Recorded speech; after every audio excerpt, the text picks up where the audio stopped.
I'm trying to get signed back into the YouTube.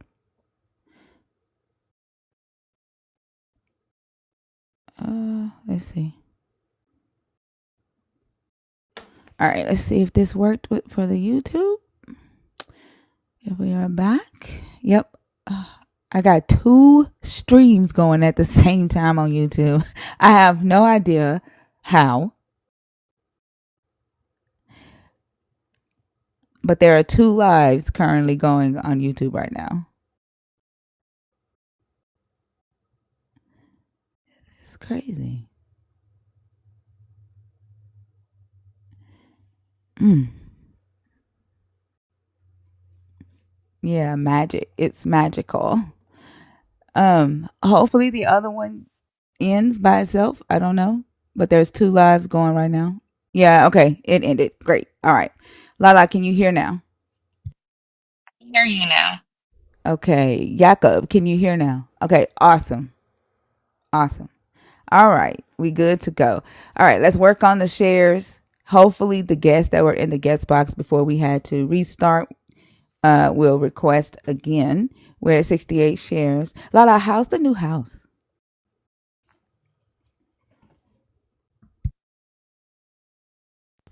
Lala, you there?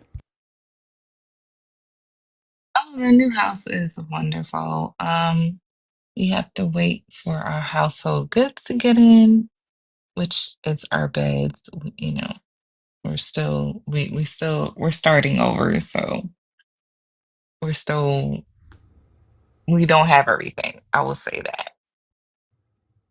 But we will have our beds tomorrow, which will be amazing because we won't have to sleep on the floor.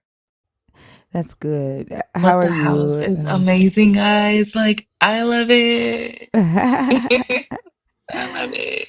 It's I can't wait to exciting. show y'all. You know what? I'm gonna put a video in the Discord. Okay? Tomorrow. Okay, that's what's up. I wonder how Birdie's daughter's concert went. She was worried about her daughter mispronouncing or singing a song in Hebrew, and she was worried that the translation would be bad or incorrect. And so, I wonder how that went as well. But you're liking the new state. I know you were worried about moving there. Are you liking it? You're with Nelly now. Like Nelly lives there now. Huh? Oh yeah, yeah, yeah. He moved Yeah, here? that's where Nelly I thought he lives. always lived here. No, that's where he lives. Oh, okay. Okay, Yeah, yeah. Yep. yeah. So you'll be able to meet Nelly. Yeah. I wonder Yeah, what part he lives in, because that would be so cool to meet up with Nelly. he's at Oklahoma City. I don't know. Are you near there? I am out like almost an hour or such away from there. Like I'm gonna get with him and see, like maybe next year after, yeah, I would say probably after the meetup or what have you. And after we done made ourselves, because there's a lot that I'm gonna have to do. Yeah. It's gonna be a lot. So I'm gonna have to figure this out. That's just what it is. So Moving I'll to a let new you know. state. Yeah, Hmm. moving to a new state has to be Yes, kind of yeah. I've only lived in one state my whole life, and I don't know that I would ever move to a different girl, state. I don't you know you if I have to do like leave, I'm going out of really? the You only country. lived in one? Yeah, I've only No, lived. you have to at least, even if it's just a year, because your kids are about to be grown soon. You know what I'm saying? I'm good So with even if it's traveling. just a year, even if it's a year, live somewhere else. It's Oh, amazing. I plan on living out the country. But there isn't And another so many, state that I want to live it's in. so crazy that a lot of us are moving outside of the country now. And Hmm. I was thinking the same thing. I really don't want to be here anymore. I know he is gonna want to stay here. Me and him, that's the part that we're not alike on. Like me, I can move to another country and be good, you know, because I'm the type of person that I want my family to come and like visit me. You know what I'm saying? Yeah. And Mm. he wants to be near his family. Me, I could move anywhere in the world and be good. You know, I've Yeah. always been like that. Yeah. That's how I am too. But it's not. There's not another state in the United States that I desire to live in at all. Like I Yeah, actually that's the love the only state that I'm thing. in. Yeah. It's like you can like duck off and be fine, right? Where I'm at, and I'm good with that. Right. Yeah. Yeah, but I love visiting I other get states. I've that. visited a lot and traveled a lot, but never lived anywhere else. Yeah. Yeah. Yeah, like I said, even if it's just for a year, do it. What the hell? You know, I don't do have a it. desire to. That's the thing. Like, Well, I'm just saying, if it comes up, because you never know. Maybe a few years from now, you might have a desire to, yeah, whether you do or not. yeah. I don't know. You know what I'm I saying? like Like traveling. The first it's, time I went to New York was like the worst experience ever. It was oh, that's probably horrible. because you didn't have the right people, you know? No, I Because New traveled York can alone. be a, I traveled alone the first time yeah, I went to then New York. yeah. You It didn't have was the it was right people horrible. because it can be amazing. New York can be amazing. No, It's really amazing when you have the right I'm not people. saying that I didn't have. I'm not saying that I didn't have fun while I was there. It's Mhm. um like the smell of the street, right? Seeing the trash, like they were like it was Did trash you see the rats? everywhere. Did you see the Yes, I rats? did see the rats. Yes, I did. And then like walking down Manhattan, because like I stayed in Manhattan, walking down, man, a man followed me, groping himself the entire time, Oh yeah, yeah, saying that's part of inappropriate it. That's things. part of New I York. don't like that. I don't like that. When I I got to the know, I hotel, know. yeah, I stayed at the Oh my hotel across the gosh. street from 9/11, where 9/11 happened. And Yeah. so I'm outside. First off, my room wasn't ready when I got there, so I had to wait like damn near an hour. So I'm sitting outside, and this Uber pulls up, and a kid is on a bike. The guy gets out the car, right? Mhm. He opens his door. The kid slams into the door, right? He comes up off his bike, slams into the ground. His bike goes one way, his body goes another way, and I'm the only one out there freaking the fuck out because this kid, Oh my right? God. Everybody's mad at the kid. And I'm looking around like, what the fuck? Like, why are they yelling at this kid? And the kid just gets up, picks up his bike, and limps off with the bike. And I'm What the like, hell? what? Like, is something wrong with me that I'm concerned about this kid who just slammed into the concrete? But everybody is mad at the kid for slamming into the door of the Uber. And then the Uber driver, like, he dropped me off um, at the what they call it, something yard. I can't think of it. He dropped me off in not the Bronx. He dropped me off in the Bronx, and That's then where I'm going. yeah, and then he said, "I can't take you where you need to go," because he said I put the wrong address in, and he dropped me off with my suitcases and everything, and I'm walking down. There is a like a train, like a old train station or something, like I can't remember what it's called, but it's where like all the fooderies and all that is now. Mhm. Um, and I'm scared as fuck because I don't know where the fuck I am. Like Mm-mm.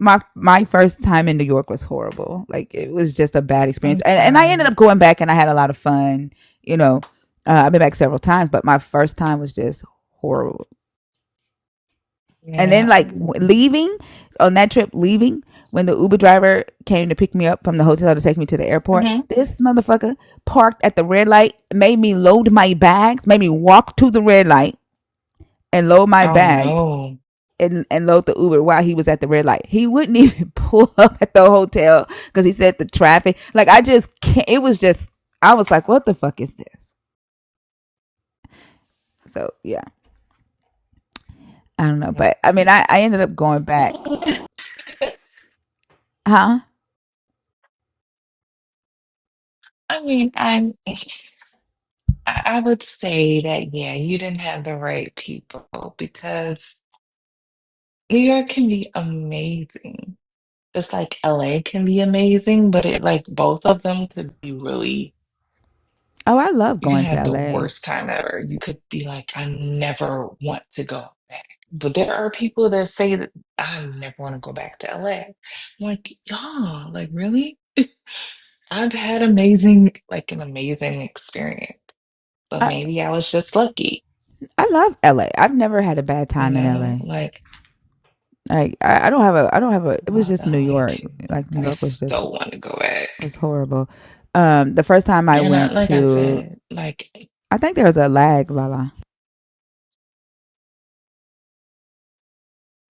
oh, oh, I might cut off. I'm trying to run upstairs, so just in case, just know I'm not doing it on purpose. We don't have The Wi-Fi yet. I can see your bars. You have like 3 bars up. Like it's red. Okay, just in case I cut off. Can you hear me now? Yeah. Okay, just in case I cut off. We don't have Wi-Fi yet, and the signal in the house is really bad. So I'm gonna Okay. be honest with you. I may not be on that long tonight. The Okay. signal is, it's been touch and go. Okay. No worries. If you have to hop But down, I understand. There's 2 people in the guest box. We're at 114 shares. What's up, Spiritual Rents? To the YouTube crew, good evening to everybody. We can go ahead and get started. Ooh, I did not mean to hit that. I accidentally hit decline. Kim, I don't know. Can you come back up if you were in the box on purpose? I accidentally hit decline. Send your request again.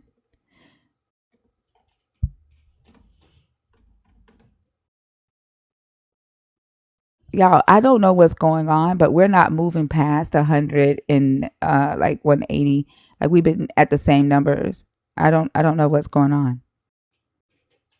And I don't know if this person is going to connect. There something's wrong.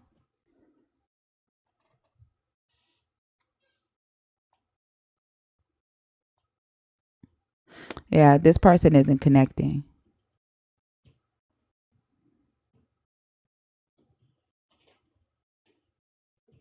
I don't know. That person isn't connecting. So we don't have anybody in the guest box right now. Something's not right. I would hate to have to do another restart like we just did a restart. But it looks like the majority of the people in here right now are all followers, are all nerds.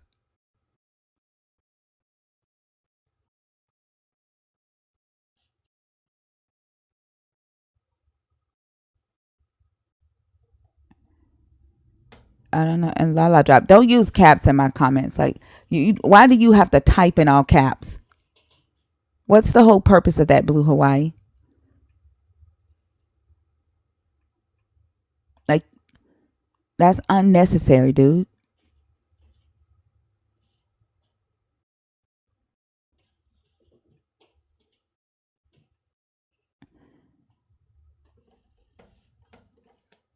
Goodness gracious. Yeah, like we're stuck at 180. I don't know.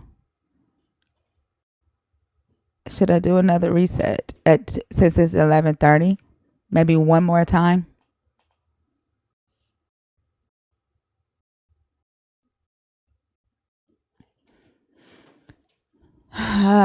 One more reset, y'all. One more reset. All right, I'll be right back. YouTube, bear with me one moment. I'm not gonna end the YouTube live. I'm just gonna restart the TikTok. I'm sorry, y'all. We can't. We're stuck. I don't know why. I don't know why. I hate to do it to y'all, but here we go.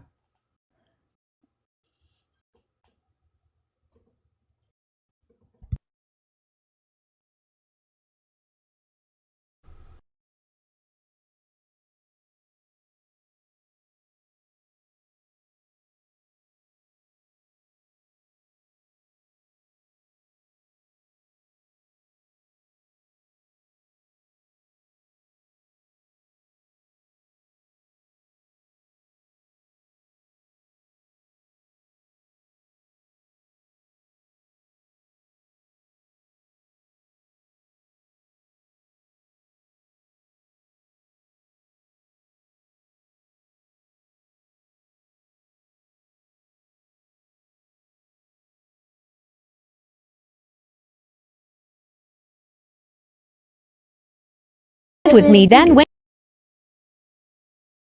16 in its flare.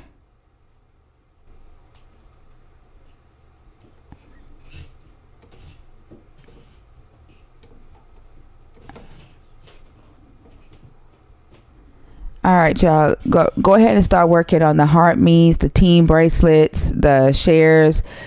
Let the FYP know that you want more people in the room early on. Let's see if we can get past the 180 mark here.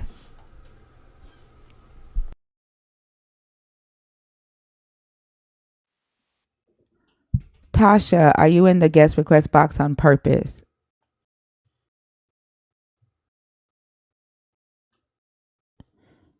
I don't know who this is.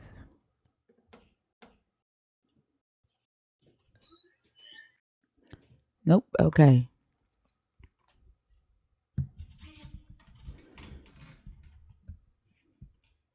All right. Selena, if you're here, are you able to come up on stage? Weird that your YouTube, I can see your screen of guest lineup. What do you mean?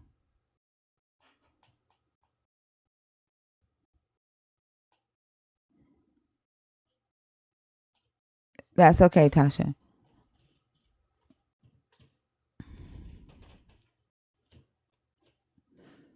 Tonight's starting off weird already. Hey, Mama Bash.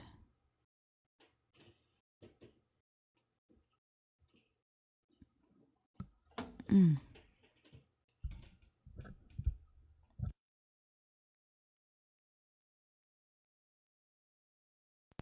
I thought you had to type in all caps Blue Hawaii. So you lied. You just lied. Have a good night, Dr. Kip. You just came in here and just straight up lied.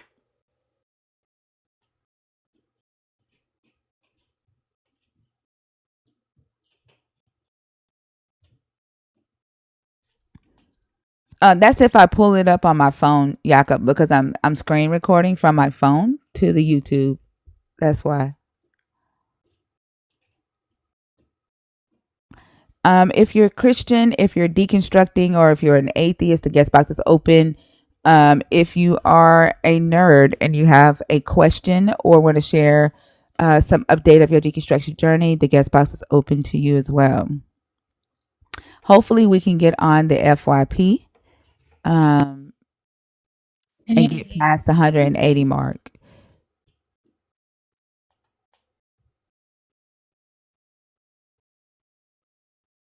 Hi, Rena B. How are you?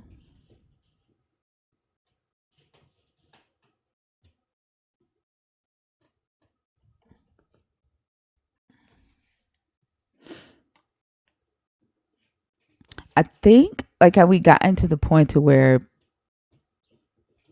I don't know. We're climbing, y'all. What's up, Ray? We had 175 people in the room, 59 shares. Yeah, we really got to get these shares up, y'all. Please, please share. Yeah, normally the shares just where's Big Brick Brock? Normally the shares just be like already at 100 within the first 6 minutes of the show. Rachel, hi, how are you? Well, at least say, hey, it's an accident before you drop down. Say, just be like, I'm sorry, it was an accident.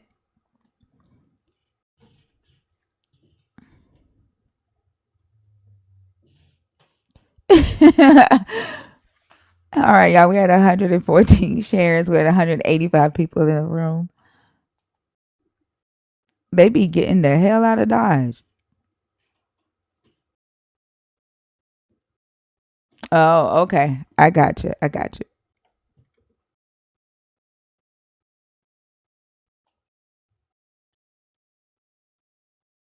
I got you, Jay. Thank you for letting me know. I don't know. I think I pissed off a lot of Christians with that last video I did. I don't know. Hey, Brick Brock. Let go, Brick Brock, with the shares. Thank you, Brick Bra.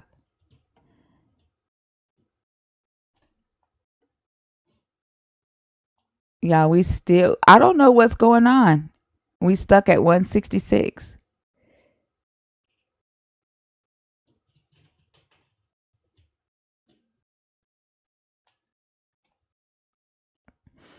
Unless there is an issue with the numbers, but we can't get past us being in the room for some odd reason. There's something going on, and I've closed the app. I've closed the TikTok studio. I don't know, multiple times.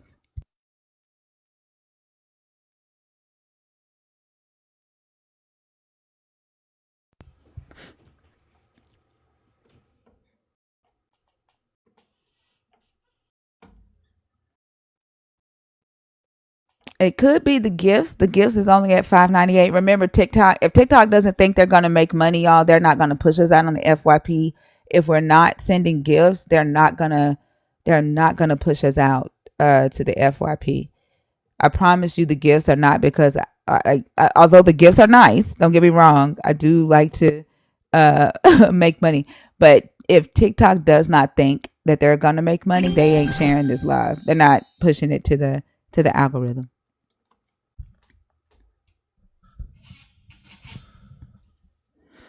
Thank you, Joshua. Thank you, Ray. I appreciate y'all. Thank you, Curtis.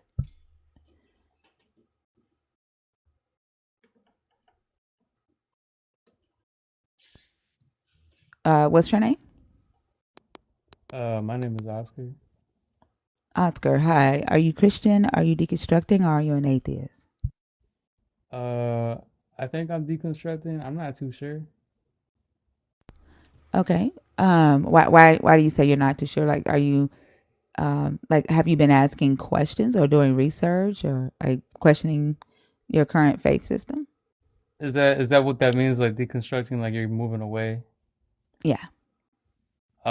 No, Or I feel like just like reconstructing it. Like you may be asking questions about your faith, researching it, analyzing it, doing away with the harmful parts of it, or reconstructing it back to a more healthier faith system, or just doing away with it altogether. It really depends. Like deconstructing doesn't mean no God, but it could mean that you're just reevaluating the things that you believe about a specific belief system. yeah. I think I am. Because I was raised Catholic.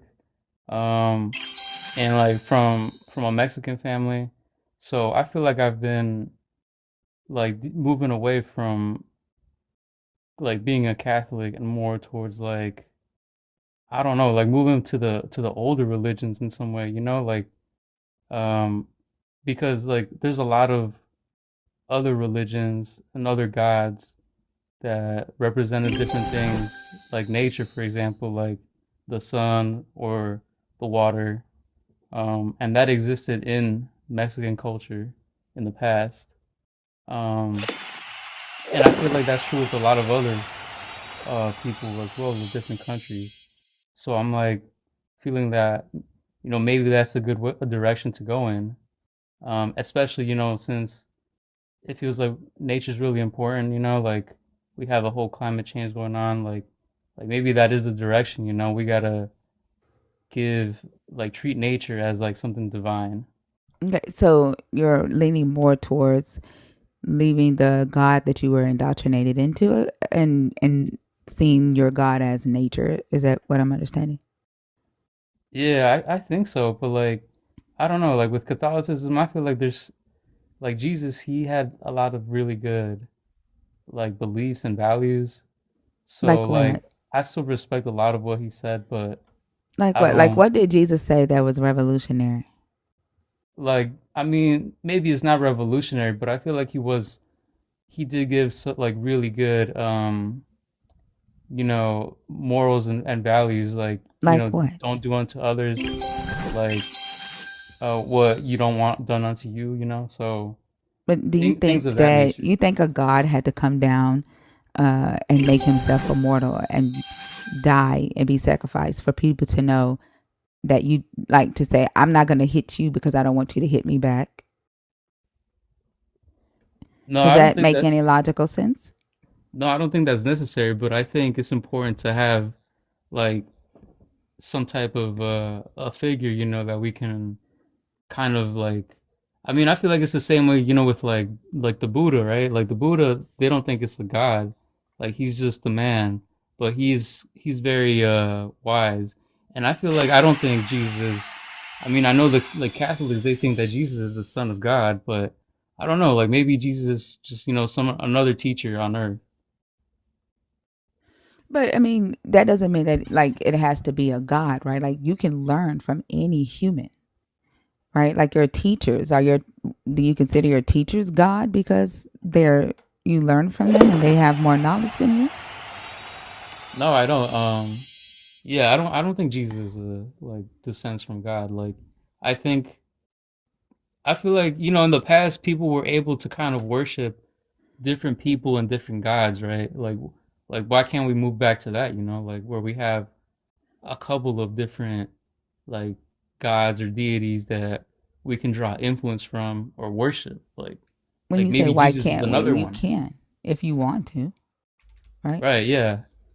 I Like, mean, I think that's kind of the direction that I'm going in, and alongside like Jesus, maybe there's other important figures like, nature is like a really big thing for me because like, we're dealing with the whole climate issue, like climate crisis, and I feel like we need to really like unify and like understand like how important nature is, like it's literally like we talk about, God creating man, like I mean nature pretty much created man and every like living being on this earth. So I feel like, why not? We need to head in that direction because I feel like Christianity only been bringing a lot more I mean, but issues that's lately. science, right? Yeah, science, but I feel like we need something because science, at the end of the day, it's just, numbers and statistics. But I feel like there's something missing, where people can feel like really attached to these things because we'll see people getting like, getting into all sorts of harmful things like cults or just getting misled into these dangerous things, right? But I feel because they're looking for something deeper, like a deeper connection. So I feel like that's why we gotta have some type of I don't know some type of divine Do you understanding for nature do you too. think humanity or anybody on this earth has actually tapped into that something deeper? Out of all the years that man has been on earth, has man ever tapped into this so-called something deeper other than knowledge? I feel like by deeper, I feel like maybe it's more like deeper wisdom within ourselves, to understand our like place in the world. I feel like that's true But because but like you don't need religion to do that.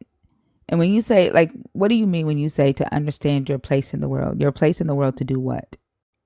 like just to give meaning to your life, if that's something that people look for, I Yeah, feel but like like that's something meaning to that your life to do what? Like I what think would that's like up to what? the person, like that's Right. So like, the why do answers you within need? you. And so like, let's say the CEO of Hobby Lobby, right? He provides home goods to people all around the world, right? Do you think that he needed religion or to tap into some spiritual deep connection, right? To have the desire to want to start a business, or did he need uh, experience, right? Trial and error, testing and failing and succeeding. Did he need uh, capital to do that, right? Did he need customers to do that, marketing to do that, suppliers to do that, right? Um, Business acumen, right? You know what I'm saying? Like when people say that they're tapping into this deeper understanding or this deeper knowledge to understand their place in the world, like honestly, it's like it isn't anything that's really that deep when you think about it. Yeah, I mean I would agree, but I feel like there's a different sense to things where it has to be like more of a psychological thing, I think, where you can kind of it's kind of like, what I'm saying about like science, right? It's like we can understand that like science works in this way, nature works in this way, but there's this other like maybe it's so deeper like emotional connection or something with the psyche or something like that, where you kind of like feel it within you. And I feel like that's what people kind of like used to go to church for, used to go to religion for to But get that most type people of in religion don't feeling. ever find that. That's the thing. So, like, if they go to religion for that so-called deep thing that manhood says it's not that deep for you, like, if you think that's deep, that's fine. But if for y'all to say that this is something that is necessary for humans, right, and there's this deep thing that we should all be searching for, then we should all feel right that that thing is deep and something that we need, right? But for there in religion just has not helped mankind find that deepness. It just hasn't. When we talk to people who are religious, they come out here and they say exactly what you said. I follow the teachings of Jesus. And when we ask, well, what are the teachings of Jesus? Treat people, love your neighbor as you love yourself. Like, what? Like, you know damn well that you're not going to just walk up to somebody and hit somebody because you don't want them to hit you back, right? You're not gonna just out willy-nilly uh stealing from people because you don't want people to steal from you, and also you don't want to go to jail, right? Like, it's it's nothing revolutionary that religion uh brings or that this Jesus brings. Right. and I mean, in mhm. in antiquity, right, like in prehistoric times, where there wasn't as much widespread knowledge, right, and they were figuring things out. For us today, I can understand why they would assign these entities to things that they did not understand, right? But for us to be saying that we need to do that today, I don't see how come humans today in 2024 have not reevaluated the system that they're using to so-called get to this deep place in mankind, and said, hey, it has not done the thing that we claim that this system will do. We need to do something else, or we need to pay attention to the fact that we as humans have evolved and operate within that, right? And then maybe people will pay attention to the climate change problem. But because they're stuck on this religion, they're stuck on this Jesus, they don't believe in climate change.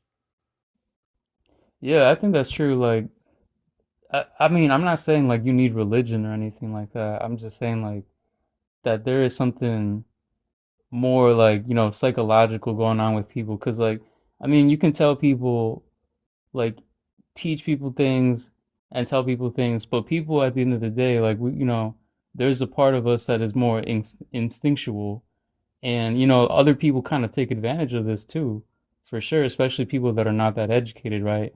It's like when people kind of act without thinking, there's that part of us, this more like instinctual part of us, and I think like we need to kind of like still, pay attention to that, like that's not gonna go away no matter what. Like it's I, part I of don't I don't see it though. Like, uh, to what I keep trying to ask is like this existential part of us to do what, and then why are people saying, "Oh, we need to connect as one"? Like, I get that we need to all be on the same accord, right? Have the same goal for humanity, right? As far as respect for human life and respect the home that this rock, right, our home, right, so that it can survive, right? But I don't necessarily understand this uh deeper meaning thing that we're all supposed to share. I don't get the why behind all of that, is what I'm saying. I mean, I feel like that's gonna be different for everybody, right? So I don't Yeah. know, like I think I'm just kind of speaking more towards like myself, and like that's not something that like everybody's gonna have. Like I can't say for sure, right? But I do know that definitely some people are out there, like even the people who are like, very like, they're more focused on like Jesus, for example, or like these like Christian Christian nationalism where they don't believe in like climate change or whatever, right? That's because they're not looking at like the facts. They're just kind of thinking more instinctually, right? They do Because feel they look at it probably, like a spiritual thing. Like there's no need. They like facts to them don't matter when they have this deeper spirituality thing. Like I think the whole deeper talk to me is woo woo, and it causes people to not pay attention to reality, right? To ignore what's happening right in front of them because they expect something else to happen in this immaterial spiritual realm, right? And they have these immaterial spiritual promises. So what's happening on the material level, right, does not affect them because their mind literally isn't here. yeah. I mean, like you're saying they don't listen to facts, and I think that's true. But so then why keep trying to convince them with facts, right? Like let's focus on I don't talk to Christian nationalists. right. But what I'm saying is like there are people out there that they're not gonna listen to facts and reason, right? So like that's why we got to talk to them in terms of finding a deeper connection, right? Like they have such a deep connection with Jesus, they'll do all these other like, crazy things And that that's where whatever I they're. bring Jesus to them and I ask them, like I'm asking you right now, what in the hell has Jesus done?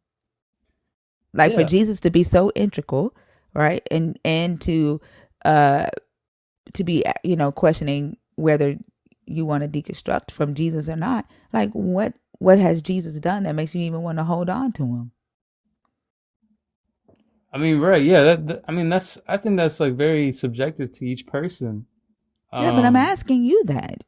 You said Jesus taught you, right, knowledge. Like he taught you how to treat other people. But did Jesus really teach you that, or was it your parents? Was it your school teachers? Was it yourself? Was it society? Right? Like that's what I'm asking you. Like what has Jesus actually done? I think he's more of like a, I mean, he's more of like a story, right? Like like people telling his teachings through like these books. It's like philosophy, really. It's like the What more like the teachings? philosophy of Jesus. That's what I'm asking you. What teachings? Well, I just said like at the beginning, like the golden rule. Don't like do unto others like whatever you don't want done unto you. That's just one Uh, example. and you think that as a child, right? When you hit your little cousin or hit your sibling, I don't know if you have a sibling or not, but as a child, when you and your somebody that was your age were fighting each other, that your mama came to you and said, "No, no, no, no, Jesus said." Like, do you think you learned that from Jesus being your uh, avatar for that or your model for that? Or because your mama said, "Don't do that. That's wrong. You don't hit her because you don't want her to hit you back." Yeah, I mean, definitely like, the parents have something. I mean, but at the same time, like, not everybody has the same type of parents. There's some parents that are not good parents at all, right? So, like, maybe for me, my parents were like a good influence, but at the same time, like these But I'm talking teachings, about this for you philosophy though. was a good Did you influence as learn not well. to hit other people because Jesus, or did your parents teach you that? I would say both, honestly. So your mom came to you and taught you and said, Jesus said, the first time she told you not to hit another child. No, she told me directly, but I still learned about Jesus. Not that I didn't ask if you learned about Jesus. Did you learn not to hit other people, right? Because you don't want them to hit you back because of Jesus. Jesus I is don't. not, Jesus is, you said that he is like the model for that, but he's not really your model for that because you didn't learn that by Jesus or because of Jesus. You learned that because your mom taught you that. Like your mom is actually your model for that. And then you didn't see your mom or your dad hitting other people, right? So that's your model. You later learned this idea that Jesus said that and therefore Jesus is the model for that. But it was your parents who taught you that and it was your parents who modeled that behavior in front of you, not Jesus.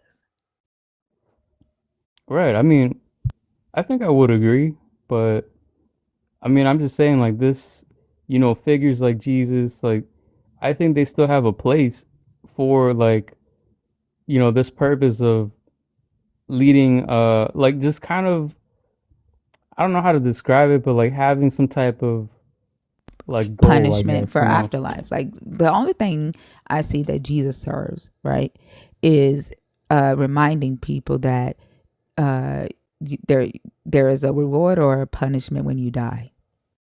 Right. That's it. He is uh, the uh, representation of life after death, and that's it. He's the threat. Yeah, I mean, I would agree. That's not the only thing too. Like, you know, not besides the golden rule, like I feel like there's a lot of other things, you know, in the Bible that talked about Jesus doing. Like another big thing was how he like, you know, cleared the money changers from the temple, right? People who were trying to make a profit off of like, you know, a public place, a place that like shouldn't have anything to do with money. And that's something, you know, that we can apply to our you know, our everyday lives And and if we when we can live in this apply world. that to our everyday life, and if Jesus is so intricate in doing that, right? Why is there money still being um, given and exchanged in the churches? Right. I mean, I agree. That's why, like before, I said I don't really like. I'm not really into like the churches. I don't agree with the churches. I'm just But it saying like doesn't. Jesus by himself. But I'm saying if Jesus is this powerful entity, right, and that story is so powerful, why is church? Why is money a big part of the church? Why is the church sitting with more money than the people who are members of the church? There are churches sitting with billions of dollars in their bank account. If Jesus, if that story, the stories that about Jesus are so powerful that mankind needs it, then that story isn't doing the thing that it's supposed to be doing. It Yeah. I has no mean, power behind it, I agree with you. Yeah, I agree with you 100% on that. right? Because people choose that literally is an example that to show that people are literally choosing, right, what has power and what doesn't. People are voluntarily giving their money to the church because they don't see any power in that other than the fact that they take that story and say he was a social justice fighter. No, the fuck he wasn't. He was not a social justice fighter at all. He didn't fight or speak against the government at all. Jesus was a stickler for the law. He wanted them to follow the law. He wanted them to follow his daddy. That's it. Like he didn't care nothing about social justice. He like never even spoke up against the owning of other human beings as property. Like people give power to what they want to give power to. Like it's literally human manipulated and human assigned. I mean, I would kind of agree with you on that, you know, because like like I said, I don't really believe that like Jesus is some type of divine figure. Like, and then I don't agree with the churches either, you know, what how the church acts. Um, but at the end of the day, I still feel like it's important to have this figure because a lot of people, like you said, people pick and choose, right? And there's people that are out there, you know, being manipulated by like, you know, this Christian nationalist people. They're picking and choosing in one direction, in a direction that benefits like the people leading those types of churches, right? What do you? So So we're what not do you going to mean listen by to that? facts. So we got to have the opposite, like some another, you know, another version of Jesus, which is honestly, you know, still coming from the same figure because he did act in these ways, right? Act in So what ways? Like what do you mean it's important to have this figure to do what? Because it like you just said Christian nationalists, right, are out here using this figure, right, to do harmful things to society. If the figure, it right, did not exist and people didn't have the ability to add power to whatever they wanted to add power to for these stories that were written about this figure, then the Christian nationalists wouldn't be able to do what they do. yeah, that's true. But I mean, he does exist. That's the other thing, right? And people Who do does believe. exist? I mean, Jesus as this figure, like whether you know he was a real person or not, the figure of Jesus, he does exist Santa in real Claus life. exists too. Sorry? Santa Claus exists too. Yeah, yeah. Like what I'm saying is like people believe in him, right? They're not gonna stop believing in him. They stopped believing in Santa Claus. People stop believing in this Jesus every damn day. I used to believe in this Jesus for 28 years. I used to preach about this Jesus. People stop believing every day once they come to um, the knowledge, right, and face the facts that it is a simple story, and face the facts of how these stories have been used to manipulate people, to cause harm, right, to cause people to ignore the impending harm like climate change. People wake up and stop believing in Santa Claus every day. And Yeah, Jesus is just an adult Santa Claus. I mean, I think like there's definitely people that are gonna stop believing, right? But at the same time, there's people that are gonna believe, their whole lives, and I've seen that too. Like, I know people, like people, I've had these discussions with people.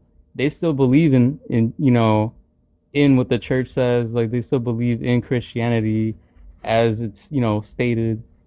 So I And don't those think it's people like typically are everybody. not logical.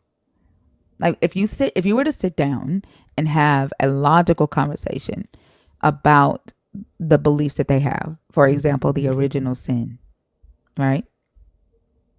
And you were to sit down and have a conversation with them about um, the possibility that two humans on Earth, knowing that humans have been on this Earth for millions of years, right? So they believe that the Earth is only 6,000 years old, 7,000 years old. So let's say the possibility that two humans 7,000 years ago, right, talked to a talking snake, right, and that snake gave them some knowledge. The woman took the fruit from the tree and ate it, and because she did that, a god cursed every human on earth after her to be sinful. And because of that, now humans have to live on earth and suffer until they die and be judged and go to heaven or hell. That sounds like a kid tale.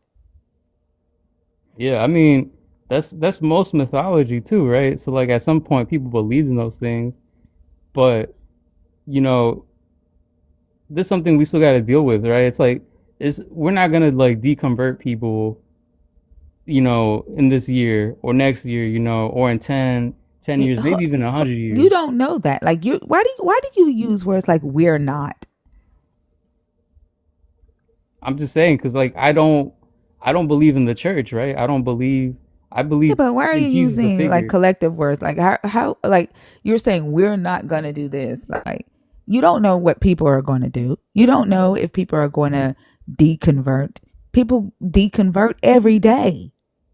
Like you keep talking in absolutes. People wake up every day. Yeah, I mean, yeah, that's true.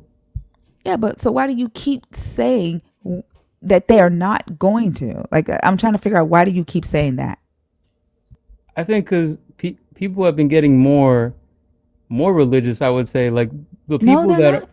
I mean, there's people. Okay, I feel like I've seen there's people that are, you know, deconverting, but there are people also that are religious. They're becoming even more religious. Actually Christianity is on the decline. Like I think the only religion right now that is ramping up is Islam. And not that they are ramping up, they're just spreading from the multiple places. But people every day are becoming less and less religious. Yeah, that's true. I'm just saying, just I mean, I can't. I have to look at the statistics, right? But what we Yeah, the can see, statistics show it. The majority of Europe is not as religious as the West or as Africa is. right, right.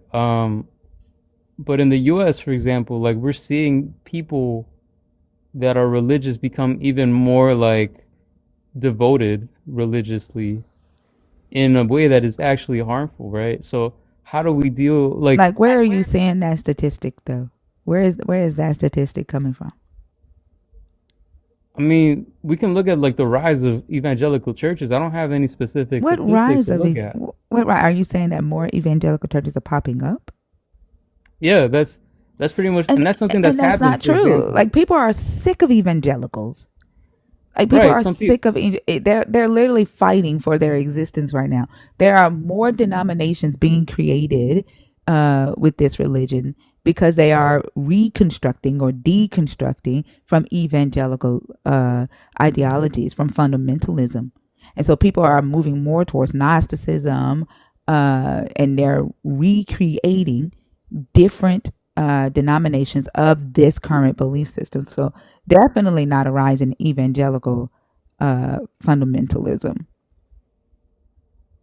So what about like all these different churches that are like popping up that kind of preach what is it, like giving money as a way to What? That's been find. happening for centuries. That's not something new. Right, no, I'm saying that it's we're kind of like entering a new cycle, right, where this kind of picks up, because I know that Where? Where is in the the data US on that? in US history, right, we have these things called the Great Awakenings, right? That's when people become more religious suddenly, and maybe it's No, not evangelical I'm asking churches. you where for the data on what you're saying right now. Where is the data on what you're saying right now? I mean, you Because can when look up. COVID happened, like literally, you have people spending millions of dollars on commercials trying to convince people to come back to church. Right? Our Speaker of the House is literally working with the church right now to try to convince people to come back to church so that they can pay tithes because they like their churches are damn near empty. They need the money and they're trying to get people to come back. So I'm trying to figure out where you're getting this stat that evangelical fundamentalism is on the rise and that people are flocking to churches and building churches so they can give their money to the church. I would have to look at, I don't have the specific statistics, right? But I'm just going by what I see on the news and what like I have seen in my own community, new churches popping up that, are some sort of like new sect from Christianity, right? Maybe they're not evangelical specifically, right? But these churches that popped up that didn't exist here maybe like 10 years ago. So that's all I have to go off of, right? Maybe you're right. Yeah, I don't know like overall, right? But this is definitely something that's happening in certain communities. I mean, it's not anything that's new, right? Churches, there's always been churches popping up. One reason is ego, right? Everybody believes this deeper thing that you talk about to find their deeper meaning and why they exist. Everybody wants to be a fucking pastor. Everybody wants to be a renowned speaker or a charismatic speaker. Want somebody to look at them and say, "Oh my God, you speak so well.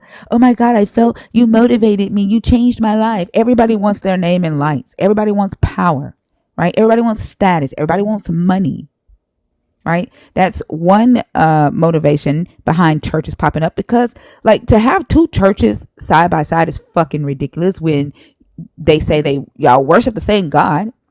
You worship the same Jesus, the same Father, the same Holy Spirit. Like, why would there need to be two churches side by side? Yeah, I mean, I agree with you. Yeah, that's and I yeah, and I agree. Like that's why I'm saying like the people themselves that enter these churches, these new ones popping up, right? They don't have this sort of understanding, but I feel like they're still going to be dedicated religiously, looking for their own type of answers, right? Their own sort of like direction, maybe even community, right?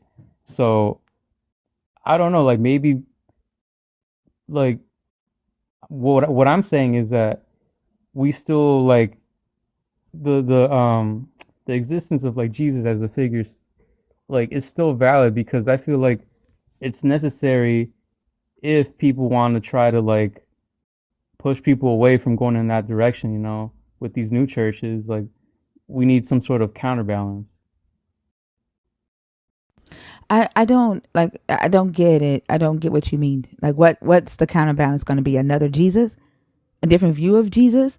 Yeah, like a that different somebody else view. made up. Like the guy in the comments, church is the last place Jesus will go. How the fuck does that person know that? How does that person know that? Because back they didn't have churches when Jesus was alive, but Jesus damn near did go to the damn temple. He went to the temple right in this book. So like, how would this person know that church is the last place that Jesus would go? People just make up stuff. Right, right. So what I'm saying is like, why don't we just start a new church or something For what? to direct the people that are You focused don't on need a church to Christianity? do that. You don't need a church to do that. Having conversations with people, right? And introducing logic to them, right? Because most believers don't have any logic. They're illogical. They have to be in order to believe the things that they believe. But you can just have a conversation with a random person, right? And introduce logic. They may not accept it right then and there when you're talking to them, but they will sure think about it when they're by themselves, and they'll start asking themselves questions, and they'll start researching on their own. But you don't need a church to do that. And the goal doesn't necessarily have to be to take their Jesus or take their God away, but to introduce logic to them so that they are thinking about the things that affect humanity, right? That, like you said, the climate change issue. Yeah, I think that's true, but I feel like not everybody's gonna do that. So that's the only reason why And I'm arguing. but everybody, you can't worry about what everybody's gonna do. You're only responsible for yourself. Right, but at the end of the day, like we're not gonna be able to solve these issues if we don't have more people agreeing that these issues are a problem and taking Then action. how do you get more people to agree that there is a problem? How do you do that? Yeah, we got to talk to them, but what I'm saying is Exactly. So, some but you keep people. saying, like, you just keep saying, we're not going to get it done. We're not going to get it done. We're not going to get it done. I feel like we're not going to get it done. I feel like we can't do it. That's what you keep saying. But for what? No, I mean, there's people that are gonna listen to logic, and science and reason, right? But there's people that are not, and for And those no, people, who we said need it to had to be present a different 100%? view.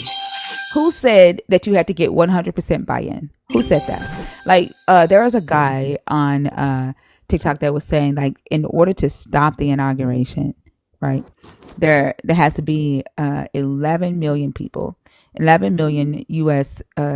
Citizens have to show up at the Capitol on inauguration day to let the people know that we do not consent to installing, the elected candidate, right?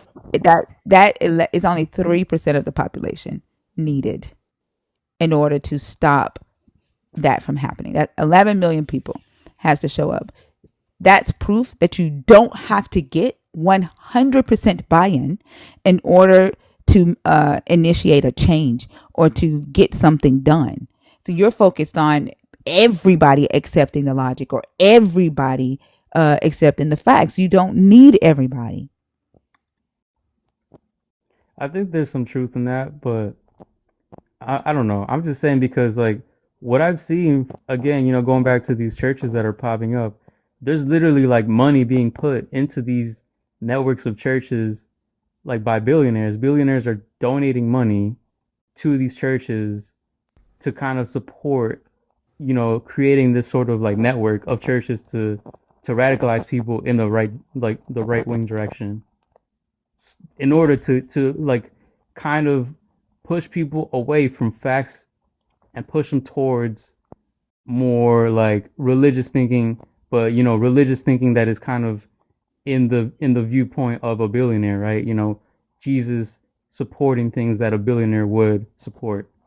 Um, so that's kind What of what the I'm very getting the at. very fact that they can do that, right, is problematic. That's like you saying that you are thinking about or trying to figure out if you want to deconstruct from this Jesus, the same Jesus that can be used by billionaire corporations to indoctrinate people into harmful ideologies.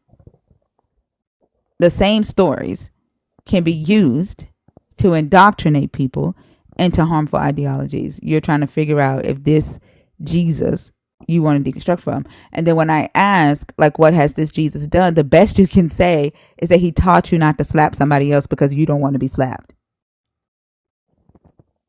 I mean, I also said that he overturned He the knocked tables in over the some Roman kingdom. tables, and that does what for you?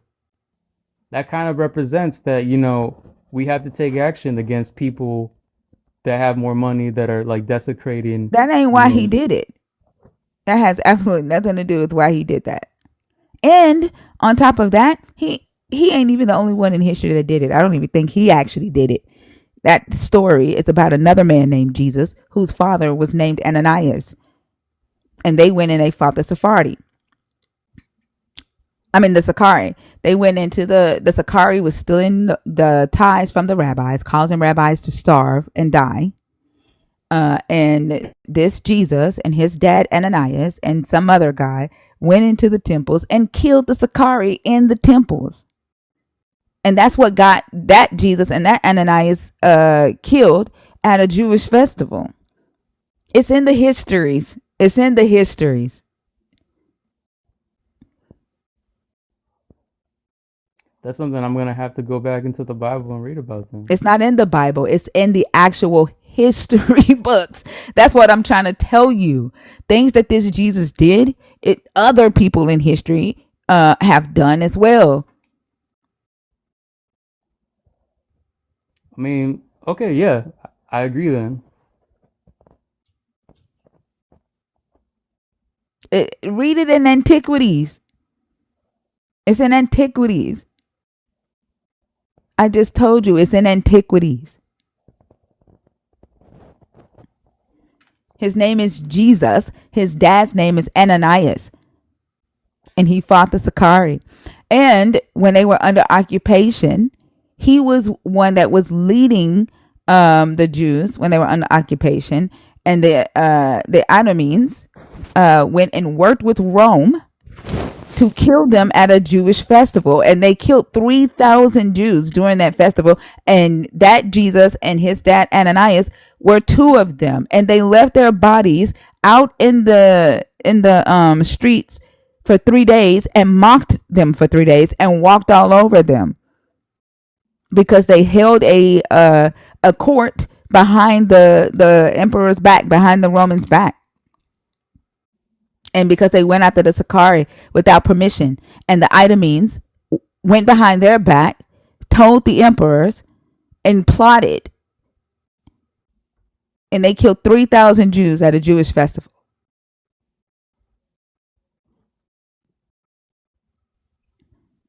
Jesus ain't the only one that went into the temple and fucked somebody up for stealing money in the temple or exchanging money in the temple. That's what I'm saying. But like, even with that story, right? What does that do for you? You say it tells you to take action. Have you taken action? Have you went and fucked some shit up in a church? Because you don't like the fact that the churches is getting all this money.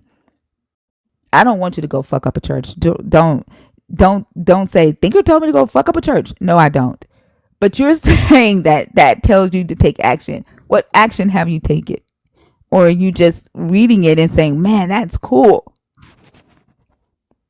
I mean, yeah, I haven't been, doing anything with the church, but there's been a lot of protests. There's been a lot of organizations popping up. Like, I've been getting involved with that a little bit.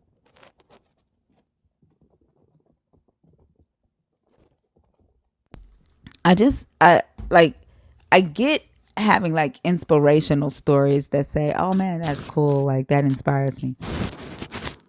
But like you're literally trying to figure out if this is something you want to deconstruct from.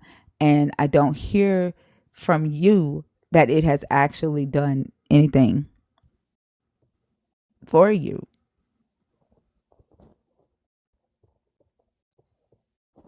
I think in some type of way, I think it has done something for me, more so like in terms of giving me hope, because sometimes, like there's things that people are kind of like fighting for, or the world is going on, like having certain issues. And like before, I think I moved away from the Catholic Church, and I was more like what is it, like agnostic or atheist type of person. So yeah, I just like didn't really focus on, religion or God or anything like that. But now I'm trying to like, so I guess, I did kind of deconstruct in that way. But I feel like now I'm just trying to like construct something else, right? Because at the end of the day, like I feel like there is kind of like a need. I don't know, maybe other people don't need it, but I feel like I have a need of, so looking towards, something more higher, like maybe or deeper, like in terms of like hope or connection, right, with human beings, like or even with our planet and nature, like something that's gonna make me feel more connected to uh these values and struggles that are going on and taking What? action. I don't know. I all this Philly woo woo stuff. I just don't. I keep asking y'all to help me understand it. I don't. You keep saying like you need this thing that's gonna help you like connect to that. I don't. I'm not getting it. I don't. And then like to the person in the comments that quoting Acts to me when I fucking said that it is in the history books. Why the fuck are you quoting Acts to me? That's what I'm talking about. Right? When people can't, when they can't go outside of this book, that is a problem. That's a problem. And then it's not that people are reading these stories because they're inspirational. They're reading them because they believe they're true. His response is, to be honest, it's history. Half the shit in that book never even happened. That's the fucked up thing. They're reading it because they believe it's true. And then they reject actual history. They reject actual knowledge. That's the problem.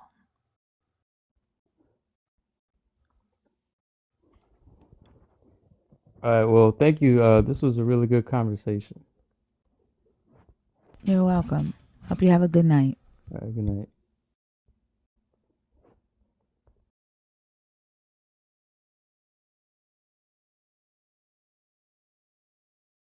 No, the fuck he didn't, manhood. Josephus never said one word about your Jesus.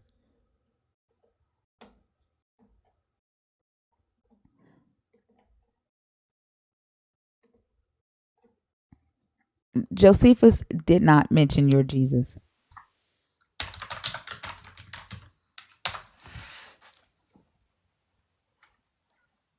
Are you done typing?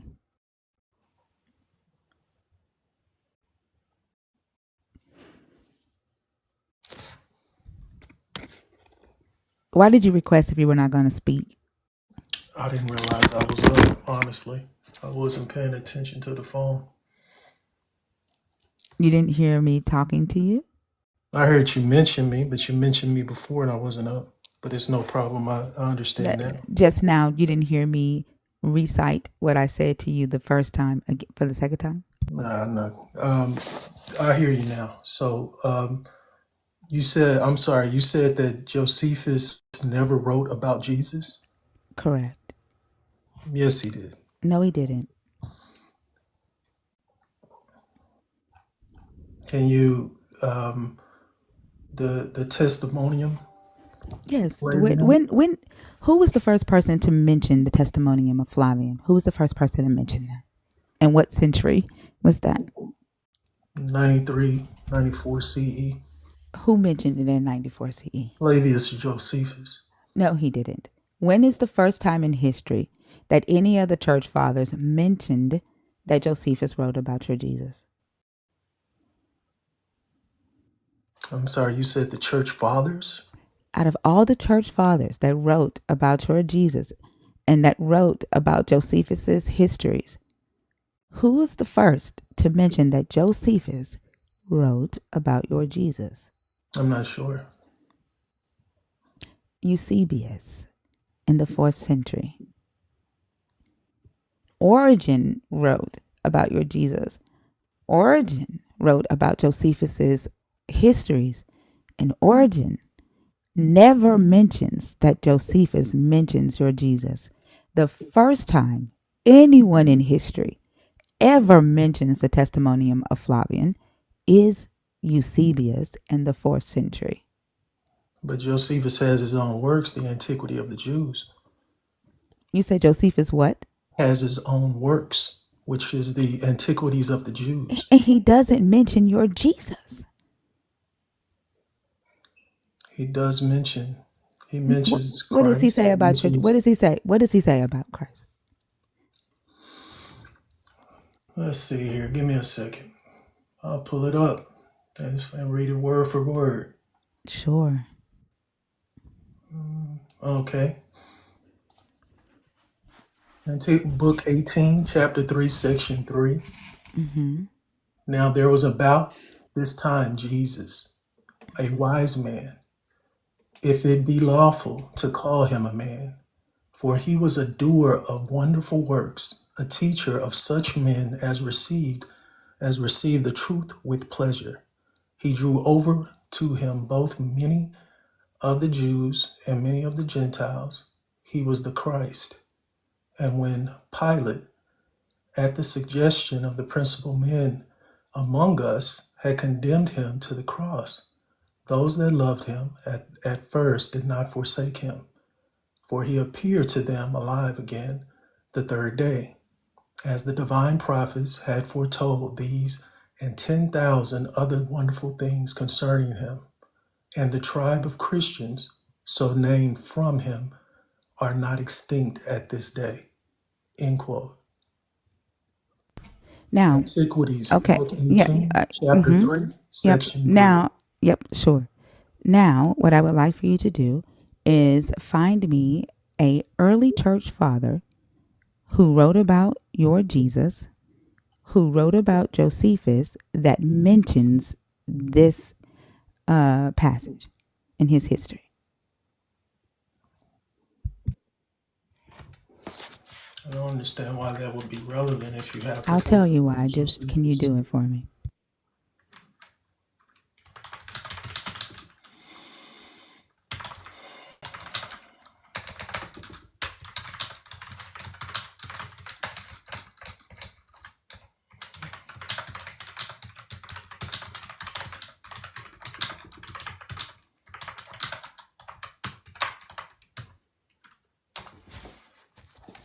Let's see.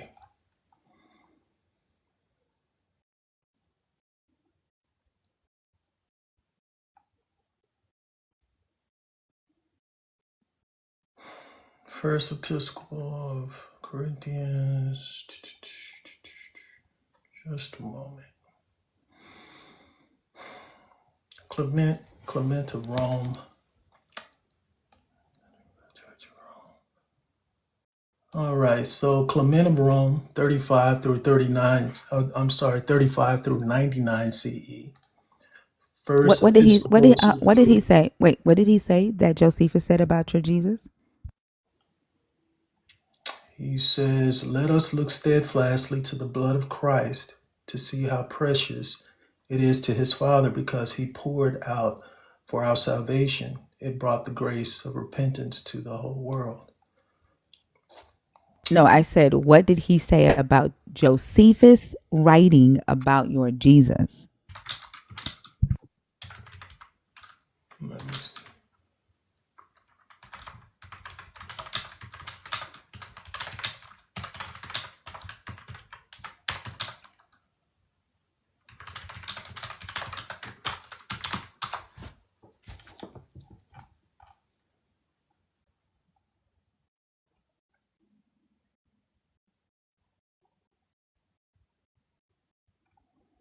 An early historian who commented on what Josephus said about Jesus is Eusebius of Caesarea. Caesarea. And what century was that? That's in 260. And 260 so, CE. and anybody before Eusebius mentions that Josephus wrote about Jesus in his antiquities, in any of his histories. I'm sorry. You're asking Did if someone else did it? any of the early church fathers, Ignatius, Irenaeus, Origen, Pliny the Elder, Pliny the Younger, did any of them who read Josephus's work ever mention that Josephus mentions Jesus in any of his historical record before Eusebius did? Not that I'm seeing. They did not. And because of that, scholars have analyzed that text, have correlated it with the book of Luke, right? And have concluded that the testimonium of Flavian is an interpolation added to Josephus's works later on by Eusebius. So you're saying that he added, so then Josephus' works aren't credible, is what you're saying. Josephus exaggerates a lot of things, but his works are used throughout Christianity a lot to validate some of the Jewish histories. But this interpolation was added by Eusebius. Josephus never wrote about your Jesus. Eusebius added it because Eusebius needed evidence in the histories of your Jesus, And this or is wanted and you know this evidence. to be a fact. Yes. As I stated, scholars have analyzed it multiple times. And early church fathers who would have loved to have had this type of evidence, who literally wrote about your Jesus, right? Who were the foundation of putting your religion together, your doctrine together, right? Who wrote about Josephus's works, who studied Josephus's works, not one time mentions that Josephus wrote Jesus into his histories. Origen is one.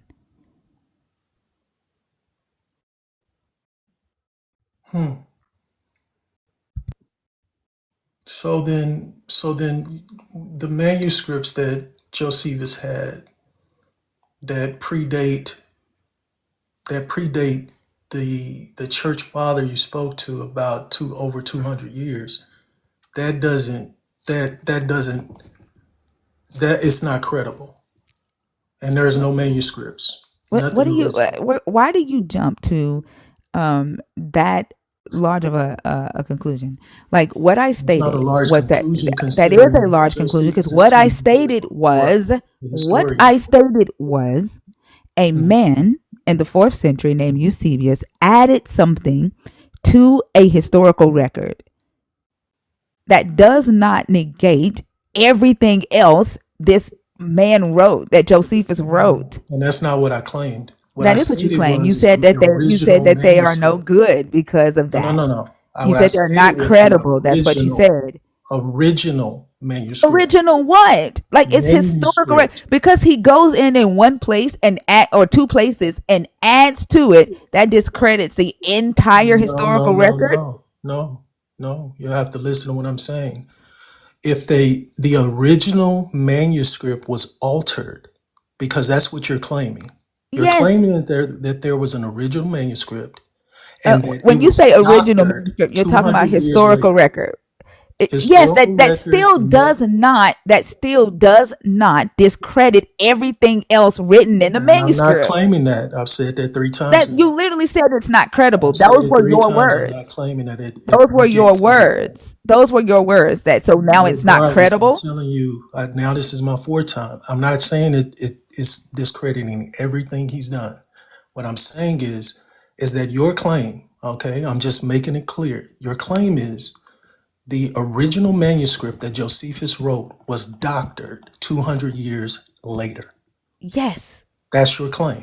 And you're saying Yes. that you have proof I that this original what I manuscript said. was doctored. Okay. First off, I did not say I have proof. You I said said it was a fact. scholars. I said scholars have analyzed it, have come Right. to the consensus that it was interpolated, and also no early church father prior to Eusebius mentions that Josephus talked or wrote about your Jesus. That's what I said.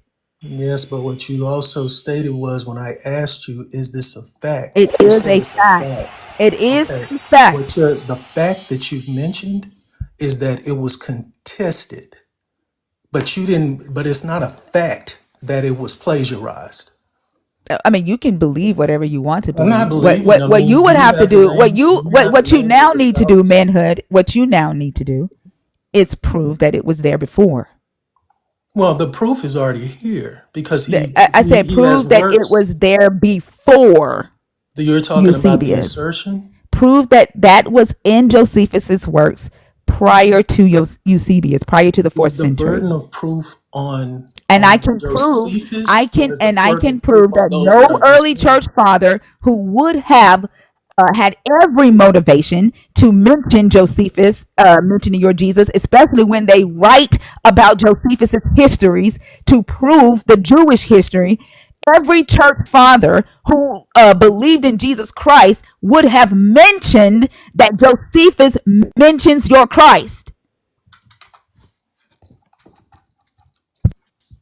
Well, when you consider that the Council of Nicaea is another This ain't got 7 shit to years do with the later, Council of after the Nicaea. guy that you spoke This about, has nothing to do with listen, the Council of Nicaea. are you trying to have a conversation? This has absolutely nothing to do with the Council of Nicaea. I know it. Well, if you allow me. The works of Origen, the works of the early church fathers have absolutely nothing to do with the Council of Nicaea. Nothing. Okay. So, the reason I'm mentioning the Council of Nicaea is because there was a reason why Constantine brought about the Council of Nicaea, because Christians were being killed, right? It wasn't the No, main nope, that's religion. not why. It He wasn't the brought about main the Council of religion at the Nicaea. time. That is not why. That is not why he brought about the So was Council of Nicaea. Christianity the He main brought about the religion Council of as it Nicaea because he succeeded? brought about the Council of Nicaea because Christians were fighting each other. They were rebelling with each other about the nature of their God, and he was fucking tired of it. And there were many other That's religions why he being brought about practiced the as Council of well. Nicaea. There were It was many due other to religions being Arianism. It practiced was due to the during rebellions. It was due to the fights about whether your God was Jesus, was whether your Savior was Jesus' son or whether he was God in the flesh. It had nothing to do about Christians getting killed. Constantine could give less you than a said fuck about that. it has to do with Christians being killed or not. It had to do with Arianism. Okay. But it also didn't have anything to do with the writings of your early church fathers. What I'm saying which is is those which early is what church I'm fathers discussing right now. did not Which is what understand I'm Jesus discussing as right now. God. The very fact that your early church fathers did not mention Josephus mentioning your Jesus prior to Eusebius. That is the topic. That's what I'm talking about. Okay.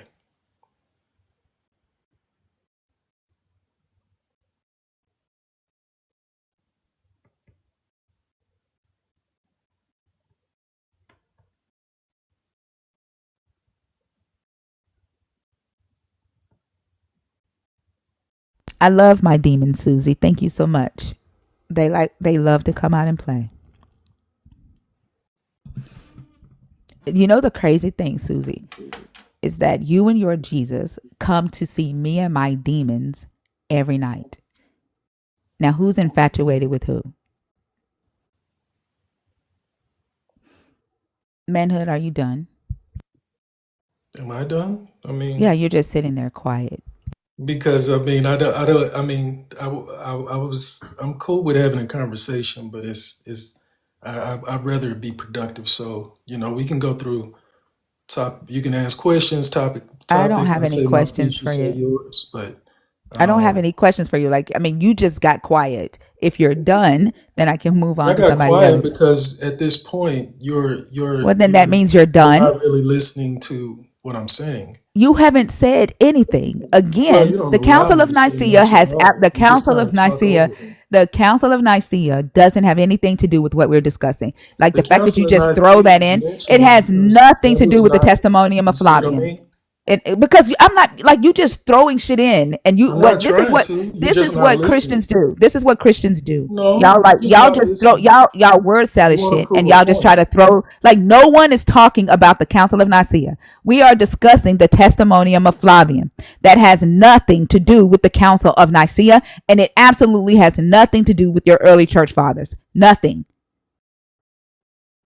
And I don't have to sit here and listen to you talk about the Council of Nicaea when it has nothing to do with the conversation.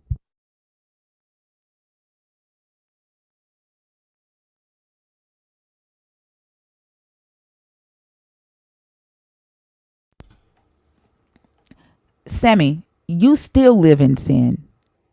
Like the very fact that you believe in an original sin concept and then say that non-believers are just mad at God because they want to live in sin, you are still a sinner. You still live in sin, Sammy. I don't have to want to live in sin according to your belief, Sammy. I just fucking do it, whether I believe in your God or not, because you're still a sinner.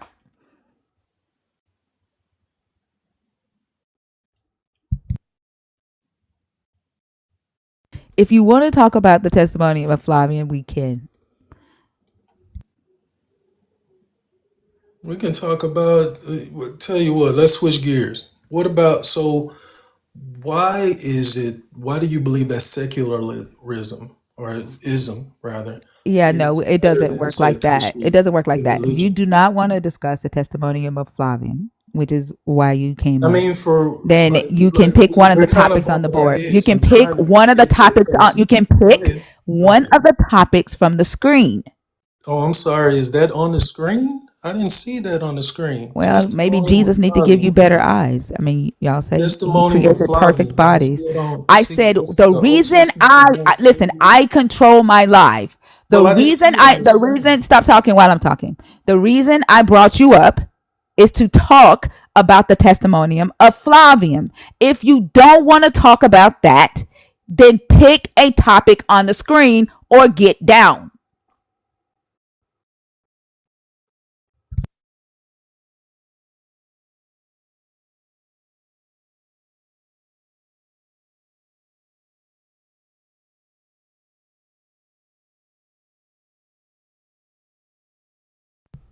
Are you going to pick a topic? Because I fucking can. If you don't like it, you can scroll. We can talk a topic. I'm not opposed to that. Um, the Christian God is a great deceiver. The Christian God's nature is contradictory. Let's go into the Christian God's nature is contradictory. Why is that? Because it is. The very fact of him saying that he is omnipresent is contradictory alone.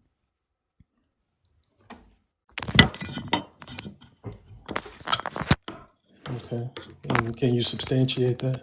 The very fact of him saying that he put himself in the body of a mortal while being everywhere all at the same time is contradictory. Either he is everywhere at the same time or he's in a fucking mortal and walking around on earth pretending to be his own son. The Bible makes a distinction between the Father and the Son. Yeah, but is the son the God in the flesh? Yes, but Therefore, he put himself in the body of a mortal to be his son. Correct? I wouldn't say that. I mean, the God the Father, God the Son, God the Holy Spirit. All is gods, So but three so different Jesus is persons. not God. No, I said God the Son, Is God the Jesus God? Father, Is and Jesus God the the Holy God of Israel? Spirit. Is Jesus the God of Israel in the flesh? Jesus is the God of Israel in the flesh. In the Right. flesh. Mhm. Therefore, he put himself in side of a mortal to be his own son, to kill himself for his beloved humans so that he could forgive humans and then go back to himself as God So and when then sit Jesus on his speaks to the own right Father, hand side as his son. so when Jesus speaks to the Father in the Bible, you're saying he's calling himself the Father. No, you all are saying that. No, the You all are Bible the ones says, that say that he is God. If he's God and he made himself his own son and they are one God, then yes, he's talking to himself in the garden. well, I'm just speaking of what the Bible says. I Of mean, course, I like assume it's that's still, what and you that's read. So. right. I agree, and it's contradictory. But if I mean, he's, if either he's, he's everywhere at the same time, or he's not. so the verse that says Father above all, he says that all power is in his Father's hands. No one knows the hour or the day but the Father. When he makes that distinction, how does he know but not know at the same time? How does that make logical sense if he's not talking about a different person? So then he is a different person. He's not the God of the Old Testament. Oh, I didn't say, no, he's not the God of the Old Testament. So he's not the God of Israel. He's No, not the he's the God that Word. create. He's not the God that created the earth. He's the Word. So, but he's not God. He is God, He's but not he's not the he's Father. he's not. But so he's not God. I didn't He's say a that. God. He's a God, but he's not the God. He's not God. Yes, he's a God, but he's not. He's not the Father. No, the Father is who's in the Old Testament. It says, "In the beginning was the Word. The Word So was your with God God, and did the it. Word So your was God God." didn't come up off the throne and sacrifice himself. Wait, say that last part again. I didn't. So your God did not come up off the throne and sacrifice himself for you. No, no. The Word was made flesh. John 1. Mm-hmm. Yeah, and the Christian belief is that your God came up off the throne, made himself human for the likes of human, right? So that he would forgive the sins of the world. And that he is one God, eternally existent in three persons: God the Father, God the Son, and God the Holy Spirit. But what you just said is that there are three gods or two. I don't know if you think the Holy Spirit is a God, but you just said that Christianity is pagan, that it is polytheistic, that God the Father is a God, God the Son is a God, and I don't know what the Holy Spirit is, an angel, I guess, but paganism, No, polytheistic. You all worship multiple gods. no. Yes, you do. You Mm-mm. do. You just said that Jesus is not the God of Israel, that Jesus is a God, but not the same God as the Father. Therefore, that 1 + 1 = 2. 1 + 1 = 2. That equals multiple gods, not one God. I That said is Jesus. multiple gods. I said Jesus is the God of Israel. I You said he's said, not you the God. literally, I can replay what you said because we're Okay. streaming to YouTube. Okay. We can Give me just replay a it. second. Yep, we're going to replay it.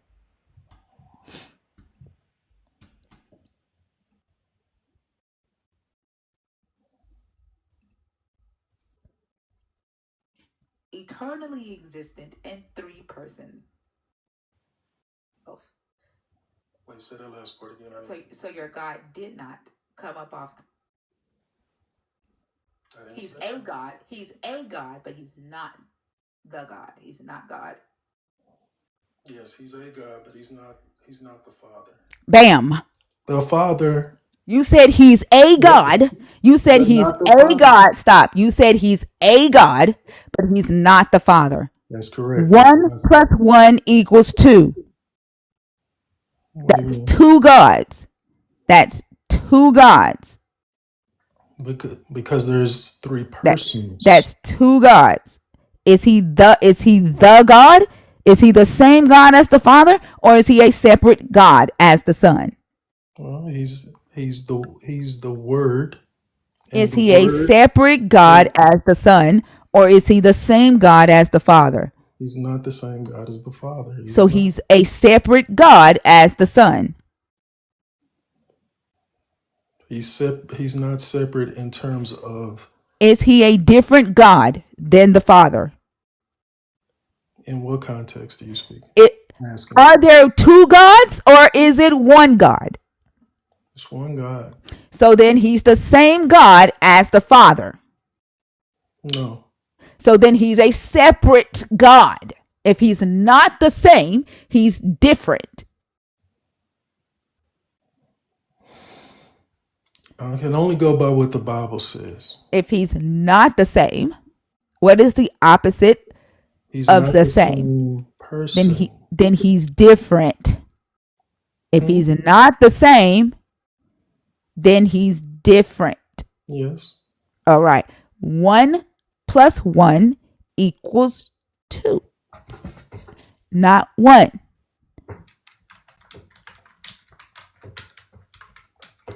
Okay. So you're saying that I'm saying that Christianity is pagan because of that? What, you're polytheistic. You're not monotheistic, you're polytheistic. You worship multiple gods.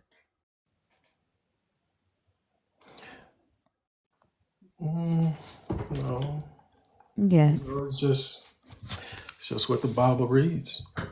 It doesn't matter. It's still contradictory as fuck. Like the very fact that you can't even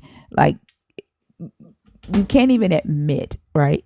That you're literally saying that Jesus is a different God than his daddy. Like you can't admit the logic, right, behind you saying that if he's a different God than his daddy and he's a separate God, that equals two different gods. You can Well, say that they came from the same country. You can say that they're made from the same substance. They're still two different gods. And that is polytheistic, not monotheistic. okay. I mean, if the in most when you're talking about polytheistic, it's normally different gods that serve different purposes. No, poly just means multiple. I know it, but I'm That's all it talking means. about how it's Mono means one, practiced. poly means multiple. I That's it. understand that. I'm Yeah, it aware doesn't of that. matter who you worship or how you worship. Poly, multiple, mono, one. Okay.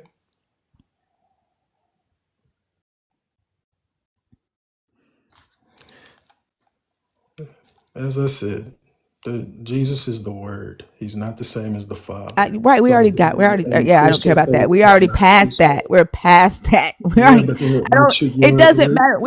ooh, You can call him the word. It doesn't matter. We're past that. You already are we? admitted that he's a different God. Like, Your why are we original going back wasn't over your that? original. The original thing that you said is that what is this? The Christian God's nature is contradictory, and you spoke to omnipresence.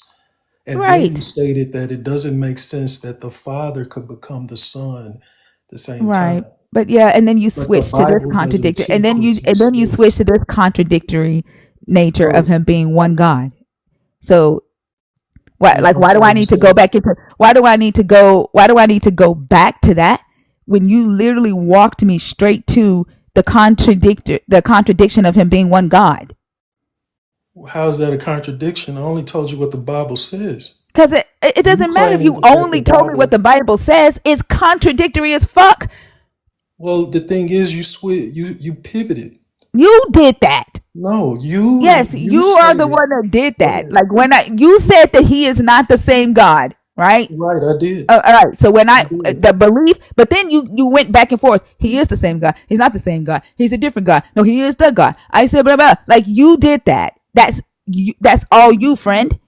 Yes, but Because you claimed that the you Father wanted to became the you Son did. in I'm gonna tell you flesh. why you did it. Let me tell you why you did it. Okay, you did it because you were trying to escape the fact that if he is indeed omnipresent, right? then there is no way in hell as him as the God can put himself in a mortal and still be omnipresent. No, An you said omnipresent entity cannot move. There is nowhere for it to go. huh? So to escape that, you went to the Trinity. And Wait, I I'm just sorry. dug You into said that an contradiction. You pivoted. You wait, did that. restate that again. You said an omnipresent entity has nowhere to go. What does that mean? Yes. I'm not your teacher. I can't explain that to you. I'm just asking you to expound because And I'm telling, it like, doesn't make logical I'll say it sense. again. I'll say it The again. word And omnipresent itself I'll means say it again. I'll everywhere. say exactly what I said again. But I'm not your school teacher. I'm not asking you to be. Yeah. We're Okay. So having I will say again what I said. A omnipresent entity has nowhere else to go. that's a logical fallacy. It makes no sense. Sure. No, it just doesn't. Okay. Omnipresence itself means everywhere present. Mm-hmm. What are you talking about? Yeah. I don't know. Talk yourself through that one. Don't need to. If you Of don't want to course. expound, that's fine, but it just doesn't make I'm sense. not your school teacher. Like, that's not my job to do I'm that. pretty sure I understand every word you use. Yeah. I think it's embarrassing, like for somebody to use the words that he just used and then still say that makes no sense. Like he literally used the words everywhere, right? And used the word present in the same fucking sentence and still said, I don't get it. And then to see the Christians in the comments saying, ha ha ha, she got caught. Like the fucking, like, I don't get it. Like, how is it? Right? How is it that y'all hear yourselves? You hear the things that you say, and then you just like completely choose, right? Because I don't believe that you're not an intelligent person. I honestly, by having a conversation with you, I think that you are an intelligent person, manhood. I really do, right? The way you type on the keyboard, like you research, right? You're an intelligent person. There's no fucking way that you did not hear what you just said and didn't think to yourself that if something is already everywhere, where the fuck else can it go?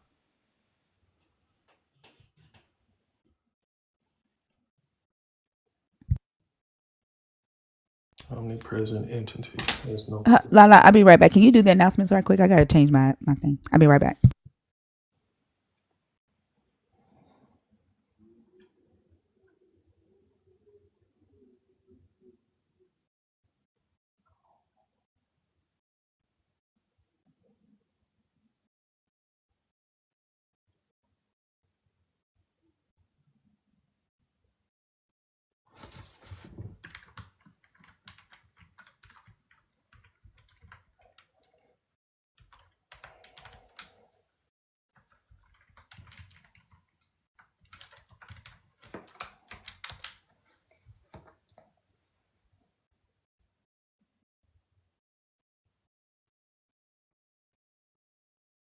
I don't think Lala is here.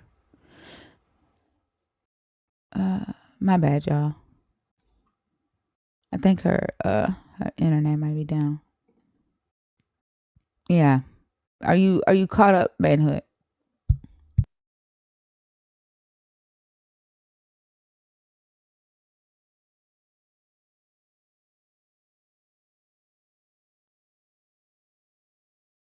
Manhood, are you there? I didn't realize I was on mute. Oh yeah, I'm good. Yeah, I don't think that any of this proved that God's nature is contradictory. You want to choose another topic? Like you're literally, your God is in this book having come down, right? Having conversations, riding on clouds, walking amongst the Israelites, and you're literally saying that that's not contradictory. Mm-mm. Where else can it go if it's already there? How can it move if it's already there? How can it move if it's already there? Well, I mean, it says the word is made flesh. It also states in I'm not Genesis talking that about your Jesus. You already said your Jesus was a different but you said entity. come down. I don't. I'm talking about your God. How can your God create? Did your God create? Yes. How can it create? If it is already everywhere, right? What space will its hands move to? Right? Like how can it move if it's already in the next space? Mm. Can you ask that question again in a different way? If I'm it's trying to already understand. occupying the space in front of it, the space beside it, the space behind it, the space above it, and the space below it, Mhm. where can it move to create? I don't understand why it would need to move somewhere to create, considering we're Did different it did it beings than. did your God form man with his Yes. hands? Did your God breathe in man's nostrils? Yes. Yes. How did your God do that without moving? Like, don't make me do uh the talking without moving his lips bit again. How does your God do all of that without moving? With power. And how did he do it with power? My assumption would be the same way the Big Bang Theory happened. Like, You, explain it for me. you, Explain it for me. well, I mean, the Big Bang Theory actually makes pretty decent No, sense. explain how your God did it. How did your God do it? I can only go by what the Bible states, I and it know. says How he did your spoke God do it? everything into Yeah. existence. So go by what the Bible said then. How did Yeah, your he God do spoke it without? everything into How did he do it? existence. You're the one. The Bible doesn't say he did it without moving. The Bible says he moved. The Bible says he used dirt and mud and formed Adam and blew in Adam's mouth. The Bible says he created animals and brought those animals to Adam. The Bible says that he walked in the garden and saw Adam and Eve and asked them why they were naked. Right? The Bible says he moves and he walks about. You're the one who's saying he does not move. You're not going by what the Bible I says. didn't say that So he what doesn't. I I would didn't like say for he you to do doesn't. is explain to me how he did all these things without moving. I didn't say he does not move. What I was You speaking did to say was he did. You creation in said you general. did Because say that. How did he create without moving? You did say he doesn't need to move to create. what I said is, I said he spoke things into existence, which That's is not what you also said either. true. You said he used power. You never No, said I he did. And then when you You play it back never from said that. You went into the fucking Big Bang. Like, why are you lying? after the Big Bang, you said let's go biblical, and I said okay. I said he spoke things into existence. Let You, there be what light. do you? Why? Let Why there does this be. God make y'all a liar? Like, why does this God? Like, why Ma'am, does defending ma'am, I'm this on God recording. turn? I'm sure that I'm you can sure. prove Sure, you me are to be recording. wrong. Sure, you are. Why does this But what I'm God? saying Why? is, Why does this God you're turn y'all into a recording. liar? Why does this I'm God not a turn y'all liar. into a liar? I don't have a reason to lie to you. But you are lying. I'm not. You literally are. It's all recorded on I know, and I'm not your about to give stuff. you the attention and play that shit again. I You don't need you literally to. said, okay, move the fuck on. How is your God created? So therefore you agree that your God moves, right? That he moves. Mm-hmm. Okay. Yeah, he Therefore, moves too. therefore Yeah, his he nature is speaks things contradictory. into. If he moves from one spot to the next, that means that he was not in the spot that he moved to. That means he is not everywhere. He is not omnipresent. If he has to move from the right side to the left.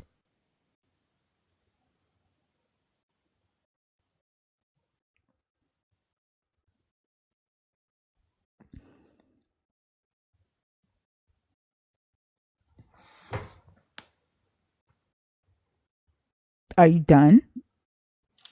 Well, I'm listening to wait on my turn. I No, don't. you're not. But that condescending No, bullshit well, right I there. guess you Like know. I guess you know 5 seconds. my. Five That's it. seconds is enough Anytime I time. start See, no, talking, you because like try to now speak I'm over me. talking. You said you were waiting on your turn. You said you were waiting on your turn, and then when I start This is talking, you crazy. want to talk. But then 5 seconds of silence, and your ass don't know how to talk. Like the condescending, childish bullshit. I'm not gonna do. I'm not your teacher. I'm not your mama. I'm not your wife, and I'm not gonna school your ass.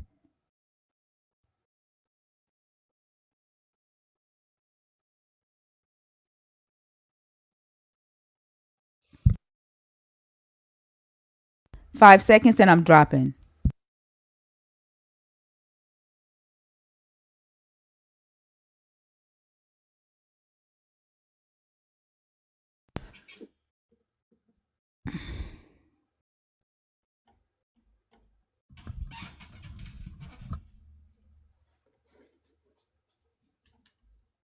For some odd reason, this God makes y'all liars and childish as fuck. I don't like. It's ridiculous.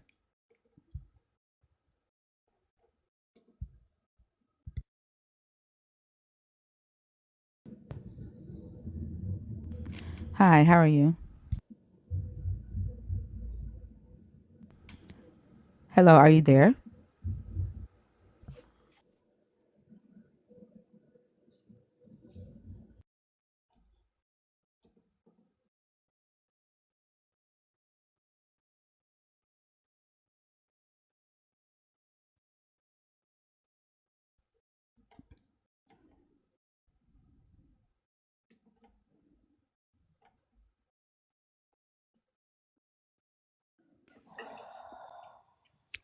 Yelling doesn't equal childishness. The condescending nature is childishness. And if you can't stand my yelling, then you can get the fuck out. And if you can't stand me saying fuck, you can get the fuck out. George, how are you? Hi. Well, I'm glad to be able to talk to you. My latest book is Satan's Greatest Lies and the Ephesian Bible. The Bible's the most evil book ever published. It does not belong in any schools. It does not belong anywhere because it has nothing to do with any kind of reality.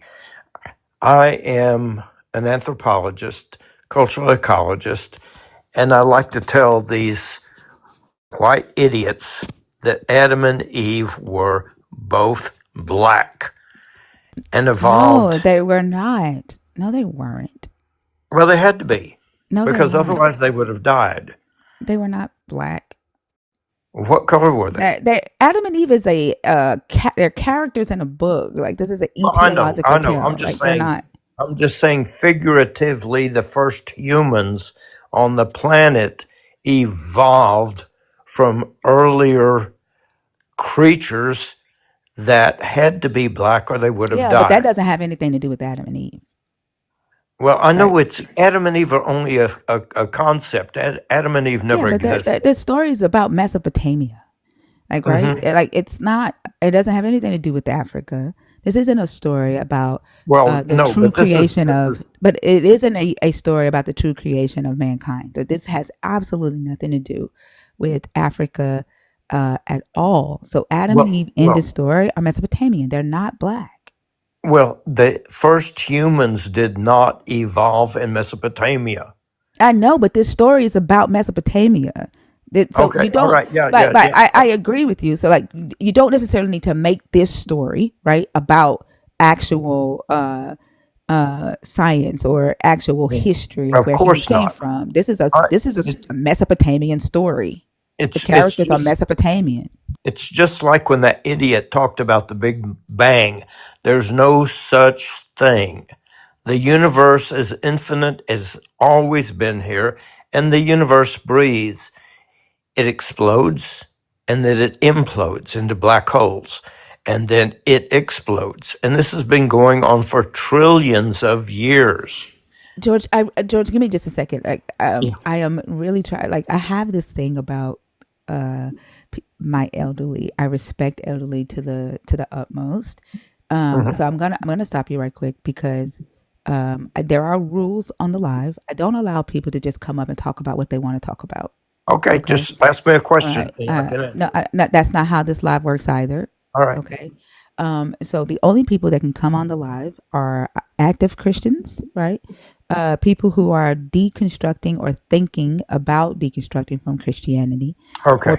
or people who have deconstructed. They're either atheists or non-believers now. Okay. And if you are, so I assume that you are a non-believer of this God, right? Yes. Okay. So, as a non believer, and I think that you do have information that you can share with us, but here's how the rules work. Okay. You Hmm. have to pick one of these topics on the board, right? talk about one of these topics and do it from a research perspective, because this is a research live. We're here to learn. We're here to increase our knowledge, okay? And so if you can pick one of these topics and share some knowledge with us about one of these topics, okay? Okay, I've only been a theologian for over 60 years, and I have been in the crypt with Mary Magdalene. Hold on. Which one of these topics are you going to discuss, Okay, the George? Old Testament condones slavery. Awesome. Thank you. Okay, it does. And the God of the evil Bible says, "Thou shalt buy the children of strangers, and they shall basically become your slaves." And so, therefore, people who were so called believers believed in slavery. And that's one reason that Abraham Lincoln was such an idiot and caused the death of 600,000 Americans, because they were believing in the Bible and they had slaves. I do not condone slavery, but slavery is everywhere. We're corporate slaves. We're slaves to all kinds of idiocy, like you've been talking about. The original sin, the Christian's gods, nature contradictory. The Christian God is great deceiver. Yes, I am not a Christian. The Christian God does not exist. There's no such thing. Read my book, Satan's Greatest Lies and the Ephesian So, Bible. so George, I don't want you to come up here and promote yourself like that. That wouldn't be fair, right? Like, I don't know you for All you to right. come on my live and promote yourself that way. Okay. That's kind Okay. of disrespectful, right? Yeah, well, why don't you come and visit with me? I have 12 miles of waterfront, 3,500 acres of God's holy creation, I, and I I don't, can. I don't know you, George. Like Well, that, you that can. wouldn't be a smart thing for me to do. Um, I'm not gonna accept that. Okay. Okay. But Yeah, but anyway, and I'm not saying like you sound like a pretty nice person, right? I'm a very And nice person. yeah, and if you wanna uh send me a copy of your book, let me read it and I give it a review. If you want to stick around the community, get to know us, and then maybe you can come up and promote yourself. But what you're doing right now is not cool. Okay. Okay. No, All right. I agree. You're in charge of all of this, but let me just tell you, our child was murdered by Mm. Christians. Oh Murdered. wow. Oh my gosh. Yes. And she was nearly 4 years ago. She was the sweetest child in the world. My wife is crippled, and she took care of my wife. She was a genius. She was beautiful. She was precious. And the dirty Christian cops were in on it. The dirty Christian DA was in on it. These Christians are evil. The chief of police in Huntsville, Texas, told me that I'm going to burn in the fires of hell because I've been against the death penalty since 1957. And he said that Jesus loves for innocent people to be executed. This is for real, so that they can be with Jesus sooner. Do you know how, if you've never been in the South, I guess, but I'm telling you, the psychotic so called Christians are so dangerous, and they hate me. They've tried to kill me, and they're trying to kill me with stress because they killed my child. I'm so sorry, George. Oh, go to georgerussell.net, and you can see it all. georgerussell.net. I have been a theologian for 60 years. And so I would love to have you come and visit. You can stay in one of my guest houses. And it's free, and you can learn from me because I've been there before you were born. So anyway, it's been a pleasure. I have got to go to bed. I'm tired, but I really respect you, and I respect everything that you're standing for. And I am on your side. Thank you so much, George. I appreciate you, and I hope you have a good night. Okay. Okay, thank you. Good night, All honey. right. All All right. right, bye. Wow, that's sad. Mm.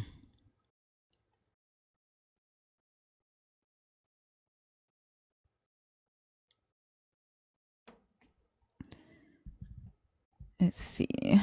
Who is next?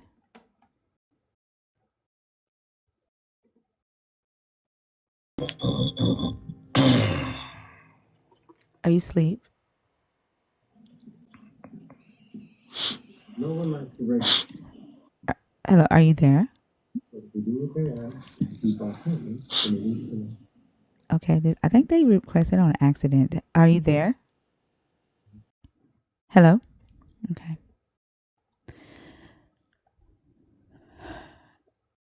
Was that a snore?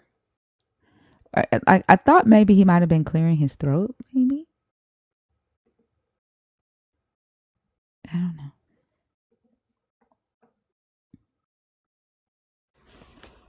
Hi, how are you?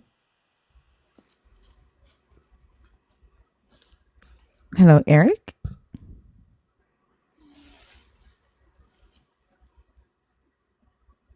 Did you come up on accident?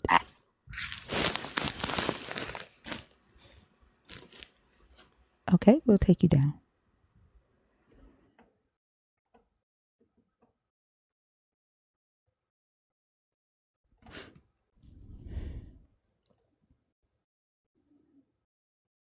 Okay, Kazoo, thank you.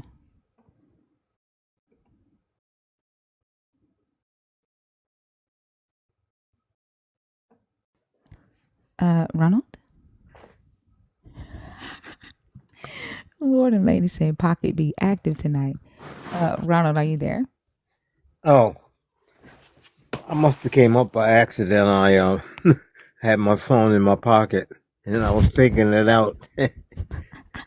No worries. Have a good night, okay? All right. Pockets is going tonight. Let me see.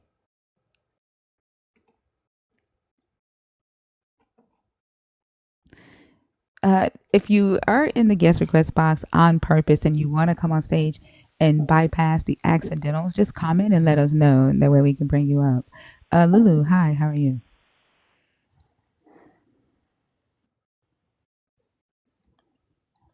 Lulu?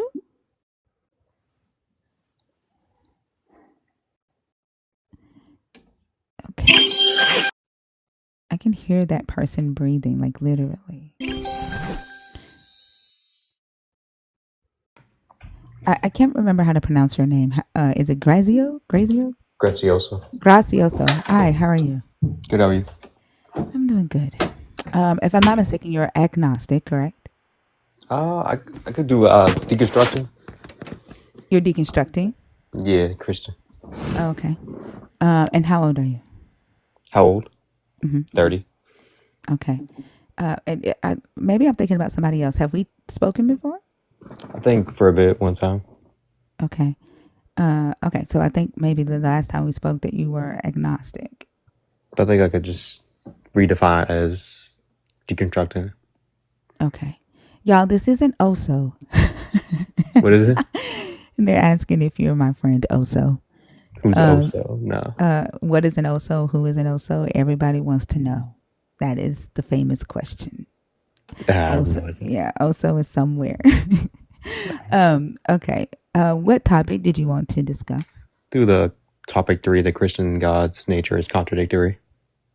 Okay, go ahead.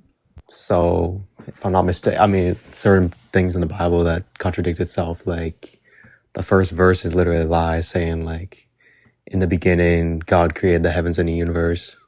I mean, God created the heavens and the earth. I think it's already a lie because the truth would be that he created the universe, not just the earth. You can't create the earth without the universe. Yeah, but that would be like just a logical contradiction in the Bible, though, right? Like when we say his nature is contradicting, we're saying who he is, right, or what he claims to be. Like he claims to be all good, right? Mm. He claims to be all knowing, all present. He claims to be one that if he says a thing, that thing will happen. You know, so powerful and above humans that he doesn't change his mind like a human. He doesn't lie like a human, right? those are things that he claims are a part of his nature, like that makes him who he is. Yeah. So you're saying that doesn't support that topic, or? No, I think I like it is there are logical contradictions in the creation story. I agree, but it wouldn't necessarily be contradictory to his nature, Okay. right? What about like, because it's also like the 6 days, like him creating on the 6 days, like I think that's still just logical creation, contradictory. like resting, like what, like the fact of him having to rest. That's a very human thing, right? It, you know what I'm saying? Like he's that to me would be contradictory to his nature of him being everywhere. Where the fuck is he gonna go to rest? You know what I'm saying? Like, Different Bibles, like some believe that he's like human like, and some believe it's like a spirit. yeah. The Hebrew text definitely portrays him as being a human like God. He's anthropomorphized a lot in the text, which means that like he's has human characters. And so I think that what the Hebrews wanted to convey is that their God does engage with humanity and will come down himself or through other representatives like angels and engage with humanity, get involved in humanity's bullshit. Mm. But the Christian God, however, he's too good, right, to get involved with humanity's mess. And like he knows, he's like Santa Claus. He knows everything that you're doing, even when you're asleep, even when you're awake. Where the Hebrew God didn't, there are things that he didn't know that he had to ask, for information for. And so like they're just two different types of natures. And so like and one of my friends who is a rabbi, his name is Bert, he kind of explained to me that they have a all-knowingness to their God, but not like the omni all-knowing that the Christian God has, if that makes sense. And so it's yeah, so that's when I say like the nature is contradictory. It's kind of like saying gracioso. Am I saying it right? Yeah, Gracio, grazioso. It's Italian term. It's not my gracioso. real name. It's an Italian term. Okay. If I say like gracioso is a liar, and you say I don't lie. That's not, it ain't even in my nature to lie, right? Like Mm-hmm. that's who you are. Like you've you know uh, raised yourself, developed your integrity to a point to where lying to you just like goes against your nature, and it would just like literally fuck you up to tell a So lie. that definitely gives me some ideas, because the Bible is saying God is this completely innocent, helpful person that's always healing. But I mean, there's parts of the Bible where he's like destructive and he's commanding armies to destroy other people. But the Bible Exactly. is also making statements about how you should be the better person, and arguments, conflicts. But is he always being the better, not person, but being, spirit, whatever it is? Exactly. And I remember one day that I was sitting down, I was reading the history of like Babylon and stuff and their gods. And I got the thought, I was like, man, has any other god in history ever put a human army together and march those humans and to kill other humans? And I researched for hours trying to find different stories where other gods taught other humans to kill other humans, and I haven't found any. And the odd thing about it is that the Christian God is supposed to be the all loving, peaceful God, but that is the only God that so far that I found in history that told humans to kill other humans. And why the hell did he create Satan if he's so perfect and doesn't want any evil in the world? And why, if he's so powerful and almighty, why did he let a friggin' talking snake and a poisonous apple ruin the world and a That naked that couple? part. And how did he create the universe if supposedly there was incest? I mean, Adam and Eve had two sons. Where'd the other people come from? Exactly. Makes But no sense. he went from, I guess, like this is another contradictory nature because he's unchanging, right? He's the same yesterday, today, and tomorrow.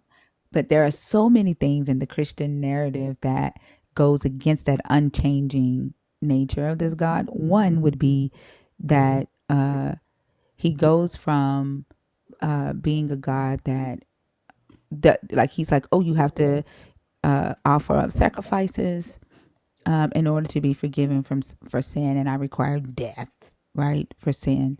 And then he changes his nature to grace for the Christians. No more death. I'm just gonna forgive you. You sin, you know what I'm saying? That nature itself uh, changes, And he and claims to then love everyone, but it's like, where's all this homophobia and other stuff coming from? And it does condone slavery. I know that's a different topic, but stuff like that, like, and like freaking abortion. A lot of beliefs in politics just come from the Bible, but it's like all mm-hmm. reflecting off this almighty, powerful, perfect, loving being. It just doesn't make any sense. Yeah, he tends to let people just get away with shit. I think they That mentioned the R word in the Bible, graping people, or like oh, they mention it in there. He just doesn't freaking necessarily give a fuck about it that wasn't there much. wasn't there part like, I'm gonna send you to hell? Was it Adam and Eve? I thought it was in the beginning. Rape you in the depths of hell, or something like that. That's not in there. I've never read All right, that. maybe I thought it was one of But those. there is a prophecy where in New Jerusalem, well, on the day of the Lord, when this God comes back, his elected will be graping women and dashing babies' heads against the stone and stabbing men to This is death. one of the gods Christians believe in, or The Christians don't know that this is the prophecy that Jesus is talking about in Matthew 24, but it's Isaiah 13. They don't know that Jesus is saying that. Like, look, one of them's in the comments like, that's not true. It's literally, he points to it in Matthew 24 when he starts talking about the signs of the second coming. And he's quoting Isaiah 13. And in Isaiah 13, it talks about the day of the Lord, the day that this God comes back with wrath and he destroys the sinners off the earth. And in that prophecy, the elect are graping women, they are dashing babies' heads against the stone, and they're stabbing men with swords. But it's not funny, but it is funny every time a Christian learns that that's what they're going to do. it's crazy. And Yeah. why is, like, humans were able to live to 930 years old? Why would God, he lets this freaking talking snake and apple, and then now people can only live to at most like 130 something. It's like, what's the explanation? Yeah. It's crazy. How about read it first, Sean, before you tell me that it doesn't say that? Because like you're making a very matter of fact claim, and I would hate to pull it up and read it to you, Wait, right? which claim? That it doesn't say in Isaiah 13 what the day of the Lord is. The prophecy that Isaiah gave about the day of the Lord. Like you're saying it doesn't say it. Oh, I didn't say it doesn't say that. Not you. I'm talking to Sean in the Oh, comments. sorry. Yeah, like I'm saying, don't make a claim like that if you haven't read it, because I can easily pull it up and read it to you. It's crazy. So the topic 4 says Christian God is the great deceiver. Could you elaborate, like, what you mean by that? Like, Yeah, so I only allow people to do one topic, but I okay. know that's okay. The last time you came up, you didn't get to because you identified as agnostic. Well, Um, there's so many labels, and it's hard to yeah, choose like what I really strongly like stand by. Like, but I mean, I come from a Christian background, so I guess deconstructed. yeah, Were and you it's once? Sorry, let me cut no, you off. yeah, I was once a Christian, and I'm still deconstructing, but it is difficult, right? When you're uh, deconstructing your beliefs, and people want to say they want to know, like, what are you? What are you? What are you? What are you? And you're not under any obligation to label yourself or anybody, because at this point, it's kind of like a new rebirth. You're trying to figure that out, right? Like as you learn and you question, that will change. So there to me, there really isn't a need for you to identify it. And if you're at a place to where you're like, I do believe that a God exists. I just don't know, right? I just haven't been fully convinced. Then that's all you have to say. You don't have to identify as agnostic unless you feel that you are actually agnostic, right? Um, but go ahead. What you want to say? I I was remember going when to I was answer like your 12 question. or 13, I was in middle school talking to one of my teachers about religion, and I was like, I think it's possible there could be a God. I just don't really believe the God that like I was raised to like the Bible talks about. I think a lot of these things don't make sense. I feel like I was ahead of my time. There was a lot of 12-year-olds who aren't saying. And she was like, "Oh, so you're agnostic?" I was like, "I'm what?" I Oh, thought she that was she calling me told out you that at teacher. 12? I've never heard that word in my life. And so that's when I Wow. learned that word.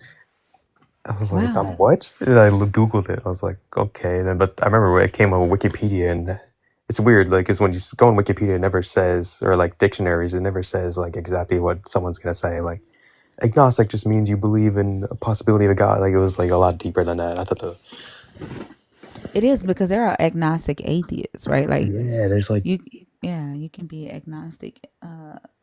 Anything. Conquifador with the $5 super chat says, I could be wrong, but doesn't the homophobia part come from Paul? I don't remember it being in the Old Testament, but I could be wrong. So, in the Old Testament, let me say yes and no, because here's why I say this. Because in the Old Testament, there is a law that says that man should not lie with men, for it is an abomination. That is in the law. But Christians believe that the law is not does not apply to them, so that doesn't apply to them. In the New Testament, um, Paul never mentions homosexuality. He never mentions men lying with men. That was later added. That word homosexual was later. Homosexuality was added much, much later, in like the 1900s. I think like 1940 or something. And so, yes and no. It comes from Paul, but also in the Old Testament when they're like in the wilderness, right? Mind you, they were never really in the wilderness. Like this is just a symbolic story that's being told. But like when they're in the wilderness, they're dying off, right? God is killing them all because they're talking bad about Moses, right? So they're dying off. He's already told them that 21 and up cannot go into the promised land. So now it's just women and a whole bunch of children, right? Then they need to repopulate. And so logically, the law that says don't lie with man. The word abomination wasn't in the original text either. That was added later. But he's saying don't lie with another man, right? Because they needed to repopulate. Like don't waste your seed. Logically. Uh and later on in the New Testament, they took the words for sexual immorality and effeminate to build this homosexuality disdain for this Christian God. So does the Christian God dislike homosexuality? Probably because most Christians dislike homosexuality. The God in the Bible, not so much. David and Jonathan, I haven't found one scholar that just wants to come out and say that David and Jonathan were in a relationship.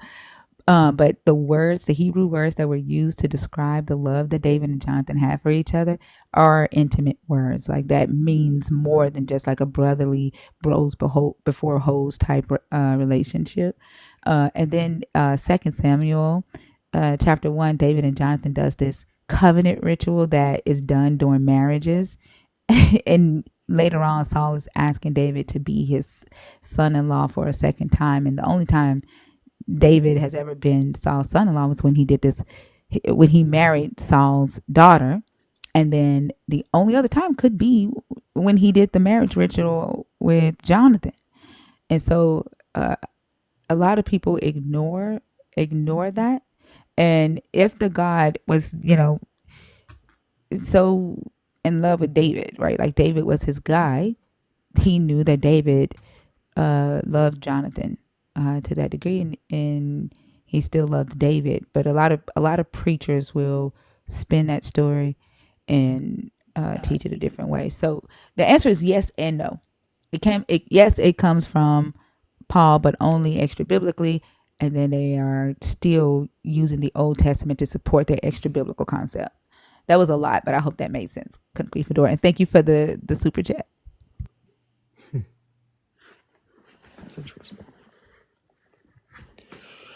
There's one last thing I want to say is I know it might be a little off topic, but it says day 6 of the creation story, God created humanity, which contradicts the whole Adam and Eve thing. Because if he created humanity on day 6, but then it somehow goes into Adam and Eve, that just doesn't make any sense. Yeah, and that's because they're two different accounts. But yeah, I agree. It's very Awesome. contradictory. Sweet. Well, thanks for having me. You're welcome. I hope A you little have a good nervous getting night. on here. Thank you. Have a good night, okay? You too. Good All night. right.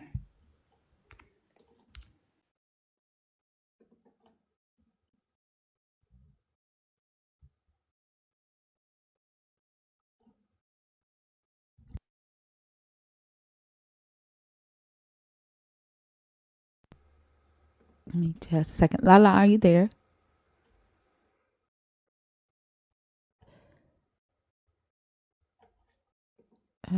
Let's see. Is Dudette or Selena in here?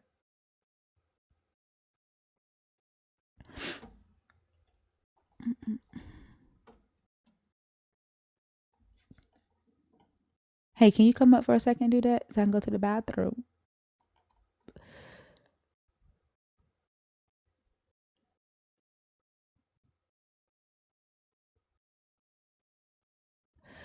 Also, if you're waiting to come on stage, can you comment so that we bypass the accidental request?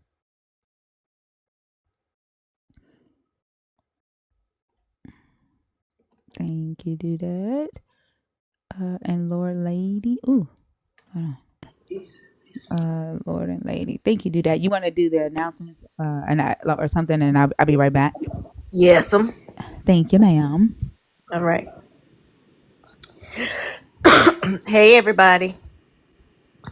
Tap the screen. Y'all know what to do. You know what it is. Share the live. Let's get the likes up to 150. The shares up to 400 at least. Please help Thinker reach her gift goal. She only needs 6 more hand hearts to reach her gift goal. Follow if you haven't already. Subscribe if you can, and subscribe to her YouTube channel, Arc Thinker. It's ARCH Thinker on YouTube, and also Verses and Vibes with Thinker and Bash on YouTube. Tip her if you can. Her Cash App is in her bio. She stayed on for 13 hours today. 13 freaking hours. And if I didn't love her so much, I would have cursed her out. I love you all, especially our regulars. Thank you for being here. Tap the screen. And again, let's get her up to 150 until she comes back.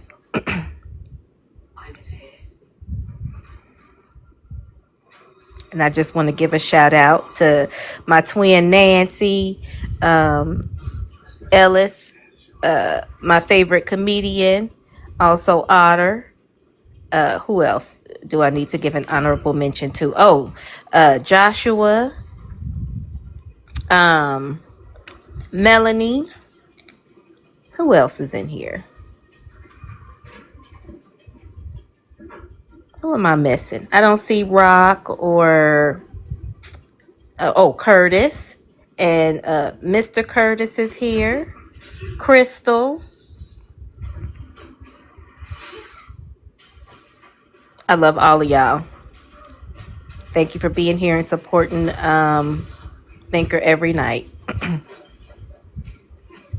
Really appreciate it, and I'm sure she does too. Oh, Mary. I'm sorry, Mary. I see you too. But tap, tap, tap, y'all.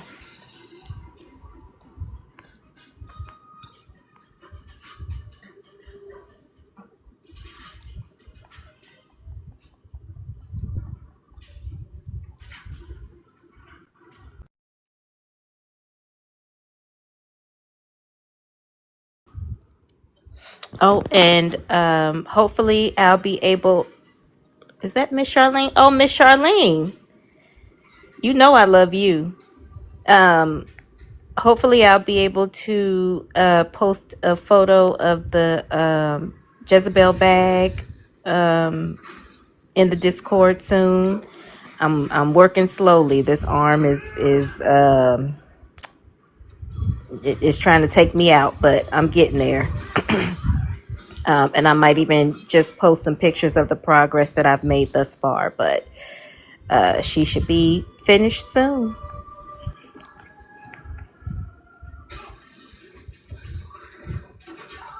Okay, I'm back. I had to fix me some coffee too. Sorry. Okay. Lord and Lady, how are you? I'm good. How are you? I'm doing good. Hold on. What are they excited about? Your bag? Do that? Is that what you told them about the bag? Yeah, I told him I might post some pictures of the progress I'm that I've made excited. so far in the Discord. But Let it be a um, surprise, and then let me wear it. Let me take pictures with it. okay, Yeah, I'm I, excited now. I can do that. It's beautiful. Like it's gonna be fun. Yeah, just a lot of painting, a lot of painting Yeah. and sand and sewing. But I've got the parts all together. The pieces all cut out and the holes punched. Just need to put the bottom on the zipper and the handles. But I'll do that. I can't wait. Like the shape of it is just unique. Um, and like the finish, like the I don't want to give any details away because I want people to be surprised, like when they see it. But like it's Yes. that bag. It's Don't that say too bag. much. Yeah, yeah. It's that bag. Lord, Lady, are you Christian? Are you deconstructing? Or are you an atheist? I'm deconstructing. Okay. And which topic did you want to discuss? Um, let's go. It's kind of both the bottom ones, but I guess we'll just go with deceiving. Okay. And what are your thoughts on that? So I was talking to a friend of mine. She's like a diehard Christian, and she actually brought this to me today. So I think it's like the beginning of her deconstruction as well. But we were talking about the concept of free will, and her example was in the garden when Adam and Eve ate the apple. There was that God gave them free will, gave them the choice to eat of the apple of the tree of knowledge or whatever. That choice itself is the deceit. Like, so he's supposed to be omnipotent, omniscient, and omnipresent, supposedly, and so he would already know the decision that they're going to make before they make it. To even further the deceit, he sets them in there and he says, "Hey, don't eat this, or you will perish." Already knowing the choice they're going to make, and then on top of that, not only did he tell them not to, he sends pretty much a spiritual boogeyman in there to try to convince them to go against his rules that he made. But the whole point is, there's the concept of free will in itself is the deceit, because he should already know the choice that they're going to make. He puts them in there and says, "Don't do this, or you'll die," knowing that they're going to make that choice, and then he still punishes them for it at the end, which is crazy. Yeah, I think I agree with you that the concept of free will is deceitful because I think it also makes the human take responsibility for things that the God did, right? Or uh it eliminates any responsibility or accountability from the God. It Right. puts all the onus on the human. And to me that is deceitful. So it's Yeah. something that a narcissist would do, right? When they know that they're causing harm to their victim, and then they make the victim feel like the harm is the reason why they're harming the victim is because it's the victim's fault. And if the victim was just a better person or spoke a better way, then it wouldn't trigger the offender to um, abuse or manipulate the person being abused. That's what free will feels like to me. Right. And if you were to look at his God's nature like human nature, that would just be psychotic, and he would have to be doing it because he enjoys it. Yeah. So I did take down some notes before I was brought up, just to share if there are anybody else. I mean, I'm sure there are other people in here deconstructing in the chat, but so the three passages in the Bible that I came across, God allows deception as a part of his divine plan or for purposes of judgment, or like achieving a greater good. Some of those examples are That's okay. I thought about that like right before you came up. I was when we were talking about the God's nature being contradictory, right? The fact that he cannot lie, and a Christian saying that, oh, he allows deception in order to punish, like he needs deception in order to implement his plans of punishment or to allow evil to happen, then that means that he's lying, and that goes against his nature of not right. being able to lie. But yeah, go ahead. Like, it's just funny that you brought that up because I was thinking about that right before my bathroom break. Yeah, no, Go ahead. he allows it, but then in the Bible, it also affirms God's truthfulness, supposedly. Like it says, in hope of eternal life, which God, who never lies, like specifically states that. But so the first one I came across was about the lying spirit, in 1 Kings 22:19-23. Here, God permits a lying spirit to deceive the prophets of King Ahab, leading him into a battle where he will meet his downfall. This occurs as a part of God's judgment against Ahab for his wickedness.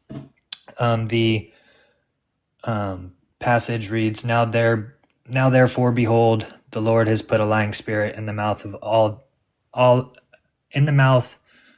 all these your prophets. The Lord has declared disaster for you. Yeah, we're very familiar with the plan to kill Ahab and working with lying spirits. The interesting thing here is that these lying spirits are around his throne, right? Like, what the hell are they doing in heaven? You know what I'm saying? Like, what? Yeah, it's twisted for sure. Yeah. In 2 Thessalonians, God sends a delusion he uses delusion as a tool.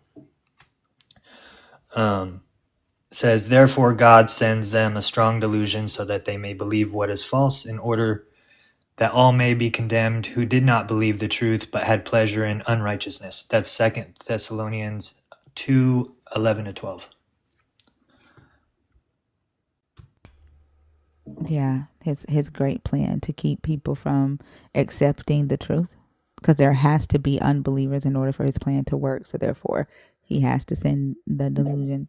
I think John talks about that unbelievers are part of his plan, and so like there has to be unbelievers. The plan doesn't work unless there are unbelievers, Right, which is crazy. And the fact that like he supposedly should know the outcome of this plan. So what's the point? Mm-hmm.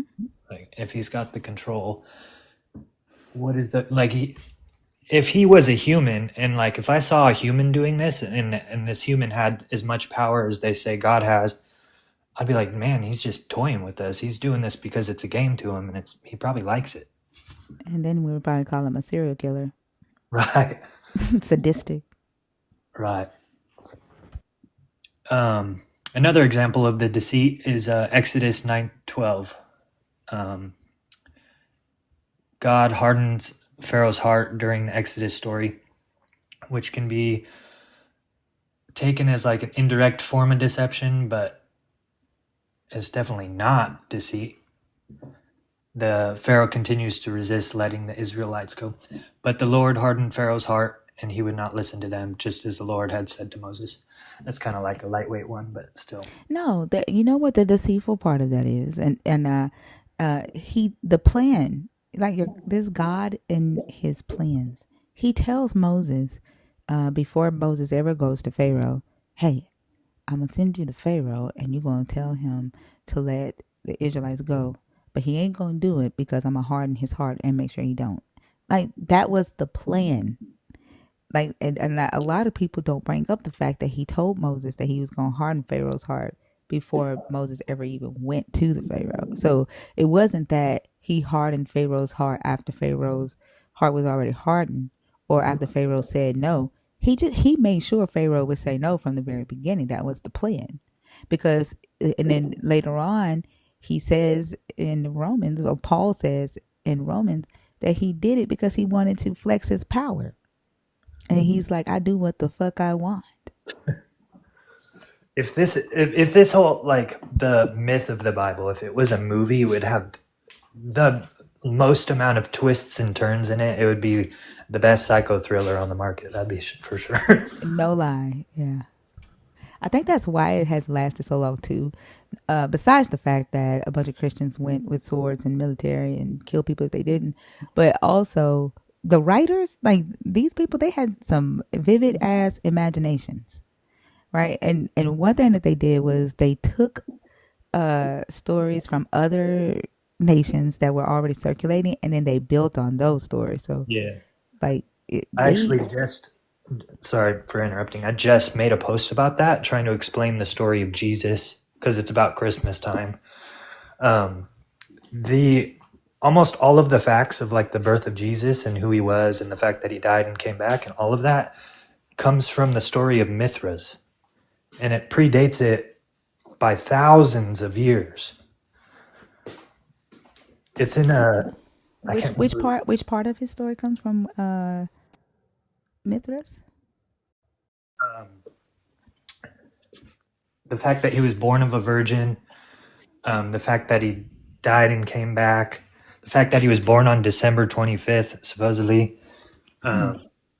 There's a lot of connections to that, and it's something like I would have to research. I'm not heard of that.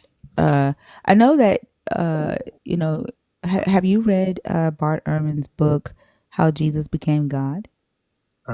No. It's a very interesting book. The link is in my bio. But I know that some of his story is parallel to Apollonius. Do you know who that is? The god Apollonius? Yeah. The Greek god. So I know they share. Dionysus too. Nero. Yeah, there's plenty that he's not the only virgin birthed from a virgin god. Yeah. And a lot of them predate the Christian story. Mm-hmm. Yeah. There's Romulus. So I was watching an interview of a biblical scholar who, like, his the way his deconstruction started, kind of like fucked him up because he was in seminary, right? Well, he went to a PhD, like a graduate school, for researching the Bible, right? Because he wanted to research and not do the theology because he had already done the theology. Now he wanted to get into like the actual research. And he said he didn't quite know what he was getting himself into. So he's in the library and he's researching the Roman histories. And he comes across Romulus's history. And he says he's reading Romulus's history, and he said he just started crying because he realizes that it is an exact replica of the story of Jesus. And Romulus is the founder of Rome. So he said he left the library, got in his car, and he said he just started crying, like boo-hooing crying. And he said that was the day that the entire deconstruction started from Christianity. When he realized that. Yeah. I mean, it's like my friend came to me and shared this story with me today. She seemed shook, and I don't blame him because like the indoctrination is deep. It's generations deep, and it's got to feel like I was never so deep into Christianity that it was a part of my identity, like my grandparents were, but I luckily didn't like cling on to that identity. So when I started to do my own digging, it didn't shake my foundation like I'm sure it does for some people. It shook mine. I'm not gonna lie. It fucked me up. And it hurt pretty bad because I did believe, that I did believe in Jesus and I did believe in God. Although I had questions about whether we were worshiping the right God, if that makes sense. Right. But once I found out everything else, like it was like I wanted to throw up. I was angry, heartbroken, and I like the crazy thing is sometimes the feeling of whether I need to like be grateful to this God. Sometimes that feeling still comes over me, and I'm still training myself to, uh, to not do that. If that makes sense. But Yeah. that like every moment of my day was me giving thanks to this God. And so as I learned, like it fucked me up. I'm not gonna lie. Yeah. I mean, the concept of having a higher power and using that is very beneficial in your day to day life. It's just the whole it's the religion that's the issue. It's not the believing in God or having a higher power. It's the the myths that are sold to us as fact, and the fact that the majority of the whole entire world is kind of like under this spell almost. Yeah. Um, I agree. It's the thing is like they don't want people to think because if it allows them to do what they do and control what they Yeah, need to I mean, control. it says Yeah. that in the Bible too. Don't rely on your own discernment or whatever. And the fact that people are so they're willing to do it while at the same time ignoring that the understanding that they're relying on is still another human's understanding, right? Yeah, Like they will say, you're leaning on your own understanding, you're leaning on your own knowledge, you're leaning on your own logic. But who, if not, whose logic are you leaning on? Like, have you even asked yourself that? right. Whose beliefs am I holding to? By you Whose telling me, understanding am I holding to? yeah, and if you're telling me I'm leaning on my own knowledge, you're judging me, and you shouldn't be doing that. So just a quick little search I did on my computer, real quick. The similarities between Mithras and Jesus. Both born on December 25th. Obviously, it's arguably the birth date for Jesus. They just kind of chose that later on. They're both a virgin birth. They both had 12 disciples. They both have a death and resurrection story. And they both have examples of salvation through sacrifice. And the Mithras story is from, I'm trying to find the exact year. It's from like an Indonesian text. But it's like 6 BCE or something. So it's a handful of thousands of years predating Jesus. Let me see. I'm looking it up right now. Are you sure it's not a Roman god? The Mithras is a Roman god? Yeah, it's from the Hellenistic period, I'm pretty sure. Or actually, wait, let me. So yeah, so the Hellenistic period would have been um around 330 BCE when Alexander the Great came in.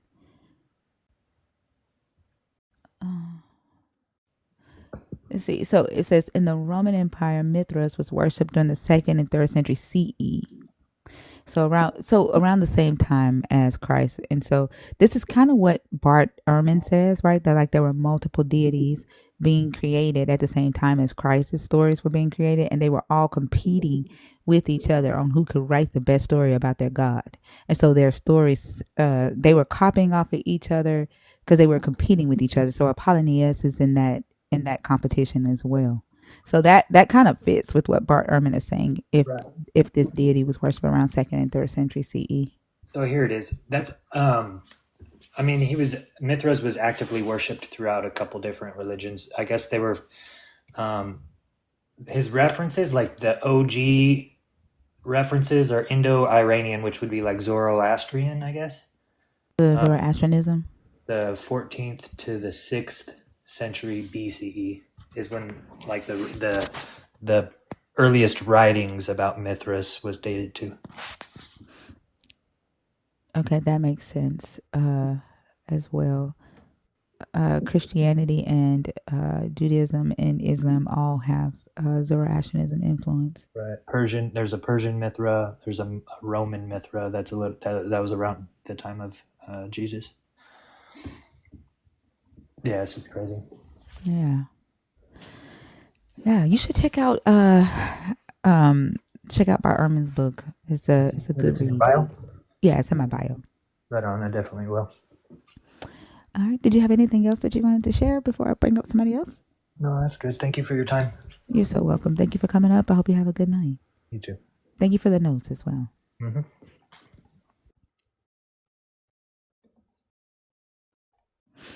All right. If you are in the guest request box and you are waiting to come on stage, can you comment for us, please?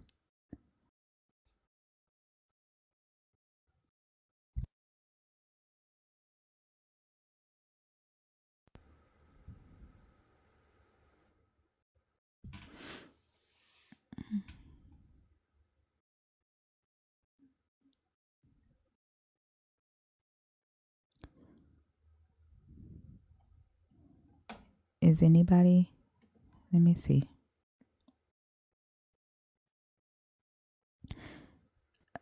Forever Fresh.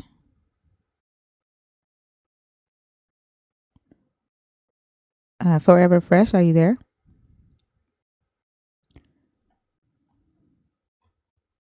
Do y'all see them on stage?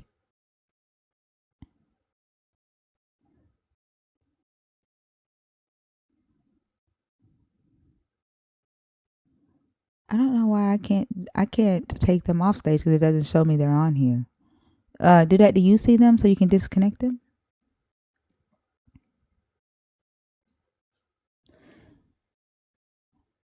Thank you. That was weird. If you're here and you're in the guest box, just comment so that I can bring you up. That just makes it easier for us, y'all, so that we don't go through the accidentals.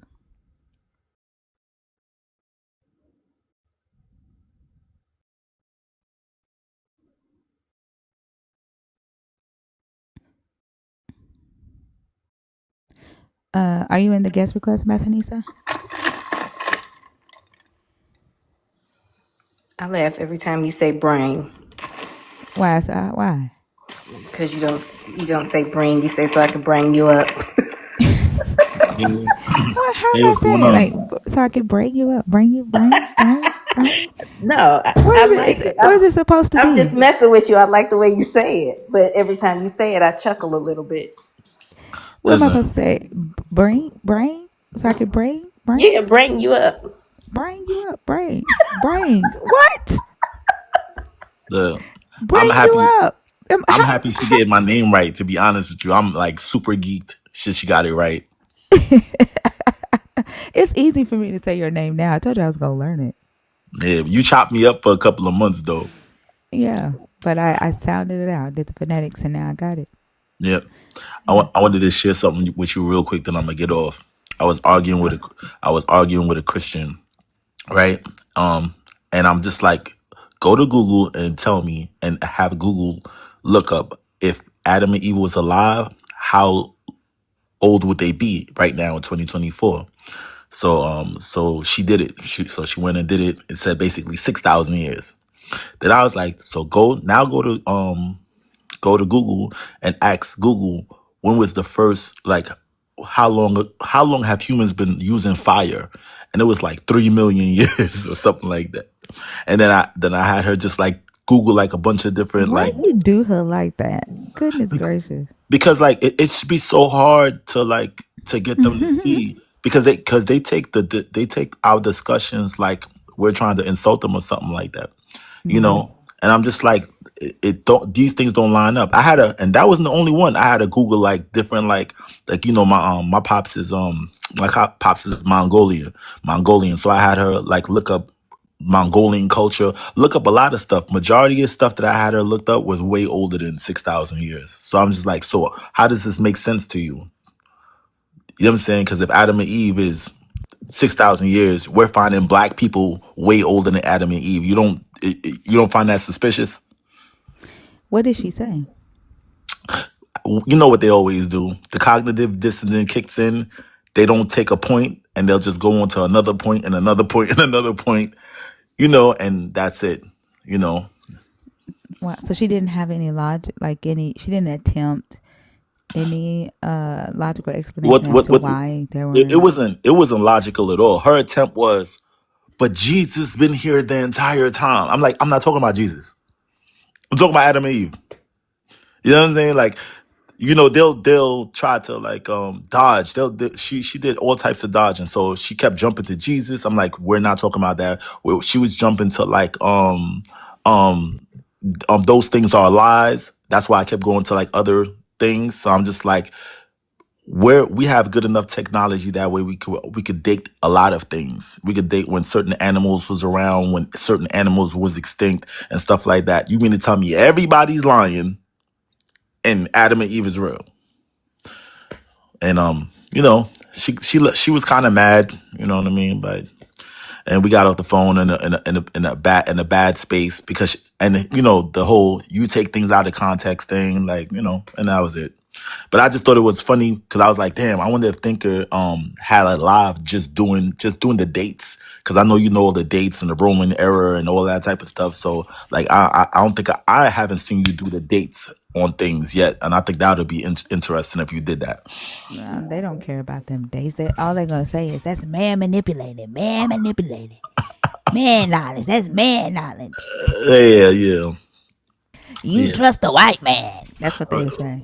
Right, and I did the argument of slavery on my other Christian friends, and I kept calling it the slave Bible, and then I'll point out the stuff, and they just like, oh, you're taking it out of context. I'm like, we'll have to read the whole Bible at this point for you to like prove your point. Like, we got to go from the beginning to the end, because they think everything is out of context. We can literally read it right there and they'll still deny it. It's bad. I would never want to be that brainwashed to whereas you could just show me the proof and I'm like, nah, water ain't wet. Like, you know what I'm saying? Like, I don't know, man. It's crazy. But I love y'all. I love you live. Oh, I posted well, you when you go to my page, you'll see it. But there, people are mad at me about that rhyming for 3 minutes talking about Jesus. They did not like that. So yeah, yeah, man. So that's about it. But I'm gonna be listening to y'all. La, everybody. I love y'all. I'm gonna talk to y'all later. All right. Thank you for coming up.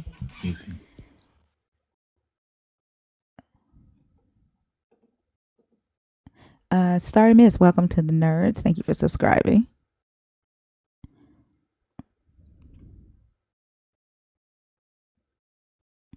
How long have humans been using fire on Earth? That's how he worded it. Master Nisa always has good energy. Y'all probably know him from Thanksgiving on a Train. The video that he did, Thanksgiving on a Train, that went viral. That's him. Mr. Make It Happen, how are you? Yo. Can you hear me good? I can. Oh, what's going on, host peace? How you doing? I'm doing good. Are you that's Christian? Are you deconstructing, or are you an atheist? I'm deconstructing. All right. And which one of the topics did you want to discuss? The Christian's God, nature is contradictory. Okay. What are your thoughts on that? So, one thing I always say, why would I serve a God whose representatives are you people? When you look at the nature of the God of the Bible, his representatives are the same, contradictory and hypocritical. God tells you, thou shalt not kill. But this dude killed so many motherfuckers in the Bible. I don't even think this dude Satan killed nan motherfucker. He ain't killed no motherfucker in the Bible. Correct me if I'm wrong. He tell you you shouldn't kill, but he killing everybody. He He did tell kill you, Job. He did kill Job's family, but the God told him to. yeah, God gave yeah, him permission to. you over there making bets with the devil because you want to prove a point. You know what I'm saying? You got gambling with the devil. Hey, go mess this guy life up. You know what I'm saying? He ain't gonna betray me because you want to prove a point to your best friend Satan. You know what I'm saying? And he tells us one of the seven deadly sins is jealousy, or jealousy is a sin, but he just straight up admits, I'm a jealous guy, so he's jealous of what we doing down here. He tells us not to commit adultery, but then you go and get a married woman pregnant with your son. look how you Contradict. look how you said that. Get a married woman pregnant. That's Yeah. what he did. He goes, you know what I'm saying? It's contradictory. And he claims to be such a loving God, such passionate, such understanding. But the second you do something he don't like, not only is your life being threatened, your soul is being threatened. And that's what Christians do. They claim to be loving, caring, and understanding people, but when it goes right down to it, they can't wait to tell you what's going to happen to you. They can't wait to find out if anything bad happened in your life. Guess what? God punishing you. You get into a debate with them or whatever, they can't wait to tell you going to hell. Oh, just you wait, nigga. God got something for you. Wait till you pass away. You gonna be suffering for all these. They can't wait to tell you that kind of crap. You know what I'm And saying? and it stems from their ego, right? Either their jealousy, their ego, um, or envy of your ability to question and have feel freedom in that, or the liberty in that, and they don't understand why they're still riddled with fear, right? And it makes them mad that you're able to question what they really want to be able to question without fear. And then, so what they want to do to you themselves, they'll say a God's going to do, and then they'll pray and hope something bad happens to you Exactly. because they really want to be the ones to hurt you. That's the fucked up part about it. That's the whole intent behind that, and them saying those words is because they want to be the ones to hurt you. That's what they teach them to do. Cause like you, I'm like you. You know, I was raised a Christian up until I was 25 years old. I'm 36 now, and I've been experiencing my own personal things and studying for the better of about 13 years, 26. Well, for the better of about since 2013 until now, pretty much. And that's what they teach you. They really want to cuss you out and they really want something bad to happen to you, but they masquerade it as I'm just going to pray for you or God bless you, which is the fakest stuff in the world.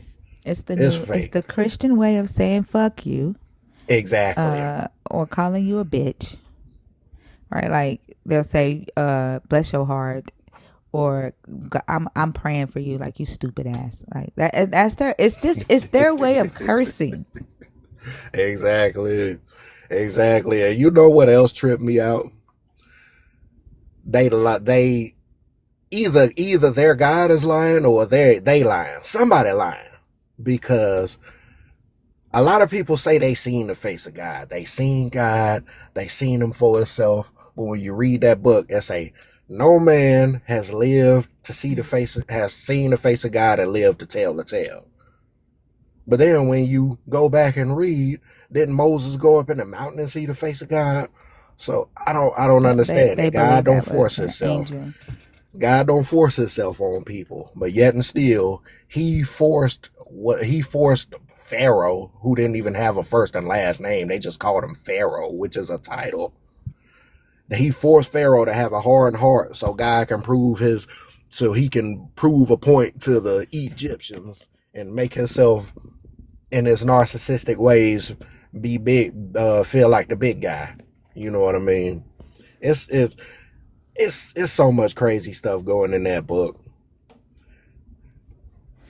Yeah, I agree. And so, how long have you been deconstructed?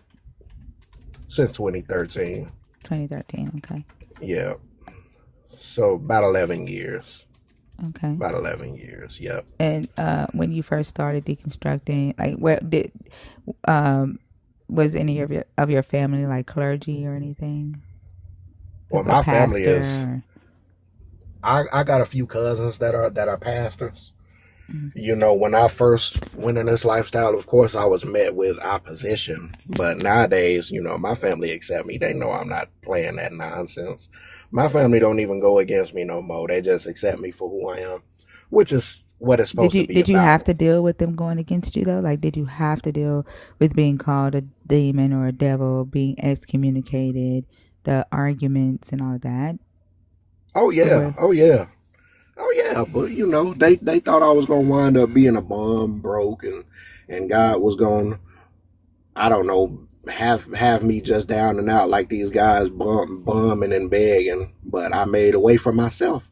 Cause one thing I was dealing with in Christianity, listening to what they say, trust God, listening to them and taking advice from them didn't leave me nothing but depressed and questioning my life. And when I Mm-hmm. decided, you know what, I'm just going to listen to that voice in my head, because that's the real God right there.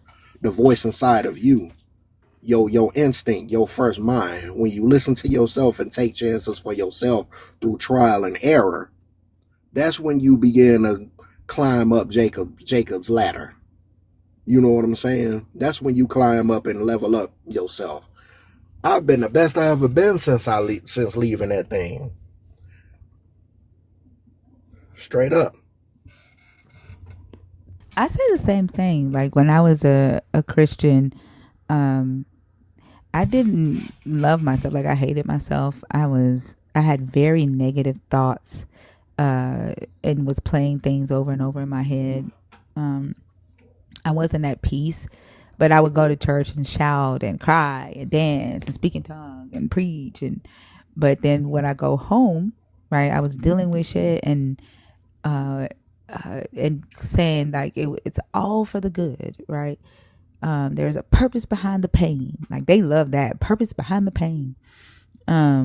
But I was a man, like every day crying.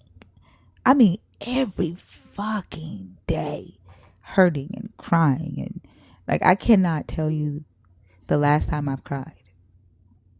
I It's been years. It's been years since I've had the pity party type bullshit. Cry like, woe is me. Why am I going through what I'm like since I left uh this God. And that's like, I don't like the level of liberation and knowing yourself and getting to know yourself. It's I don't even know how to explain it. It's just so, man, I it's get exactly freeing. what you mean. I get exactly what you mean. Because you realize things from a broader perspective. And the most beautiful thing about a lifestyle outside of that religion, you're able to accept others and still live your lifestyle better than the people that claim to accept others even though they part of that religion. Really Mm. secretly they're judging you and they're secretly monitoring you. And what I've seen in the most recent years, we got a lot of religious people biting off of conscious and spiritual things and bringing it back to their religion. Like, we got Christian people using the terms high vibrational and low vibrational now. Y'all don't even know I what that know. stuff mean. They Y'all starting don't to even know say what that it. stuff mean. Like, yeah, they're starting to say it. And then they'll come on here sometimes and like they'll be trying to use the words that we use, and it doesn't land right. And I be want to say, Exactly. just have a conversation. Like, I have no goal whatsoever on trying to take somebody's God away from them. Like, that's a decision that person has to make on themselves, or whether they reconstruct a different God, right? A different idea and a God. Because at the end of the day, you still can't prove the God that you serve exists, so you can make your own God. Like, you believe differently than your next door neighbor anyway. You and sister so and so sitting on the pew, y'all don't serve the same God. Like, y'all think y'all do, but you don't. You know what I'm saying? So, like, I don't have any goal on trying to take, their gods away from them. Like, just a conversation about how the belief systems affect society, how are you showing up and engaging with yourself first and then with other humans, and uh like what does that look like, and how can we be better at that? Like that's it. And how the current belief systems that Christianity, and I can Mm-hmm. speak from that, from experience, how those that religion, that doctrine is it contributes to that, right? Like keep your God. I don't care. Like that's on you. So come up here, just be yourself and have a conversation. Don't fucking gaslight us. That's the problem. If you gaslight, then I feel attacked. You know Oh what I'm yeah, saying? they'll do that. They'll do that. Yeah, I because was it's gaslit the abuse. other day in a line full of Christians. Oh, it was bad. They beat me up pretty good. It like gaslighting. Like it just, to me, it just feels so slimy, so dirty, and I don't like there isn't a word bad enough to describe the way that feels, if that makes sense. I keep trying to explain how I feel when they come up here and they deliberately lie, or they try to twist my thoughts or twist the thoughts of people that's listening. There isn't a word that can explain how I feel, or if it is, I don't know that word yet. When they do that, and it's the intention behind it. It's me recognizing and feeling and understanding the intention behind it. That's so disgusting to me. It's like Yeah. it's like rats behind a sink disgusting to me, if that makes sense. You know what I'm saying? Oh yeah, it makes sense. Yeah. It makes sense. It's real irritating. It's real Yeah. irritating. And the bottom line is how you treat people. How you Yeah. treat people. I could care less what you believe in. Ain't that what your good book all boils down to? How you treat people. Because one thing I like about the book of Revelations, if this whole thing wind Give up me just being a second, real. Mister. Make it Okay, happen. okay. She's all washed up. If my thoughts are already twisted, then you're even more twisted, because your ass is sitting here listening to my twisted ass thoughts at 2 o'clock in the fucking morning. So there's that. It, that makes no sense for you to be sitting here listening to my twisted ass thoughts. Go ahead, let's make it happen. I'm sorry. Like that shit like that. Like that, Tell them it to doesn't wash make any their sense ass. to me. Yeah, like why are you here? You know what I'm saying? Like if Wash the your thought, ass first before coming up here typing. it makes no sense. And Yeah, then but like where was they'll I at? come and just hate watch, right? Like No, it, that's what they do. They lurk. They the very if you ask me, they worship in the same demonic entity that they running from. that's what I That's what said. I think. Yes, I do too. I do too. They be so quick to talk about some Illuminati and celebrities worshiping the devil. Y'all worshiping the same thing them celebrities worshiping. So they get on a song and they talk about how good God is and all that. They sound just like y'all do in church. The only difference, they ain't in church, but y'all is. But At y'all least the saying the mu exact same phrases. at least the music that they think that, celebrities are at least their music will make you get up and dance. Like a lot of Christian music, to me, it sounds very depressing. And like if you stop and listen to the words, like how can you lift yourself up, and you're constantly singing songs that are about suffering and woe is you, and Self uh hate. yeah, like how I'm can you, nothing. I hate yeah, myself, God, but with you, I'm everything. I'm just a lowly wretch. it's crazy. Mm. uh, And I'm gonna say one more thing before I get off, because I know somebody else want to get on. This is another thing. According to the Bible, now this is what Christians taught me when I was still going to Bible study. So as of now, the planet is between 10 and 15,000 years old as of right now in year 2024. you said the So planet is 10 to 15,000, or are you talking according about to according to Christianity, Christianity? yeah, according to Oh, Christianity, because those of us that know better know better. It's too much evidence on the planet, but according to I think Christianity, less that's than the that. age of the planet. I thought it was like, according to them, like 7,000, 8,000 years. I think 10,000, 15,000 is giving them way too much credit, because I don't even think they Yeah, think that long. I don't think they. That's what they told me, but you know how that don't make sense Yeah, yeah. because it's 7 billion people on the planet. Now do the math with me for a second. Adam and Eve was the first 2 people on the planet. It takes a woman 9 months to create a child. Now, factor in the flood that supposedly happened. So all the people was wiped off the planet. So now you got Noah, his sons, and his sons' wives, and his wives. And who knows however many years passed between them and Noah. So them 3 people had to replenish the whole people. Even in the span of 10,000 years, you can't get 7 billion people from about 10 people. You can't. The math ain't mathing on that. And not to mention the animals. How did the animals replenish so quickly? You know what question I thought about today? So I did a video about the God not giving Adam and Eve instructions how to name the animals, because somebody was like, he gave Adam explicit instructions on how to name the animals, right? And so I was like, he didn't. Like, he brought the animals to Adam and to see what Adam would name the animals. Because he was testing, right? Like, that's something that you do when you're testing some shit out. So, so basically he was testing it out. But then I brought up the fact that he said that they would eat bread when they leave the garden, right? And when they was in the garden, they ate vegetation. Leaving the garden, they were going to eat, still eat vegetation, but now they would eat bread, which means sustenance, like no longer just trees and plants, right? And so the person was in the comments like, you don't know what you're talking about. Bread doesn't necessarily mean bread. It means food.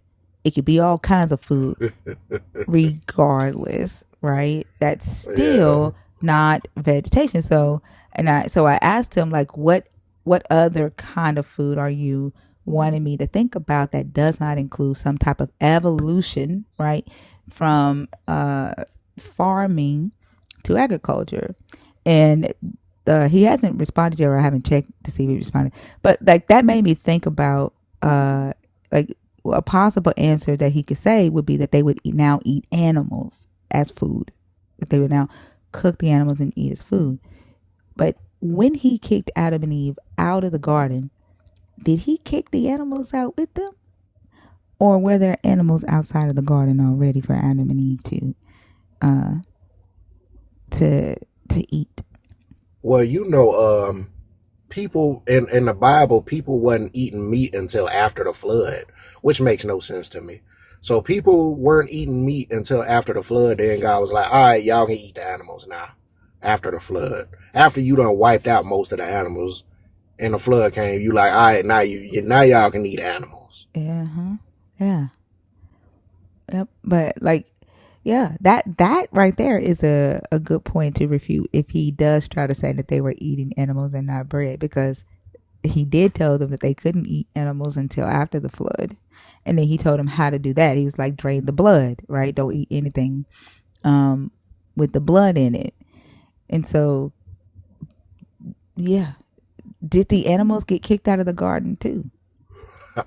Oh no, it's so many questions. It's a big old it ain't even a rabbit hole at this point. It's a deep ditch. Yeah, I want to know. Like, did the animals sin? He chased them out the garden too? Like, damn. Like, it's just, it's crazy. And the reality is like, if they just accept, right, that it's a story that's written by some human at some point in history who was trying to explain the history of humans moving from one era of, life to another era, like explaining humans going from hunter-gatherer to more civilized societies, right? Mm-hmm. If they could just accept that, but they don't want to. They have to stick to this, like, original sin, the fall of man and the creation of humans. It just doesn't make sense. One, like, if they did fall from grace and their nature changed, they now have a sinful nature, then when the very next chapter says that, or I think it's Genesis 5 where it talks about Seth being born. It says that he was born, that the God had created humans in his image, and all of the descendants were made in the image of God. If that is the case, then that means that your God either has a sinful nature or they didn't have a sinful nature. That there could not have been a fall that means that humans are now just inherently born sinful. Like it just doesn't, it doesn't even, that whole original sin fall of man doesn't even track in the text itself. Like it just, it doesn't make sense.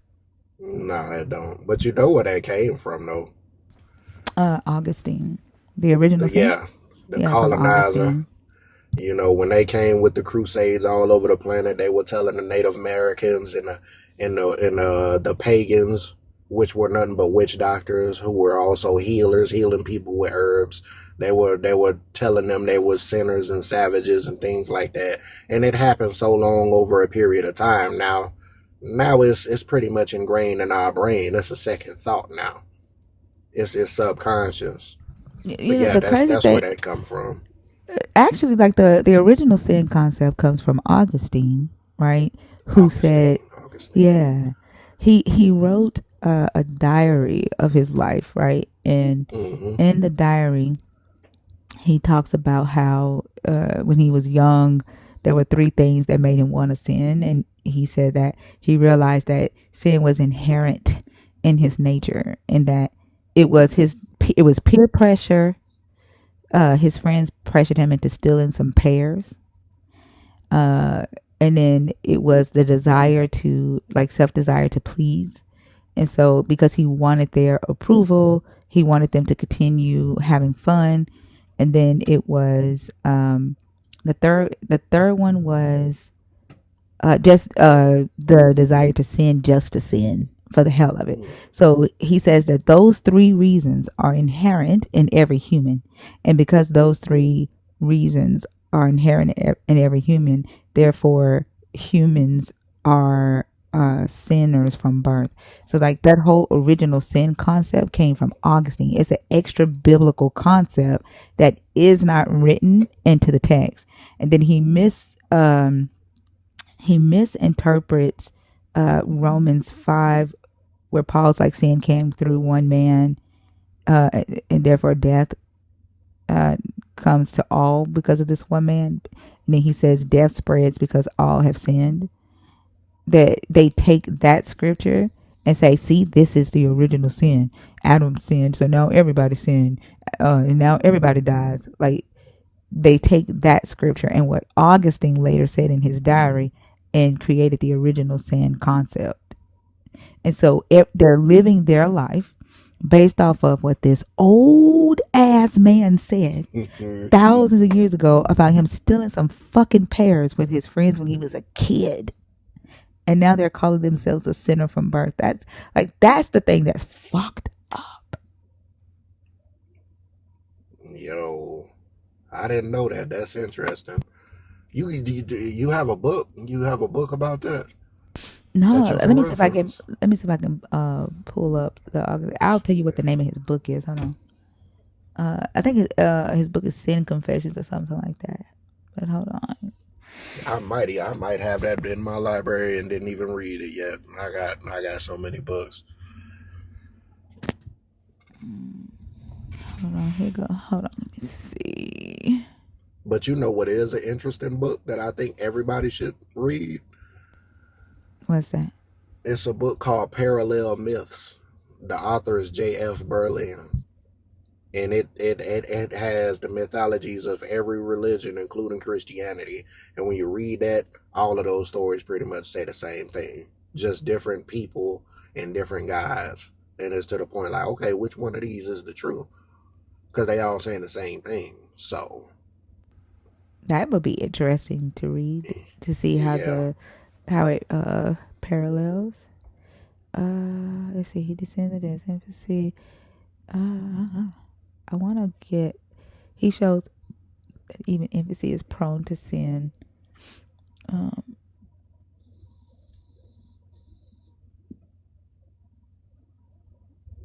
Yeah, like here's something right here. This is New Event. I want to try to find something that like summarizes it.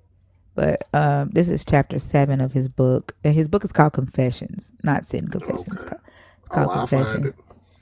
But he says, hearken, O God, alas for the sins of men.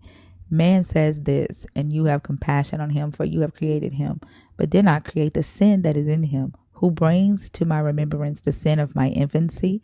For before you none is free from sin, not even the infant which has lived but a day upon the earth. Who brings this to my remembrance? Does not each little one, in whom I behold, that which I do not remember for myself? And what then did I sin? Is it that I cry for the breast, if I should now so cry? Not indeed for the breast, but for the food suitable to my years. I should be most justly laughed at and rebuked. What I then did deserve rebuke, but as I could not understand those who rebuked me, neither custom nor reason suffered me to be rebuked. For as we grow, we root out and cast from us such habits. I have not seen any who is wise when purging. John 15:2. Anything cast away the good, or was it good even for a time to strive to get by, crying at that which, if given, would be hurtful, to be bitterly indignant that those who were free and its elders and those to whom it owed its being, besides many others wiser than it, would not give way to the nod of its good pleasure, were not subject unto it, to endeavor to harm by struggling as much as it could, because those commands were not obeyed, which only could have been obeyed to its hurt. Then the weakness of the infant's limbs, and not in its will, lies to any innocency. I myself have seen and unknown an infant to be jealous, though it could not speak. It became pale and cast bitter looks on its foster brother. Who is ignorant of this? Mothers and nurses tells us that they appease these things by I know not what remedies. And may this be taken for innocence. Then when the fountain of milk is flowing fresh and abundant, one who has need shall not be allowed to share it, though needing that nourishment to sustain life. Yet we look leniently on these things, not because they are not false, nor because the false are small, but because they will vanish as age increases. For although you may allow these things now, you cannot bear them with, I don't even know what the fuck that word is, it found in an older person. Like, he's basically saying that everybody sins from birth. And that let me see if I can find something that summarizes it, because hold on. Let me see. So he found out all that because he stole some peaches. Because he stole some pears. Some pears. Let me see. Yeah, Augustine's motives for sinning. In Augustine's Confessions, he offers a few different potential motives for why people sin. At least one of these motives can be applied to any given sin, and each pose interesting questions. In brief, his 3 motives presented are peer pressure, sinning for the purpose of gain, and sinning for the sake of sinning. The first of these motives is the temptation of peer pressure, of which he writes, "It was not the taking that attracted me, but the raid itself, and yet to do it by myself would have been no fun at all, and I should not have done it. This was friendship of a most unfriendly sort, bewitching my mind in an inexplicable way. For the sake of a laugh, a little sport, I was glad to do harm and anxious to damage another, and that without the thought of profit for myself or retaliation for injuries received, and all because we are ashamed to hold back when others say, 'Come on, let's do it.'" So he's saying that, like, that's the purpose of sin, because basically everybody's going to give in to peer pressure at some point in their life, and that would not have happened if Adam and Eve had not eaten the fruit. So he wrote all that eloquent ass word and it ain't said a damn thing. Thank you. But people are living their life off of this man saying that he sat down and realized that the reason he stole some pears as a kid is because he was peer pressured into it. He gained friendship from it, and that was his desire, and that it was just something to do. And therefore we are all sinners at birth. Like, fucking ridiculous. Well, this has definitely been. Hey, I gave you a follow, thinker. We need more lives like this because with more like-minded people getting up and speaking about subjects like this and other subjects that helps people think. Just think, if nothing else. I appreciate it. I got to dip out, and I appreciate you for having me on this live. This was a good one And you're very welcome. Thank you for coming up, and I hope you have a good night. for sure.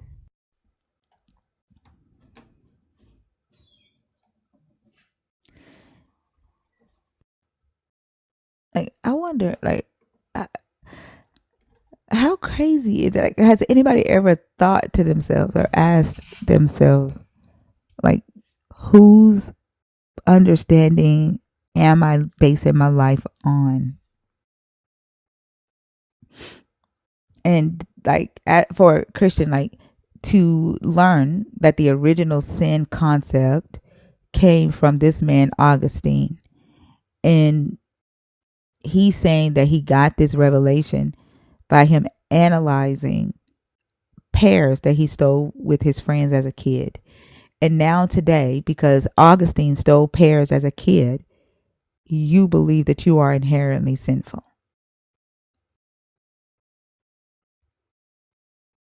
Like, does that change anything for you?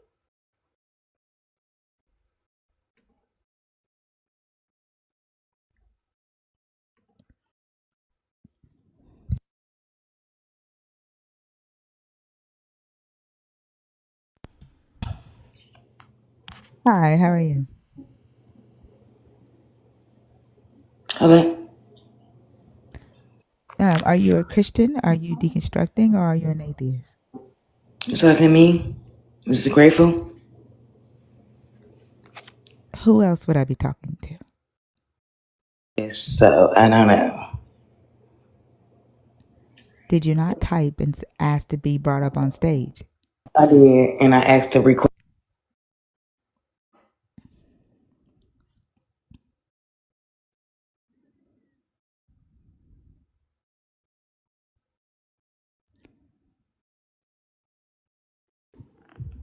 What the fuck?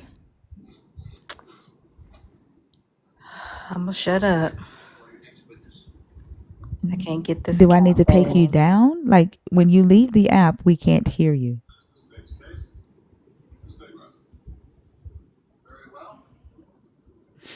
Are you there? I don't know what the fuck that was. Yeah, Big Bad Peaches was about to come out because I was about to call her bald head scallywag and ask her what she wanted. She came up with an attitude. Like, Yeah, god damn. She ready to defend her God. bring me up just to say nothing at all. But the way she talked about herself in third person, are you talking to me? Are you talking to Grateful?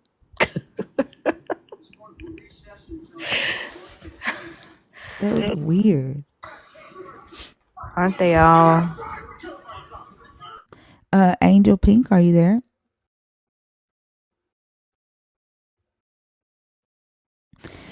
I wonder if Christians see like the actions of other Christians and see how they behave, and that's a perfect example. Like, do y'all wonder to yourself, why does the religion make people act this way or behave this way? Do y'all like, after sitting in these lives, like, do you contemplate the things that you see and hear?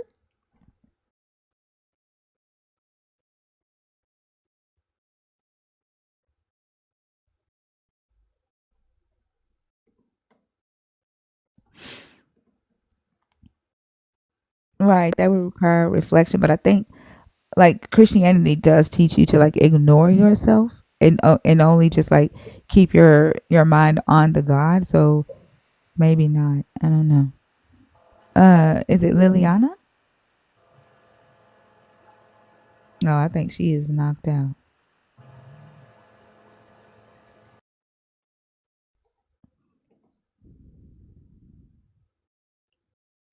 I mean, I know y'all are in here. It's 700 people in here. Like, I know you're in here.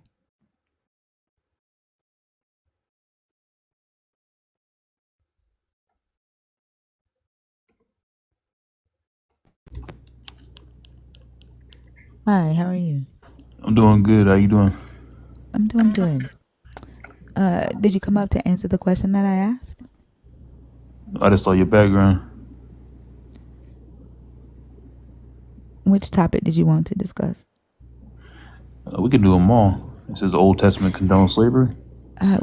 You only have time to do one. Which one do you want to discuss? Let me see. The original sin and fall of man concept. Christian God's nature is. Okay, let's do the third one. The Christian God's nature is contradictory. Okay. This is the one that we've done all night long, ain't it? But go ahead. All right. So I don't believe his nature is contradictory. What makes you believe that it is? Well, because the stories in this book often contradict his nature. Also, the omnis of the God contradict each other. Okay. So I don't believe in the omnis. I don't believe he's omnipresent because he says, "Our Father who is in heaven." Yeah, but are you talking about the Christian God? Yeah, he says, "Our Father who is in heaven." Right, but the Christian God is all present, all knowing, omnibenevolent. He can't be all knowing because he tells Abraham, he says, "Now I know." Abraham was about to sacrifice his own son. Then he stopped Abraham and said, "Now I know you fear me." Which is why it's contradictory. Like, I know what you're saying, but the Christian God's nature is that he is all knowing. That's If what he, Christians believe. yeah, but they believe that incorrectly because he says in the Bible, "Now I Well, know I you mean, fear that's me." fine. I'm not here to state whether they believe it incorrectly or not. That's their belief that their God, it possesses these omni properties. Therefore, as you are pointing out, it's contradictory to the so-called history of their God. Their belief against what the Bible says would be contradictory, but the Bible says he's not all knowing. Their belief in who their God is, right, is contradictory. That's the point. Like, I'm not here to argue with you whether they believing in the real God or not. That's No, something that's, yeah, like, but that's I'm what saying you're the arguing. Bible. Like, you basically agree with me, right? And for Christians to say that their God possesses uh these omni properties is incorrect because it will be contradictory to what the Bible says. You're agreeing with me. I'm not interested in having a conversation on whether their God, they have the correct view of the God. That's a different topic. Okay, so it sounds like you agree that the God of the Bible is not contradictory. No, I did not say that. The topic that you chose is that the Christian God's nature is I'm a Christian. contradictory, and the Christian God, right, is nature is that he is all powerful, is that he is all knowing, that I'm he a is Christian, all man. present. It doesn't matter. You're not every Christian, and for the traditional Christian God has Incorrect. omni properties. Well, you can argue that with other Christians. Like, that's not what I'm here to talk to you about. Yeah, but your premise is incorrect. Well, that's fine. Like, I mean, you are a Christian with a different God. So I'm not No, interested in talking about your God. I'm talking about the Christian God. the premise is just incorrect because of this. So when you say my God is different than their God, I think you're talking about belief system regarding what the Bible says versus what it doesn't say. Oh my gosh. First off, your God has a lot of extra biblical beliefs in Christian doctrine. As I stated, I am talking about the Christian God. Okay. Your God is a completely different God. Although you call yourself a Christian, That's fine. I'm My not God is talking a Christian about your God. God. Your God is a different version of a Christian God. That's No, fine. my But God is a again, I'm Christian talking God. about the traditional Christian God. And you and I agree that that nature is contradictory. So there's nothing else to talk about. I'm not interested in talking about your individual God. It's just the premise is so incorrect. But like when you Well, say so are you saying that the God that you serve is the same God that another Christian serve? what I'm saying, Do you and another Christian see this God the same way? Is that what you're saying? we look at the same text. Answer the question. Do y'all see the God the same way? Another Uh, Christian will come up here and say that their God doesn't have these omni properties. Is that what you're saying? what I'm saying No, is answer yes or no. Do you and not a yes or every no, man. Christian, believe that this God does not possess these omni properties? Yes or no? When we look at the text, Do you and every Christian have the same understanding that the no, Christian we God have does not possess omni properties? Yes or no? we understand Okay, his. I'm not interested in talking about your individual God. Okay, and the I'm very not fact that answering. you keep trying to force me to do that, you act just like the Christians that you're saying that are worshiping some wrong God or whatever. Like I agree with you, right? I've already said you and I agree that the Christian God, the idea that the Christians have about their God having all of these omni properties is contradictory to what the Bible says. Yeah, but Now what? How what the I'm saying, and rebuking me is going to do what? Why don't what you I'm come up here? Hold on. Why don't you come up here and rebuke me your damn self, Liz Ray? Whatever your name is, come up here and rebuke me your motherfucking self. okay. So what I'm saying is, yes, they can read the same text. It doesn't mean that there's a different God. It just Oh my means that God. their understanding of the same God, the same one God, is incorrect. It's not different gods. I'm not here to talk to you about whether y'all are worshiping the right God or not. I don't care.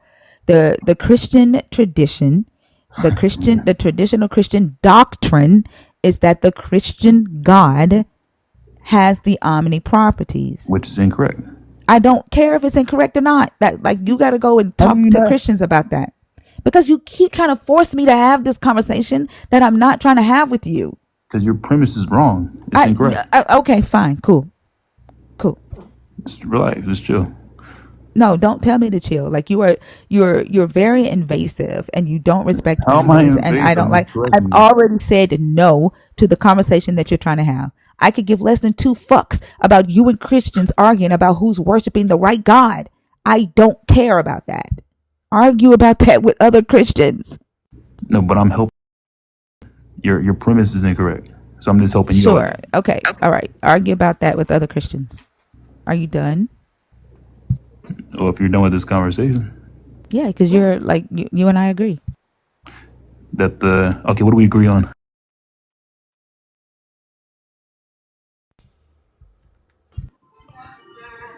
I'm sorry, I was sick of him. No, it's okay. He's too disrespectful.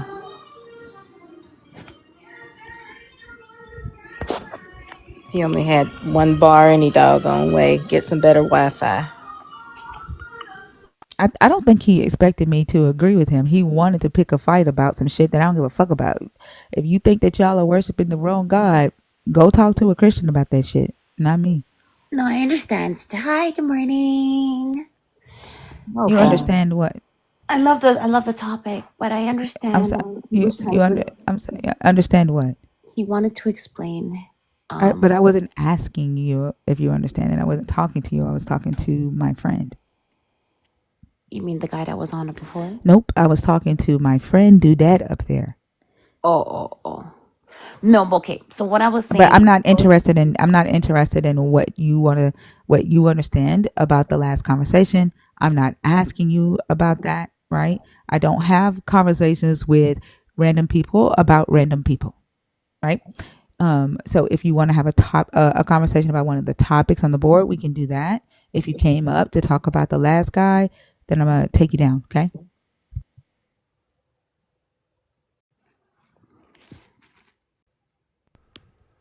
Do you want to have a conversation about one of the topics on the board? No, I don't want to join the conversation. Okay. Next.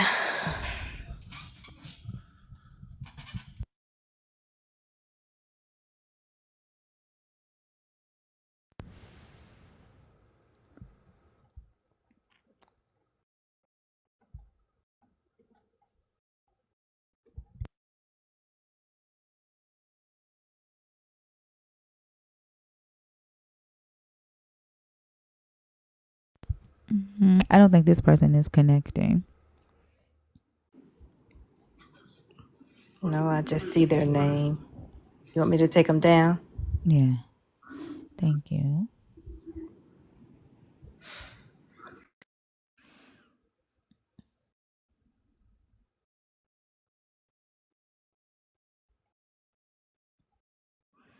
I don't know. Like, people don't understand boundaries. I don't know. The people that's in the guest box right now have been in the guest box all night, so I'm gonna clear it out. I've asked if y'all are in the box on purpose, so I'm going to clear it out. If you are a Christian, or if you're deconstructing, or if you are an atheist, then the guest box is open and there is no wait. You said, what's up with the random comments tonight about random stuff? I don't know. Little dude, I'm sorry, I'm finna get you out of here. You irritated the fuck out of me last time. I don't know, Waved. I don't know. Cleveland, come up and we'll have a conversation about that. I can't have that conversation with you from the comments.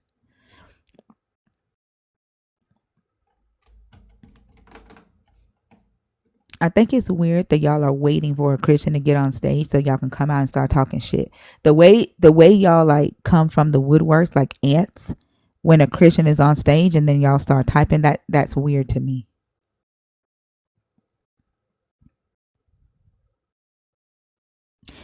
And it's like y'all don't know that we know y'all are here.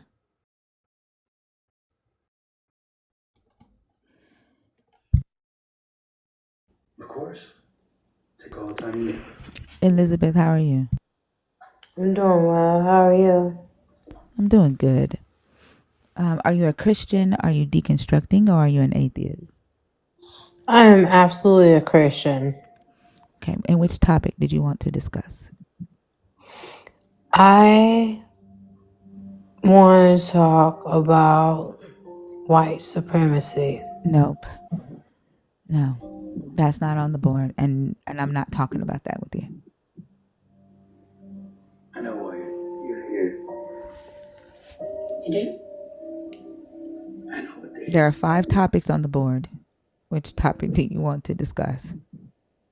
He has been gone for months. I don't even know where he is. The original sin and fall of man. Are you like inebriated? Look, it's like 12 o'clock Are in you the are morning. I'm Listen. asking if you are inebriated. You are like barely talking, like you're slurring your words and stuff. You're talking slow. Are I'm you okay? asking about God. Listen, I'm trying to figure out if I want to continue this conversation. You don't sound like you're all the way there. You don't sound coherent enough to have a conversation. Well, that makes sense. Okay, so I'm going to take you down, okay? Have a good night.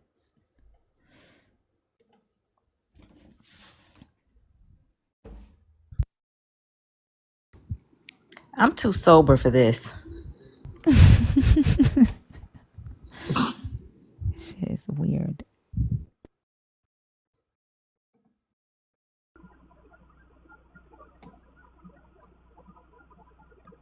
Hello, can you hear me? Yes, hi, how are you? Hey, Thinker, how you doing? I'm doing good. I wanted to ask about the Old Testament condoning slavery. Mm-hmm. Where in the Old Testament did you see that?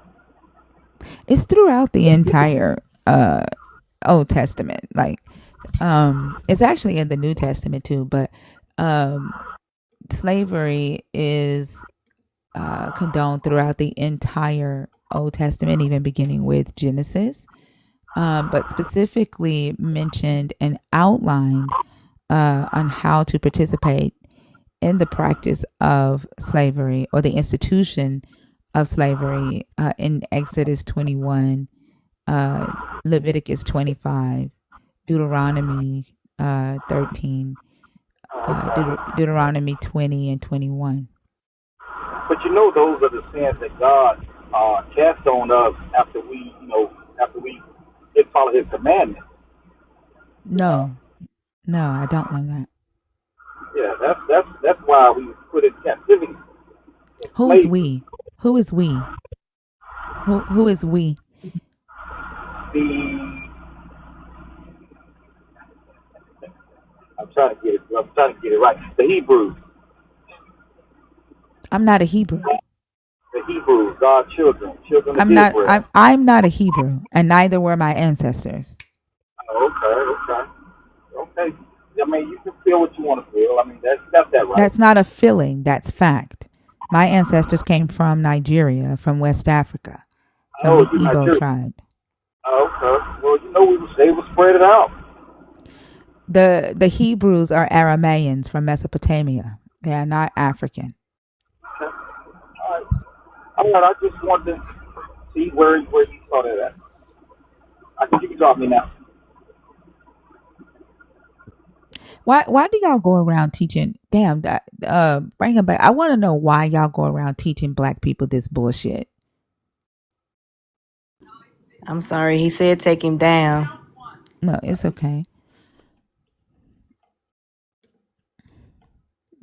Y'all are the reason it's hard for black people to get out from under that fucking mindset of slave, because you go around saying this is what our ancestors are like. We were supposed to be in there because we were like, and then you don't even read the rest of the fucking story. Like, you don't even do any research whatsoever. And here's the crazy thing, Cleveland. The so-called slavery that the Israelites were in Egypt wasn't slavery at all. It's not even the same type of slavery that is mentioned in Exodus or Leviticus. It's a different type.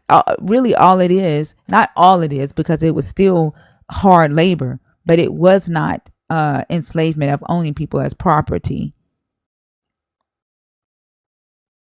They don't even describe themselves as an Aved, as a slave. That's the fucked up thing.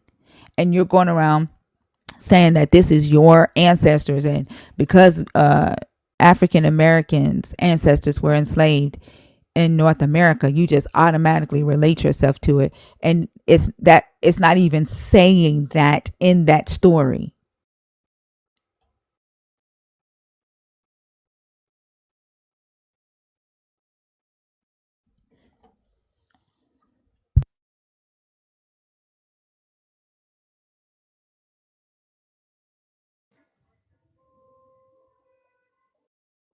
Timothy, how are you? Oh, how are you? How are you doing?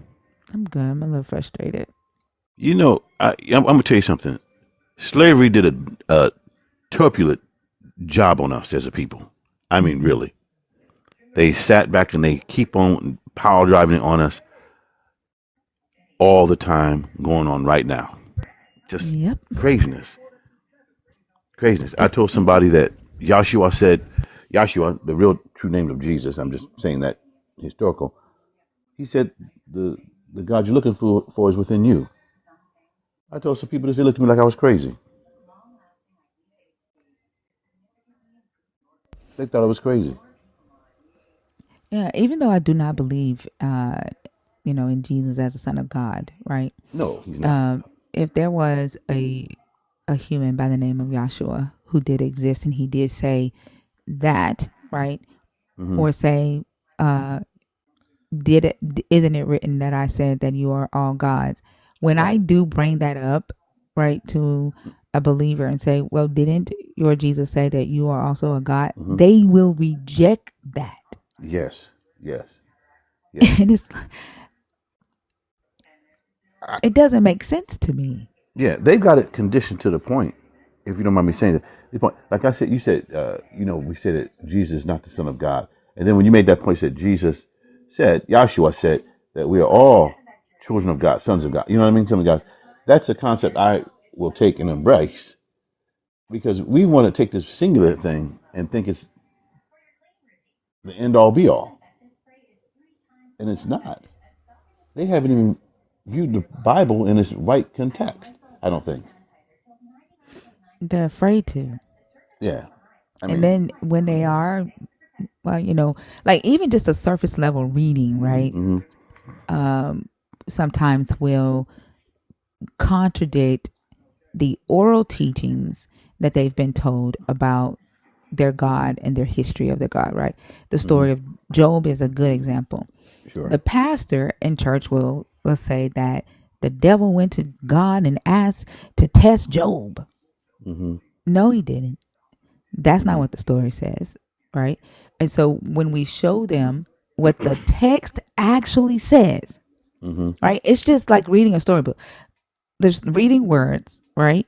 And comprehending the words. Not no interpretation, nothing, just reading the words. It literally says that the God put Job on the table, right? hmm That the God brought up Job.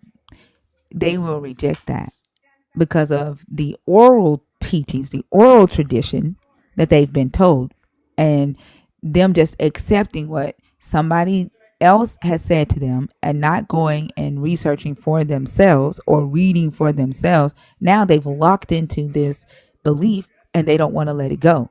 Won't let it go. Mm-mm. Yeah. But that comes from that comes from slavery and conditioning that happened.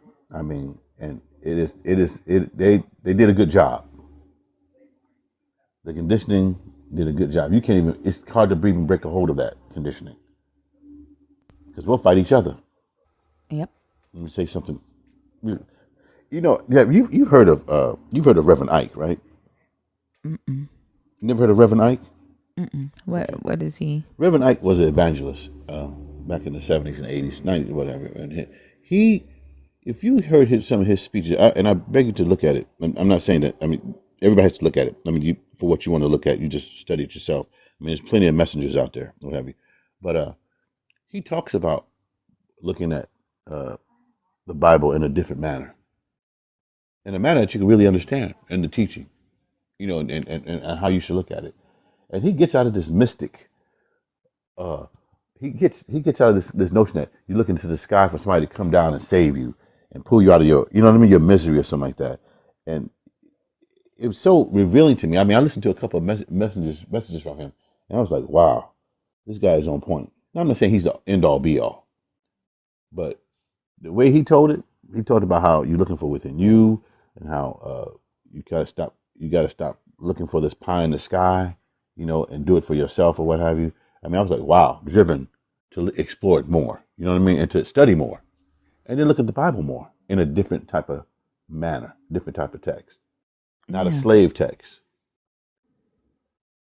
But they'll reject that because they feel like they need they need this Jesus or they need this God. And Mm-hmm. I talk about a lot how one time I did a live and I asked the believers the question, like, if this God came to you and said, I'll give you everything that you need, I'll make you whole, I'll heal you, you won't need for food, you won't need for shelter, you'll have everything that you need, right? If you Mm-hmm. want to help other people, you'll be able to do that because you won't lack anything. Mm-hmm. The caveat is that you will not need me anymore, right? Mm-hmm. Would you do it? They all said no. Mm-hmm. All but maybe one said no, that they would Mm. rather be broken down, hungry, thirsty, Ooh. not whole, and have Jesus. Mm. Mm. There you go. It's amazing. Yeah. Yeah. And I but like when it comes to like the Hebrew Israelites, I don't understand the need, right, to go around teaching other black people that they are the people in this book, right?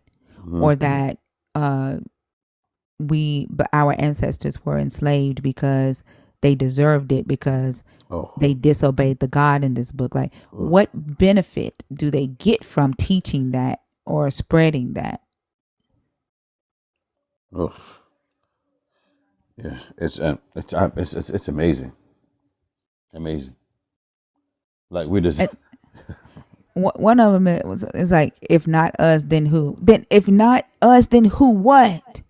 exactly, exactly, exactly, exactly, exactly, exactly. I'm not weird. Oof. We've got to wake up. We've got to wake up. We've got to wake up. I mean, they took a hook, line, and sinker. We were we could we created we were designed to be slaves. I've never understood that concept. I never and they read it and they go with it just like that. I They'll hold it. They'll hold it to their hearts. I don't understand what they're expecting to come out of it, right? Like, we, yes, our ancestors were enslaved. People, Hmm. like, slavery was a practice that has been on this earth for centuries, Yes, centuries. millennia, Yeah, yeah. right? And so it was not just West Africans that were enslaved. Now, did what the transatlantic slave trade make a mark, create a traumatic mark on the descendants of the those that were enslaved? Hell yeah, because of the systems that we have to navigate and live in while we're here, right? Hmm. The lack of um, acknowledgement, Hmm. right? The constant uh, um, what word am I looking for? Um, dispute of reparations, right? The Hmm. um, like, yes, that creates a traumatic mark on us because, like, we're still experiencing and dealing with the aftermath of all of that, Hmm. right? Because it didn't stop at slavery, No, right?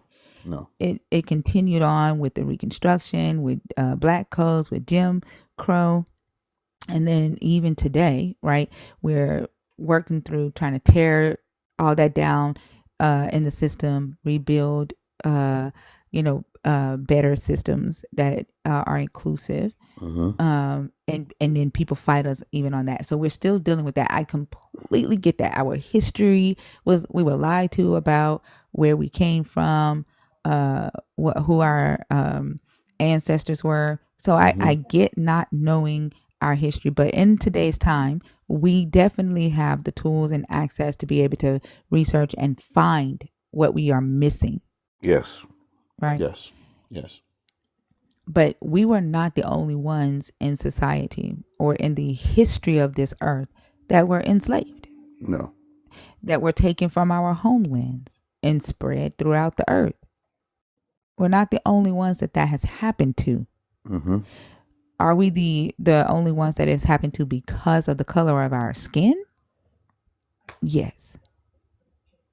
Yeah. And that was created by the Europeans. That uh, criteria was created by the Europeans um, in North America.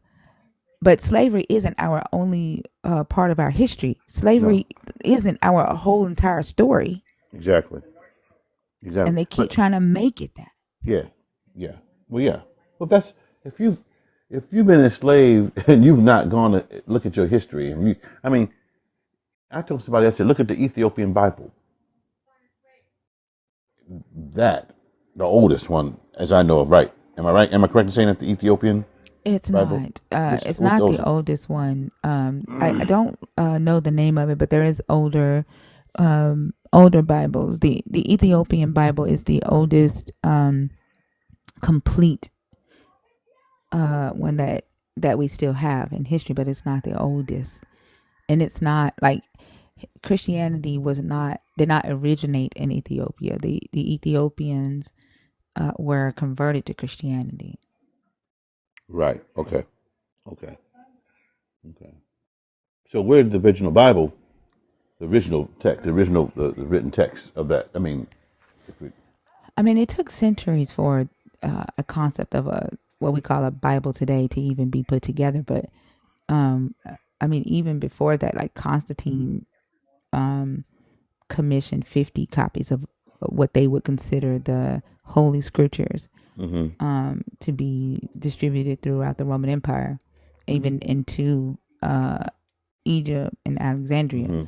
And so I know a lot of people point to like the Ethiopian Bible and say that because it is one of the oldest complete versions of the Bible, that they think that means that Christianity is African history. no, yeah, right, Yeah. But did it pull? Didn't it? Was this when you talking about the oldest religion? We talking about when you talking about was it is Muslim? Was it Islam? Islam is younger than Islam? Christianity. Sure. Okay. Okay. And we're Like talking one of about the oldest religions. So one of the oldest religions is Zoroastrianism, but Africa had their own gods, their own spiritual systems. I would say. I don't think in Africa they called it religion, but they had their own practices, and I think one could even argue that this idea of reverencing what we call a god today, right? Because they didn't call it God back then either. Originated out of Africa.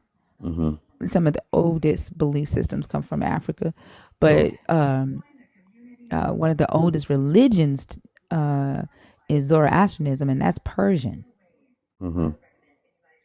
okay. Persian. Okay. So what do you say with you look at Buddhism and Hinduism? What do you mean? What I said I mean, about if them? I'm saying is that are they? Somebody says are they both older than Christianity Yeah, in terms of its concept?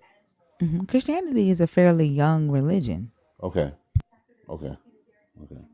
Okay. That's not correct. I'm you know, when I come here, you're always learning yourself. You know what I mean? Just trying to Absolutely, yeah. get like that. And so, okay, yeah, because I know when reading about the journey of Yeshua, they said he went to India to learn meditation or what have you. You know what I mean? All these stuff to pull into his realm But and just follows that's him. still like somebody made that up. Like there's nothing that actually Okay, proves that, right? Like there's no right. archaeological evidence for this person Joshua even existing. Okay, okay. Yeah. Like I've heard scholars say like the best that they can do is say that it's possible or plausible that a Right. human named Joshua existed, and he was a Israelite, and he built a small cult by telling people that he was the Jewish Messiah that the Hebrews were waiting on. But he wouldn't have been the only one in history at that time either, because there were multiple false messiahs, people claiming to be this Jewish Messiah throughout Sure. history. Yeah. So it's easier to just be like, yeah, that it could have been a human that existed at that time. Was that human the Son of God? Probably Right. not. Did he raise from the dead? Most likely not. Could he have been crucified by the Roman government? Yeah. Rome did crucifixions. Rome crucified criminals. Yeah. So like those are all plausible things. Hmm. Yeah, it's true. I mean, they even got I think they even have the nail somewhere. I mean, the whole the cloth. I mean, this the gown he was shrouded. Placed upon him or something like that. So it's crazy because whatever narrative they pushing it. Like here's the crazy thing. For them to leans so much on a so-called cloth, right, that Mm-hmm. has an imprint of a Mm-hmm. dead man's face on it, Mm-hmm. right? And them saying, oh, that's proof that he was real. If he was fucking real and Mm-hmm. he was powerful as they say that he is, right? Mm-hmm. If he lives in everybody that believes in him, Mm-hmm. if he's gives you power to do all these fucking miracles, a Mm-hmm.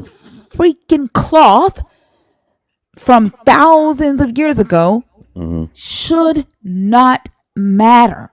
Right. Like, no, I don't give a fuck Right. Well, to the about a cloth. non-believer, it would to the non-believer. What happens is that when I've looked at it, whatever that imprint is, and how that imprint came on there, because you take it in the negative, photo negative, it does show the imprint of a man who has been scourged or what have you. They said whatever it is, some sort of powerful energy did make that imprint. Something made that imprint because they can't even duplicate that with all the science technology got right now. So I mean, something the happened. cloth doesn't even date to the time that Right. Jesus existed. Like, Mm-hmm. that's the crazy part. Mm-hmm. The material does not even date to that time. But even if, let's say the cloth is real, and Mm-hmm. it proves that some human was wrapped up in that cloth and some magical thing happened. Okay, and what? What Mm-hmm. does that change? What is the Jesus doing today? It does not Right. negate the fact Right. that the so-called claims of this entity, right, Mm-hmm. and you believing in this entity and the entity living in you and the power that you're supposed to have Mm-hmm. by accepting this entity into your life, it doesn't exist. Mm-hmm. Mm-hmm. It hasn't. It's done nothing up Mm-hmm. until now. And Mm-hmm. if the cloth is real, what is it gonna do after that?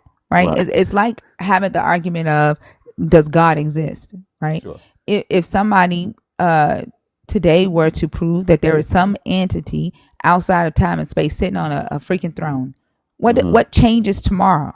Mm-hmm. Because if that entity isn't doing anything today, is he just all of a sudden going to start doing stuff tomorrow because now somebody can see him through a telescope?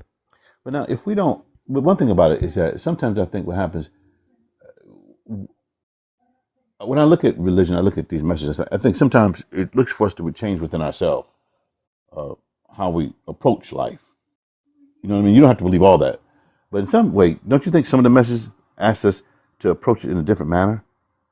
What do you mean? Life, like like I mean, so when I look at the message of love and peace or what have you that this messenger gave, I mean, it.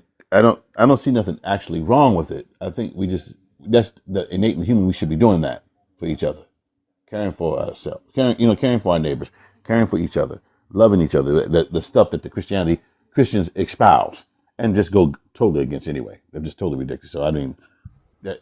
So what should we follow? You think? Let me ask that. What should we follow? What should we do? I can't answer that question. Like, I'm not a spiritual guru, right? And Mm-hmm. Mm-hmm. I'm not here to tell people what to believe, right?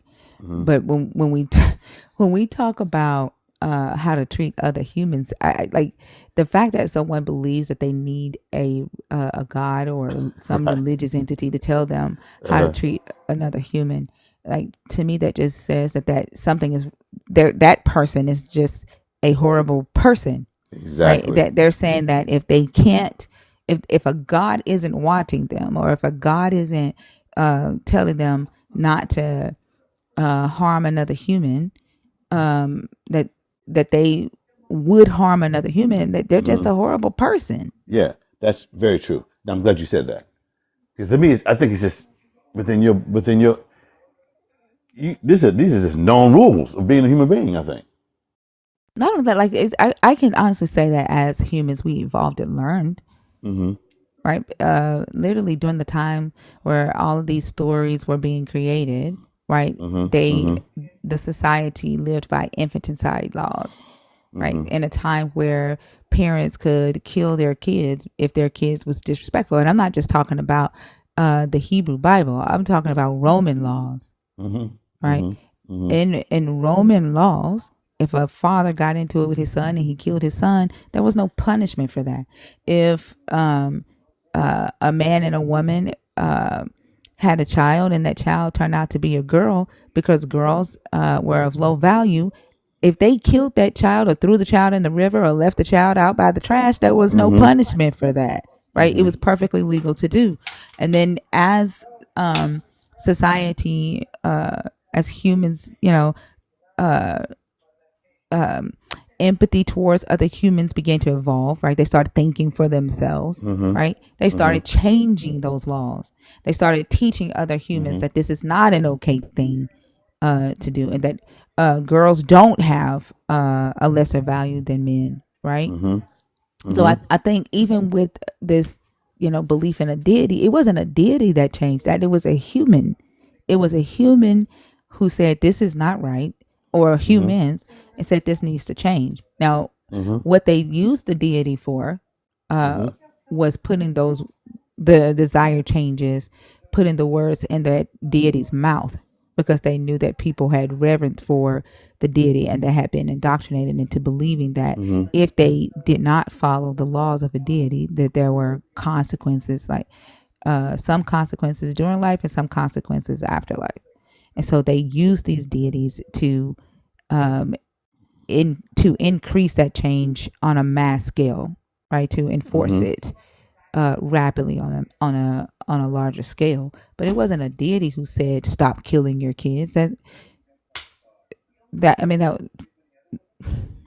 I know what you're we saying. learn. Yeah. Mm-hmm. Mm-hmm. We evolved, Give right? give me. I gotta grab something to eat before I fucking pass out. Oh man. Well, yeah. All right, y'all. I was asking for 200K. Let's get to tapping.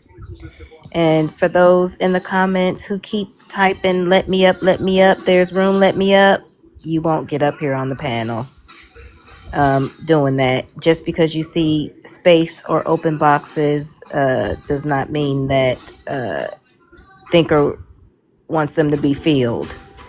So Mm-hmm. please just submit your request and wait your turn. There's only one guest on the panel at a time. But y'all tap the screen. 200K is what I'm asking for. Please help Thinker reach her gift goal of Fest Cheers. We just missed a subwave. Hopefully, we can catch it next time around. But please continue to gift, share, tap, follow. Just stay engaged, please. That'll keep us on the FYP and continue to get more people in here. Thank you. Thank you. It's a good conversation.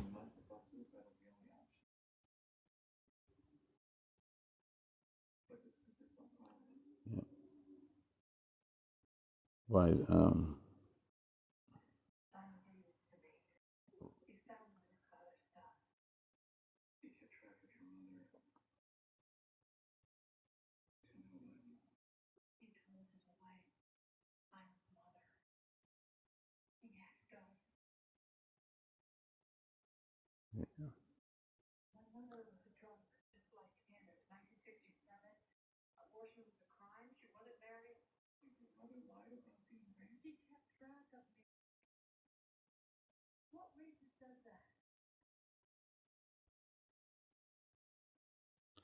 We've got to find out where we're headed in this religion situation. We've got to really get a hold of it. Because the world is changing. Okay. Changing rapidly.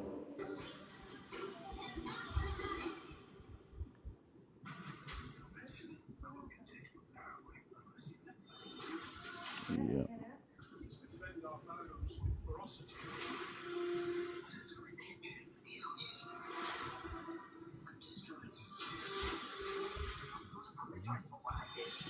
Keep on tapping the screen. This is good. I'm feeling it. One more thing, please follow Thinker on YouTube at Arc Thinker. Don't forget. For those new subscribers, I will send you a link to the Discord. Also follow Verses and Vibes with Thinker and Bash. And The biggest announcement for me is caps are for mods only, or those who have permission to type in caps due to a visual impairment. You will be muted for the first time. You do it again, you'll be muted for the entire live or blocked. Depends on how I feel that day or how the wind blows. But that's a no-no in this space. Tell me why all my honey buns gone. How? Like how? First, what was it? The chili, and now it's your honey buns. Yes, the chili, the chips, now the honey bun's gone. Like how? You need a safe for your snacks, It's addictive. The honey a bun. hiding spot. I work at a college, and one of the students bought some honey buns, and they thought it wasn't going away, and it went away quick. I'm so, what the fuck, They dude? bought a whole box of honey buns to the campus in the office, and they think it was going to stay there.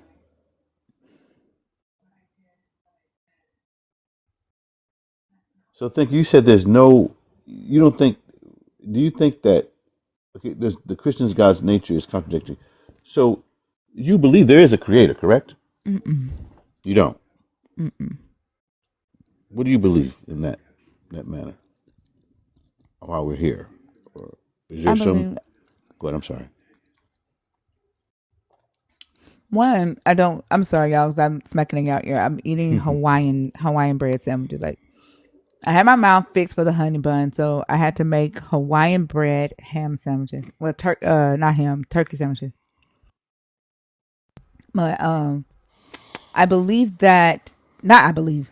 It's with science, like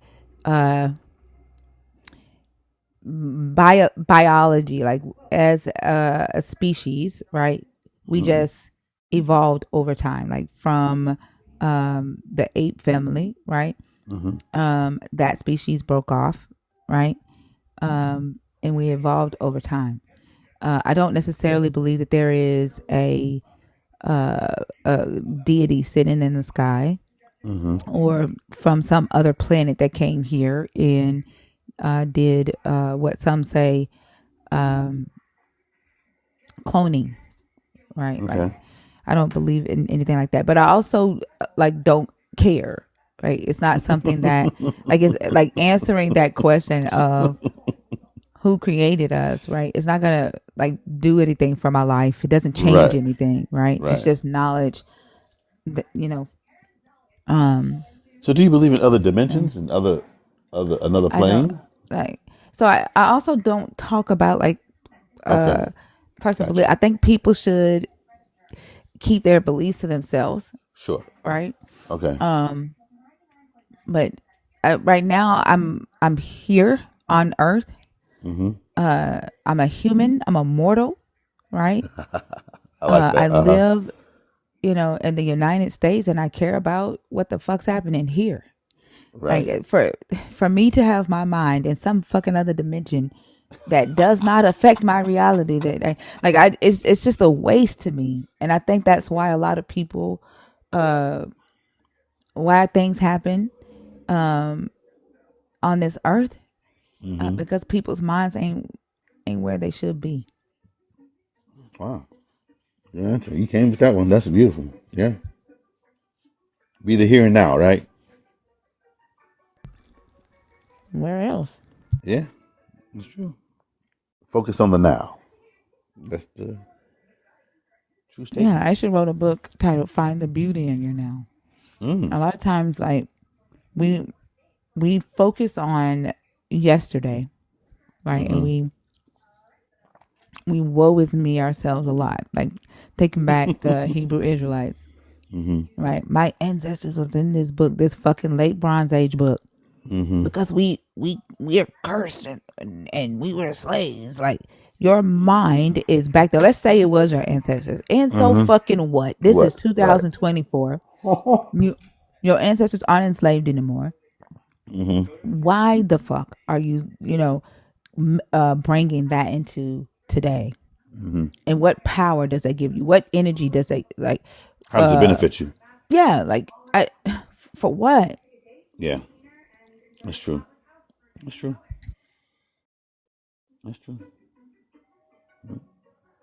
Yeah.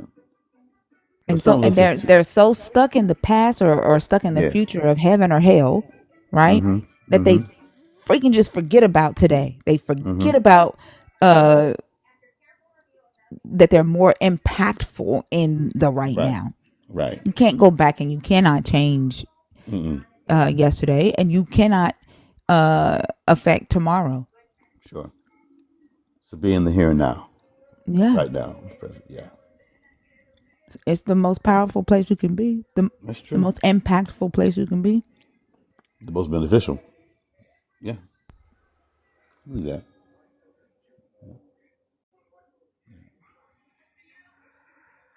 Well, we always trying to find some. I think all of us, in some way, we're trying to get some understanding to this existence, and I think it's too much to try to think about. So, like, I believe that now is the thing. I've heard that. I've heard that more than anything this year is the now. Focus Yeah, on the don't you now. think that that's where that curiosity of like everybody just wanting to know, like, how did we get here, right? Mm-hmm. Mm-hmm. And like, what's the whole purpose of all of this? That curiosity alone, Yeah. one could say, that is responsible for the state of the earth now, Mm-hmm. Yeah. because it's just somebody's mind just being curious just for the sake of being curious. Mm-hmm. But if we Because don't, like the person that figures that out, right? mm-hmm. Right. Like, so like people have been trying to answer that question for centuries, right? And the the person that figures that out, what benefit does it give that person? Sure. Fame, a Pulitzer Prize, Pulitzer, a Yeah. Nobel Prize, Price. Right. right? A Pulitzer, like they're gonna get wealth from it. Like there's some um motivation behind needing to answer that question, but it ain't right so that it can help mankind or help humanity, because what good would that do for mankind or humanity? Because I keep asking people that, and maybe it's that I don't see it. I don't like, what good that would that do for humanity for some scientists tomorrow to say that they have proof that the God in this Bible created humans? How does that help humanity? Well, yeah, it's true. Tongue tied on that one. You're right. What's it do? Again, I'll say, I'll put it makes us a better human being. you know, that How? one could argue that one, right? Well, I'm just saying to you, that's if you're not like, but you said, like you said before, if you're not doing the right thing, then who the hell are you? You're right. Yeah. There's something that needs to tell you to act correctly towards each other. Do we need that type of lesson? And let's be real. If you ain't acting right now when people tell you that there is one, if someone says that they've gotten proof, you ain't gonna act right tomorrow. Right. That motherfucker's still billions of light years away. Mm-hmm. Mm-hmm. They ain't gonna change nothing. If hell ain't stopping you from sinning or doing crime, Mm-hmm. right? Mm-hmm. How is it saying, oh, we saw the God sitting on his throne 1,100 billion light years away? That ain't gonna stop you. Like, it didn't stop you yesterday. That's true. That's true. We're all looking for hope. I But think how? people are looking for a hope in an afterlife, and that's okay. But you don't have to have harmful belief systems to have hope, Sure. right? Sure. Like, you don't have to believe that there is a deity that hates people because of the color of their skin. Mm-hmm. Or there is a deity that hates people because they love someone of the same sex. Or a deity that thinks that women are of low value. Mm-hmm. Right? Like, you don't have to have these harmful belief systems to have hope in an afterlife. Very true. We're just constantly looking, though. Constantly looking. I think we've been so damaged as a people that we're looking for some escape route. You Did you know? hear about that man? Mm, Go, I'm sorry. I agree. Mm. I'm so sorry, y'all. I hate chewing. I hate when people chew in my ear, and I'm not trying to chew in y'all's ear. I'm You sorry. chewing that sandwich up, ain't you? Oh my god, I felt like I was gonna pass out. I have not eaten. But did you hear about the man that was he killed 3 women because they found out that he was on the deal? Mm. Mm-hmm. Mm. Didn't He know. What did he do? he What did he do? he killed his mama, his sister, and his girlfriend, and then he was on his way to kill another person that had found out, but to keep it a secret because of his beliefs, right? Mm-hmm. And he was worried about what other people were going to say about him, Mm-hmm. Mm-hmm. uh, having sex with another man or loving another man. He took 3 lives and was on his way to Mm-hmm. take a 4th. How Mm-hmm. the fuck? How is that a good thing? How is that a good thing? Like because the belief in this God says that loving someone of the same gender is wrong, right? So it what I see it causing people to do is to secretly do it because they Mm-hmm. don't know how to fight being themselves, Mm-hmm. right? It's hard to Mm-hmm. fight being yourself, Yep, right? that's You can very only true. wear a mask for so long. Mm-hmm. And it's gonna come out. And so yeah, and so they decide to do it secretly, right? And then that they either are successful in doing it secretly, Mm-hmm. and then they have a spouse that they've married that's getting hurt in the long run because that spouse doesn't know, right? Mm-hmm. Or they go and do what this dude did, and they're willing to take lives, they're willing to kill to keep that secret for the sake of this religion or a God. How Mm-hmm. how can that be good? And why aren't people analyzing this and saying, is this serving us? Mm-hmm. And why aren't people asking themselves, why do I care so much about what 2 grown adults do in the privacy of their own home? Mm-hmm. From a consent standpoint, 2 Mm-hmm. consenting adults. Like, why do I care? Why does it bother me so much? And then ask themselves, like, nobody else is worrying about who I'm fucking in my bed. Sure. Why do we have to worry about who they're fucking, as long as it's consensual and it's not a minor, Well, the right? Roman Empire didn't give a fuck about anything. Excuse my French.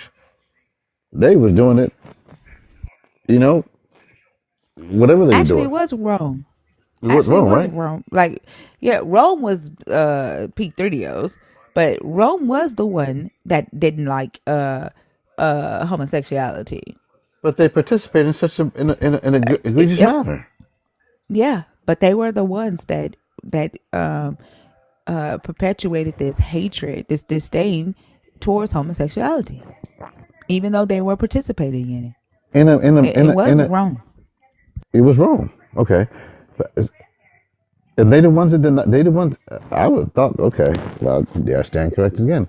Because when you look at again, I don't know how the laws, uh, what they, what they did. I mean, at that time period, I'm saying that I thought they were free loving, brutal, but free Mm-mm. loving. They were okay. So you're saying they shot against it then?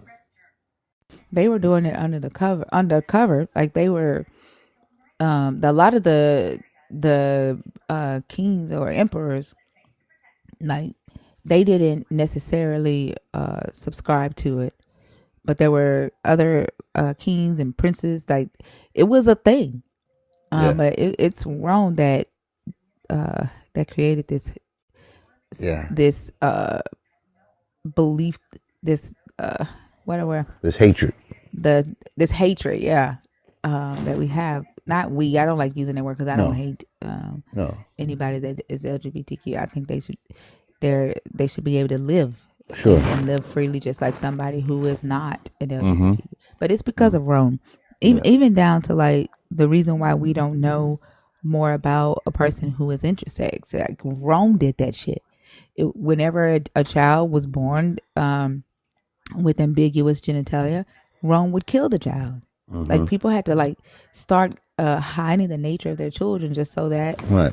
the Roman soldiers didn't kill them. Or Like would they, if they were, all would they do it if they were born with both sex organs? They would do that too, mhm. right? In that manner, any Yeah, they type of would kill them. deformity, They would they throw claim them. deformity. Okay. Yeah, they would. They actually would use them as a ritual. They saw it as an omen, right, from the gods, and Mm-hmm. so they would gather around 27 virgins. They would sing songs to Persephone. Is that how you say her name? And Mm-hmm. they would put the baby in a crate, nail the baby up in a crate, and then throw the baby into the sea. And they were offering the baby back to the gods because they saw it as an omen, right? Mm. Whenever a child was born Mm-hmm. intersex. Mm. Interesting. Interesting. Did not know that. Well, I knew they were doing sacrifices. I mean, now archaeology finds it tough. They show people that have been sacrificed. I mean, into mountains and stuff like that. You know, I mean, just it's craziness to appease a god. You know, so yeah, that's true. And all of this comes from human minds. Yeah. A human thinks that a god is out to get him. Therefore, a human Mm-hmm. comes up with a solution to, appease the gods. Mm-hmm. Like even down to Rome used to, when Rome did sacrifices, crucifixions, they would crucify criminals, right? They were the Mm-hmm. first to start using criminals as their sacrifices. And so they would make sure that they said that the criminal had to be what they considered clean, right? Mm-hmm. No blemishes, anything like that in the Roman practice. And I find that interesting that was their practice to sacrifice humans to their God. And we see that same criteria in the Hebrew Bible. But I don't know if some of what, because even with their animal sacrifices also kind of look like or have the same criteria as when the Hebrews would offer up their sacrifices to the God, their animal sacrifices to the God. So Mm-hmm. I don't know if they wrote into because there's interpolations, redactions, and all of that. So I don't know which way that went. If Rome wrote their practices into the text, or if they adopted Hebrew practices in Rome when it came to the animal sacrifices. But we see similarities there too. Mm-hmm. But Rome was definitely one of the first nations to start using criminal crucifixions for human sacrifice. Mm. I didn't know that. Okay. Wow. Wow. I did read that before in terms of some of the stuff I read. You know, in that area. You're right. Brutal, brutal, brutal, brutal, brutal, brutal. And then jump start to slavery. Extra brutal. But it's Yeah. just a terrible thing. It's just said the Old Testament condones slavery, and you were talking about it earlier. I came on late, so you're saying it condones slavery, and but then we chose to get didn't they chose to get out of the Old Testament and go into the New Testament, correct?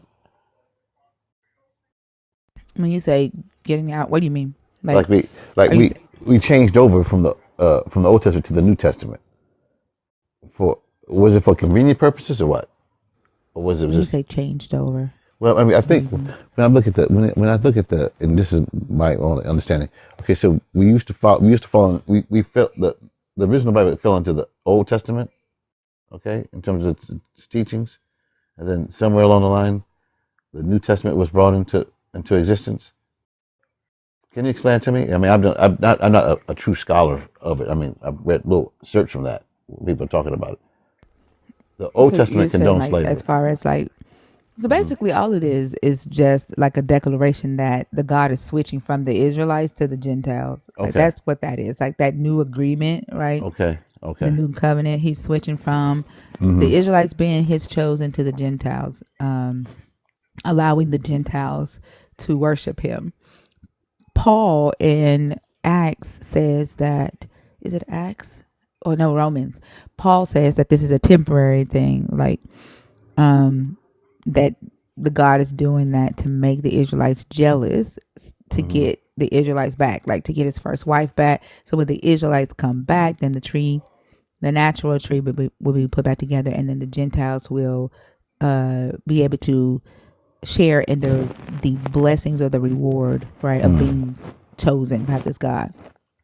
But all the old and new just symbolizes is that the switch, right? And the reason for the switch is that the Israelites rejected the Messiah, Jesus, their Messiah, and so then that after that rejection, them crucifying him, he then raises from the dead, and the new covenant is enacted, and that new covenant is now with the Gentiles.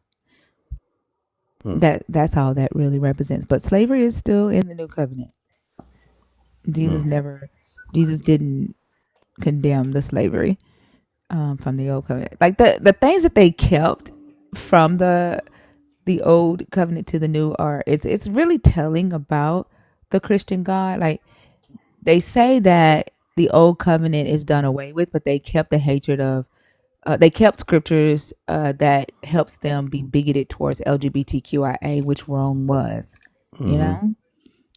They kept the 10 Commandments because, like, literally every nation in the ancient Near East had laws that said don't kill, don't steal, don't commit adultery, don't envy your neighbor's stuff. Right.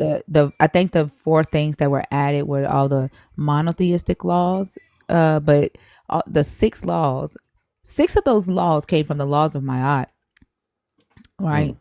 And the 4 laws are the laws of monotheism that came from Akhenaten. So they literally just it's literally just a replica of that. Like every nation in the ancient Near East already had separate laws that said don't kill, don't steal, you know, don't commit adultery, don't rape a woman. Like they already had these type of laws. And so from the new covenant, they just took those laws that were already, you know, being practiced. They took what helped them perpetuate the hatred towards LGBTQIA or the intersex individuals, or even the transgender people at that time. Rome wanted to basically control sex in a way, if that makes sense. Not necessarily control it, but Rome saw sex as a they felt like people were too wild with sex. And so they started putting laws. Yeah, they wanted to regulate sex. They put laws on sex when it came to like having sex before marriage and all of that. It was this Emperor Justinian was the first to put a law on sex before marriage, and he was influenced by his wife to do that. How is it off base? And he literally asked me this question.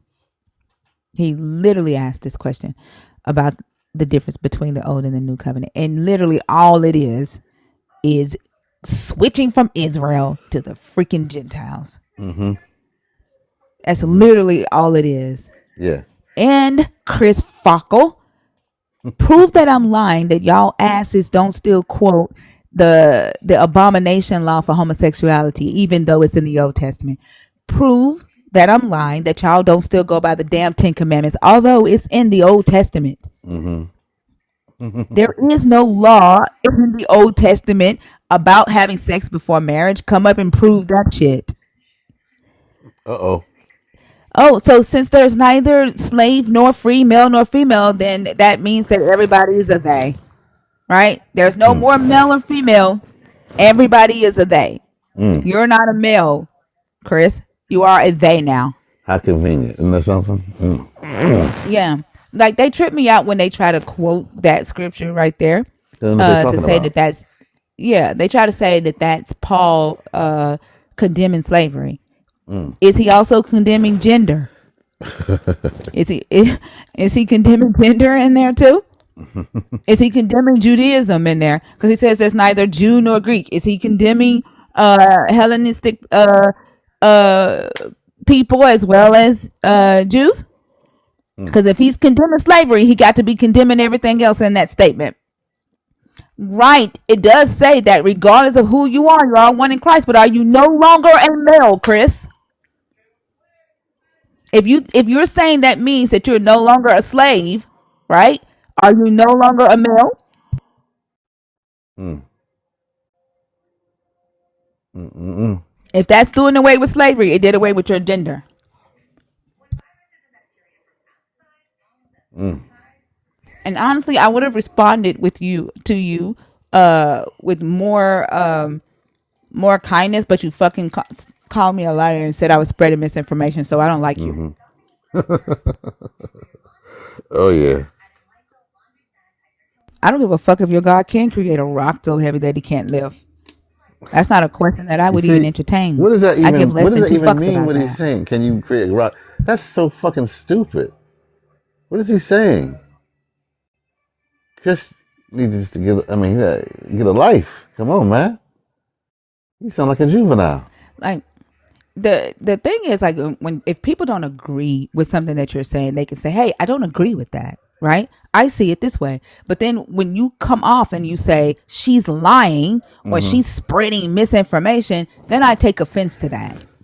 He said he has a master's in divinity. I don't Big give a whoop. fuck. Divinity is bullshit too. Yeah. Divinity. So he can spit more inappropriate lies. Got a Yeah, master's like in the divinity. accusations. Mm-hmm. And anytime they come in here and be like, "Oh, she's lying. She's spreading misinformation." Uh, Come up here and prove that I am. Come yeah. up here and prove that I'm lying. Don't tell me to be careful. Uh-huh. Yeah. Come up here and prove that I'm lying. He ain't. He's gonna retreat. Said he's retreated. He's retreated. That's right. I've never That's right. talked to you. I don't even know who the hell you are. So stop. That's not true. Mm. Careful for what? Like what? And if I don't, what the fuck are you gonna do? See how it has them scared to discuss anything and discuss truth or just try, you know what I mean? That you can't even disagree. You can't even. Oh my God! They listen. That's a powerful force. Yeah, I'm not scared of your God. I'm not, Hmm. like, literally. Y'all will throw these threats out here about your God Hmm. coming to get little old me because I don't believe in your God. But as soon as I ask you why your God does nothing about people killing people, about children being SA, then your God can't get involved with that because your God respects free will. Hmm. Y'all are full of shit. Yeah. Justification. They'll give justification for anything. Well, yeah. They sure I will. don't fucking know you. Why would I ask you anything? I don't know you. You need to ask the mods, Pinky. I don't know you. I don't know. She probably used caps. And good morning. Good morning, Selena. Morning. How are you? I'm good. My grandbaby wore me out, so I had to I had to sleep a little bit. Yeah, that's good. I'm glad you got some rest. Shut the fuck up, Yeah, Senio. I'm good today. I do what the fuck I want to do in this live. This is a good conversation. They like here's the crazy thing, right? Like they wait until somebody come on stage. Like they'll be in the shadows, right? Hmm. When I'm like, who's next? Right? They Hmm. won't type. Hmm. They'll sit there and they'll wait until somebody comes on stage, and then they're like, "Oh, the eyes are off me. Now I can type." Like that's what they do. Hmm. They're like, I don't know. I don't know. They feel with so much fear, and then at the same time, they're keyboard warriors in the comments. Keyboard warriors. That's a good one. Selena called him something the other day. Battle. What'd you call him the other day? I can't even remember because I You was know, saying so much stuff because it was making me so Yeah. mad. keyboard gangsters. I like to call them. No, It no, start. It was two no. B's. Like it started with a B. Like Bible. Did I say Bible battle? No. Um, I'll sit and think because it's probably going to be one of my names. yeah. Yeah. And they have such bad personalities. Like you can disagree with somebody, right?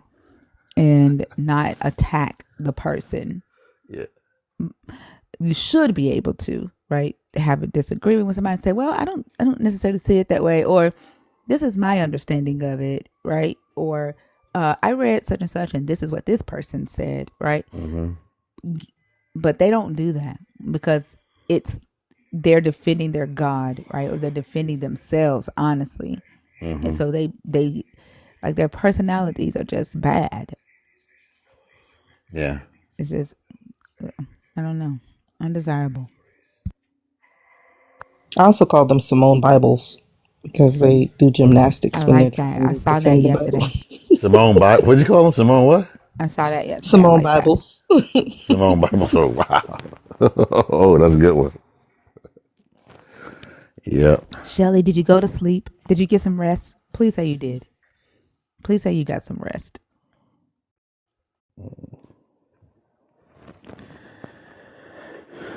Yep. But yeah, that's the difference. That's all that really is. The God changed. Yeah. If you think about it, Jesus is a bigger deity than Yahweh, right? Mm-hmm. Um, you don't necessarily hear Christians calling out Yahweh's name. They'll say Jesus, right? Mm-hmm. And they've been told that it's because Jesus has all power right now. Like God gave all power to Jesus, and Jesus has all power and controlling everything right now, right?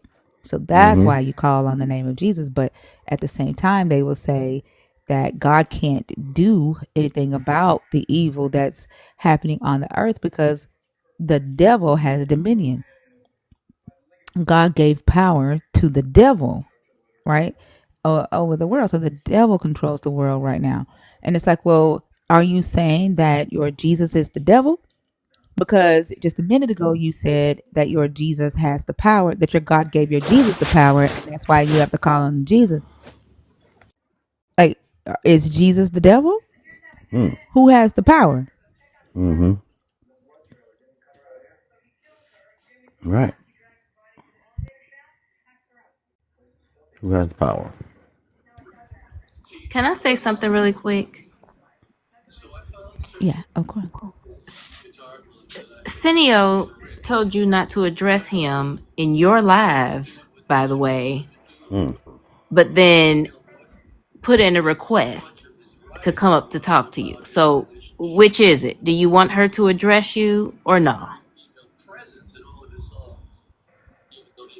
Just be mindful. You're in her space, and I will protect her at all costs. So it's up to her if she wants you to come up on her panel. So I didn't block him, but I just needed to address that. How in the hell can he tell you not to address him, and he's in your house, but then request to come up on the panel? Mm. Who gives a fuck if she cursed first? Oh boy, she cursed me first. Wait, That's a what? juvenile. That's a child. Did he say that? She cursed Yeah, first. she She cursed. cursed She me cursed me first. first. No, What the no, fuck no, wrong with no. you? She cursed me. Are you kidding me? Come on, man. She cursed first. Look, I threatened her. I threatened her, and she cursed me. Yeah. I'm gonna run and tell my mommy. Boy, They don't Simeon. pay attention to what they do. Mocker. Like, He goes don't mockery. you dare, don't you dare respond to me the way I should be responded to when I Yeah. fucking threaten you. Like, what the fuck is that? Mm-hmm. And then they have such main character syndrome. Is ridiculous. Like Pinky's granddaughter is sitting over there in her fucking feelings, fuming, talking This is about getting this seems personal. personal. Like, how the fuck? I don't fucking know her. Hmm. Like, what with this? What's personal about your ass waiting your turn like everybody else in the request box? Yep.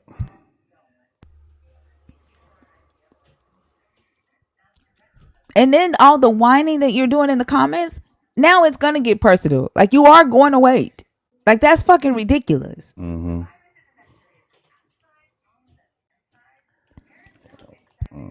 Thank you for that explanation about the Old Testament and stuff like that. I always wondered about that. Eh, but it's convenient how we switch. Yeah. It's convenient. We'll slide into the Old Testament like it ain't nobody's business. Then But we'll then go the Old to. Testament don't matter. Whatever suits them. Hmm. Go ahead, Selena. No, I was just saying, but the Old Testament doesn't matter because Jesus came to, somebody said Jesus came to fill the law, and I wanted to correct them. It's fulfill, and that's only means he came to perform the entire law. He never said he came to abolish it.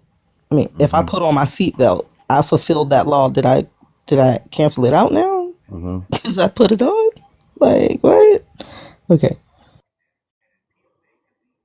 Mm. They think that because of what Hebrews says.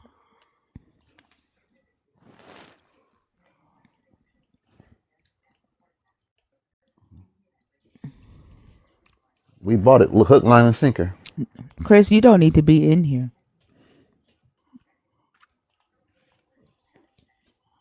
Like, I'm not going to bring you up, especially if you are dealing with cancer right now. I'm not about to argue with you. You need to go and focus on getting better. You don't have to type in all caps in the comments.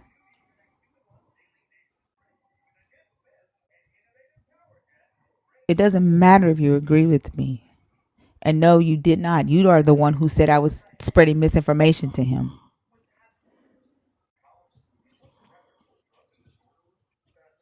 And I'm not about to argue with you when your mind should be on getting better.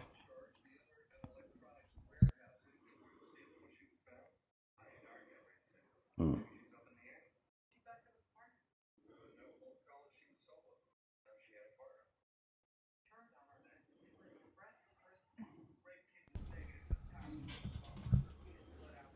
I'm okay. I'm not getting ready to do that right now. Stay in a Yep. good mind frame where you stay in a good mind frame. So when you say the original sin and fall of man's concept is false, what are you saying? If you could give me something on that one.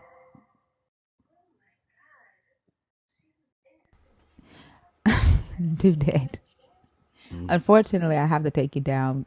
Somebody paid to move on with a different conversation, so I have to move on. Okay, but it was a Okay. great conversation, Timothy. Thank you so much for coming up. Okay, Well, thank you for letting me Okay, in. Timothy. Thank you you're both. welcome. Thank you.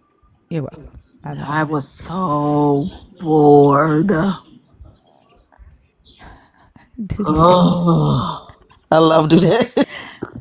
That's how I know I was hungry though, because I literally wasn't paying attention to the fact that I was letting him go through every one. My mind, like, that's how I know I was hungry, and then I started to get lightheaded. Like, I literally need to like change my pants and put on some shorts. Like, I'm starting to feel like hot because It's like I being at, yesterday I I'm sorry, but huh. that was like being at the club and you trying to get somebody to move on and they just want to stay in your ear and just keep talking. Well, what about, well, how about, well, I'm sorry. I'm But sorry. I was enjoying the conversation. Like, I wasn't even paying attention, and then I thought to myself when he asked that last question about the great deceiver, I was like, wait a minute, Yeah, I'm letting him go through every last one, I and then you was sent the so chaser dream. bored. But okay, I'm about to drop. I'm sorry. All right, oh my Dude, god, that is a real one. I'm gonna tell you that. I'm sorry, y'all. I wasn't paying attention. My ass was hungry, and I'm still hungry. Those four little sandwiches didn't do anything. Let's see.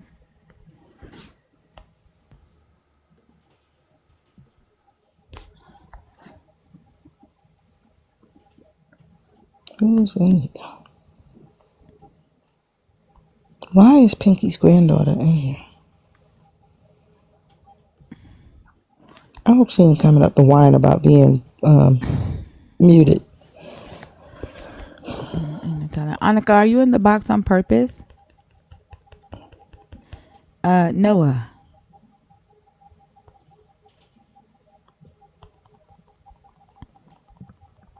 Noah? Okay. Can you take Noah down? Yeah. Thank you.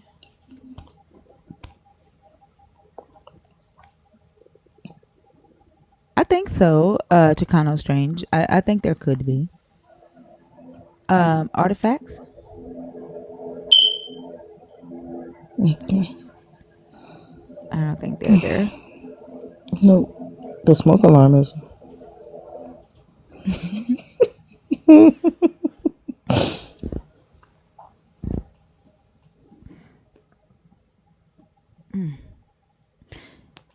Jackie?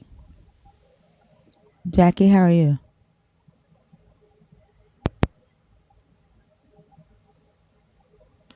Hello, I Jackie. saw the box light up. Okay. Okay. Jackie dropped herself. Huh? Let's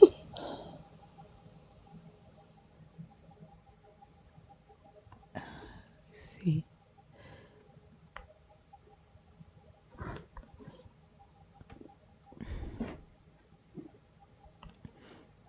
Okay, is that person? I guess Oh, they're not. gone. Yeah. Good morning, Doopster. How are you? Hi, how are you?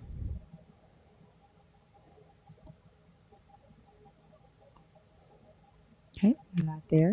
Alrighty. No. Timothy, I was not bored. That was Dudette. Annika, are you in the guest box on purpose before we bring up this person?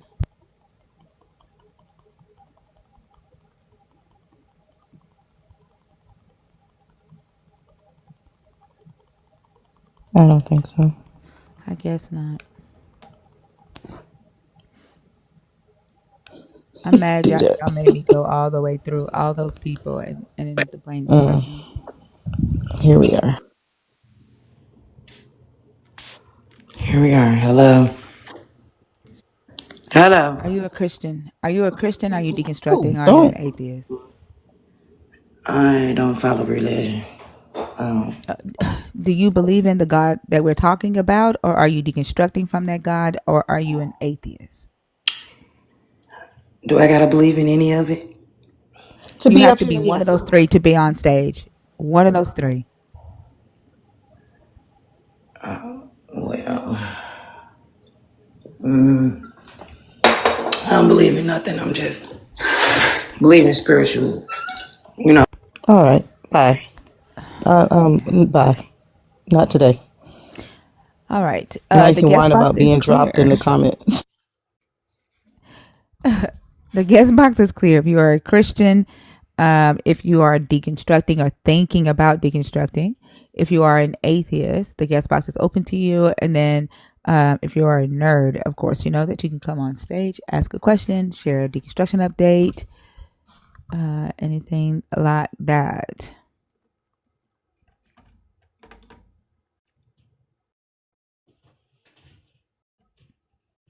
Who's in the box? Is it her coming back? She deleted herself because I didn't touch it. All right, y'all. There's 800 people in this room and 60 more on YouTube.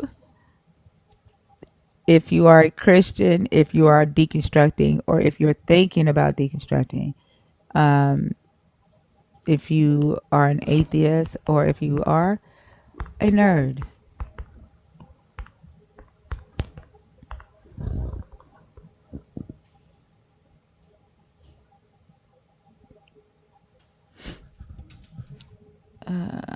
I don't know. Do I need to do a reset? Well, one thing I don't That's like is to crazy. have so many people in the Hmm. room and then nobody requesting. Like, But as soon as somebody come up, they'll be like, "Oh, I wanted to come up. Can I come up?"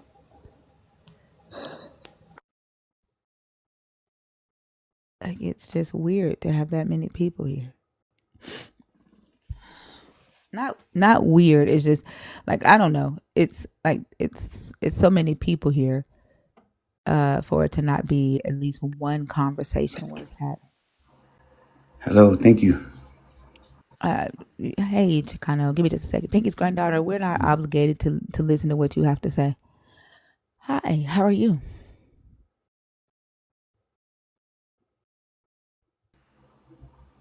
Oh, I'm sorry if I. No, I Um, wasn't talking to you. I was talking to the Pinky granddaughter person.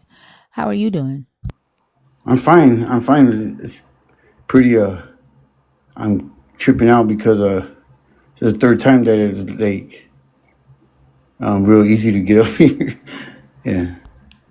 Um, Yeah, I think people are starting to get, I don't know, scared to come on stage, I guess. scared of your knowledge, or Probably because they know they like maybe they know themselves that they can't come up here and be respectful. Uh and they know that we don't take disrespect kindly, so they don't want to get cursed out.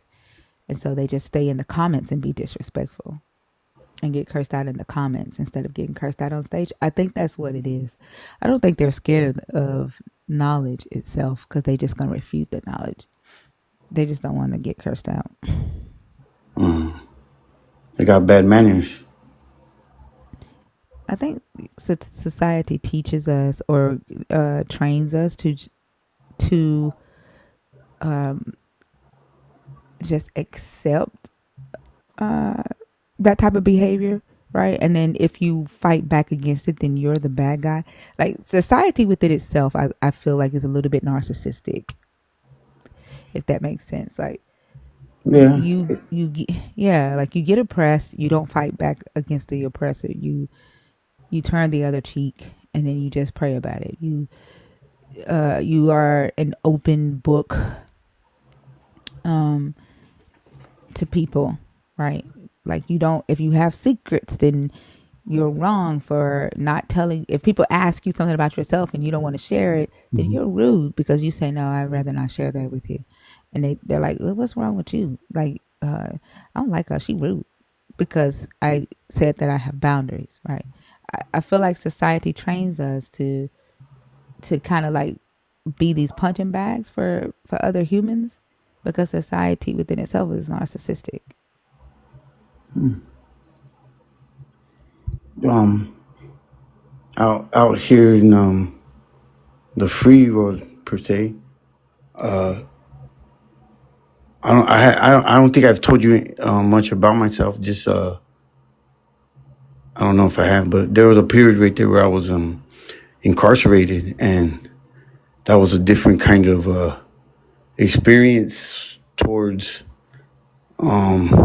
people behaving a certain way and acting more respectful. So out here, it's more mental, and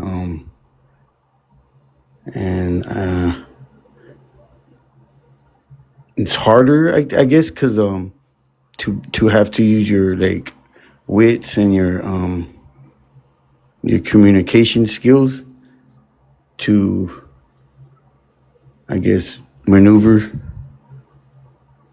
Cause like in other places you can use your hands, and so that kind of like makes people act right. If I make any sense. Yeah, I get what you're saying. Like having a conversation with someone doesn't necessarily get the message across, but whooping them up beside the head might. Yeah. Excuse me. I'm sorry. Yeah. Yeah. Okay. Yeah. Yeah. Because um, if you say something wrong, then there's that threat of that. And I'm not saying to do that.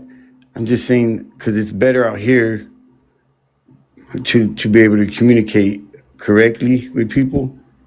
But Mm-hmm. sometimes when I run into people like that, that's how I feel. Like they haven't had that threat of act right, so they act wrong.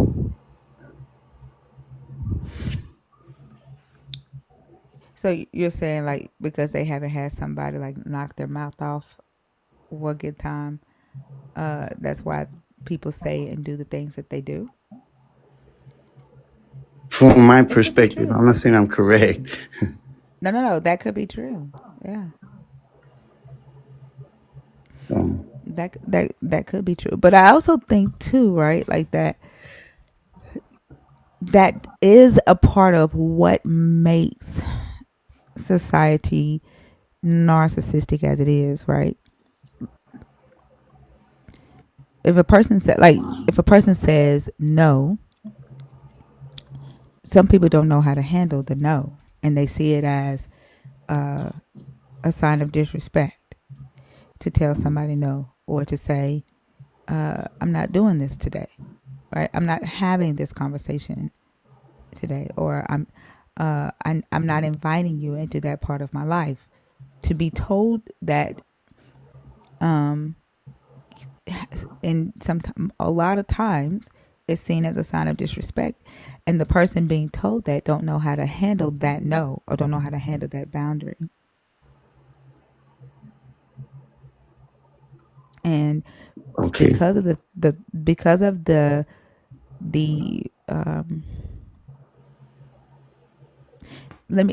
let me also add that most people don't know how to put that boundary up because of the history of being knocked upside your head for communicating that way. Does that make sense?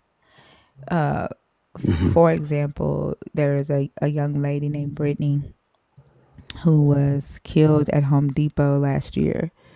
um Her boyfriend thought that she gave him gonorrhea, and he conspired with his mom to his she worked Brittany worked for this guy's mom at Home Depot.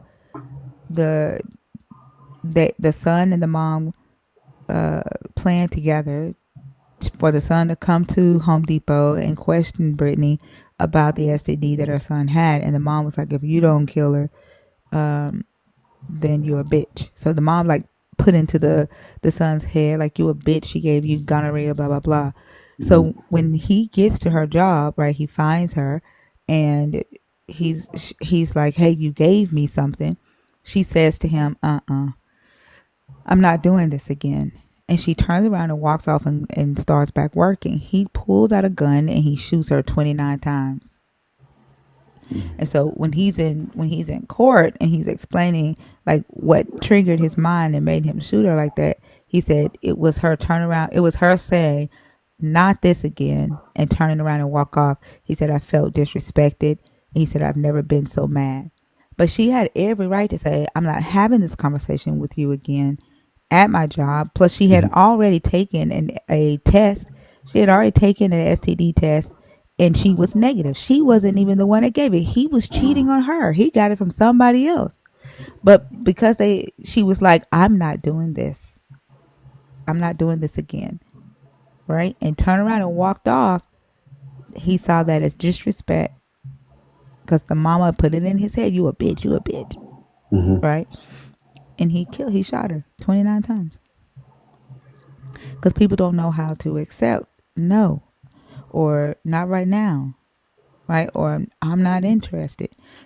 Our society don't understand boundaries, and they think that when somebody puts up a boundary, that means that the person is trying to disrespect you or belittle you, right? Or deprive you of something that you feel like you're entitled to. We're not entitled to the innermost thoughts of another human. We're not entitled to that human space. Yeah, isn't the USA? Like we're not. We're just not. But society teaches us that we are.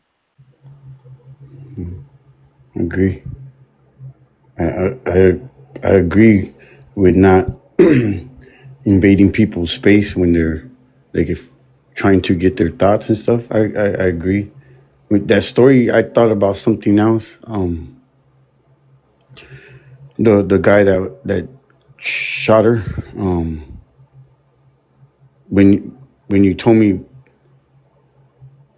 what his mom said, so I thought he was using it as a cop out. Like that wasn't his true feelings of why he did what he did.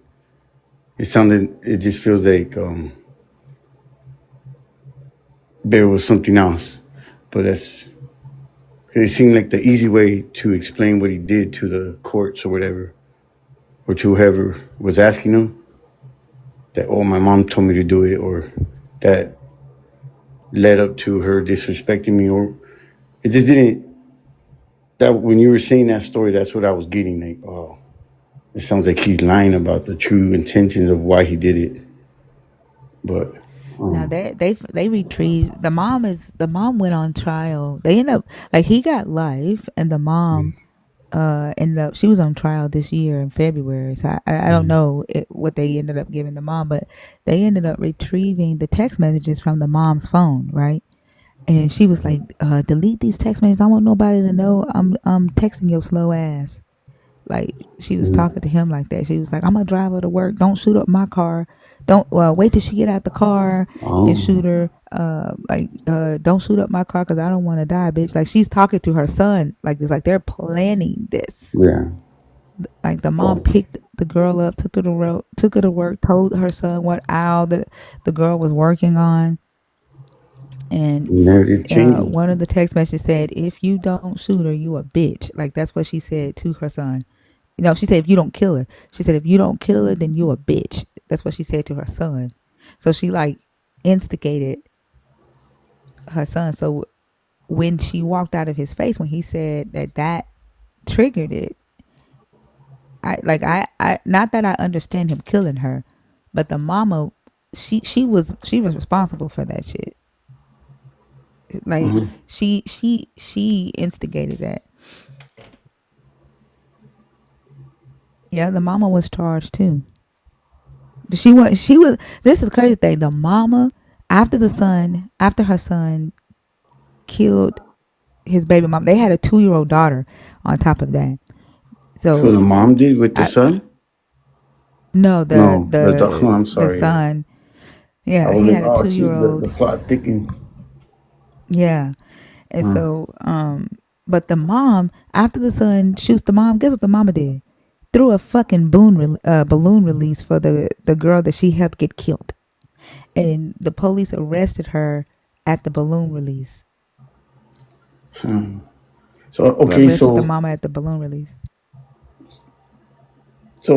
I'm trying to connect it to how this story connects to the initial point of what like. We were talking about entitlement of people's time and space, right? So when people say no, right? If somebody tells you no, in society today, people don't know how to accept that word. They don't know how to accept no, or I don't want to talk about this, or I don't have to tell you that, right? They see that as a sign of disrespect, but what it really is just a boundary, right? And so we in our society, we're not taught about consent.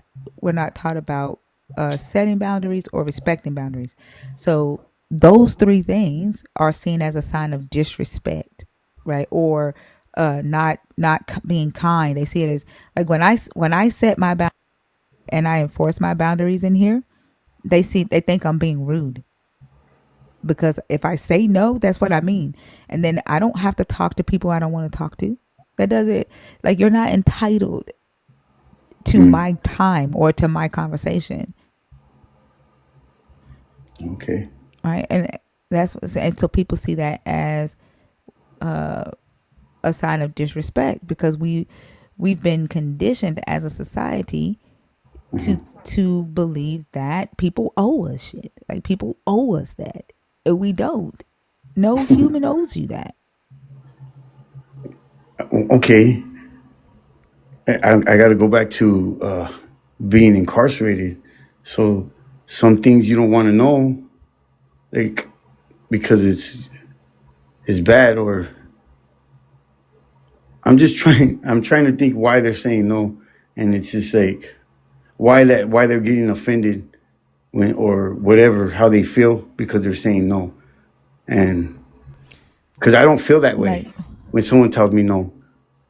I feel different. Like I don't know. I think I try to think outside of the box on everything, and and so that that might I'm just be because you've probably done the work to, like, were you in here earlier tonight when the guy came up and he kept trying to talk about how the Christian God is the Christians are have the wrong idea about God. Were you in here? no. And I kept saying that's not the conversation that I want to have with you. Like, you and I already agree that uh the Christian God's omni properties contradicted what the Bible say, and that's fine. That's what the topic is.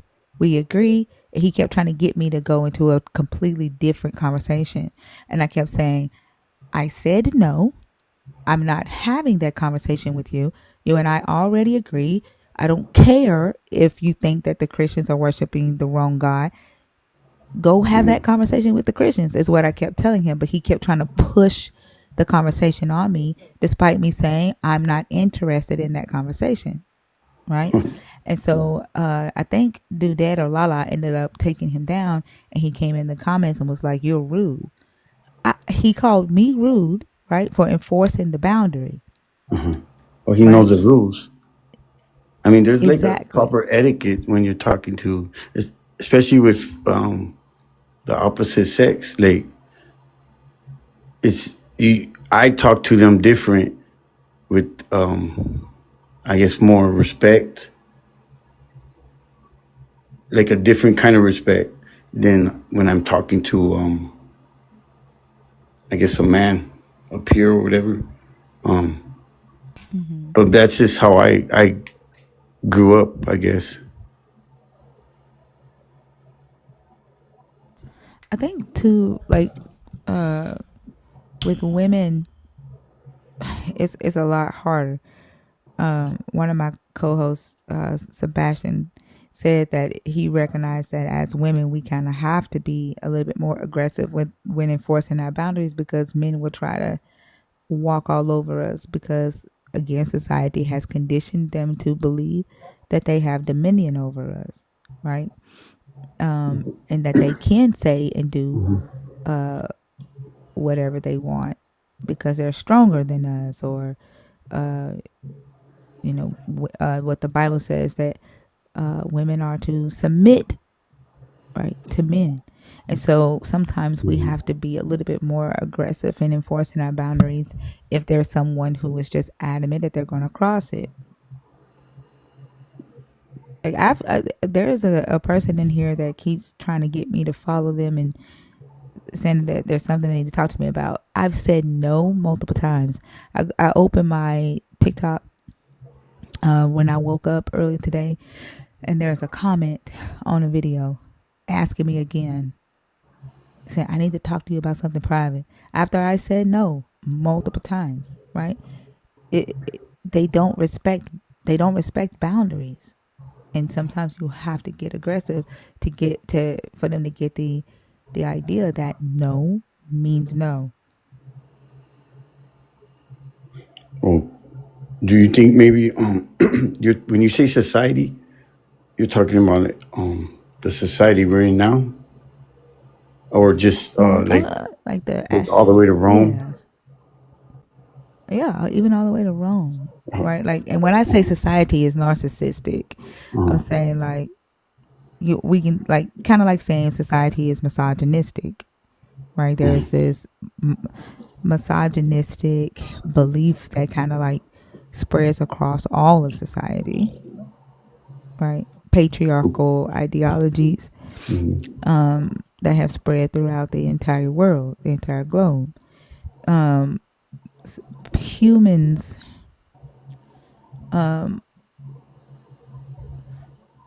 having the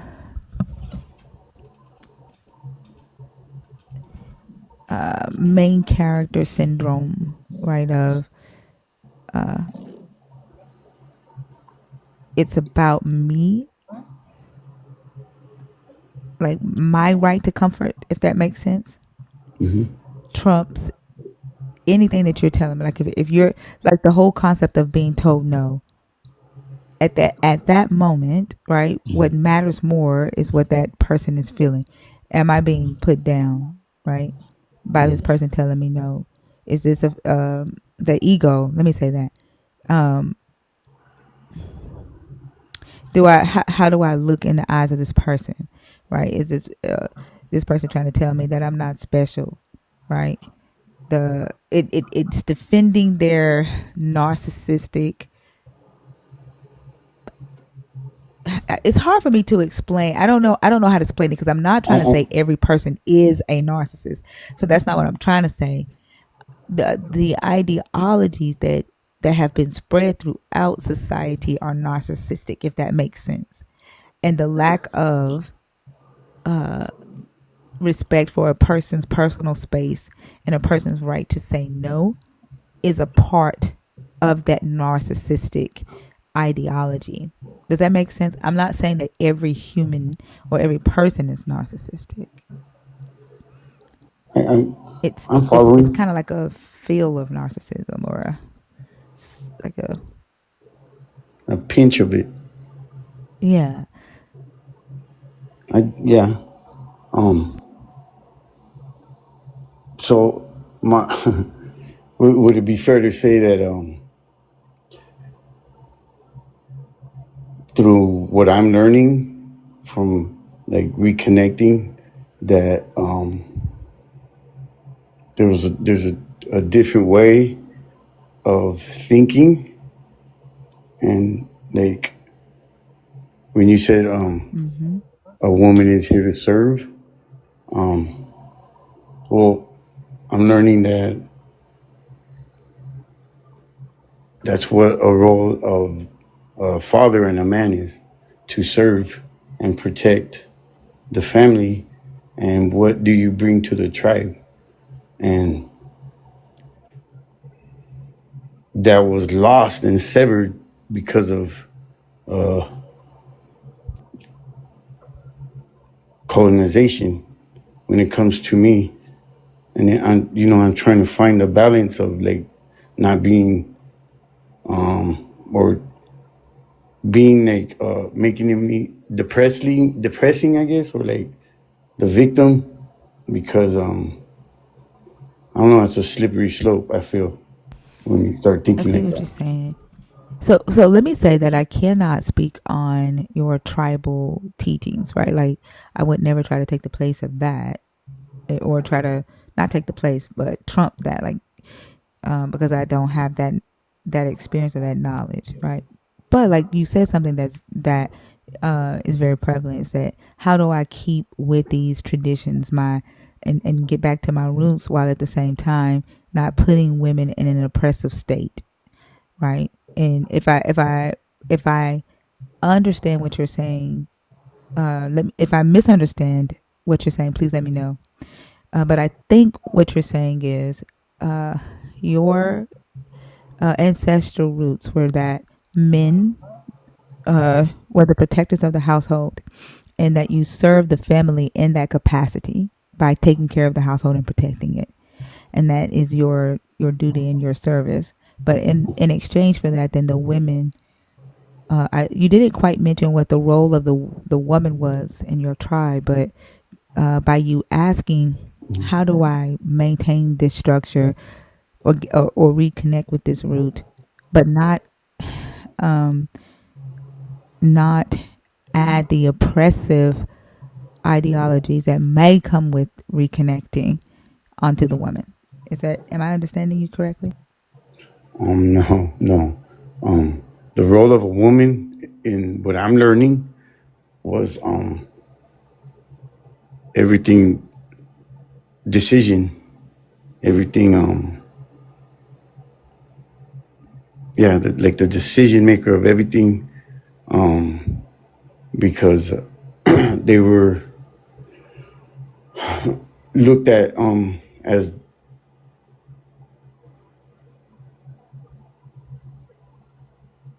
the creator because of the umbilical cord.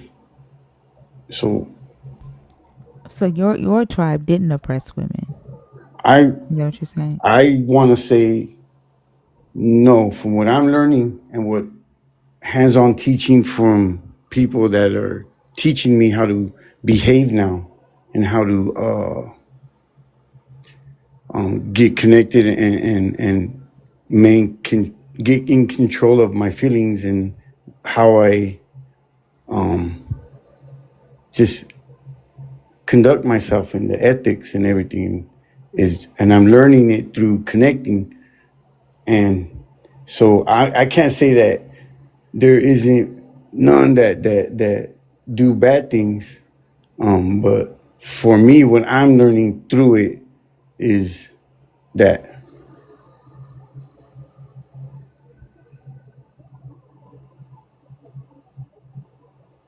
makes sense.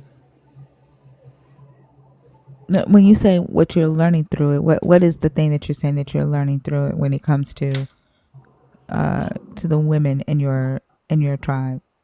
Like I hear you saying like they're seen as Okay. mother goddess, right? Like they were the It's the creators, decision right? making. Like Mm-hmm. everything that I'm not. When I say protecting, I mean protecting like from outside problems, I guess. And then the woman's role, from what I'm learning and what I'm accepting, is the brain, the brain of everything. They can, Mm-hmm. they're Yeah, smarter. Yeah, yeah. It sound like the mother goddess matriarchal system society that was uh, prevalent before this patriarchal system, where the woman imparts the knowledge or the wisdom to the father, or the mother imparts the wisdom to the father and to the child, the father to the child, and that the father in a matriarchal system, what it sounds like you are explaining, it was more so equality, right? yeah. Communal. There was no dominance, if that makes sense. Well, The woman didn't dominate the man, and the man didn't dominate the woman. there was a hierarchy because Each one knew their role. there's a hierarchy, man. Like Mm-hmm. so, there's Yeah. like um, Cuauhtemoc, Montezuma. They're like the kings, but just the treatment was different. So that region goes all the way up, and it's like all the same. What I'm learning from my culture. So yeah, Mm-hmm. Yeah. and I'm not trying to like say one's better than the other or nothing like that. It's just because a lot of the Christianity and all that had been morphed into it, and it was forced. And there was one of the last things that was told to Cuauhtemoc and all was like to like get all your teachings, and we had to figure out how to hide it and be able to still keep our ceremonies, but have to hide it because Christianity was forced. So in my mind, when I'm around my old, like my mother and tia, my aunts and uncles and stuff, they're Christians. Some of them are Christians still, and there's an aura and a love that there's no possible way that this Christian could be that Christian in my mind. And so I have to, in my mind, because of the journey I'm taking, morph it. Like, because if they're able to do and hide the truth from me, then I could do whatever I want with the the tool that's keeping love and teaching how to act right and shit. I'm sorry, but yeah. You don't have to apologize for cursing. That if one place you can curse and be yourself is on here. Yeah. Unless you are working on not cursing, like if that's something, if that's like a thing that you have set for yourself and you said, hey, I don't want to curse no more, then that's, I support you in that. But don't apologize for cursing, especially when I curse. Right. um, but yeah, I see what you're saying, and So that, yeah, not I get what you're saying, that not that you're trying to say one system is better, one practice is better than the other, but as you connect back to your roots, and find, the practices that were washed out from Christianity, how to intertwine it back into your society, the same way that it was taken away, right in the face of Christians that are family. If they did it that way, right, and you're basically going to re institute some of this knowledge back into your community, into your family, right up under their nose. It's the same way that it was taken away. sly. Is that what you're saying? I didn't think Yeah, I about think that. that's I didn't think smart. about like being more like pimping about it. Yeah. Yeah. Oh, I thought that's what you were saying, because I think that's smart. I didn't think about that. I think that's Yeah. smart. Yeah. Okay. Yeah. Yeah, exactly what they did. Like use their strategies. Like if we pay attention, right, the same strategies that was used back then, they're just using the same old strategies over and over again, Yeah. right? Like Yeah. just, yeah. Yeah. But put your history back, teach your history back, and use the same, not the violence part, like the them, enforcing it with military and all of that. But I'm not saying do Yeah. that, but um yeah, like just these little conversations, right? Get them interested in talking about it. Show them, you know, how, it was, how it gradually, right, took over, how it was ripped away. But do it, from a place of just having a regular conversation and not trying to change them, right? Not forcefully and saying, "Hey, you need to not be Christian anymore because these are our true roots," right? Um, just just a gradual conversation, you know. Yeah. Like And this. then, as you said, yeah, like this, and then you just living, your truth, right? And like you said, you know, your goal is to be what your ancestors were, right? Your ancestors were were men that served their family, right? And the who was willing, right, to see the value of the women in their tribe. And so you, being one who has reconnected with this knowledge, with this history, can be an example of that, right?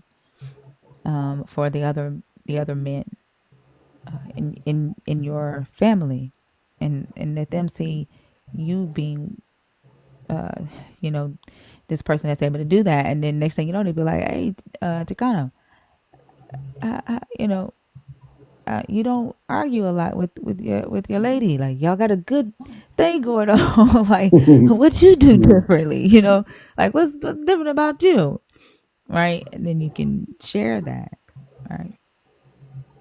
Yeah. Especially right now.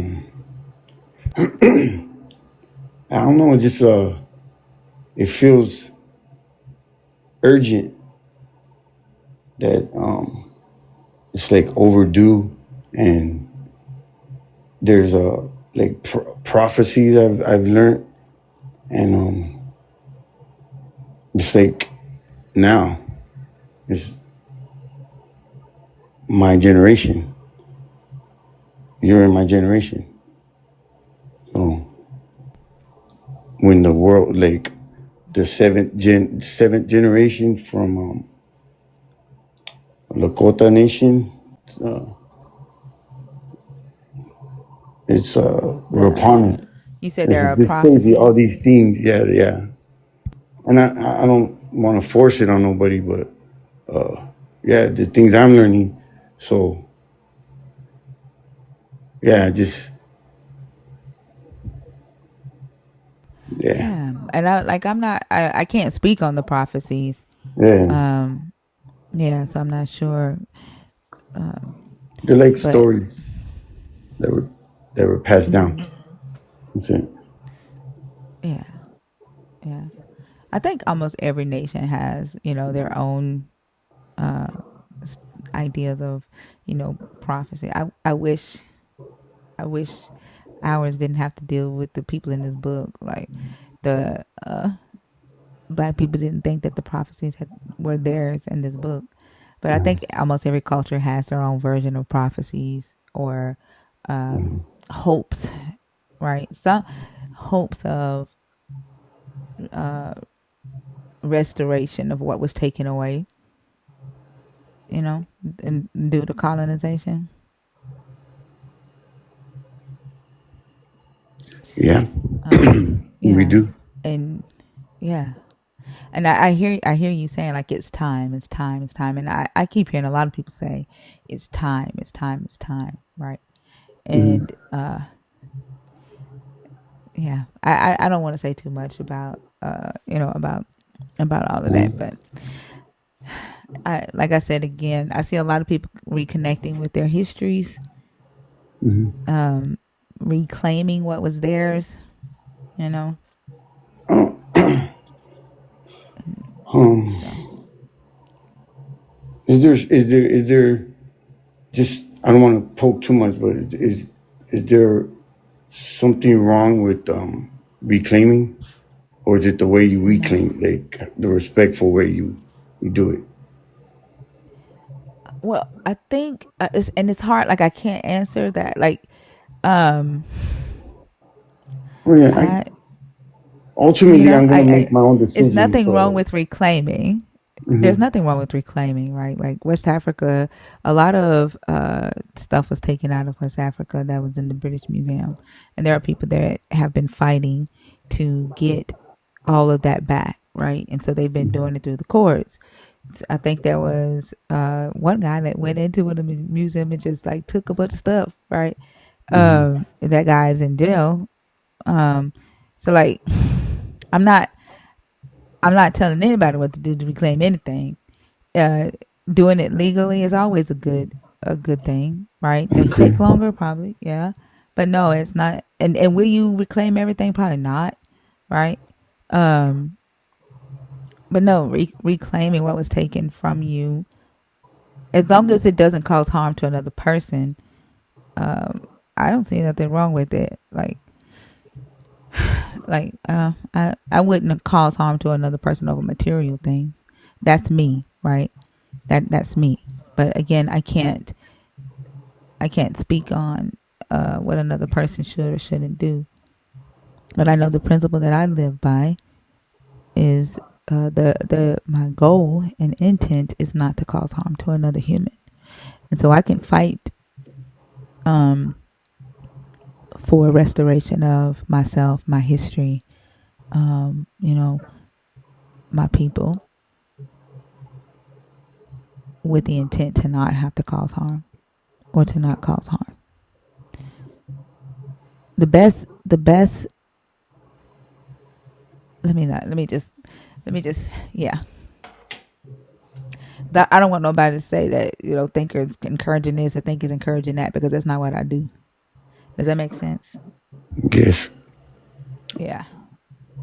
don't trip. I get it. Huh? I understand. I wasn't going that route, but Oh. it's not the first time I've had this conversation about that. So what I've learned is to beat it from within, and it starts with taking an inner look at myself and who I am, and that's where you start. Yeah. I guess stop lying to yourself. That's the main thing for me. Like, yeah, and that's harder than what you think to not lie to yourself. Mm-hmm. That's true. So yeah, the most peaceful way. So that yeah. Thinker, you're It's about still a to lot of spill a work, nut. man. I'm still at the bottom of the mountain though. You'll get there. You'll get up there. Yeah. The more that you continue to ask yourself these questions, right? Um, the more you connect back to your roots. Um, find out what is important, right? Uh, you'll get there. And then I think the most important thing is to just remember to always have your head straight, your eyes forward, and yesterday is gone forever. Like you can't go back into yesterday, right? And if you are trying to reconnect with, what your ancestors built, that is one thing, is like in reconnecting and restoration, right? But you won't go back to yesterday, if that makes sense. So just remember that. I think that's the main thing, is to always keep your head, your eyes forward. Does that make sense? Yeah. You mean yesterday, like tomorrow or yesterday? I get it. Yeah. Thank you.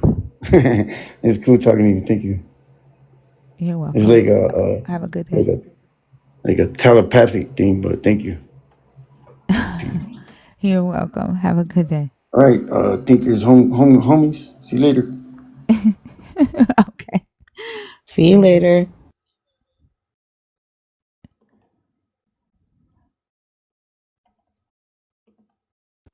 So, for those asking to move on, you need to send a Chasing the Dreams gift or $10 to the Cash App in Thinker's bio in order to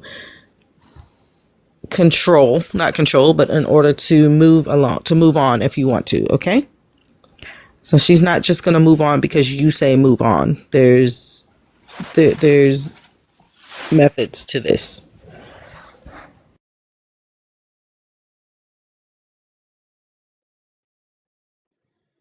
Thank you, Selena. Of course. Psychiatrist. Yes, please.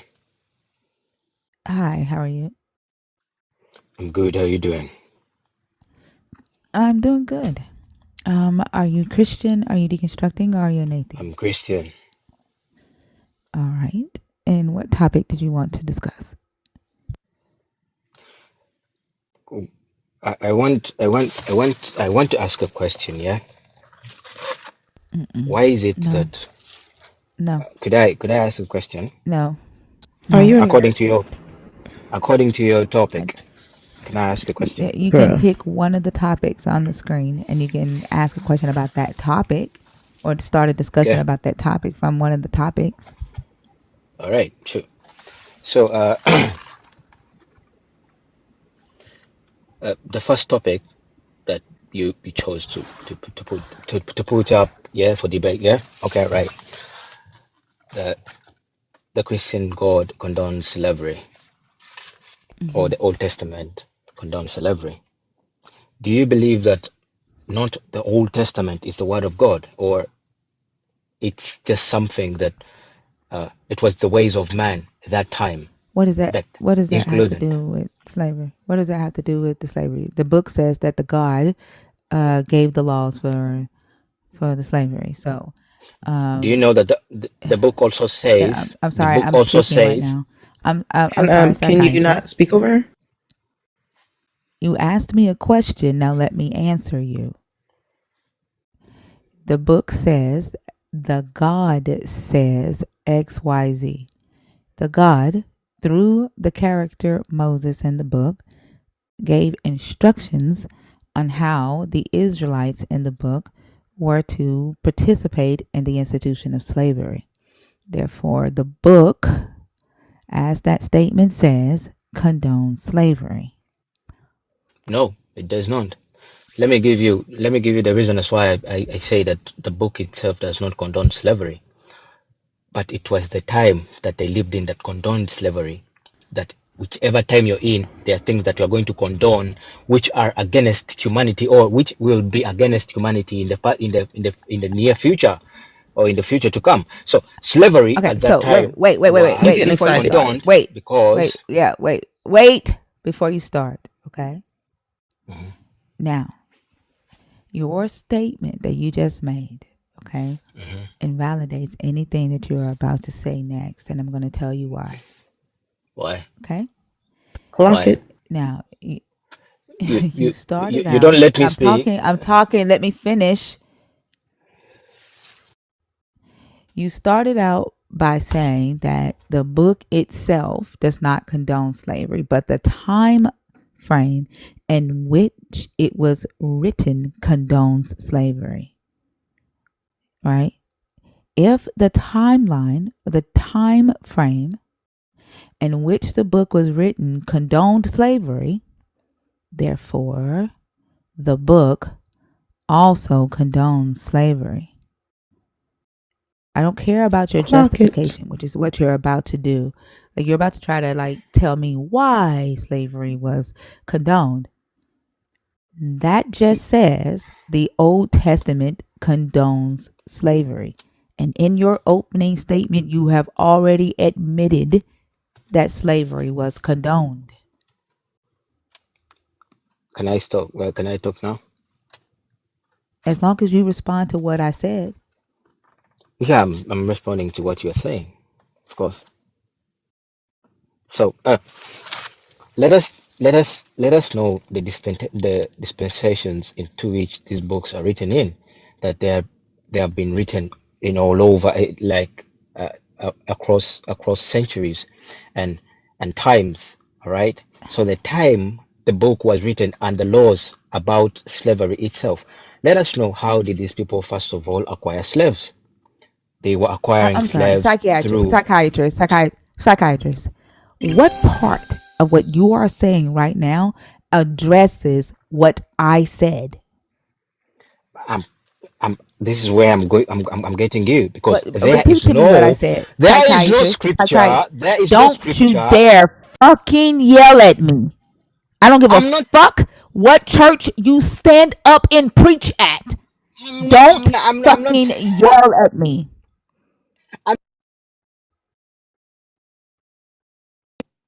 I'm not You yelling got the at game you. messed up, homie. You got the game messed It's up. you. You did yell. You did yell. You did yell. As she's speaking, let me explain how this is going to go, right? This is her stage. When she's speaking, you stop. You do not elevate. You do not get loud. You stop. You yield the stage to her because this is her stage. If you cannot follow those rules, you will be dropped. All right, Miss. I Get the agree fuck with off my Don't you. play stage. with me. Don't play with me. You Get the about, fuck out. yeah, yeah. You're done. Yeah, You're done. get the fuck off You're my done. stage. You're done. Like I swear, like they be like, you're a demon, bitch. What was that? Exactly.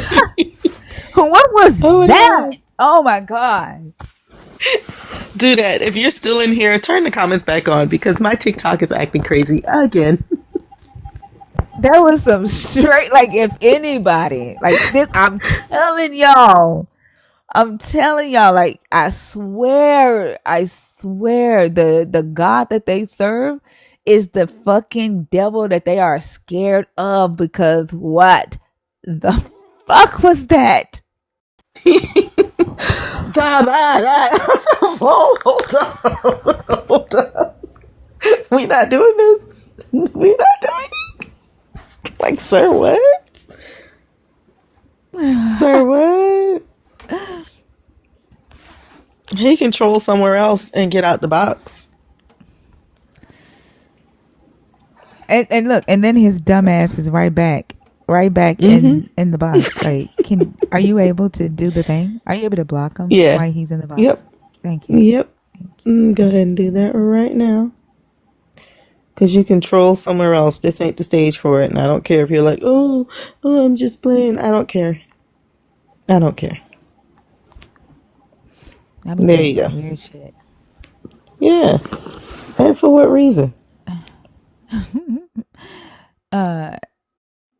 Isha.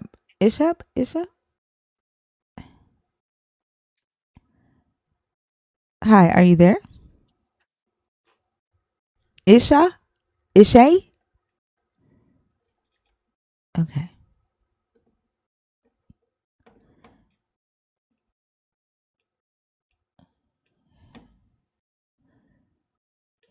Shaka, are you over there pissing people off in YouTube land? I'm watching. He over there pissing them off.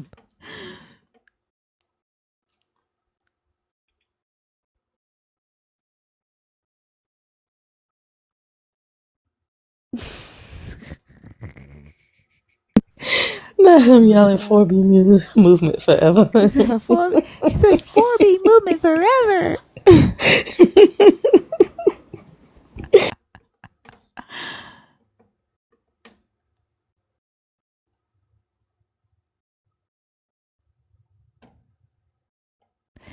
Let's see. Who's in the box waiting to come on stage?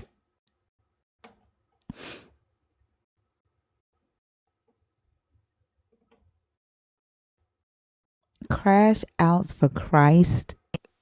Who said that?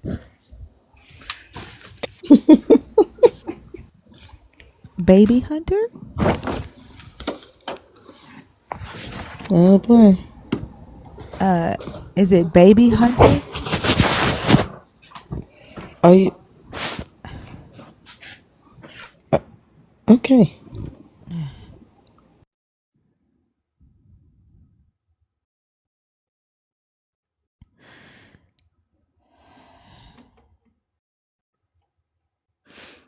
I don't know who's in this box on purpose.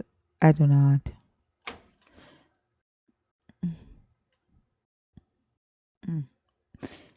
Vaughn?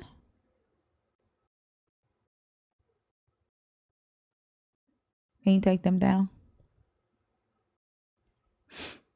Yeah, let me oh, did it. Okay, no, I got him. Thank you. Mm-hmm. Let's see. Kimberly Stuber, John, N33, Whitney Callahan, User Papa Perkins, and Panther Black. Are y'all in the box on purpose? What's up, Dr. B? Good morning, Dr. Bowen. Good morning. I heard we have 10 people signed up so far out of our group. The last I saw was 9, but I will check with Megan. I think Joshua signed up tonight. They signed up tonight, so I think we're at Awesome. 10 now. Yeah. Perfect. Exciting. I know, I'm so excited. I think Zibe Islami, Robert is going to sign up too, so it might be at 11 by the end of today. So I'm excited. Yeah, it's going to be great. Yeah. I don't know who's in this box on purpose. This is the part that I hate having to see who's in here. The cap is 25 students, so I know so far 10. Curtis, you're gonna do it too. So far 10 of us have signed up. I think some other people have signed up from different platforms, but I think it's only 25 seats available. Va, are you there? Oh, yesterday a guy joined the live and he was arguing against the deception of the God. And he was like, "Do you know what the Hebrew word of the for deceived is?" And I was That was like in my head, delicious. like when he said that, huh? I said that was What'd you say? delicious. That Yeah, whole exchange yeah. at the end was delicious. But the fact that he didn't even know his damn self, but it made me think about like, oh, I cannot wait. I cannot wait. He came a couple of months too soon, but yeah, he was like, "You don't know what the Hebrew word for deceived is. It's used the wrong. You're using it the wrong way. It doesn't mean to be deceptive. It means to entice. It means to persuade." One of the things that you will find very quickly is that you you will you'll learn to loathe the word Strong's, uh, because people say, "Well, the Strong's meaning," which is, look, there's nothing wrong with that. It's just when somebody wants to correct what 2,000 years of experts translating this text have said based on the Strong's, one of the Strong's meanings. That's when you'll be like, "Oh my God, like, please miss me with that shit."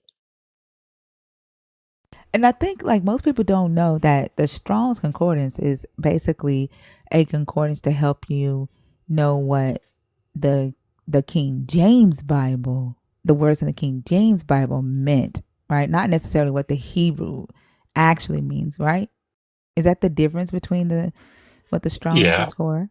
yeah, and this is the thing. Like, I think this is the other part that I think people miss is that all lexicons, all dictionaries are themselves interpretations. So I'm writing this commentary on Leviticus, and there's a word "bekoret" in that passage in Leviticus 19. I think I have a new interpretation of what that that passage is about the slave woman that gets raped.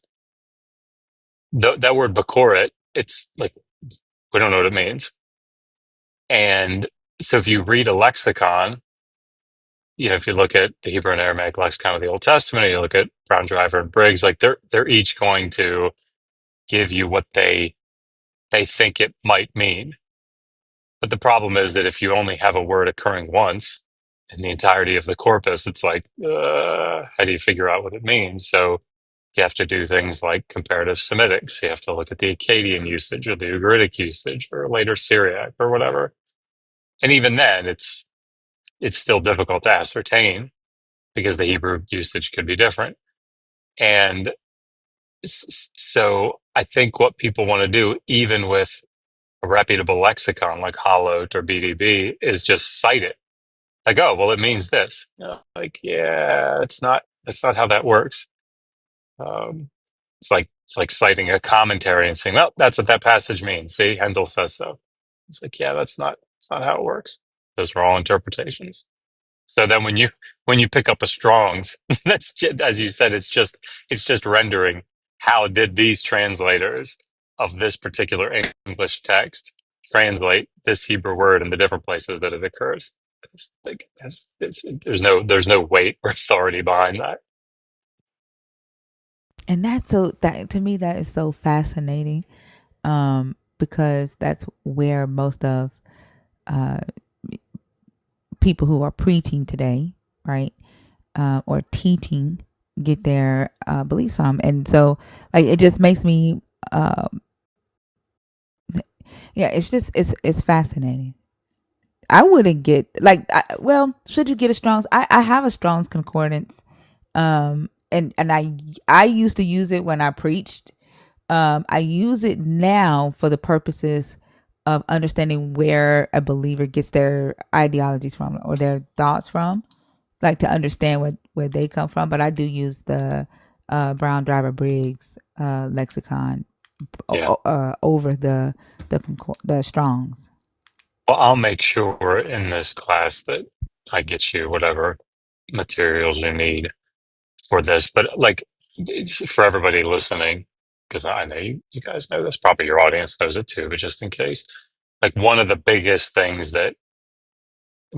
mistakes I think that people make when they start doing their own research. And again, I'm not knocking at all anybody doing their own research. I think that's a phenomenal thing to do. But one of the mistakes that you can make is you look at a lexicon or a Strong's concordance or something to that effect, and you say, oh, it says here that the word Elohim can be God, but it can also be angels. Well, let me look back here at Genesis 1. What if all these just mean angels?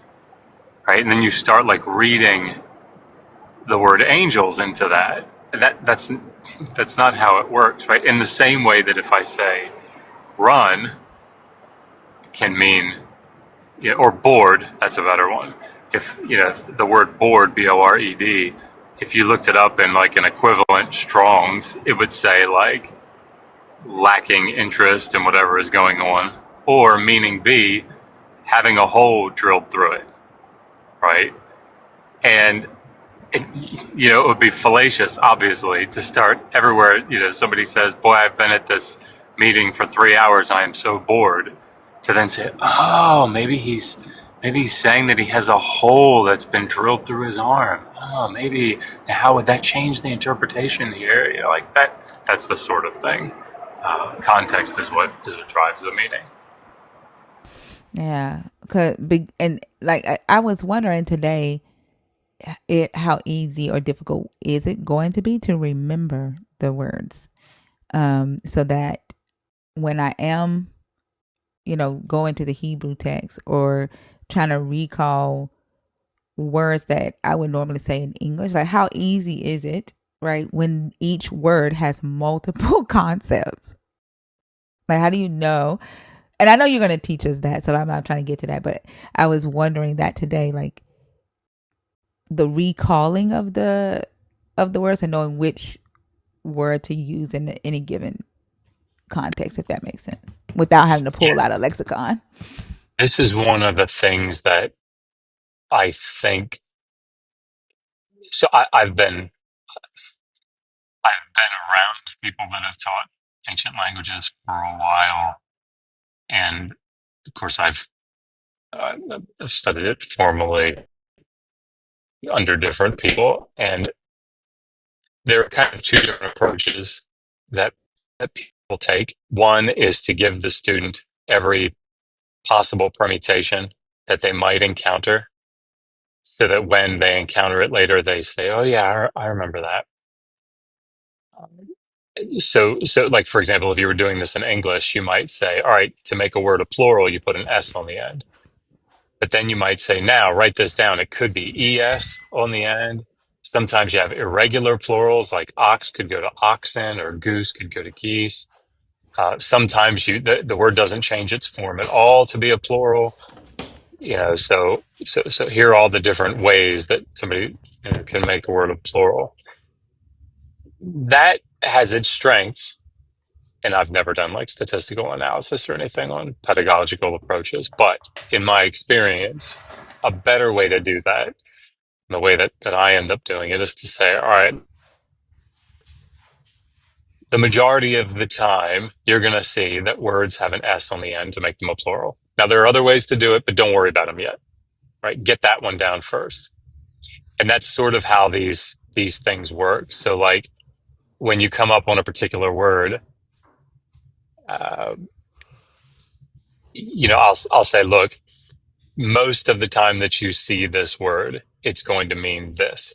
Now, there are some cases where it can mean some other stuff, but like, don't worry about them yet. Just remember this one, because that's going to get you through the majority of it. Once you're comfortable with all the basic stuff, then we can go back and sort of fine tune, sort of dial in things. But I think that makes it a lot less daunting for the student. So, but Okay. yeah, definitely don't worry about that. We'll get you squared away. Awesome. Mishi? I am so sorry. I didn't mean to be up here. It's okay. I'll take you down. Have Thank a you. good day. Have a great day. Thank you.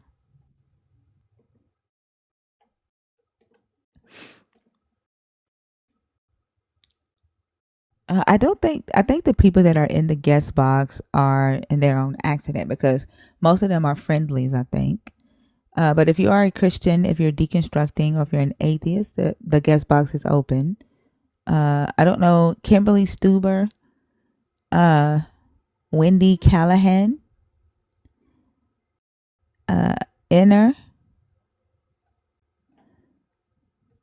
You go to the Discord. Why would you say something like, Hello? why would you type that? Type what? Put the books down and go outside and pick up a rock. Because that's God's word. God didn't write in a That's book. what? He wrote in the rocks. He wrote in the mountains and in the trees. That's So you God's don't true belong up word. here. What? You're telling them to go outside in nature, is this what you're saying?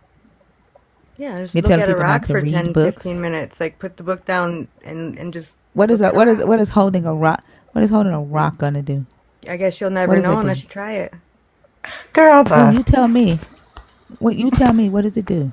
You will see that everything is conscious and that the A rock true is story conscious, is set in stone. It's set in all stone. so you can read a rock. Yeah. What?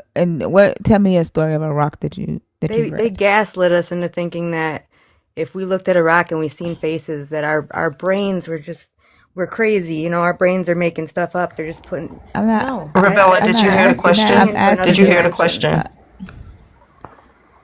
Hold on, Did you hear the Stacy. question? I'm asking you. Uh, I'm asking you to tell me a story of a rock that you read a rock, right? I see the origin story in most rocks, pretty much all rocks, which it consists of Tiamat and Leviathan, the sea serpent, and the dragons, and how the aliens landed here and ended up hunting them and slaughtering them. Kind of like the story we know of, like how they say the pilgrims or whatever. That's what Thanksgiving, the turkey, represents a dragon's head. Can you tell me It's a about blood Tiamat? ritual. Can you tell me about Tiamat? Tiamat, yeah. First it was sea serpents, and then they were attacking us and cutting us in half, aka splitting the Red Seas and making other creatures with the DNA. The DNA was infinite. That's why those telomeres that they talk about being on the ends of the DNA, they're like, I don't like I don't feel like numbers go I'm on forever. The DNA I should go don't on feel like forever. I'm learning anything about Tiamat though. Who was Tiamat? Tiamat is the sea serpent ended up transforming into the dragon, which is Tiamat. So did No, you see Tiamat is the the sea word serpent and did you see the Leviathan's the word dragon. hey, did you see the word Tiamat in the rock? You can't, yeah, I actually have seen the word How's it Tiamat. spelled? Tiamat. Okay. Do you know what language that is? No, I don't. Huh. Does the rock know what language it is? I'm sure that whatever multi-dimensional creatures are creating the forms in the rocks to be able to see, but just I mean just pick up a rock and look at it. Like that is Okay. God's word. That is God's artwork. Like that is God's, like that's God Did right there. That's when it how creation about right there. Leviathan? Have you A seen book, Leviathan in the God rock? wouldn't make something that you had to cut Have you trees down seen and sacrifice have trees you to be able seen to have you read. seen the word Leviathan in the I mean, rock? I've seen a lot of words, but I scry. It's my So gift.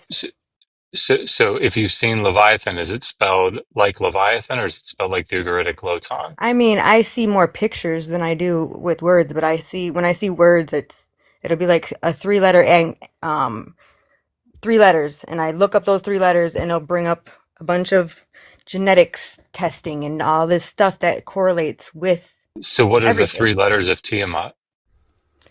When they say they split the Red Seas, that's saying they took the DNA. The Red Sea is the DNA, the blood, and they split it. They created if you look at a mountain Are and you under you're the like, "Oh impression no, that I you're see this. answering? No, I Are see you are this." you are you under the impression that you're answering my question? She hasn't answered a question since she got up here, Dr. Bond. So she might be under the impression that she is.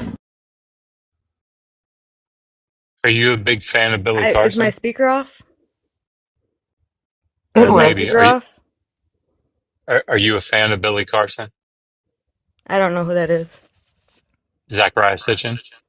Don't know who that is.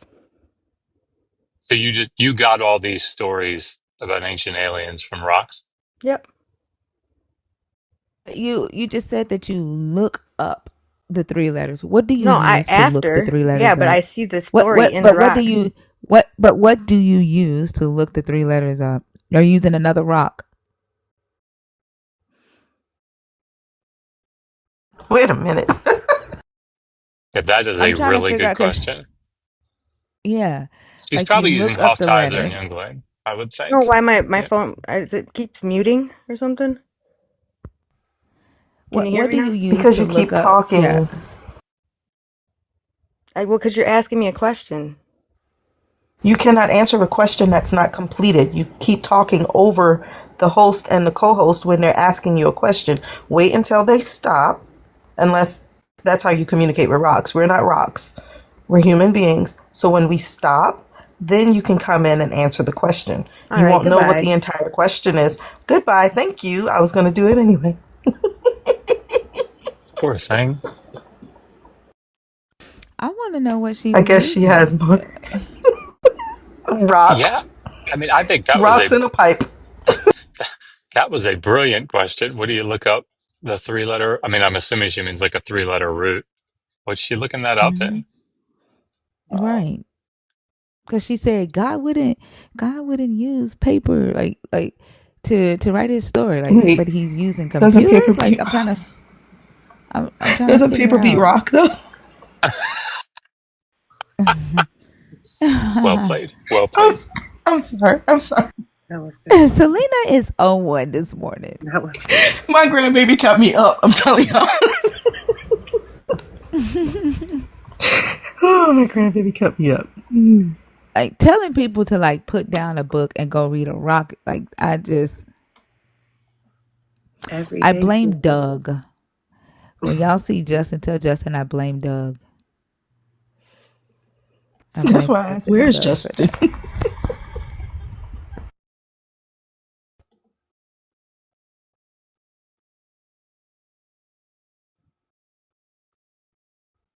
Oh, for sure. Praise Doug. Praise Doug all the way. But this is Doug's doing.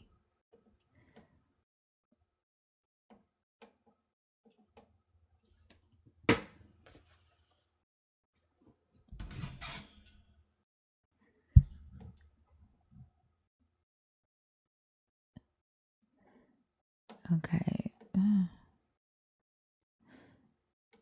I'm going to clear the box out, y'all. I am culture. Are you in the box on purpose?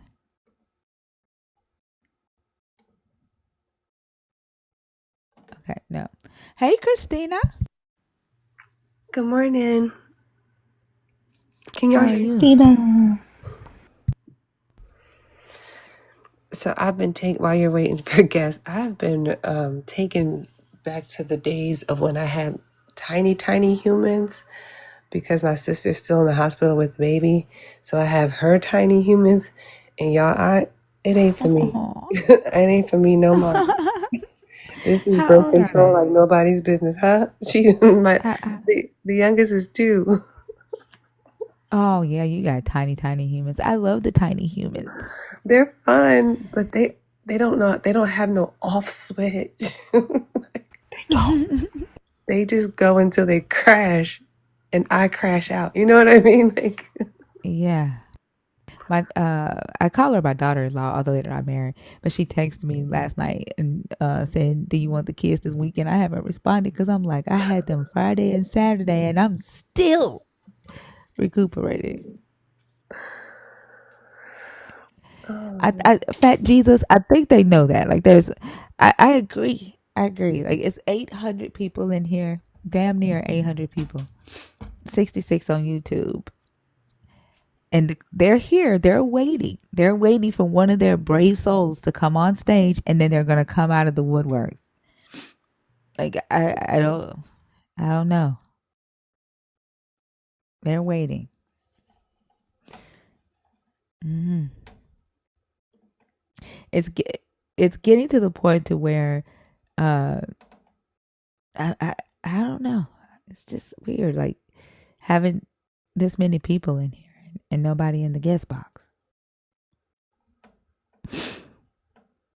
Lord, give your people strength to come up on stage and defend your name.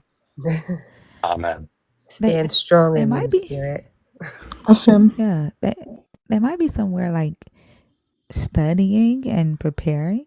But here's the thing: like if they actually go off and study to prepare for conversations like this, do you think that they are going to come back Christian, or the majority of them would? Like, because usually when people start reading this book, when they sit down and they actually like start reading the book and then studying it, that's usually when the deconstruction starts.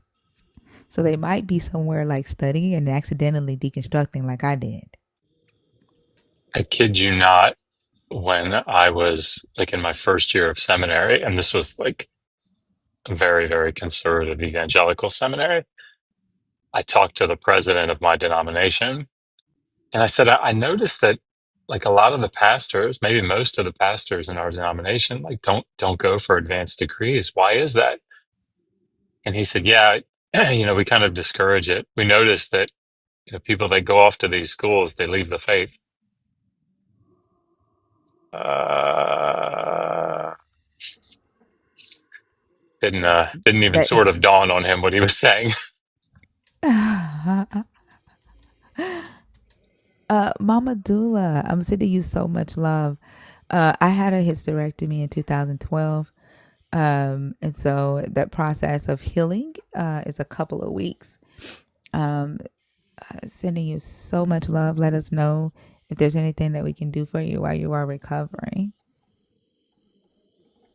Don't don't try to do too much too fast either.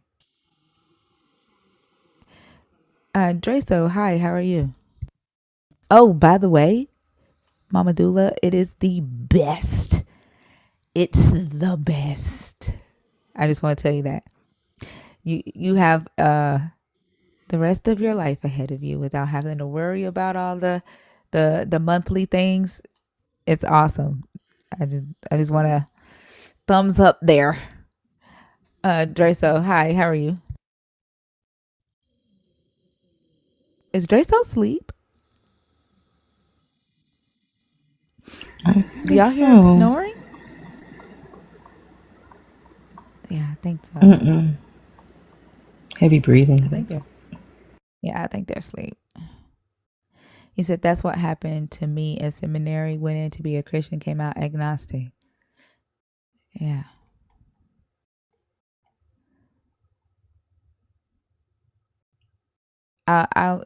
I'll clip it. Six Pain.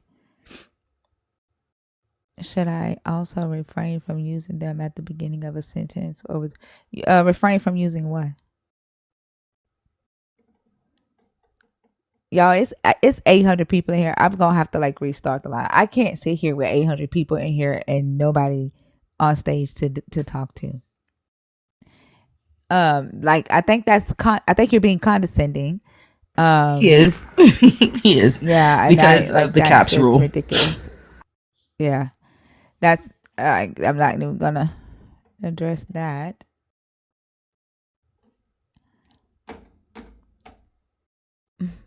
I don't. It's like it makes me feel uncomfortable for 800 people to just be sitting looking at me, even though I'm not on the screen.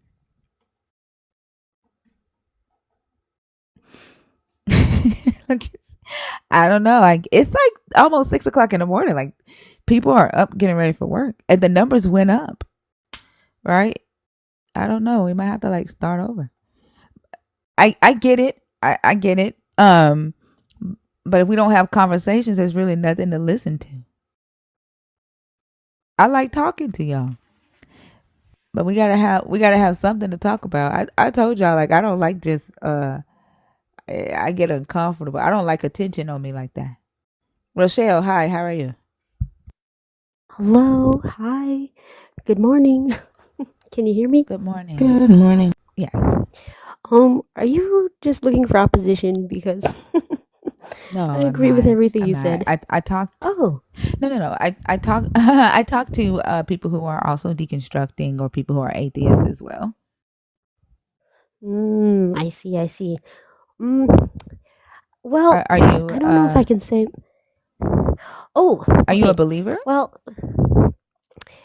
no, no. It's like I don't know. It's like hard to describe because I was like born and raised like Catholic and stuff.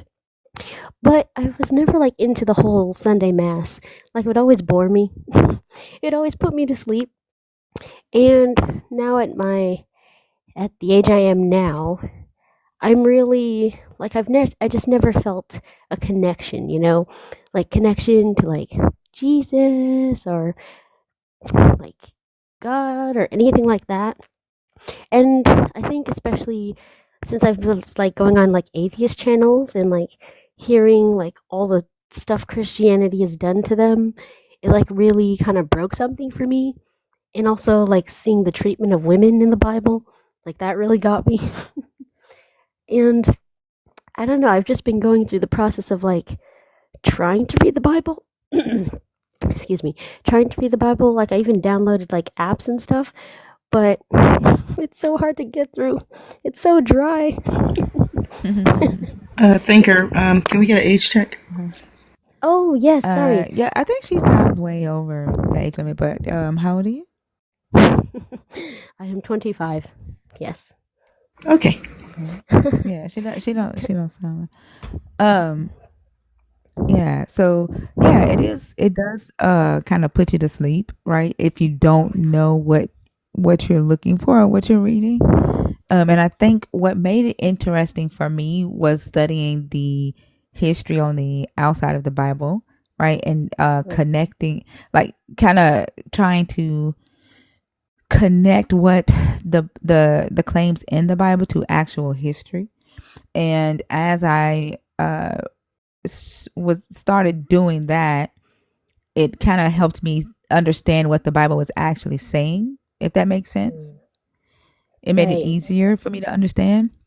And then once I understood, right, the history of the Israelites, the history of the Babylonians, the Assyrians, and like who these characters are in this story, it became more like a reading, like a novel type thing. Does that make sense? Yeah, like it was easier to get through. Uh huh. Yeah. I can It see became that. interesting. Mm. I've I've been trying to read it more for I guess like deconstruction purposes. Not because I really like believe it, but just to see like how the foundations of it have like weaved its way through society even today, and like how many of the stuff in it has like caused a lot of the harm that is happening to this day.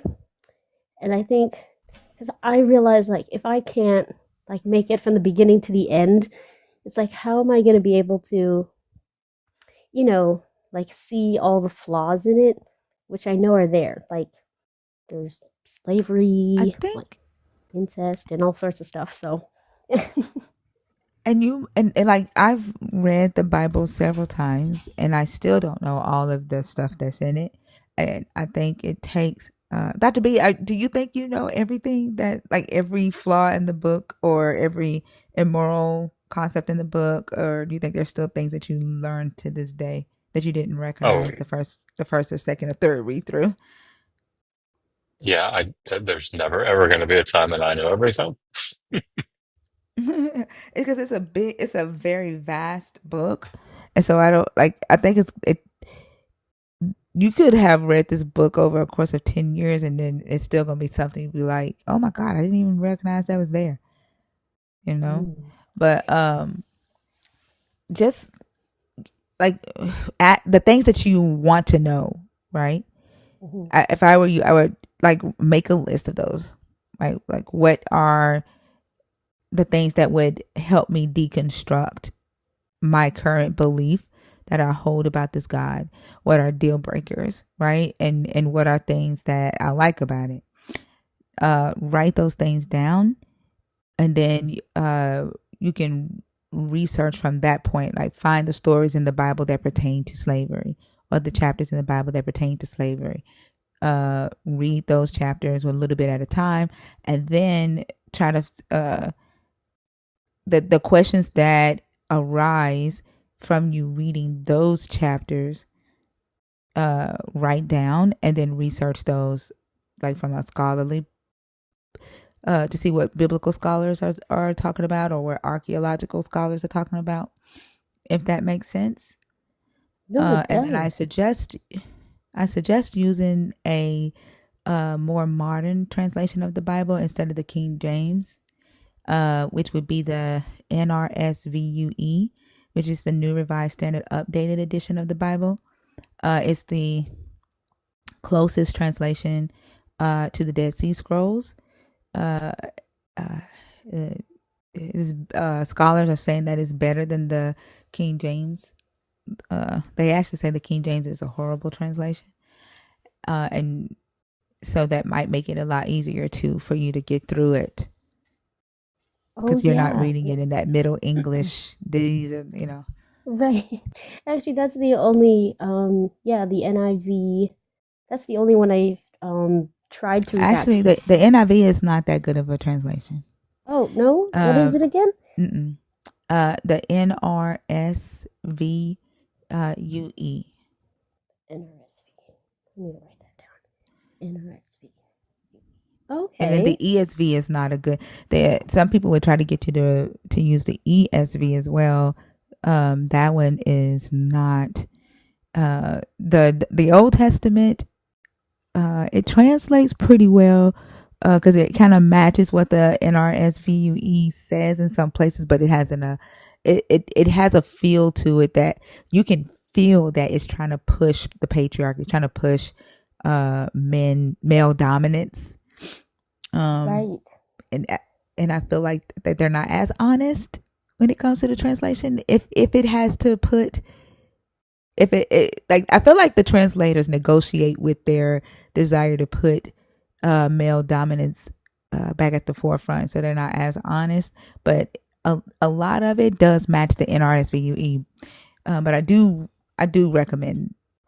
I said a Mm. lot, but I do recommend the NRSVUE when you're studying. Wait, can you say it one more time? I want to just put it in my notes app so I don't forget. NRSVUE.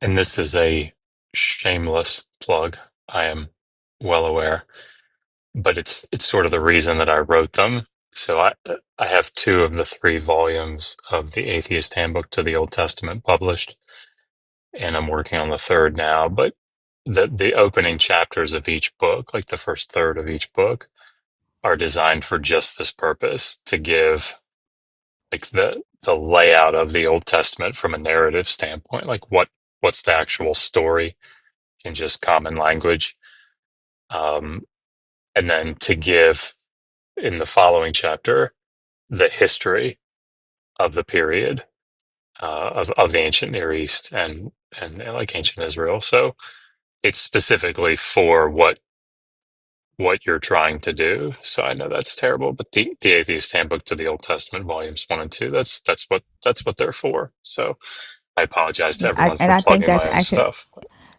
no, I think I thank you for actually doing that, because that they were very um intricate to me understanding the text and the story. Um and I apologize that I didn't even think about to recommend the books, but I do I do recommend Dr. Bowman's books, the Atheist Handbook, volume 1 and volume 2. As you are deconstructing, when you get that list and you write down your deal breakers, right, and you write down the things that you like about it, and you start studying that, uh, going along with Dr. Bowen's book, um, to get the actual history, right, behind these things. And he also has a book called "Does the God of the Bible, or Does the Bible Condone Slavery?" Right. So when you want to learn about when you get to the topic of slavery, I recommend studying or reading that book along with you looking up the verses in the Bible, um, the reference scriptures in the Bible right along with what you're reading, and then also do the outside study uh, as well. Does that make sense? No, it does. It does. I mean, that's that's a lot of homework, but I'm up for the challenge. But a And little bit at a time. Like you don't have to be crazy like me and study for hours a day, but just a right. little bit at a time. I mean, kind of like you were saying about like your deal breakers list. I think like Uh-huh. the deals breaker list would be like massive because I was just trying to read Genesis right a few weeks back, and like the very beginning like just throws me, like the fact that it was said that like we were created out of like Adam's rib, like in like that alone. That alone is like a deal breaker to me because I'm like, there is no way, first of all, that like a man can create humanity, but also there's also no way that like a woman could come out of like a man's rib and be created. Like, and the fact that So let me people say it's like the word of God, like that alone, like throws me because I'm like, whoa, whoa, whoa. let me ask you a question. So Mhm. in your study, if you were to learn that that story was just an etiological tale written by somebody, um, explaining the evolution of humans from one type of society to the next type of society, right? And them just saying, "Oh, this is like their idea, right, of how a creator would have done it, and not necessarily saying this is exactly how it went." Would that change your mind about uh, whether you wanted to deconstruct from the God or not? Like Hmm. if you were to learn that the tale was never really meant to be taken Literal. literally. Well, Would that it change your would mind? because I mean the way I look at the Bible is like it's just like a story really. Like it's a collection of lots of stories and like other stuff and like advice or like morals and stuff. Like I've never seen it, like I've never taken it literally, and I just have a problem with like the kind of like extremist Christians who do take it literally and try to impose that like on all of us because it's like all the clearly none of this could have been real. So to me, like if you're saying like it's kind of we've been misled to believe it was like true, like I definitely could believe that because and if it was really what someone thought, like someone's interpretation of how we came about, I can see that. I can see that. Yeah. So then I would say, yeah. So then I think that that's what deconstruction is all about, right? Like once you get, you might not get like definite answers, but uh, if if that would be something where you say, now that I understand this I can cross this off my list, like this I've deconstructed that belief. So then if that's not literal, neither is the original sin concept, right? That scratch that off my list. But and then your next question, like where did the original sin concept originate from? Like if that's something that you want to know and understand, right? Just so that you can um if once somebody comes to you and they're like, "Oh, you were born in sin," and you can refute that information that you're being given from a place of knowledge, right? And Right. it doesn't necessarily mean that you um, have done away with your idea of a creator or your idea of a God, right? You just don't understand it the way that they have tried to indoctrinate you into understanding it. I don't Mm. necessarily believe in a creator or a God. I don't see the need, right, for myself. But I also don't tell people what they should and shouldn't believe in Right. when it I comes to that. definitely I agree with. I mean, first, I really always had a problem with the whole original thing, a sin thing, just because I feel like as human beings, like I think it's we have to believe that we are all born inherently good, and like I just feel like believing the opposite kind of allows people to just create all sorts of mayhem or feel like there's always like some type of like we always have to look for like some savior when really like the savior or like the goodness is already in us inherently. So I've never really liked that concept, and it's always just bothered me because I'm like, no, I believe in the fundamental goodness of people. Like we don't just come out into the world like hating and being evil to people. So I really fundamentally disagree with that whole idea. But I Yeah. think I I think truly, evil or I think good and evil are taught. I don't think anybody is born inherently good either. yeah, I don't think so.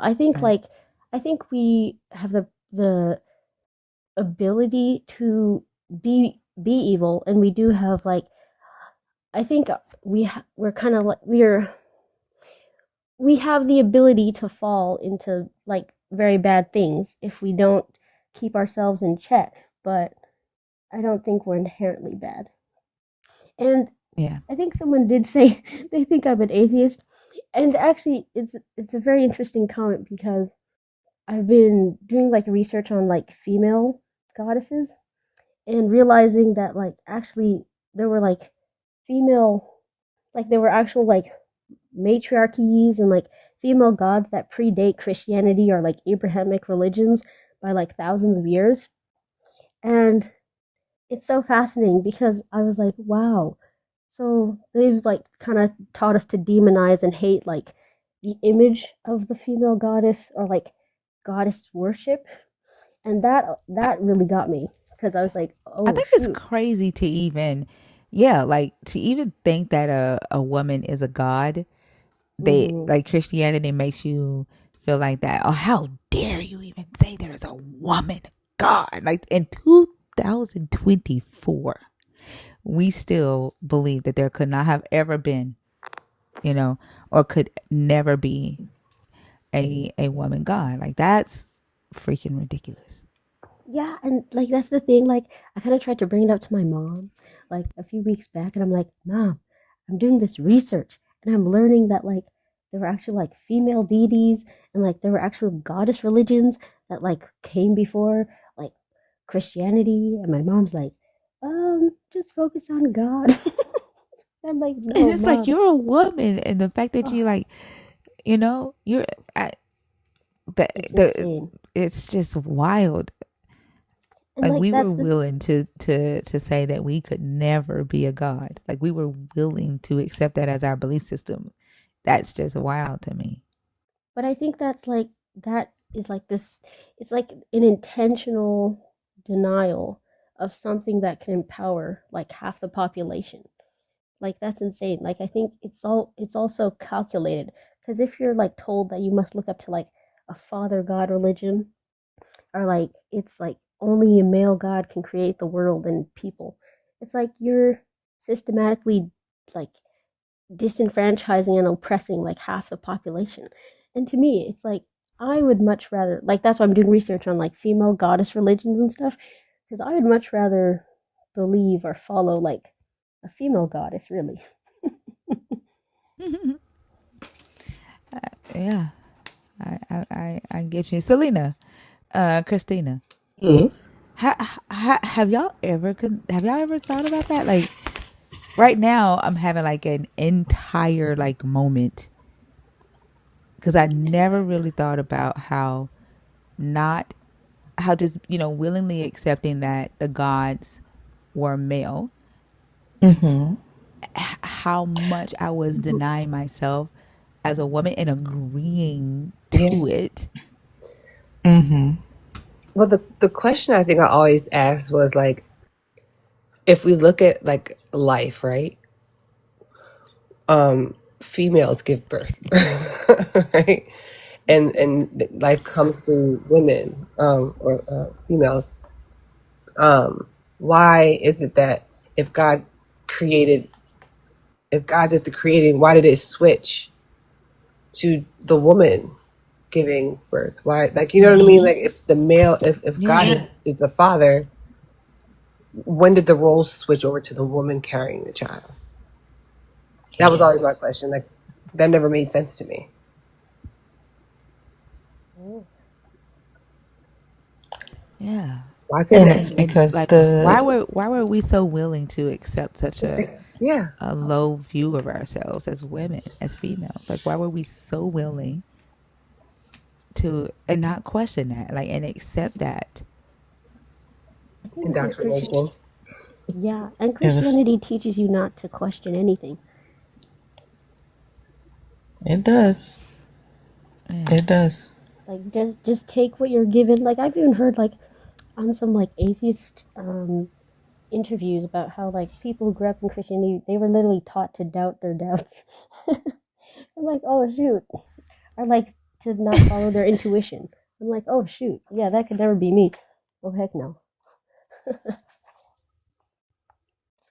I wish I could say that could never be me, but like I swear, like the fact that I'm sitting here right now just thinking about how I used to preach for this God and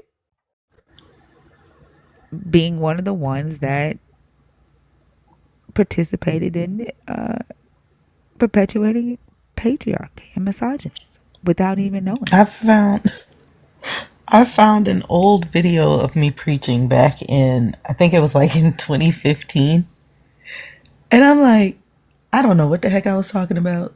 I didn't understand any of this crap. Mm. And I had to laugh at myself because I don't do the, but I was hooping and I was passionately speaking. And it was like, what am I saying? Oh no, I will never share that. It is so bad. You gotta share it. If I shared the video of me speaking in tongues, you gotta share the Oh video my of you god. preaching. You gotta If share you it. Look, that's the initiation.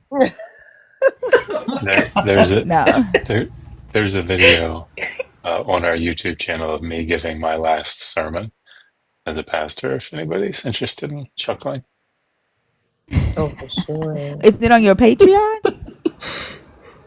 no, if you just go to Digital Hammurabi and search on like Josh sermon, I think it'll come up.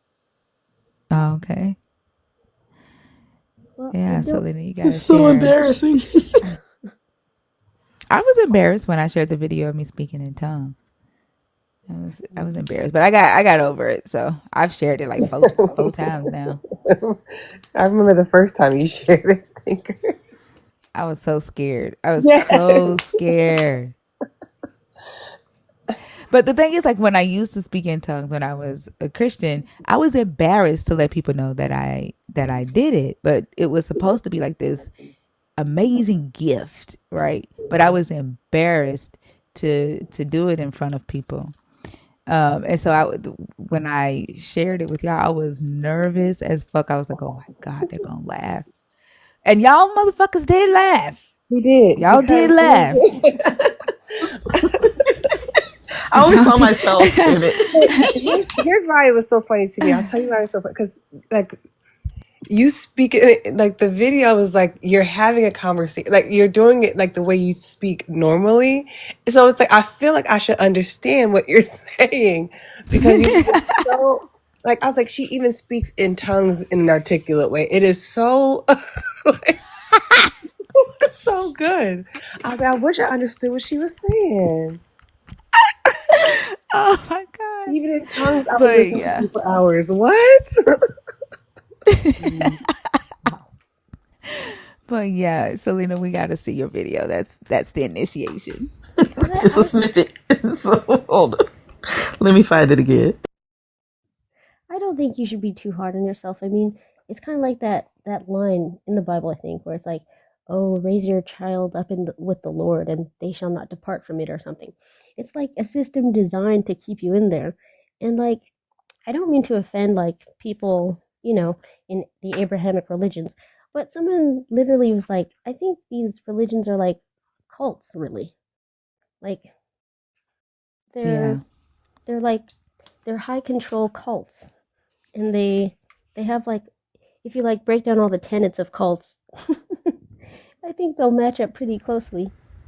We did that in We here one did day, and that. it was Yeah. so it was so eye And the opening. crazy thing is that people didn't even know what I was doing when I was calling out the tenets of a cult. And I was just asking, is this your experience in Christianity? And I was asking them to drop numbers, and they was like, drop the number to, each tenant if they experienced it. And then when I got to the end, I was like, these are all tenants of a cult. And people was like, what? Like, it was, yeah, it was very eye opening. See, that's why they want to like put the whole Ten Commandments and the Bibles back in school from the time you're like in grade 1 or kindergarten, because it's like they want to raise you up in that so you don't critically question anything. And I think they're like all these Christian nationalist people, like they're terrified that like most people are becoming secular or atheists or not believing, because like Christianity is a great way to like have people like kind of stay in the game longer without like questioning anything. Yeah. It's the fear, right? The fear of hell, the fear of God striking them down, the fear of God harming one of their kids, taking their job away, taking their house away, the uncomfortable, them experiencing any type of suffering or uncomfortableness in life. That's that fear is enough to keep them from asking questions. Which I think is weird because people experience it either way. You know what I mean? Like Mm-hmm. in this life, you're going to experience things both positive and both positive, negative, and neutral. Like you're going to experience life as it goes. So I think attaching that fear to, like God is going to punish me. God is it further like perpetuates this, that cult like energy. But if you think about it, like people go through things all the time, whether you have a faith in this God or a belief in this God or not. Yeah, I think they think that it's going to be like maybe 10 times worse, but they've got to think something, because like the way they come in here and try to like threaten us with it, or it's at least I'm not going through it because it's a punishment from God, and maybe it feels better when they go through it because they think that it's chastisement of God making them a better person or bringing them closer or deeper anointing, It's just a right? Like, test. It's just a test. yeah, suffering for the purposes of a higher calling versus suffering because God is angry, like experiencing God's wrath. I think that's the thing that like scares them, because they have to like believe in it for them to think that we give a fuck about it. Right, And right. because that's the thing that they constantly keep trying to threaten us with. Mm-hmm. But how would they know if they are being tested or if they are being tortured? Like, how do they know? They'd have That's to a good literally tell question. themselves, like, whatever they want to appeal to, because there's no one to say, oh yeah, this is a test from your God, or this is, to grow your faith. Or this would be God is really pissed at you and he's going to make you suffer for a bit. You know what I mean? Who says that? Yeah, they would literally have to tell themselves that, the same way they have to tell themselves that they are forgiven, right? Like, how do they know that they've actually been forgiven when they pray and ask for forgiveness of a sin? They just have to tell themselves that they're forgiven. I don't think there's any like real like righteous suffering though. Like I think suffering is just suffering. Like I think you just suffer because that's life. Oh, I agree. Like life just happens, right? Yeah. But like they're telling themselves that, kind of like the whole story of Job, right? Like, why does Job go through what Job goes through?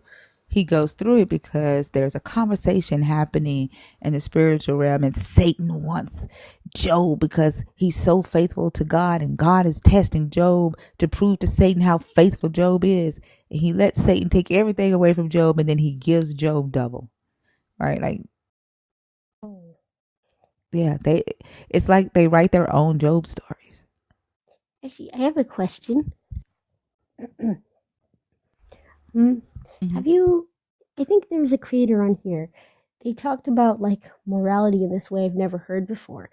But have you ever heard of the vertical morality system versus the horizontal morality system? No. Is that a They philosophical concept?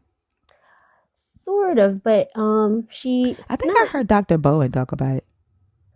Oh, well, she explained it in such a way, like it literally like opened my brain in such a way I never understood it like this.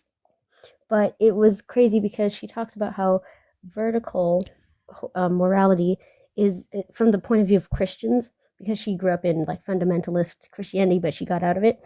She was saying the reason why they'll never understand like you know um, you know gay marriage or like you, or they'll like equate homosexuality to like stealing or cheating is because they look at everything through the lens of a vertical morality system where they're getting all their cues from the person, the God above, the God in their Bible, where everything on the list is weighted equally in terms of sin. And because of that, they take all their cues from like, she called it like an authoritarian figure, like an authoritarian God, which I agree with. They take all their cues from this authoritarian God.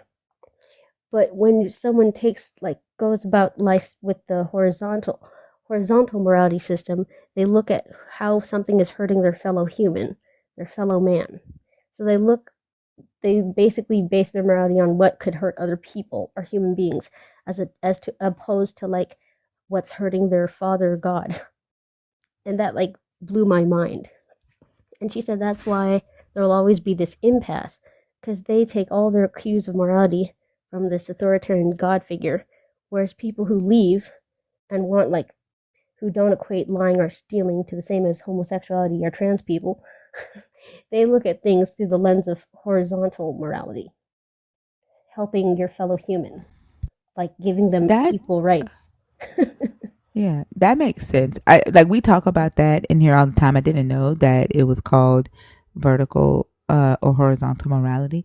But I also think that I wonder if Christians vertical morality is really vertical, right? Because I don't think uh sin actually has the same weight, because I definitely think that they see some sins as uh, worthy of more punishment or uh, scrutiny than others.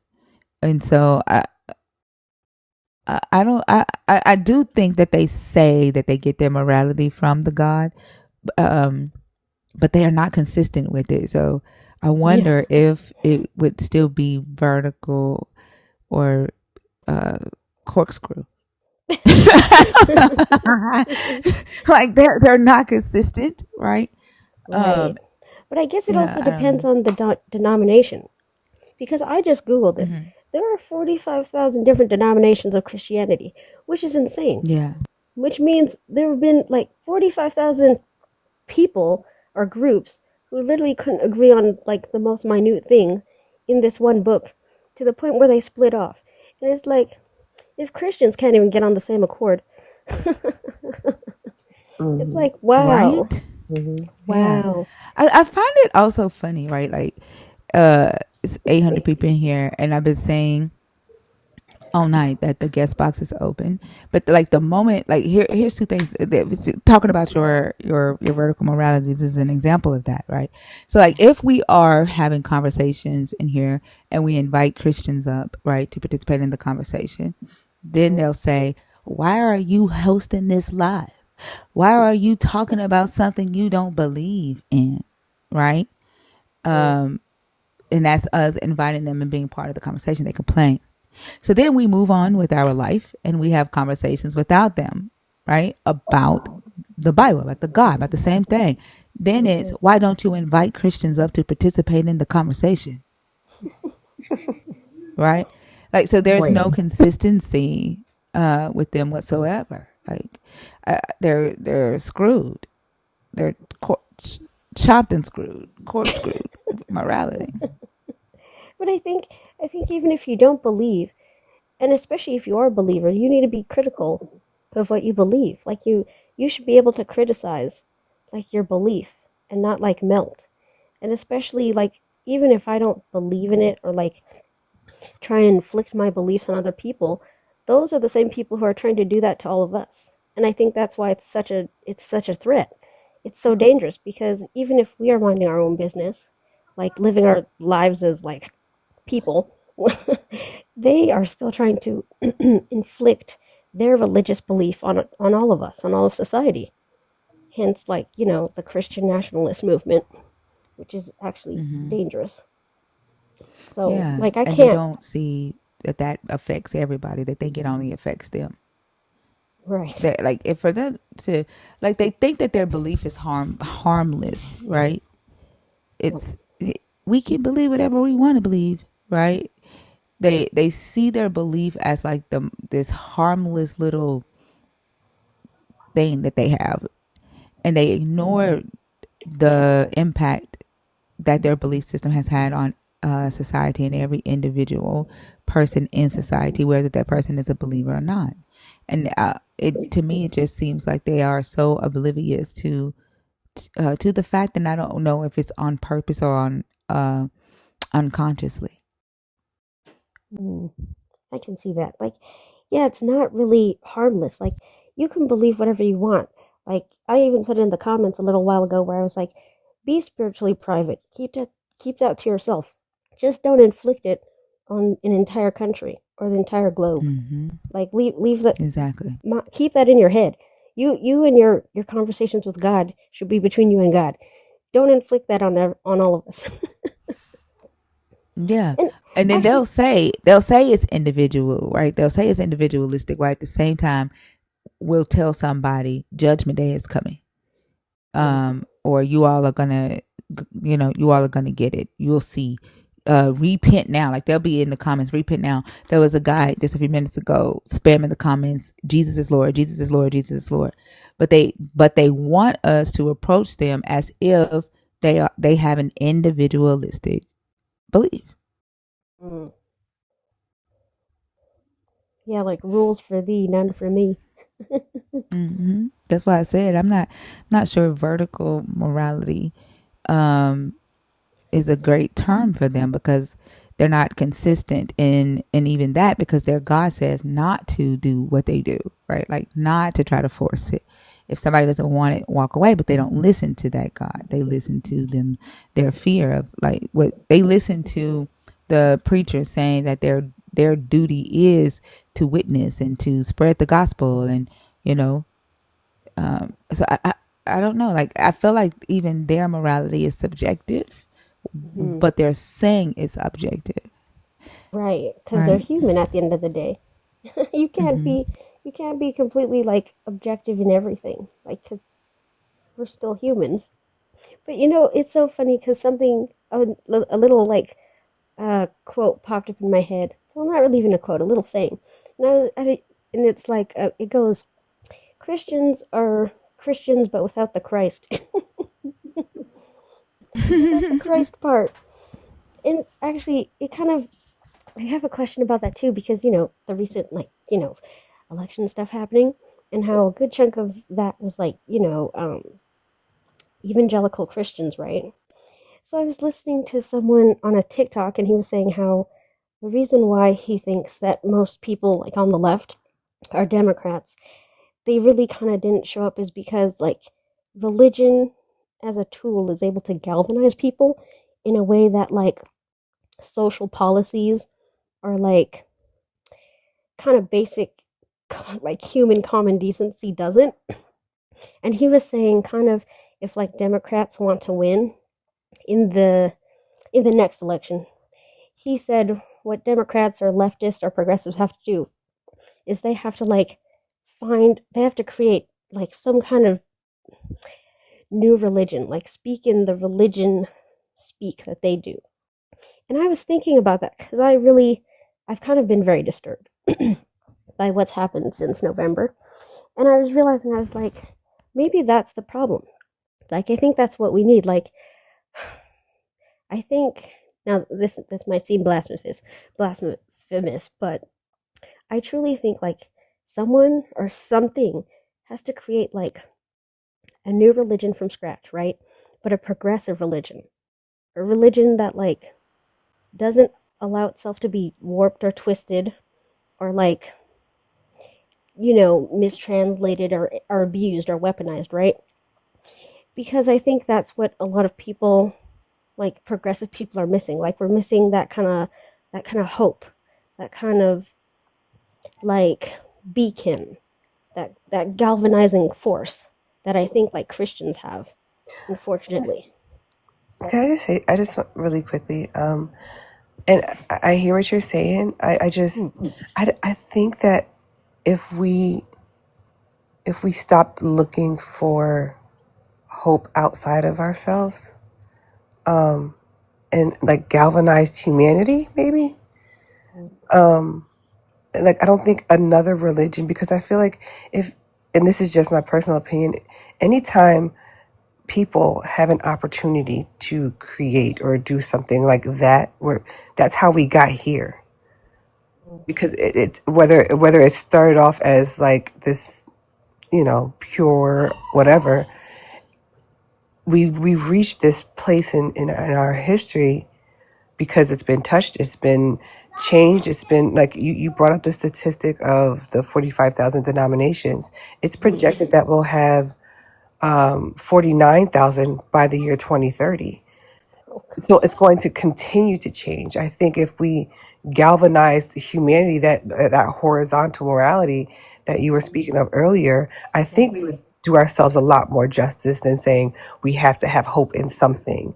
And when we can really just take that energy and focus it on how do we become better people? How do we do better for our communities and our society? How can I improve the conditions of not only myself but of my neighbor, and that neighbor, it's like a trickle effect. If this one's doing better, then they can do better for someone else and themselves. You know what I'm saying? I don't think we give ourselves enough credit to be able, in our ability to be better. We've gotten this far without a God, believe it or not. You know what I'm saying? Like we've gotten this far in our technology, in our learning, in our understanding, and thinkers that are doing, everyone doing their part. I think that's something that we don't look into enough. And I'll say one more thing before I go on mute, because I'll forget it. But you pointed out like that belief should be something that's private, and I do believe that as well.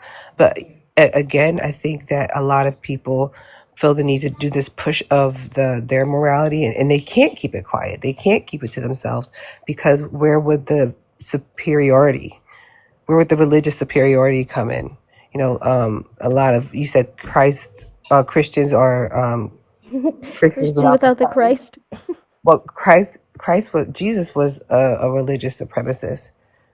Like he made it very clear that he felt that his people were above others, and on a morality and spiritual plane. So it's only going to, I feel like they are exactly like Christ in many ways. You know what I mean? So that was just my 2 cents. I wanted to throw that in there, but I think we give ourselves a lot less credit than we should, and we should have more belief in ourselves.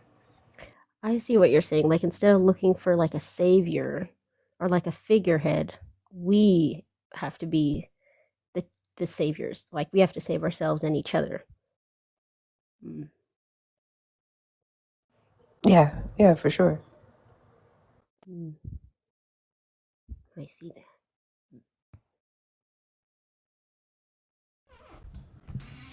Yeah. All right. Did you have anything else you wanted to add before we bring somebody up in the comments that's been whining the whole time? No, I guess no, I guess it's just I guess my last thing is just I don't know, I guess we just need to be like the change makers, Like put not we can't be silent or like cower in their violence and stuff. So, because I mean, those results kind of like got me, and I was like, oh, great, great, kind of like brought me down a little, but now's not the time to give up. So, thank you. You're welcome. Have a good night. I mean, a good morning, a good day. Goodness gracious. Good morning to you. Thank you. She's sweet. She was really sweet. I love that. Yeah. Okay, let's see who. They're not gonna come up here. They Let's only see want if to they. argue in the comments what you I was thinking. gonna say. Uh huh. I was gonna say like they're gonna go back to the shadows now. Let me see.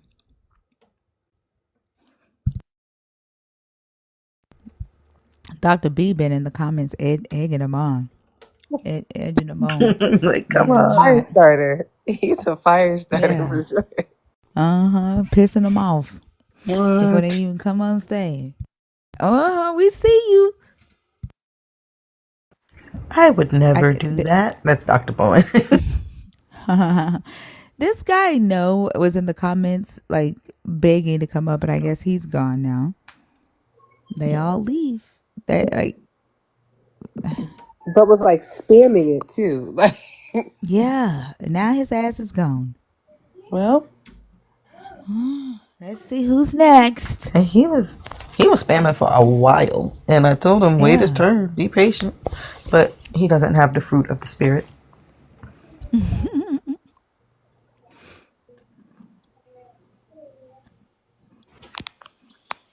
Hi, how are you ladies doing? Good. How are you? Very well. Well, So I just wanted to start by saying I'm coming all from a place of respect. I do have Christian beliefs, but I do think that that was just my choice and it's not for everybody. Now, Christina, I was listening to a little bit of what you said, and I wanted to I'm touch. sorry. I had a yeah. So the way the live works, right? When you come up and you identify whether you're Christian, deconstructing, or an atheist, then you pick a topic on the board. Oh, okay, I'm sorry. Yeah. The original sin and fall of man concept is false. That's Okay. the topic I would like to talk about. Okay, so I just go in and say how I feel? Whether you agree or disagree, or I disagree, and I disagree because in the Bible there's sin, iniquity, and transgression. All sin is equal. Sin is sin. It's like fighting. All rules, there's no rules. Everything applies. You're in a fight. And so sin is basically, you know, doing something that's not acceptable in the eyes of the Lord, I guess. Iniquity is God gave you a task to do. If he told you to put the cup on the table, he didn't tell you, you know what, I'm going to wait until the show goes on commercial, then I'm going to go do it. Or I'm actually just going to crawl on the floor so I can go put it on the counter and not have to walk. So that's iniquity, which is worse because you're thinking of ways to fulfill God's task without, doing it his way, which you should do. Now, transgression is purposely going against what God said. Now, with the cup, if he told you to put on the counter and you're saying, forget him, I'm not putting that on the counter, then that's totally different. So the whole sin and the fall of man is false. I just don't believe that because these prophets that went and wrote these Bibles and wrote all these different translations, they all got the same information in different words, which goes to if there's a higher God, I believe in, not going according to what he's telling you to do or not going according to the laws of the Bible will condemn you to hell. If you don't repent for those sins or if you live life in a transgressive way as to going against everything that he said, I do believe that, there will be the fall of man. He will say, depart from me and you will not be accepted into the gates. So we should be in favor of allowing chattel slavery? Can you elaborate on that a little bit more on your point of Oh, view? sure, yes. I mean, if you're going by the laws in the biblical text, in the Exodus 21, Deuteronomy 15, and Leviticus 25 pretty clearly say that it's perfectly fine to own chattel slaves, pass them on as inheritance. Can you, because you stated where it's at in the Bible. Can you state the exact scripture? Sure. So Exodus 21, 2 to 6, um, Leviticus 25, 44 to 46. So two pretty clear places that you see it. Oh, I'm sorry. I wasn't looking it up. I was just going to listen to what you're saying. Oh, sure. So in Exodus 21, 2 to 6, it's talking about the law concerning a male debt slave, an Israelite male debt slave.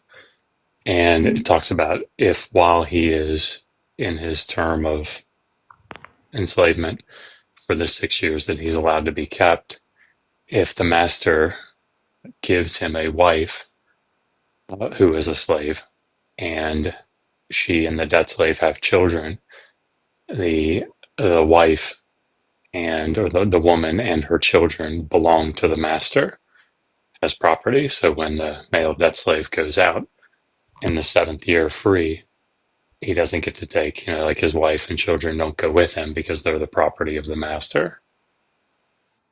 Hmm. And then in Leviticus 25, 44 to 46, it says that if the Israelites want to have slaves proper, they're to get them from the nations around them. They can also purchase them from foreign residents that are living in the land.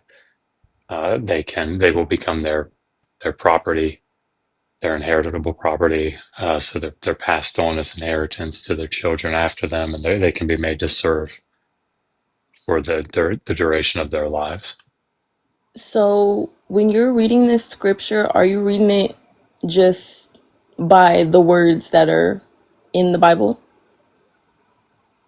Just like not no extra thought or looking deeper into it.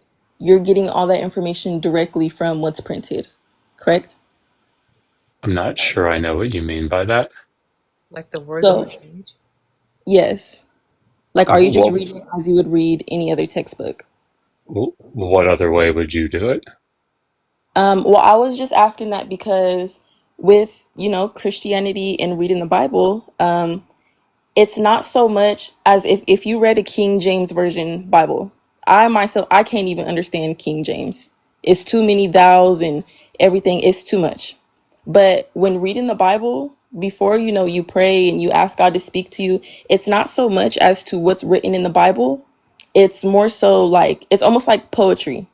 You have to understand, and God will speak to you and tell you what that really means. So when Well, He's talking, okay. No, I hear you. So it sounds like what you're saying is that you might have a better ability given your the Holy Spirit that indwells you to understand a text. well, I wouldn't say Holy Spirit because I would like to hear the poetry. Like I would like to hear the poetry behind the text. Like I mean, Yeah, are you willing to do that? Like even if not the poetry, just like tell me what it means. Like I'm all ears. so no, that I will but give you your props on that. I have not done my because I have not read the whole Bible. I'm going chapter by chapter.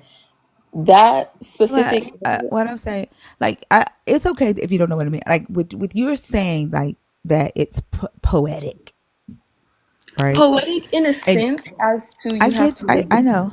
Yeah, I know. What I'm saying is, if I read it to you, I would like for you to tell me, to point out to me the poetic structure of it, like the the poetic interpretation of it that we're missing is what I'm saying. okay. Okay. All right. As for the male and female slaves whom you may have, it is from the nations around you that you may acquire male and female slaves. You may acquire them from among the aliens residing with you, and from their families who are with you, who have been born in your land. I'm They sorry, can you may be stop your right there? property. Hmm. Okay, so as for male and slaves that you may have, it is from nations around that you may acquire male and female slaves.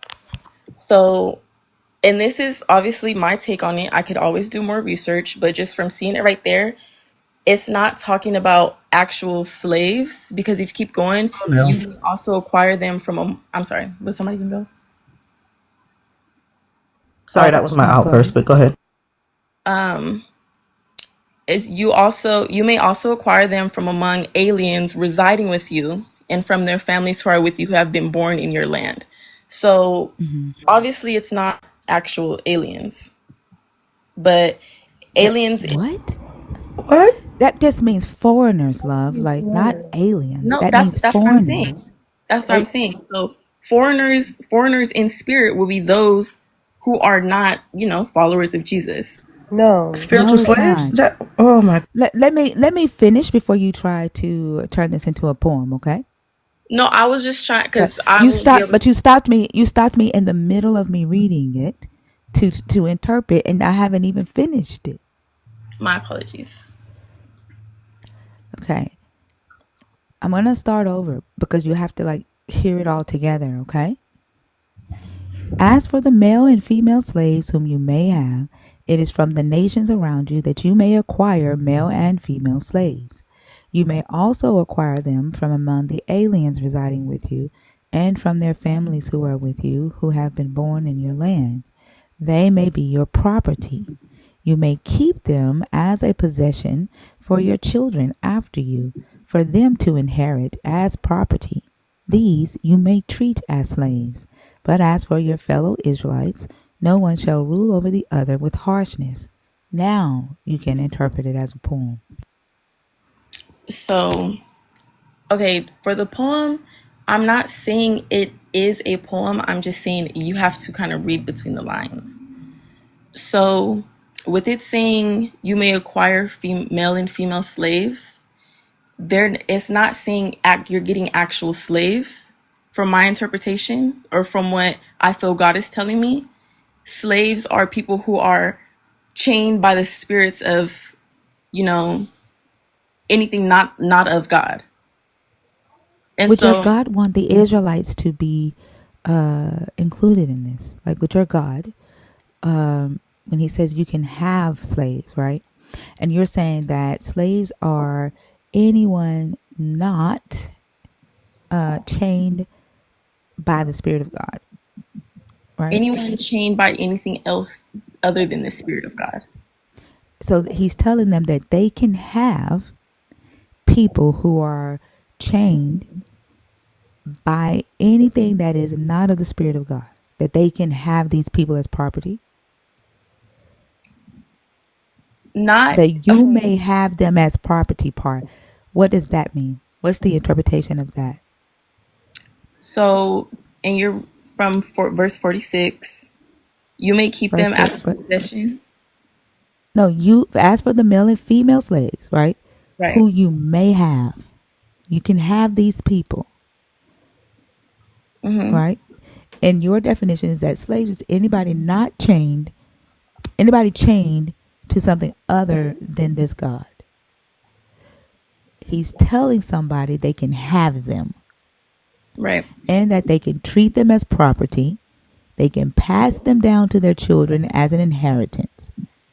What is the you may have them part? Who is that can have them? So in the Bible, there's different lands, right? So I can't say exactly. Sodom in, I want to say Lebanon or something. It's a different land.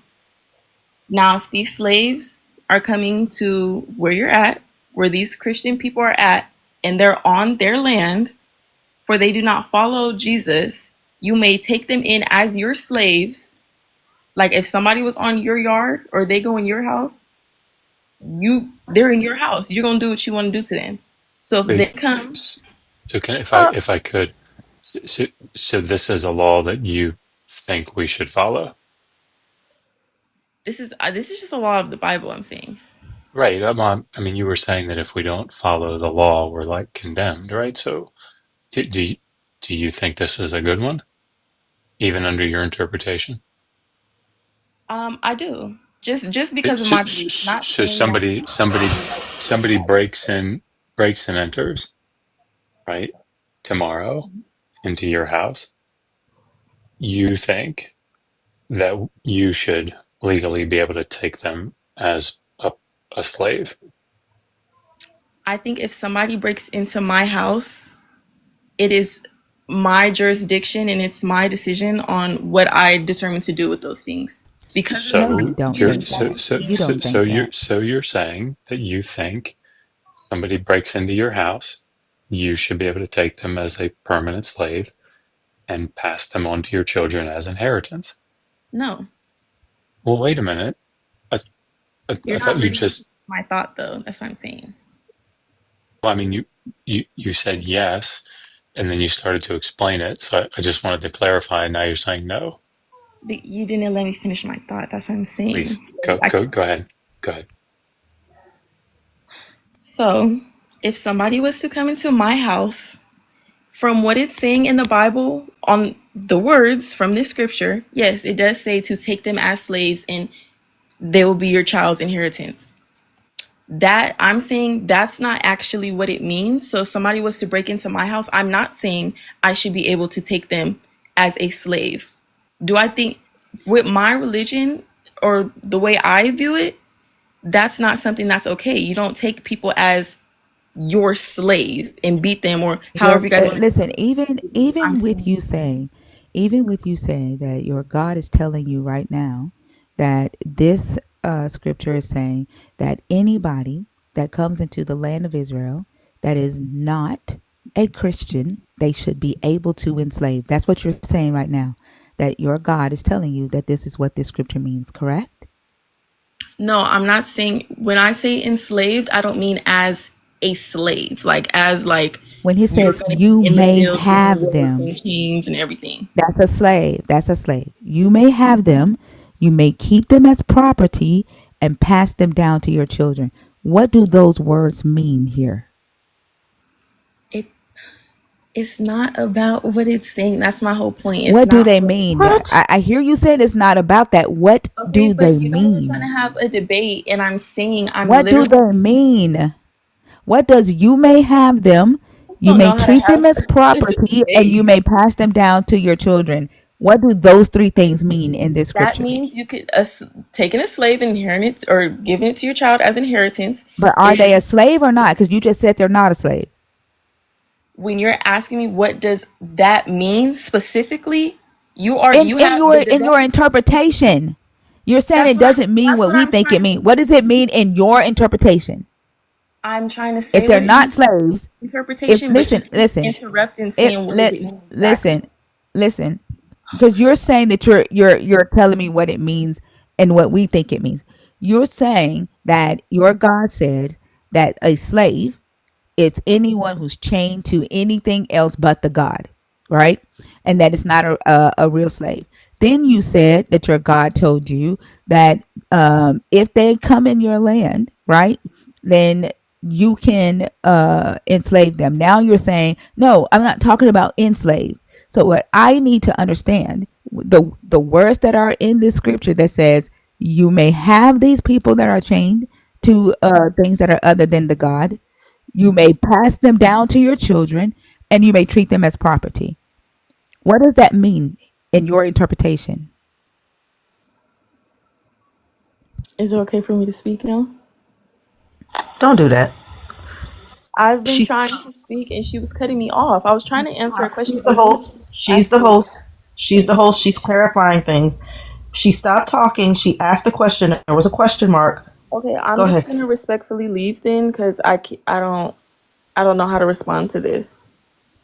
I know my answer, but I don't know how to go along with your guys' form of You don't conversation know that you your guys answer. are having. You don't know your answer because you kept backtracking. You have no idea what you were talking about. It was poetry. It was haiku. I wanted to know. I wanted to see how she was going to answer that. I Like was I really wanted to see how. Yeah, like thinker. I've created a new. There's a Simone Biles spirit that I've noticed lately, even more so lately. The spirit of Simone Biles is rampant amongst the Christian community. The amount of gymnastics, mental gymnastics that one has to do to take the words on this page and make it not mean what it says is so troubling. 10 out of 10. They stick the landing every time. It's it's wild. Yeah, the thing that I wanted to point out though is that she was saying that she was getting this information from the God right then and there, right? In real And time. this is like it's a yeah, and that is a clear example of what I mean when I say that uh people when they say that they're talking to the God, that they're literally just hearing their own voice in their head and saying God said. And that is the same thing that people did in antiquity when they wrote these words down and said, God did this, God said that. It's what she was up here doing, right? And believing in her head that God was helping her understand this text is the exact same thing on display. Exactly. Yep. It's annoying and angering because the words say the words. Oh, he doesn't mean real aliens. Heifer, we know that. We know that. You're the one who doesn't seem to know that. It's you. You're the drama.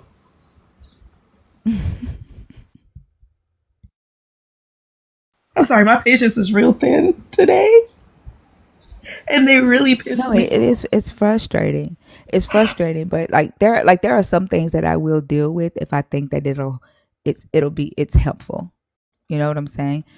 Some things I allow to continue if it helps move the conversation forward. That the conversations that we're trying to have in here, which is deconstructing from harmful belief systems, and sometimes those belief systems are put on display for us, um, for people to have a visual, right? Because we can say all day that this is what's happening, but sometimes it takes people to witness it for themselves and see it go down. So sometimes I'll just let a thing go on, for that purpose.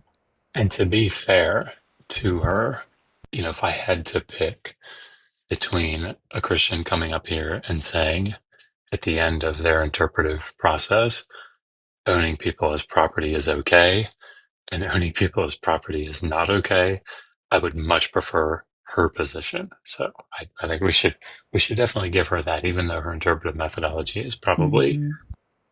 not consistent, let's say. At least at least You're a she's much coming down on feminist for that. slavery bad, right? Like gotta You're take a the wins lot when we more can get them. spiritual.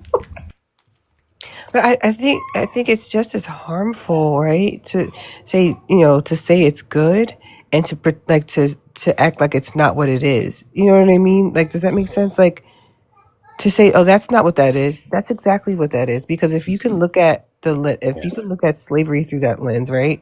Then you can look at other harmful things through that lens, Yeah. essay and other things like, oh, that's not what that is. When in fact, that is exactly what's happening.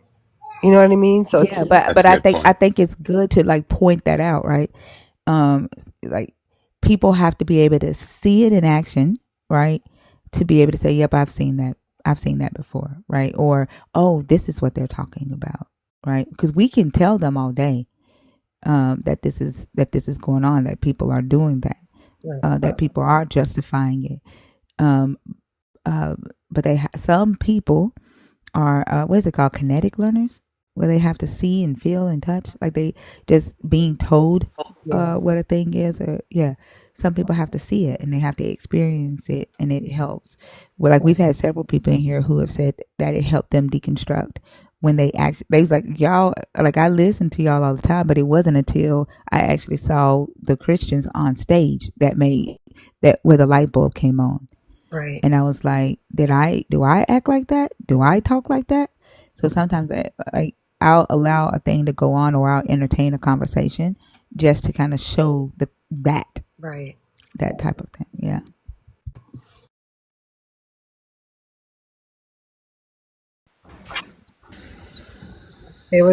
There was someone in the comments who was saying that the young lady was being like attacked, which clearly just wasn't me.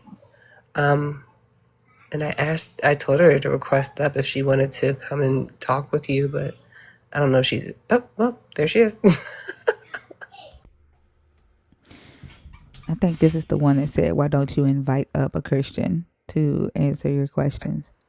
It is. And yeah, she was saying that the other guest was being attacked because it was Yeah, she was saying that the other. I don't think that, like, just like words don't mean words. They don't know what attacking is. They think disagreeing with them is them being attacked. But I also, Apostle Rams, just to let you know, that I do not candy coat Christians. I don't care about feelings when it comes to that, and I'm not here to make friends. Okay, are you there? Are you there? Yes, I'm here. How are you? I'm good. I'm here. Which How are topic you? did you want to discuss?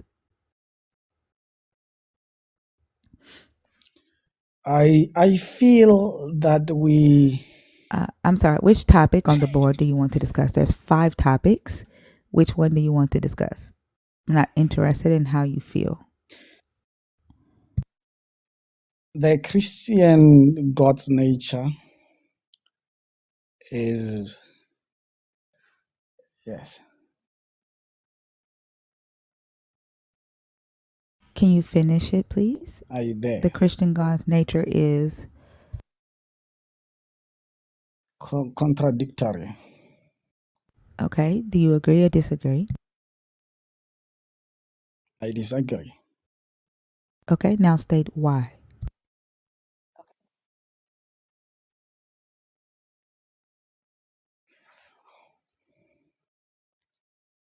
because for me, God is the same yesterday, today, and forever. So He's the same God for me. So he What does He not change. says, it's what He does. Yes. Mm. Okay, so he does not change. And whatever he says, he does that thing, Yes. is what you're saying.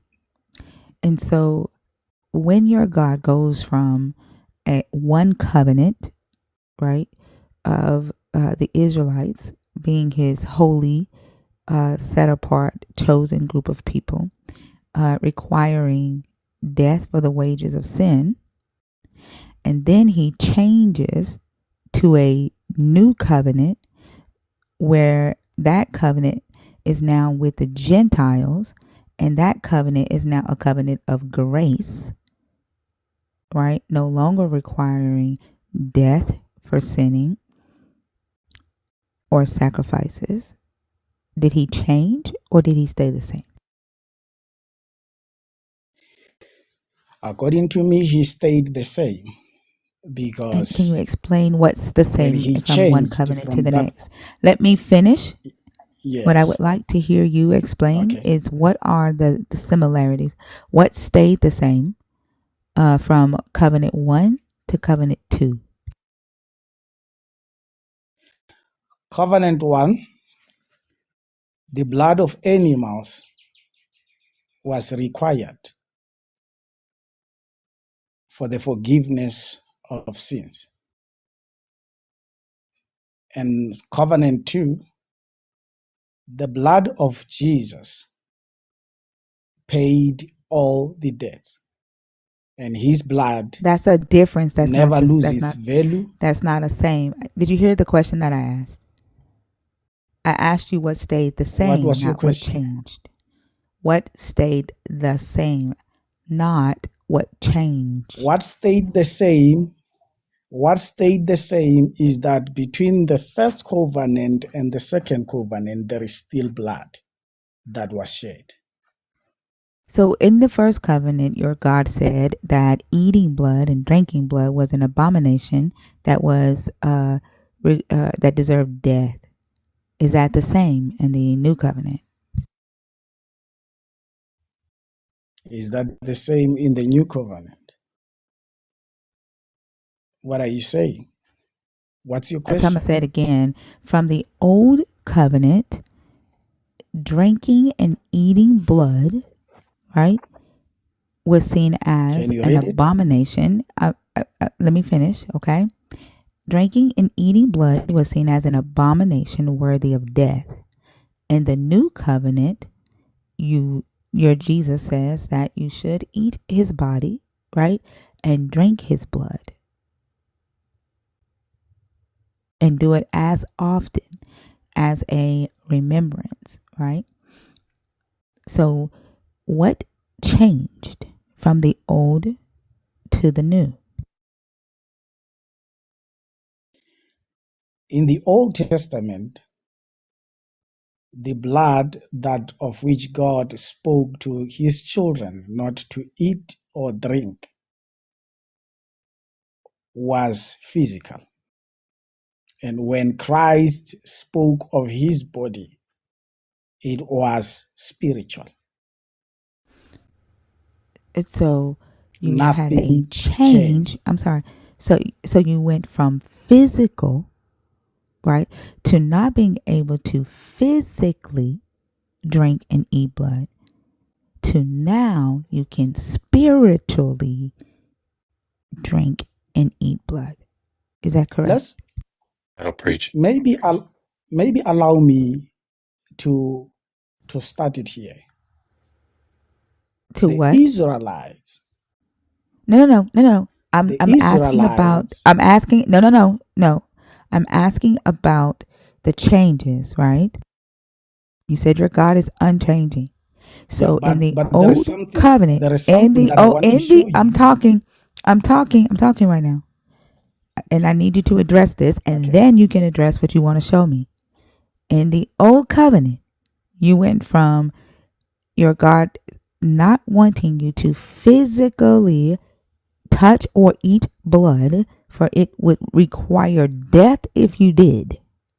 I mean, eat or drink blood, or it would require death if you did. And now in the new covenant, you can spiritually lap it up. Am I correct? You are correct. Can I show you something? And that does that not Can I try to constitute explain? a let me Can I try finish. to Let explain me it? finish and then you can. Okay. I've already said this to you once. Okay? Does that not require a change? I mean, constitute a change? From the physical, Can don't do this, to the spiritual, you can. Is that not a change? No, it's not a change. If you allow me So the physical to and the explain, spiritual are the you will same. understand. Physical and spiritual are the exact same thing. They are not. So then that means that a change from physical to spiritual happened.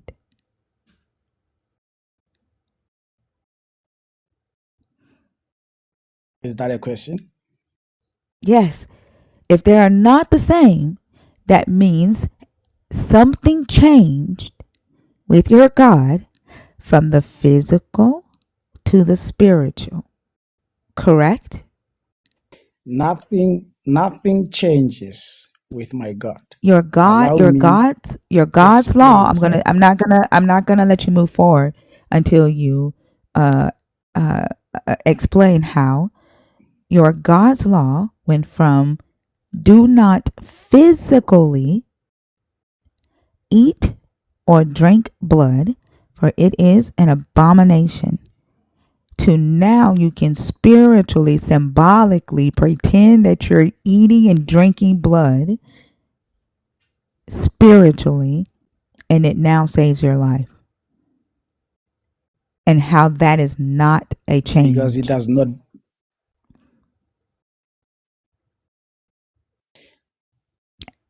Yes. How is that not a Can I change? explain? That was the question that I Yes. asked. Now How is that not a change? we are talking. Can I answer? Don't ask me that question again. Like I've asked you the question twice, just answer it.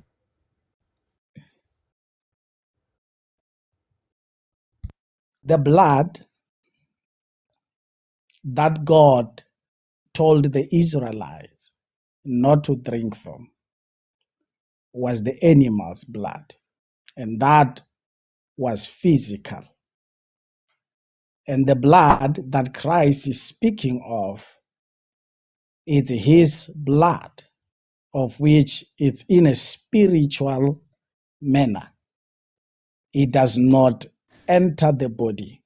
It does not Okay. enter the system of the body. So that's Okay. But different. is that a change? Where did he say, right, in the old covenant to spiritually pretend that you are eating and drinking human flesh in the old covenant? I beg your pardon? Where in the old covenant does he tell them to spiritually drink and eat human flesh as a ritual? In the Old Where does he Testament, even tell them? Where does he tell them to in the Old Testament? Can you find the scripture? And then I would like to know where he tells them in the old scripture when they offer up the sacrifice for the sin offering. Does he tell them to drink the blood of the sin offering there's nowhere. spiritually? No, spiritually. Where does he There's nowhere. spiritually tell them that they need to also drink, pretend that they're drinking the blood of the sin offering? Remember what Jesus says. He says, do this to remember me.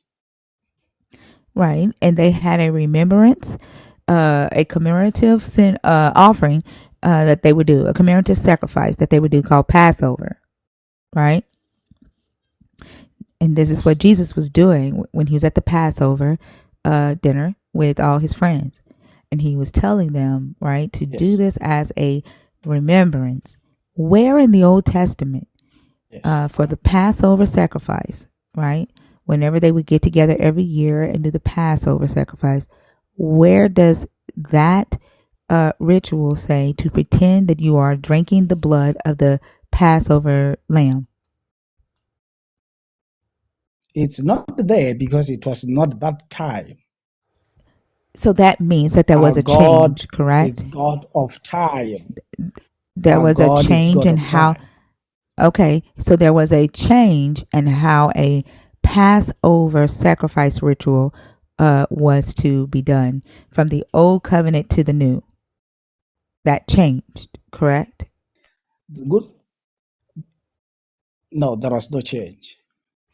So the Passover sacrifice in the old covenant was for them to sacrifice a lamb, right? Cook it up really good, right?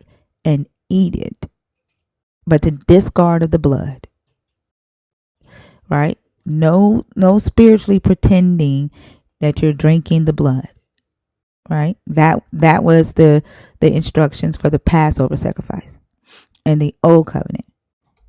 Now, in the new covenant with Jesus, the Passover sacrifice was to pretend that you are uh, eating and drinking his flesh and drinking his blood. So now, instead of discarding the blood of the Passover sacrifice, you now pretend you're drinking the blood of the Passover sacrifice. Are the rituals the same? We are not pretending. They You are are the drinking real same. blood. They You are are drinking real blood. You're spiritually, drinking real yes. blood. So grape juice is Spiritually, yes. blood. So the grape juice turns to I beg blood your in pardon? your head. The grape juice turns to blood in your head in the Spiritual, spiritual realm. not in our head, not in our head. Spiritually, Where does yes. it where does it turn to blood? Where does the grape juice turn to blood? Where does the what? When does the grape juice that you're I can't hear drinking you. turn to real blood? The moment you are spiritually enough, the moment you are in the world of the spirit, So that's where somewhere, it so you're turns to drinking. blood. So in your spiritual mind, you are drinking real blood and not grape juice. Yes.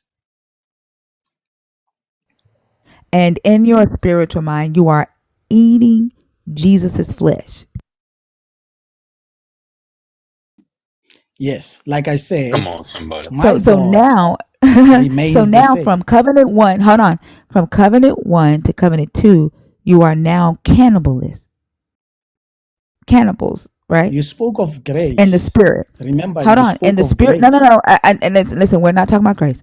In the spiritual realm, now in the new covenant, you are now a cannibalist. You see the reason why I said. You see the reason why I said the previous guest that you had was attacked because I don't care. now I you listen. can't I'm gonna tell you. allow I'm me gonna tell you. to I speak. don't give a fuck. I don't. I You don't want owe you me. that. You want me I don't to owe you forget. that. I don't owe you that. I'm having a You don't. conversation with you. I'm You don't going owe me based off what? of the. I'm going based off of what you said. Okay. You are now a cannibal. Why are you being angry? You're now practice cannibalism, right?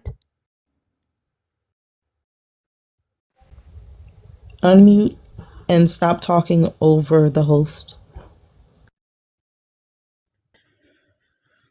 Okay. Oh, it's because he can't. It's because he doesn't get Host to do privilege. have his way. He's so used to saying, "God, have your way with me," that he thinks that I have to allow him, because he drinks Jesus' spiritual blood, that I have to allow him to have his way with me. So he feels attacked. It's kind of like what I was telling I like you. Chicano Strange earlier, that when they hear the word no, or when they don't, when there are boundaries put up, it's an attack on them, right? Like I could be talking real soft and not let him do what he want to do to me, and he's gonna feel attacked.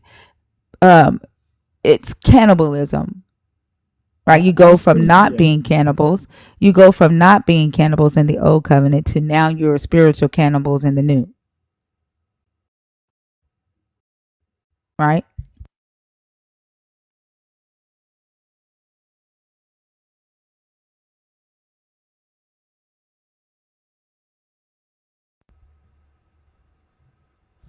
Is that correct?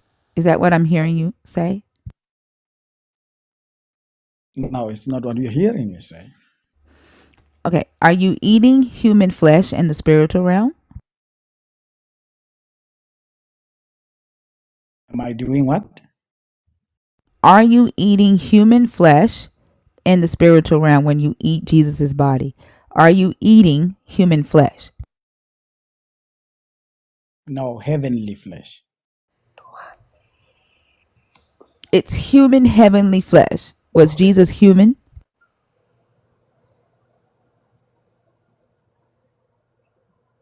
Yes. So you're eating human heavenly But he's flesh. not a human. He's not a human now because Was he a I'm human? practicing that Was he a God. human when he was here? Was he a human when he gave it to his disciples? Yes, he was. Okay. So a human heavenly flesh, and then human blood or heavenly blood, right? So people that eat human flesh and not animal flesh and drink human blood are cannibals. So you are a spiritual heavenly cannibal, right? Okay. All right. And so were the Israelites cannibals?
What happened, Thinker? The inactivity thing. Oh. Yeah, it showed up behind TikTok Studio, so I didn't know that it was up.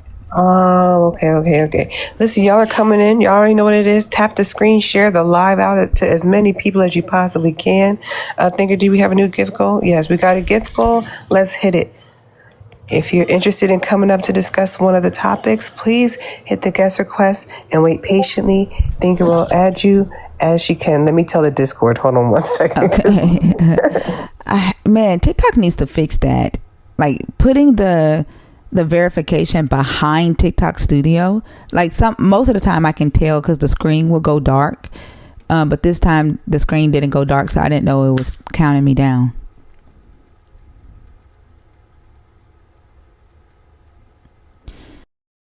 Studio.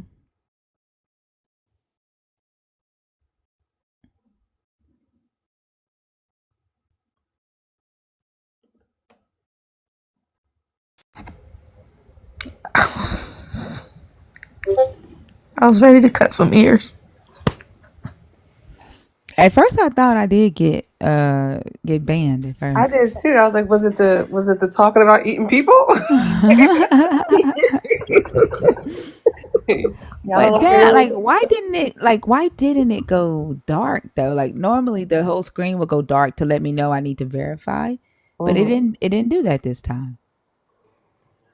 I I was don't trying. know. I asked.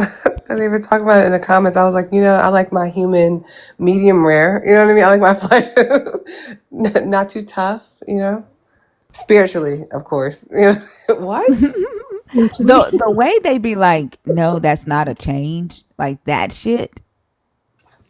Because Like, it is. Like, it's I wanna clearly a change. I wanna ask them if they're drinking water, gas, or ice. What if any of that is a change? Help me out. Is it what do you all? mean? Is water the same as ice? Is ice the same as the gas? That it's all a change of state. So if God changed from allowing not allowing it in the physical but allowing it in the spirit, how is that not a change? Yeah, he wouldn't have got that because he like I know it would have went over. yeah.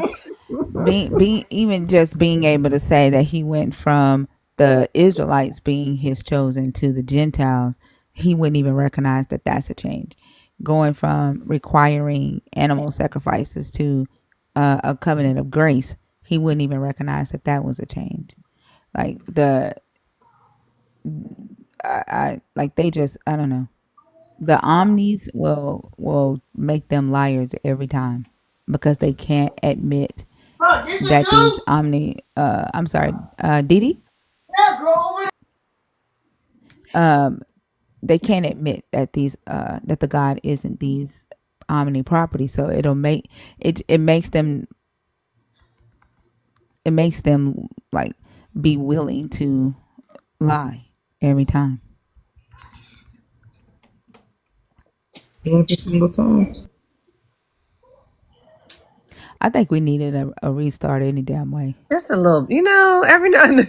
Yeah, This is because like re- ain't nowhere in hell we had 800 people uh in that live, and then like barely anybody worth having a conversation with was coming up. AJ, how are you? Hi, how you guys doing? Doing good. Are you Morning. Christian? Are you deconstructing? Or are you an atheist? I'm a Muslim. Okay, this conversation is about Christianity. Okay. Oh, I don't have no issue speaking on it. Yeah, that's okay. It's fair for people who are deconstructing from Christianity or are currently a Christian. Okay. Okay, All right. Have a good one. take care.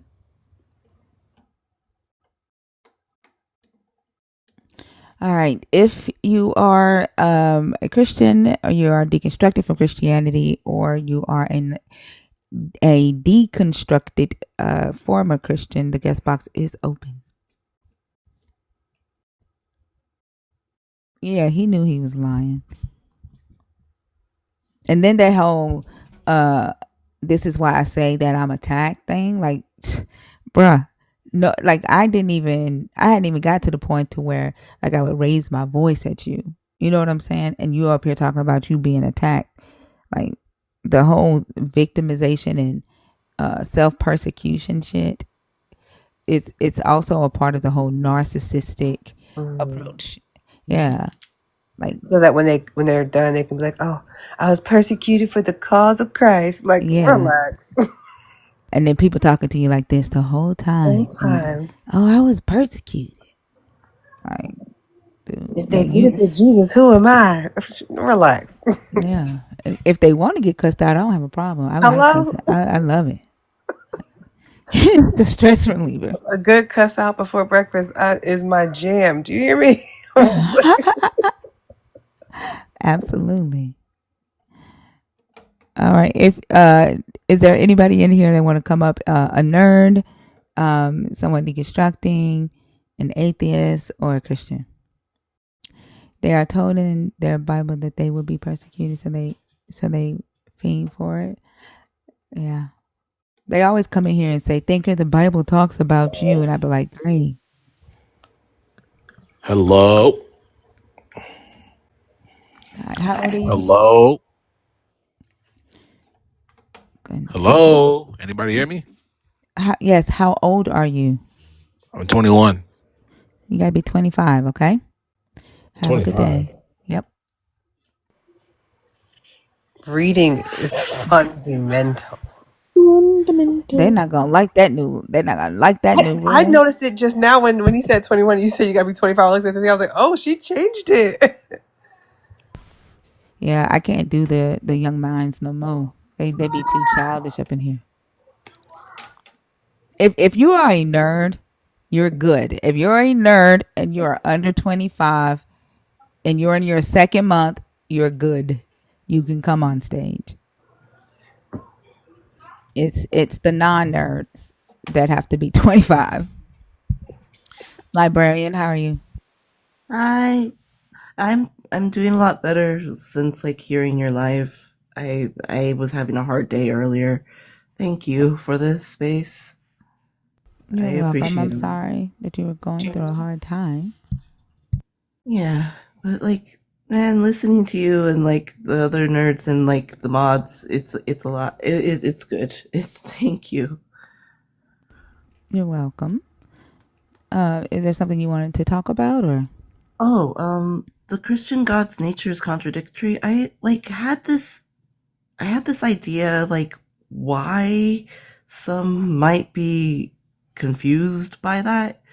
Like I think I keep putting it in the chat that it's goopy because you have to picture if the God is all everything everywhere all at once, then it's like kind of like a blob monster, if that makes sense.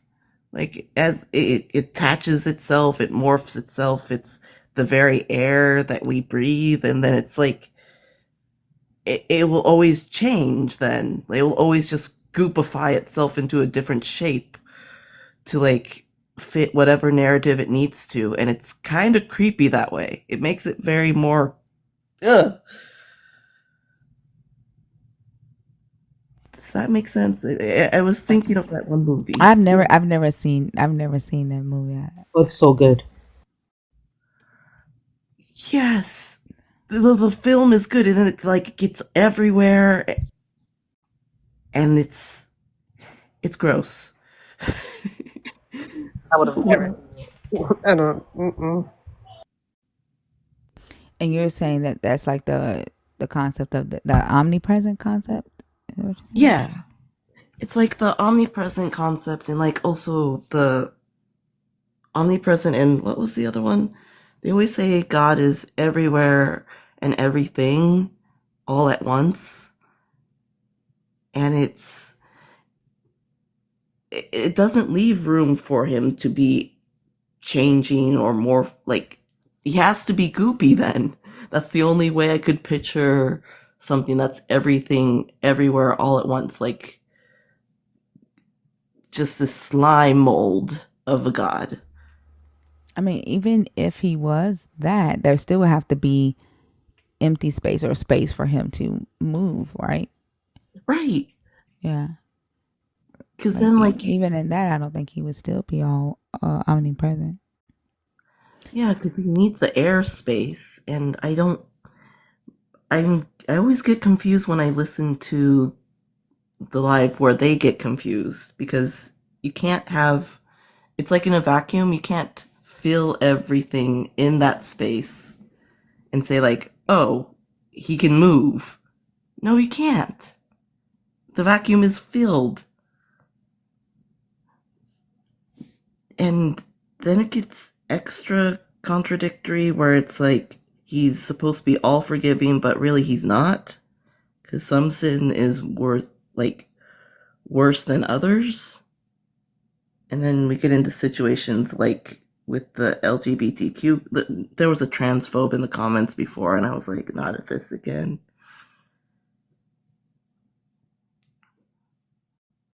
Yeah, I agree. I don't think that there is a concept where he's all forgiving. I think that they might put that like, oh, he's a forgiving God under the concept of omnibenevolence, but I don't think there's an omni forgiving God, if that makes sense. Uh, that's right. Like, I was thinking also, is the God like the reason why he's also contradictory is that technically he's two gods because there's the New Testament God and the Old Testament God, which is more is the Jewish God. I was listening to another live where they were talking about how what was it? Basically, there was this small cult during the Greco-Egyptian times, and there was this small like deity in that like pantheon, and that deity and the cult kind of attached itself to Judaism because it was being prosecuted. It was illegal to follow that god. And so they're like, okay, if we attach it to this one, they will just like sneak in as a weird sect of Judaism and they won't attack us. So technically that's also why he's contradictory, is because they're trying to mesh two or even three different deities under one. Yeah, just the concept of the Trinity alone, being three gods, and one is contradictory. That's why they get caught up saying that, like they can't get past him being, Jesus being God, but not being God the Father. And that one always confused me as a kid too, because you can't, by logic, you can't be, unless like you have a time machine, you can't be your own dad. Ugh, it's just, I'm just thinking about it, it's just like, ah. But I don't have much else to add besides those two thoughts. Well, I definitely thank you for coming up, and I hope you feel better. Yeah, working on it too. Thank you so much again. You're welcome. She was sweet. Thinker, like when they talk about, like, I don't understand what if God is everywhere at all times at the same time, what sorry, where do they get this idea of being separated from God by being in hell? Because he would have to be there too. Exactly. I don't know. They will do mental gymnastics to say that Hey, he's how y'all not. doing? Whoa. We're in the How middle y'all of a doing? conversation. Please, It's please, something. please mute. There's a conversation going on. Please mute. Thank you. Um. Yeah. Like they'll do mental gymnastics to try to say that that's not a part of the omnipresence and that he's not there. But that's a great question. Then he's not omnipresent. And then the Bible talks, is it Psalms where is it or David, whoever it is saying if I make my bed in hell, you were there. Like, where can I go Yep. from your presence? Mm-hmm. They just like skip over that. Like, Because I'm he in the presence of omnipresent. sin. But he's in the presence of sin all the time because you're everywhere. Like, what you see, it's nonsense. The were you in here yesterday morning when we had the conversation with the guy about this guy being omnipresent, and yeah, For he a kept little trying to bit. say it's the angels. Yeah. But Yeah. I just want you to know that I was in another live and they were talking about you, you speaking in tongues, or not speaking in tongues, but you were like trying to move your mouth.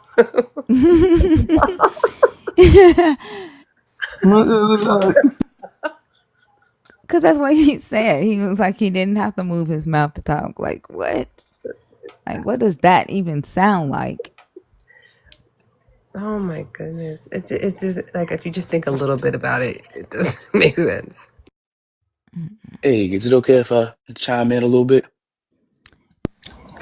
So the way the live works is Hmm. that you let us know if you are a Christian, if you are deconstructing, or if Hmm. you are an atheist, and Okay. then you pick one of the topics over here to discuss.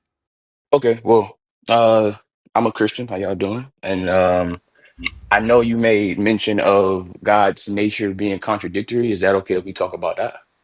Yep. All right, cool. Can you get So, your age? I'm 22. You got to be 25 to be on the live. Okay. Appreciate All y'all. right.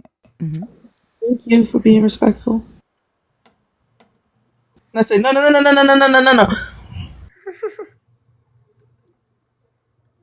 He sounded like he was 40. Yeah.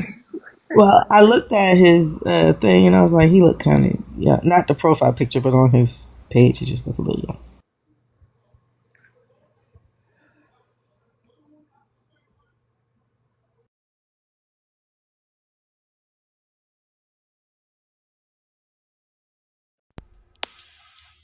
Hi, how are you? I am well. How are you? I'm doing good. You are atheist, correct? I am actually Norse pagan, but I am a deconstructed Christian. Okay. Um, I could kind of tell that you did not believe in this God from your comments. Which topic did you want to discuss? The actual the part about the Christian God's nature being contradictory. I've been back and forth with some people in your comments trying to explain this to them.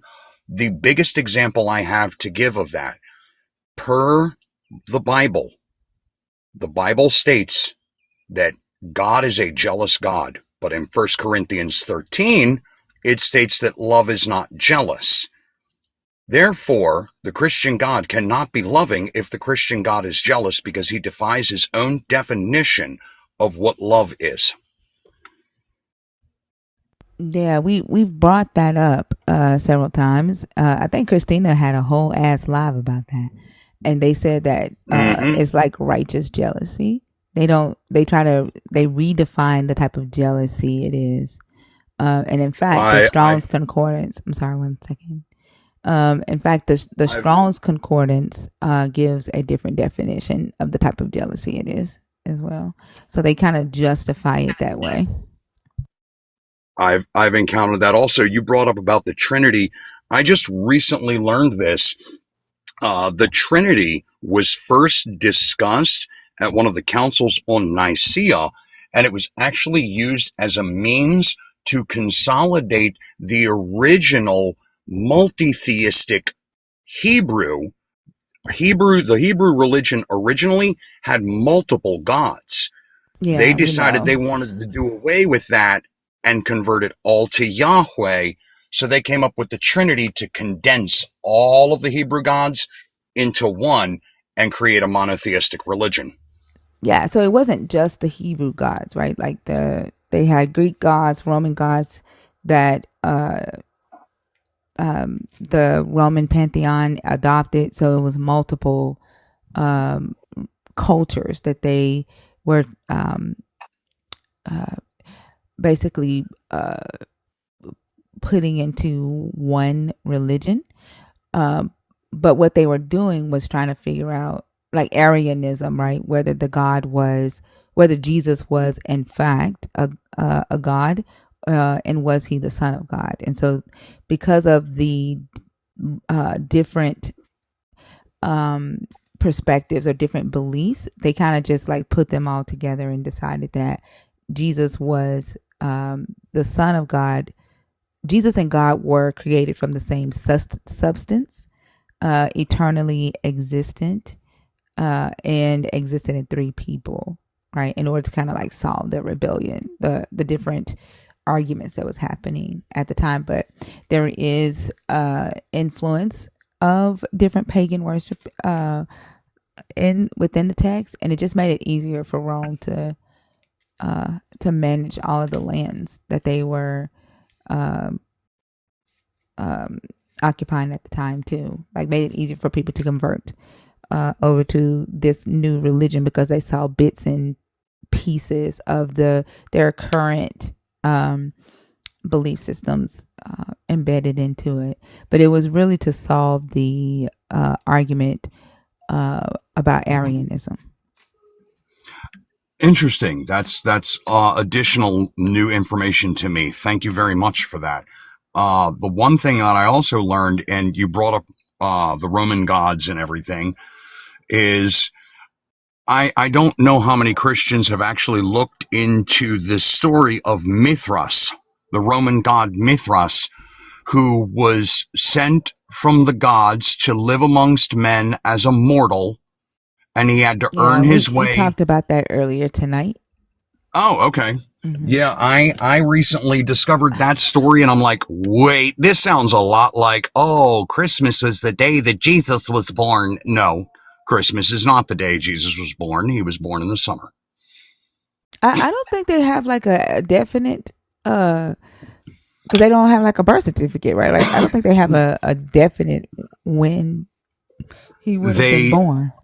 they know that it was around the time that the figs were ripening on trees, which is anywhere in the spring to early summer, typically somewhere between But I think that June there's June to something in the August. yeah, I think there's also something in the text that alludes to fall. There was also like the census was also, I think, was always taken in the fall, and because of the census that was required, some people say, oh, it was actually the fall. So there are several things that people point to try to pinpoint when he actually would have uh been born, but I don't think they've been able to come up with like a definite, because there's different things that point to different seasons. Right. And it's because number one, all of it's taken from much older religions. Uh, I love when Christians try to tell me that the Bible validates Christianity. No, actually, the Bible validates every other religion except its own, because every story is taken from older religions all the way back to Sumerian, which was thousands of years prior to the advent of Christianity. You Yeah, know, the I whole want to old make sure Bible. that this doesn't turn into like a conversation about like different gods, and that we're still Oh, sticking on to the Christian we, God we are. nature being contradictory. But We are. Dr. Kip did point out that most scholars say that most scholars point to October for a actual birth. Going by the text, it would have been October. And that's what I've seen too. Like, more so, most scholars point to like a fall birth and not necessarily winter. Okay. Okay. But we are still speaking on the Christian God's nature being contradictory. There's one other point I want to bring up, and then I'm going to hop down because I have to go adult and take care of my children. Another thing that proves the contradictory nature of the Christian God is in the Bible, it states that God sent his son, Jesus. But the Bible also states that God and Jesus are one and the same. So if that is the case, that God and Jesus are one and the same, then God in fact did not send his son. God in fact sent himself to sacrifice himself to himself, to convince himself, to forgive himself, or rather to forgive us of the sin and evil he created us with. Yep, that definitely is a contradicting factor there. If he is all three of them in one. Mm-hmm. It literally means that he had to convince himself to forgive everybody. Doesn't sound very forgiving or loving to me. That being said, I have to go take care of my children. Thank you for the time once again. Y'all be well. May the moon light your travels, and I'll see y'all in the videos. All right, have a good one. Thank you. May the moon light your travels. I haven't heard that one. What? I mean, I also don't go outside at night, so you know. I don't worry about that one. He has a radio voice. I think we've talked to him before, though. He's Optimus Prime. Oh, that's the Optimus Prime guy. Mm-hmm. Hello. Hi, what's your age? Are you Christian, deconstructing, or are you an atheist? I'm a Christian. I'm 24. You gotta be 25, okay? Ah, All right, is have it a is it good one. okay if we have a conversation though? Unfortunately, no. You gotta be Okay. 25. Sorry about that. Did he not hear me commend the other kid for not trying to do that?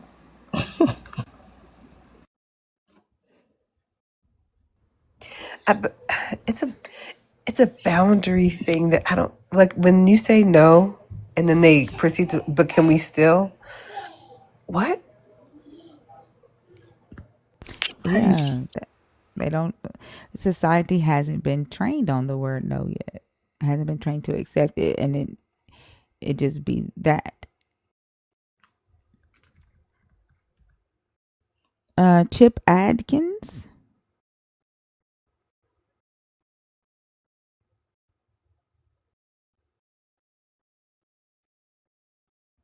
That biblical.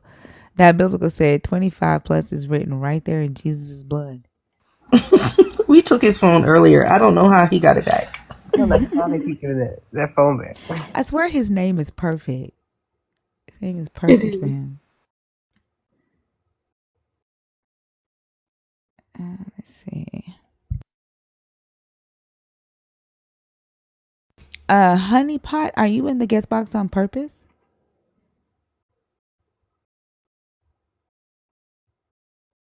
I mean, Honey Crown. I'm sorry. Are you up here on purpose? I was gonna say honey pot is a diabolical name. I don't know. Like when I saw that, like her profile picture with the crown and the pot of honey made me think of Winnie the Pooh. Well, that's crazy because I immediately went to like the feminine care brand. You say you went to what? The feminine care brand with like the cold. Never mind. Oh, I know what you're talking about. Hi, how are you? Hi, good morning. It's morning here in the UK. Hi, thank you for everything you do, and hello to you, ladies. And Oh, thank you for coming up. thank you for changing my name several times. You called me on Tongue the last time. I Anyhow, did. What did I called you Honeypot the last time? called me on Tongue. I wanted to talk about the Christian God's nature contradictory. Yeah. Like the racist aspect of the Christian God. Like Jen Jen Gala, like you do realize that you defending your God through racism just proves our point, right? And then anytime y'all come in here with these racist comments, you also let us know that y'all are jealous of us, right? Because you don't see us in your comments, you don't see us giving a damn about what y'all are doing because we're not jealous of you and we don't give a fuck about what you're doing. You do see that, right?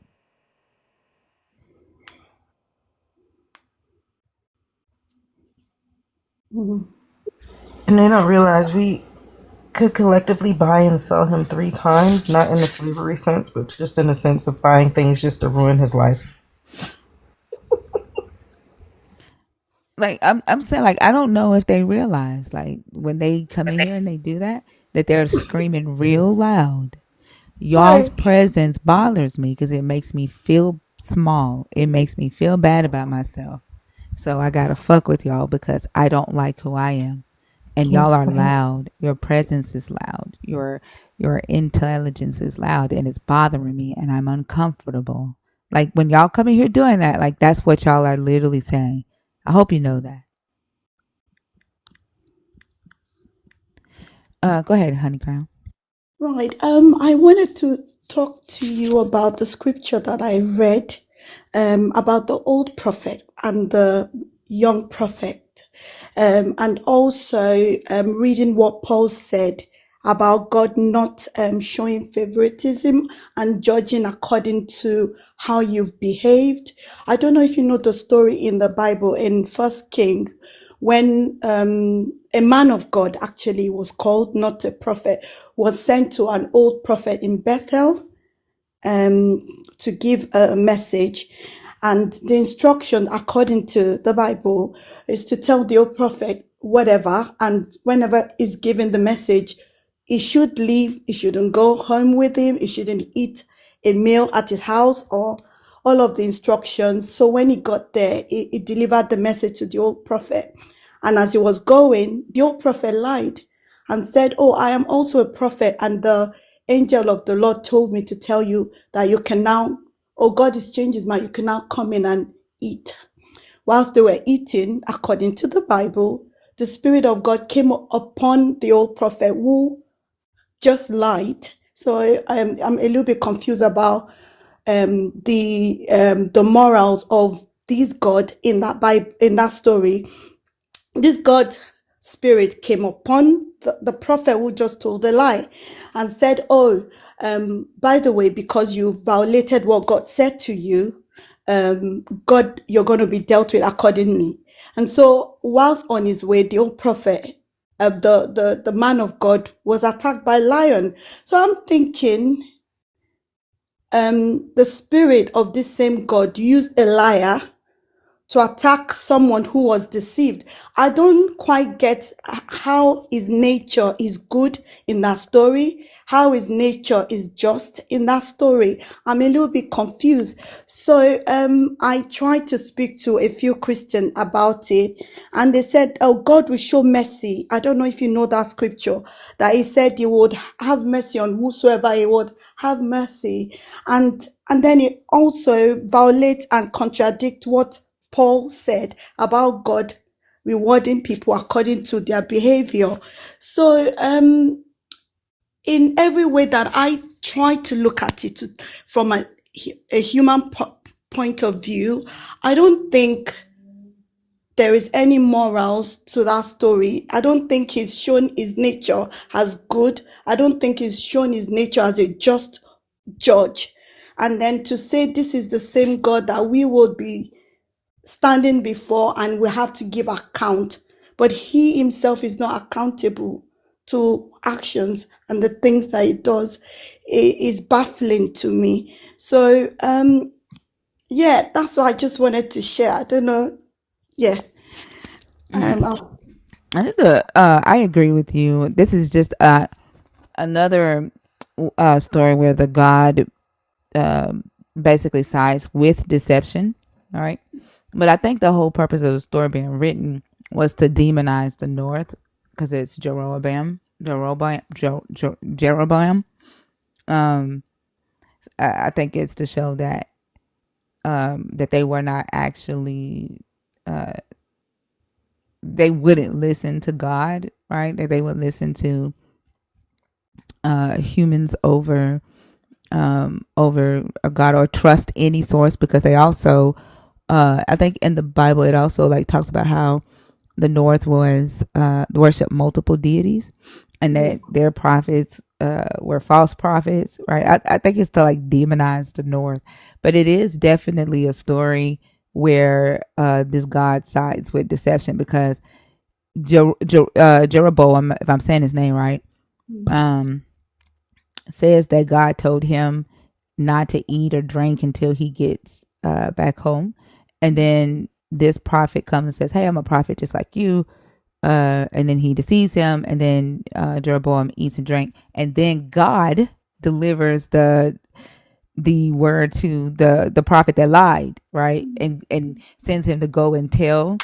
The very fact that this God used the deceiver again in the story, he used the deceiver to deliver the reprimand, Mm-hmm.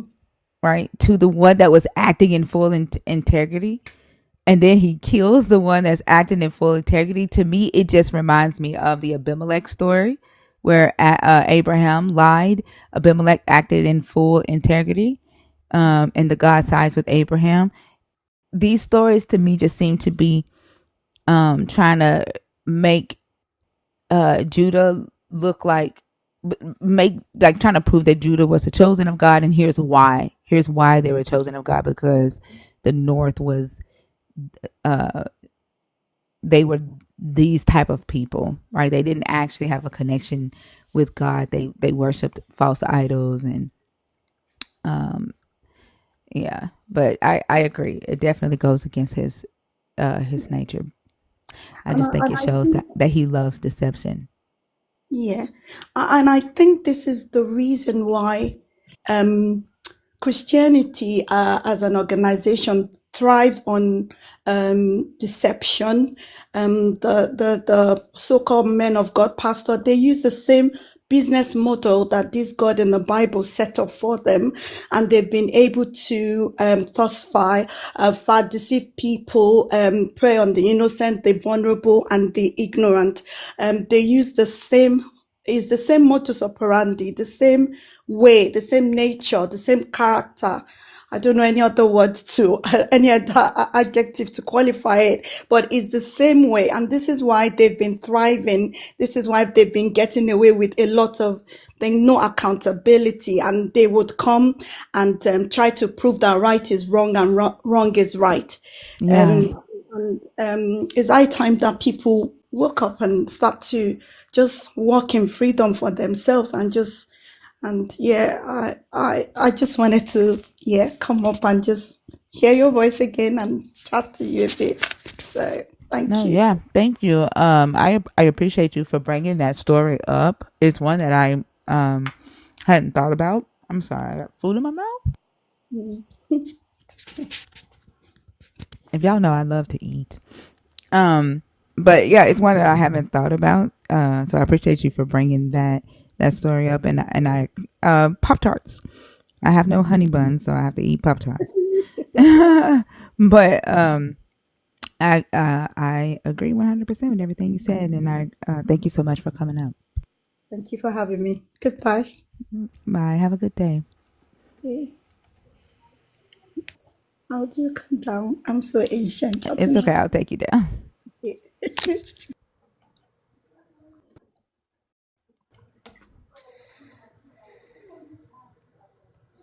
I wish we could say that the reason why Christians are willing to be deceitful and negotiate with the truth is because of all of these examples in the text where the God does it, but they don't necessarily read the book. Right. So you know what I'm saying? So that ain't why, Right. huh? I always say that the God lies because they lie. Yeah, exactly. The God lies because they lie. The God lies. And y'all How made how? him up, so sorry. Yeah. Hi. How are you? I'm good. I am good. Thank you. How are you? I'm doing good. I just realizing that it is the 17th, and I have some shopping to do. I know. Oh no. Don't even bring that up. No, 18th. Let me fast track Huh? that, please. So, It's 18th. I was raised, I'll just say, I'm not ashamed of it at all, like in the Mormon religion. And, and it was amazing for my father. He, like, when I got to a certain age, I was probably about 11, 12 years old, and he gave me the Wait, today's the opportunity. 18th? What Why don't does even my say. calendar say the 17th? Today's the Yesterday, 18th? it was Oh, it's the yesterday. 18th. Yesterday was like something What? happened. I don't know. Yeah. Oh my gosh. Okay. Damn. Thank you. I done lost the whole day. Okay. I'm sorry. Go ahead. Oh, you're good. You're good. Because I'm with you. Holy cow, 18th. So my father allowed me to make the choice if I wanted to continue with the practice or, kind of I can make my choice at that point, and I just veered away, and I was like, and I didn't go back, but I thank him for opening that door for me, because it did give me something that to believe in. Like, there's something bigger than us. There's something so great, and it's so strange because I just came up with my own, because it's inside of me, and I feel like I don't really necessarily need to go down that path, but more and more I start talking to people about their religions and this and that. I'm curious and I want to learn, and so I can't really speak on like where most people are at on like reading the Bible or anything like that. Okay, But I so found it when you within when you myself. come up here, right? The purpose of the conversations here is that we are a research lab. We do discuss Christianity or the Bible from a critical standpoint, right? From a literary standpoint and a historical standpoint and logical standpoint. And so when you come on the stage, you do have to pick one of these topics to discuss. Also, I want to say happy birthday to Junie. Junie is a mod. Shout out to Junie. Happy birthday. So I'll start Which with topic do you want to the Old discuss? Well, Testament. you can only do one topic. Yeah, I'm just going to do the Old Testament condone slavery. Go ahead. And I completely agree with that, because if you don't agree with this, then you are not them. So if you don't conform and be what they expect you to be, then you're nothing, basically. And I've I'm learned sorry. Say that again.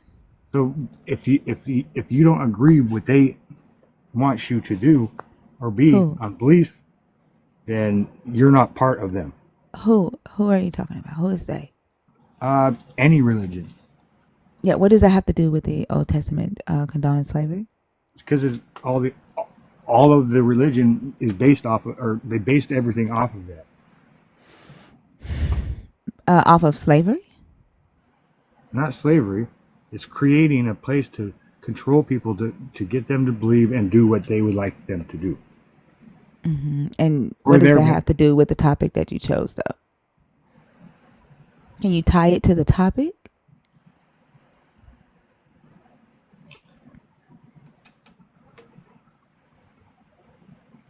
Like, do you just want to like talk about how bad religion is? Is that what you want to do? No, I don't think it's bad at all. I think it's a great thing.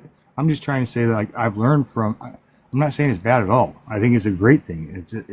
But is it possible that a human being like me, for instance, can feel the same exact way as everyone that's going there, on belief and doing the right thing, but I can only do this because of experiencing of life. So that is my research, is life, And but what does that have to do with the topic that you chose? I'm just trying to figure that out, right?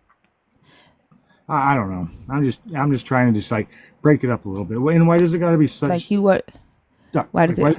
Why does it got to be because that's my life. That's how I run my life. Like, okay, this isn't okay. this is not a live where you can come up and talk about whatever you want to talk about. Please have I find it funny that you want to come up and talk about how humans should respect humans, but when I try to explain to you, right, what the rules are to my life, you want to talk over me and all right me. Do you think that was respectful? So no, I don't think it's respectful. So why did you do it? Well, I'm just trying to communicate, and really, that's not communication, though. Why we're all on here? Why did you do what you just did? That's not communication. What I would like to know is, like, why should I listen to what you have to say, right? If you can't exemplify the thing that you're saying that humans should do, like, you're not doing it to me right now.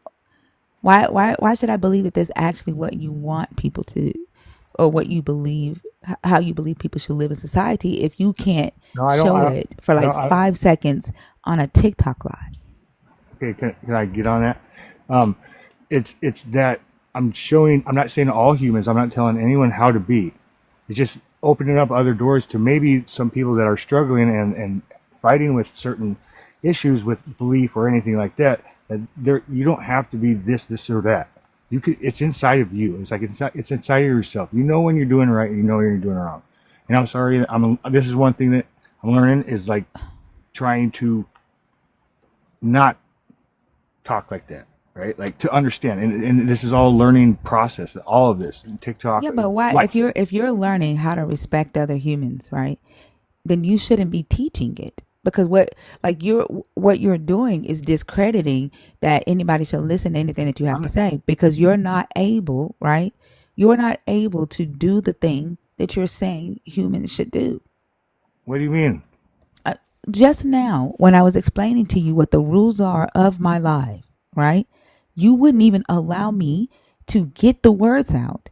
You wanted to talk over me, and you, all right, all right, all right, all right, all right, all right, right? That's not respecting humans, right? Okay. And you doing that, feels like a attack on me. Then I have to enforce the boundary, right? That I set, right? And that causes me to get more aggressive because you don't respect my boundary. And I shouldn't be forced to have to do that. But if you're going to say that as humans we should respect humans, then that's how you should also be. Not while you're learning to do it, right? First learn to do it, first master that, then go teach people how to do that. And that's what I'm trying to do. That's what you're trying to do, what? Learn how to do it, or learn and teach at the same time? Learn to teach, You and learning. can't do that. You can't learn So and how teach did at the any same teacher? time. So how did any teacher get They any? go to school first. Yeah, They so they have learn learned. first. Yeah. They learn first and then they teach. You are trying to do them both at the same time. No, I've already learned. And as I stated, you haven't, because you're still talking over me while I talk. You're not even respecting that this is my You're talking over space. me too. I am the host. This is my life. This is my life. I don't have to, listen, I don't have to go by your rules. I'm not saying you have to. This is my life, and you're still talking over me as I talk, while you are saying respect humans, and you can't even respect me here. You know what? I'll respect you right here, and I will leave. Okay. Don't worry about it. I got you. Fuck. Like this is what I'm talking about. Like you people want to say this is what you should do, but you yourself aren't doing the thing that you are telling people to do. And you cannot teach people shit that you yourself haven't mastered.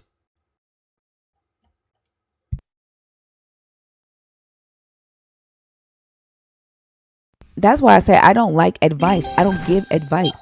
Like I'm gonna share my experience with you. That way you know that I've gone through or I've done the thing that you are dealing with at that moment. I'm not gonna say you should do X, Y, Z, or you should do, and you have no idea if I even have any experience with that thing. I could, Exactly. and then the advice that I give you could fuck you up. Mm-hmm.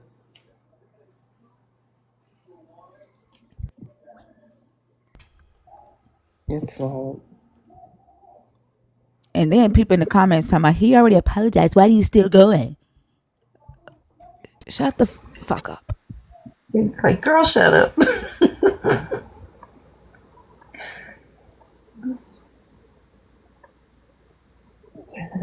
So he's a guru.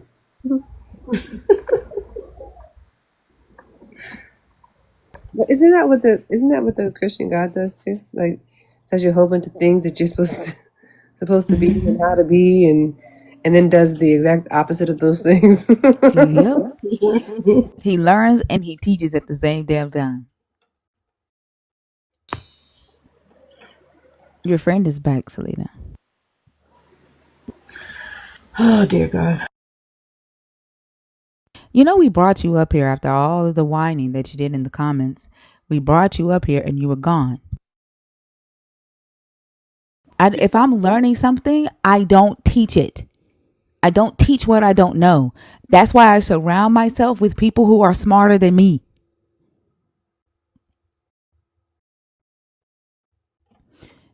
No, I brought you up here earlier and you were gone. What did you want to talk about? Which topic?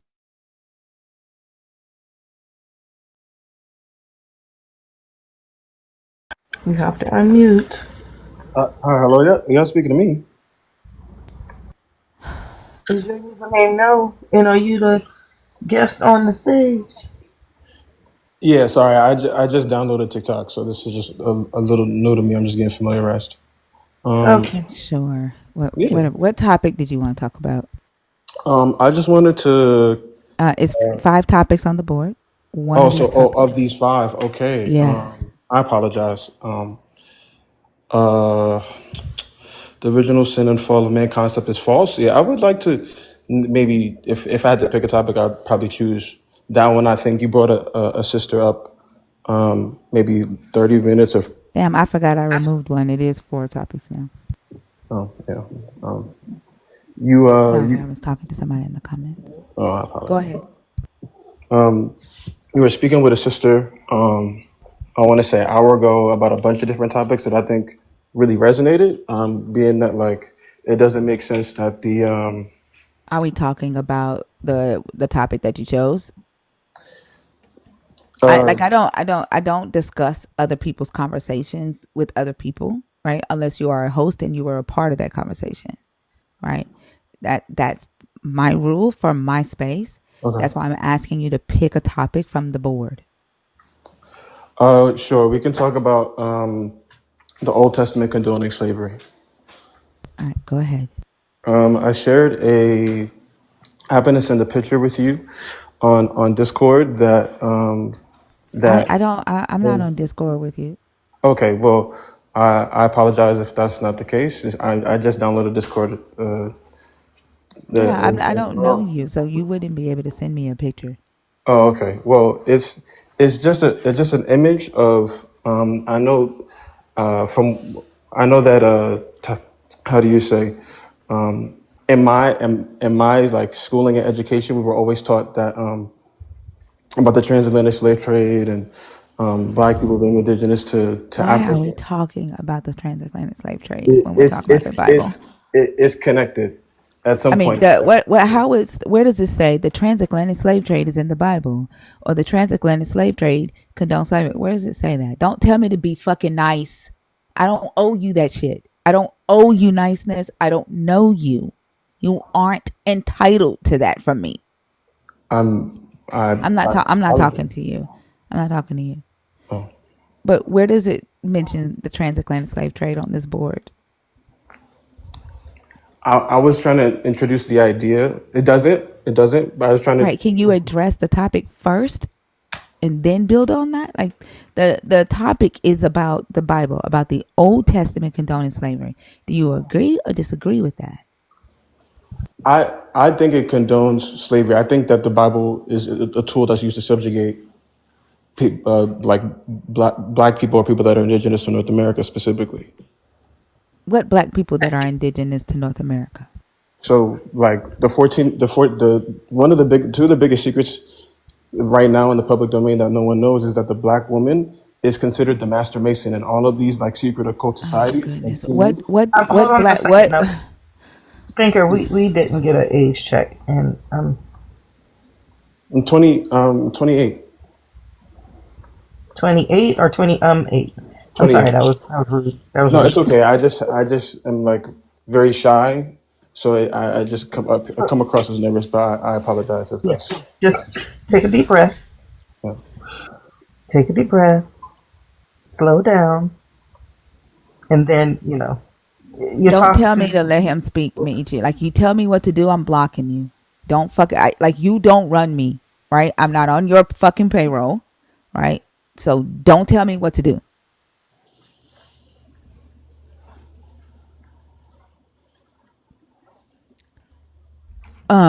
What black people are you saying are indigenous to North America?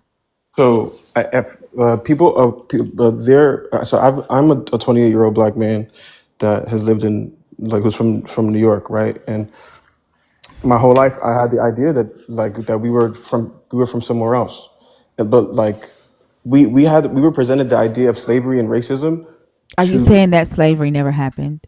It didn't happen in the way that it was told to us. Like we didn't all come here to North America on slave Who ships. who Most of who us was did it? already Who here. didn't come here? Who didn't come here from Africa? People that are identified in books as copper colored Indian people. And they are they African or are they uh They Native Americans? they would be quantified as Native Americans, but the And so people. are these Native Americans part of the trans? You're saying that they were told that they were part of the transatlantic slave trade, Yeah, in which is which not the case. and what tribes are these people from? That you could quantify them as the. I mean, they're mentioned as like the five civilized tribes, but also your. What were the five civilized tribes? Like, why were they called that?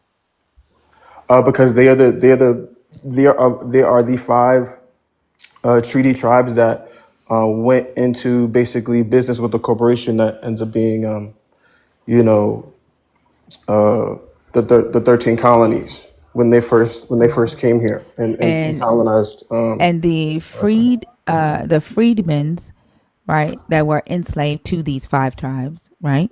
yeah. Were they native to North America, or were they brought over to North America? So it's mixed up intentionally to confuse us. If you look at specifically some of those documents that says, hey, we own slaves, or we are identified as native and we own slaves. If you look at it, a lot of times, What documents are you looking at? you can look up like at old registries of What type of registries? I'm asking, like census registry.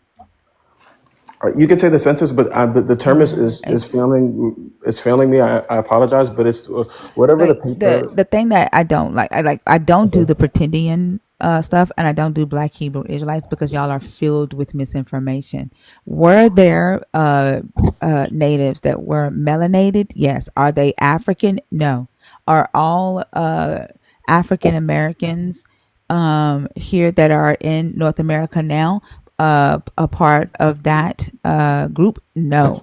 Did the transatlantic slave trade happen? Yes. Were there Africans brought over in the year 1492 by the Spanish that ended up attacking the Spanish when they got here, and then they merged with natives that were already here? Yes. But I do not participate in the pretendian misinformation movement, and I don't allow it to be spread out through my platform. And the topic, right, that you chose Yeah. was about the Bible condoning slavery, right? And you are not talking about the Bible. You're Okay. not talking I about apologize. I that at apologize. all. That's my mistake. But I appreciate you expounding on your stances, and I agree with a lot of what you said.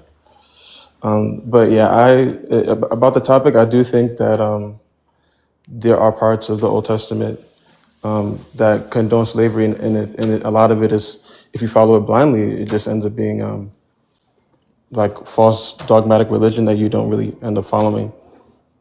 Your true self, or your like intuition.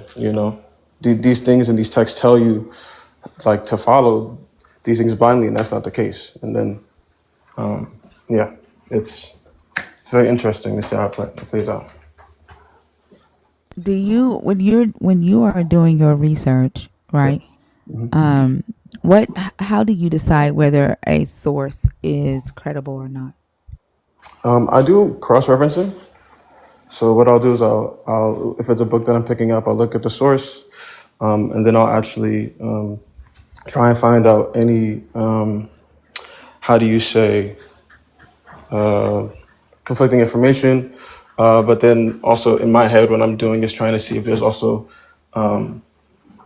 a second story that's being told while I'm reading the story. So So when you're reading a book, the books that you read should have a bibliography, right? It should cite their sources, Yep. right?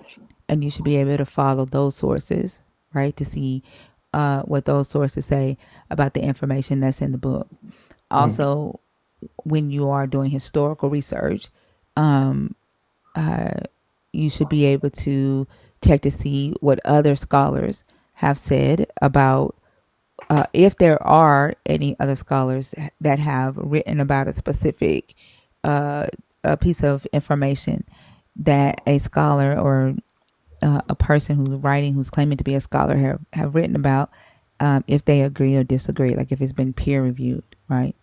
So, out of the scholars that you have researched that claim the transatlantic slave trade did not happen the way that we were taught that it happened, that in fact West Africans did not come over or to North America via ships and were enslaved.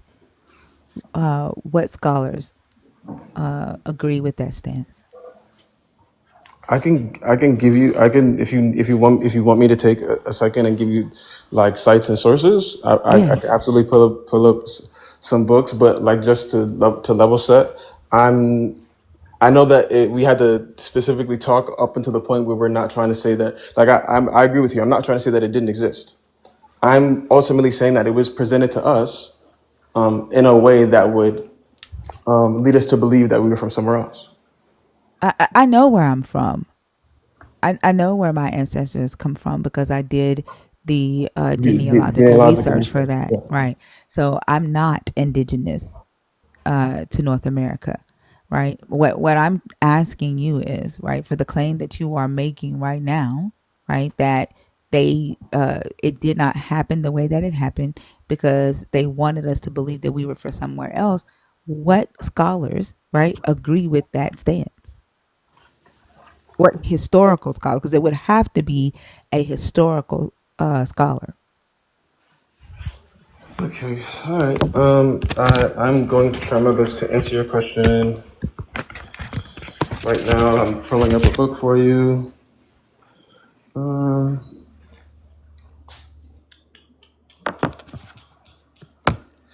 Visitor in the World.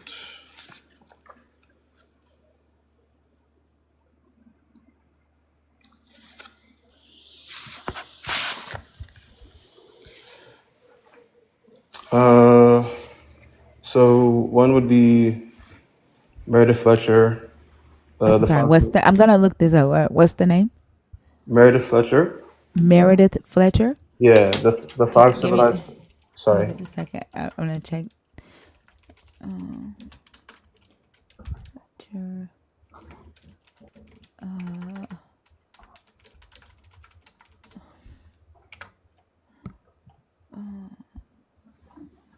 You ready for the second part of the book? Environmental, local, and community history.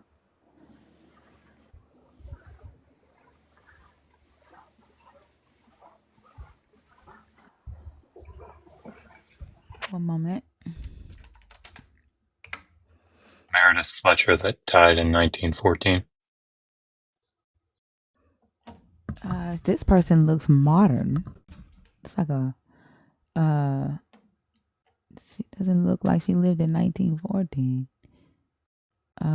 Meredith Fletcher, director for Center of Gippsland Studies at Monash University at Gippsland campus. Um, her books are Avon to the Alps, A History of the Shire of Avon.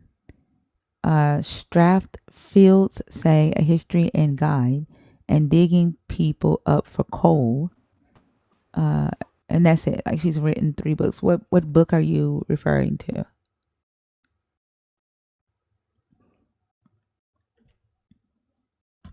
Sorry. I was having trouble finding the mute button. The five civilized tribes in Indian Territory, the Cherokee, I'm sorry. What's the name of her book? Choctaw, What's the name of her book?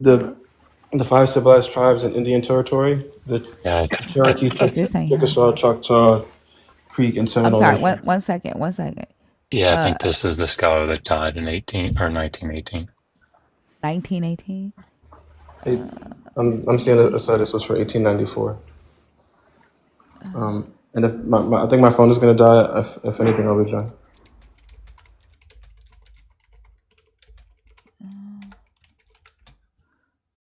Let's see.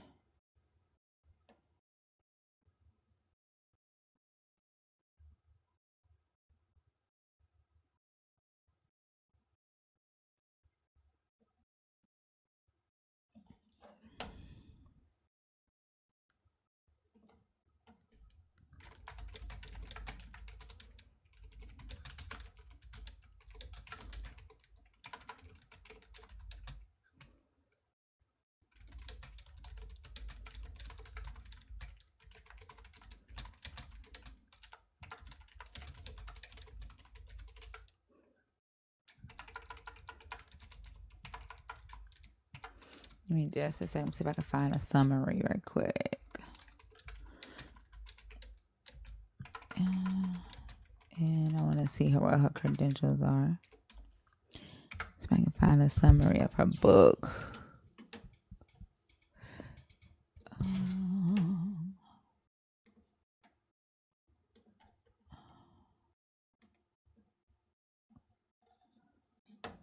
Dr. B, have you read it? Oh no, Oh. no. But I mean, things that are published in the late 19th century are perhaps out of date.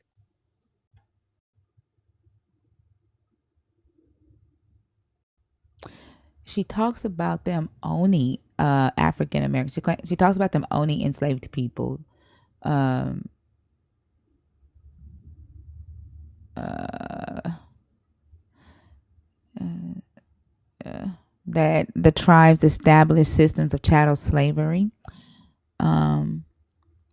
and says that they integrated certain European American practices, including chattel slavery of enslaved people.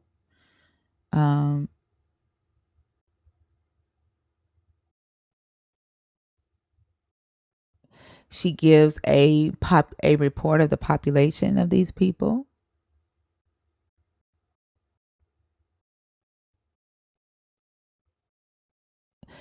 I don't know why he would be using her as a reference, because she doesn't say anything about the enslaved being indigenous to North America. She says that these 5 civilized tribes integrated European practices. So I don't know why he would use her as a reference. But What's I the name of guess, the book?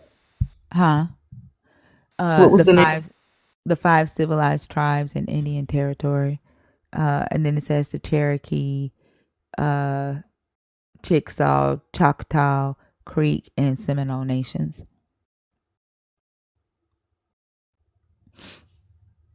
He said his phone was about to die. I don't know if his phone died, but that's the thing is, like, they get on here and they spread that information, um, and they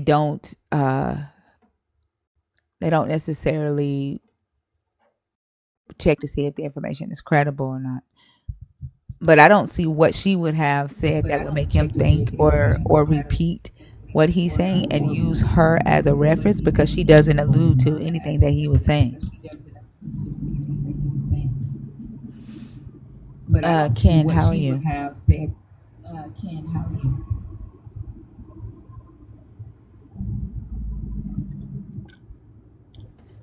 Ken? That would make him think okay. Or repeat. That, like, how do you, how do you hear me on your Bluetooth but then not answer?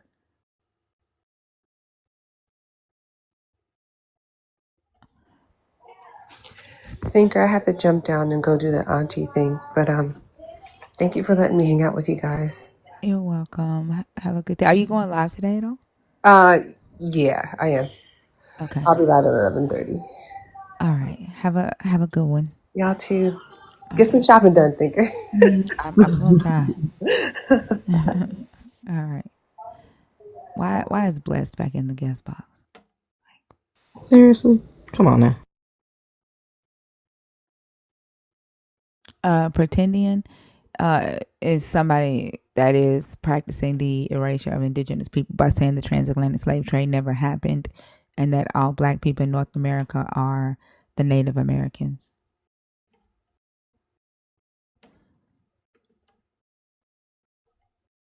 And then they say that DNA is fake, stuff like that. Or that Harriet Tubman was made up by the government to give black people a hero. Like, they spread so much misinformation, it's ridiculous. They're on the level with Hebrew Israelites. Now, the crazy thing about it is that there were indigenous people or natives here that were melanated, right? But they're not African, and they're not black. There were African enslaved people that were enslaved by these 5 tribes. When they were emancipated by the tribes adopted them as full members of the tribe. So they then became full registered members of the tribe. So there are some people who have these roots, but it's not all West Africa. It's not all Africans that came over to North America. And so they're taking that information to say, oh, that's everybody. And then, so one thing that the ambassador of Manumissions did, so there was a tribe called the Lumbee Indians. Their name changed from Lumbee to Croatan. And what they would do is that they would buy enslaved people and they would set them free. They would manumit them, and they would have them work for them until they have worked off the cost for their manumission, and then they would set them free. Well, in South Carolina, the ambassador of manumissions caught on to what they were doing, and they changed the law and made it harder for enslaved people to be manumitted. You can no longer buy an enslaved person and immediately set them free. And then they took away some of the rights of the Native Americans in North America. And then what they did is they started reclassifying them from Indian to Negro. And so what you see on some of the census, you can go and research some of the census reports. You'll see that they will scratch out a I and write in an N. And that was done probably about 2 or 3 years. So it wasn't all Africans that came over, were adopted into these 5 tribes. And then not all, I hate saying this word, Indians were reclassified to Negro. Only the ones that were melanated. If you were a light-skinned native person, you were not reclassified as a Negro. And so it can get kind of messy, but pretendians are taking this information and running with it and saying that every African American is native to North America and that the transatlantic slave trade is a lie, and that's not true. And then they say, my grandmama told me that we were Cherokee, or my grandmama told me that we were Choctaw, but they have no registration, right, to the reservation. Like, they know history, right? The grandmama didn't tell them, take them down and get them registered, or they've not been connected, because these people still have their culture. Like, these people still have their practices.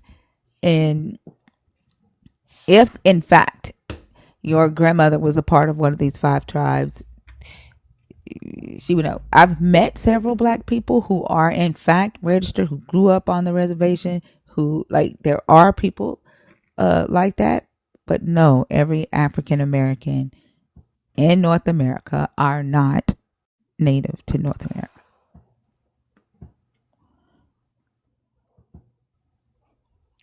Hey Dr. Kip, how are you? I'm doing okay. Oh gosh, I was this guy. I was feeling left out. What can I say? So, how is everyone this morning? We're doing good. We had to restart because I've didn't see I them watched. counting down the live. Oh, is that what Yeah, happened? I watched I you missed the restart it like verification. 3 times. Oh, Oh okay. yeah. Yep. This is the fourth restart of the night. Wow. It's absolutely pouring rain here this morning. I think it's getting ready to rain where I'm at. My shoulder is killing me. Blessed. Huh? Yeah, blessings to everyone. Blessings to you. You're back pretty early. Blessed. It's not really early. It is No. You were just next here day, so yesterday it's is what not I'm early. saying.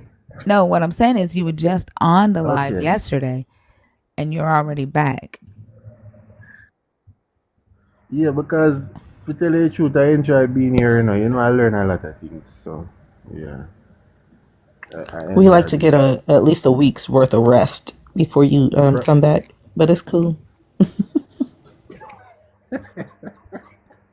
Okay. What topic did you want Okay, to We love you. discuss? the original sin and fall of man concept is false. Okay. I don't understand this because, honestly, it is all right. My interpretation of it is because God made a companion for Adam, yes, but that doesn't mean that He made a sexual companion. So if Adam is the son of God and Eve is the daughter of God, I think the sin come in by yes, they sleep with one another, but I don't know what you guys think about that part. Or it is a snake you're thinking about. It wasn't a physical Wait, snake, you know, say that it was again. sexual. What does that have to do with My the original interpretation sin? of it What? is Hold on. What does that have to do with the original what sin is concept? but what is the original sin concept? Is it the snake deceiving the woman? Yeah, like that. The original sin concept is that because Adam and Eve disobeyed in the garden, that every human is now born a sinner. In the fall of man, right? Like that concept. The reason Jesus had to die. Yeah, but really and truly, I don't think it's that way. It went. That's why I want to get my answer in the first Bible. If it's even to read it, and that Bible costs 50 to 100 million US. But I know one day I can afford it. I don't think it's that way. I think it is sexual. Yes, we go about and hear people preach that the snake come and deceive the woman and the woman eat the apple or the Does that fruit. matter? Are you It's saying true. that the sin was sex?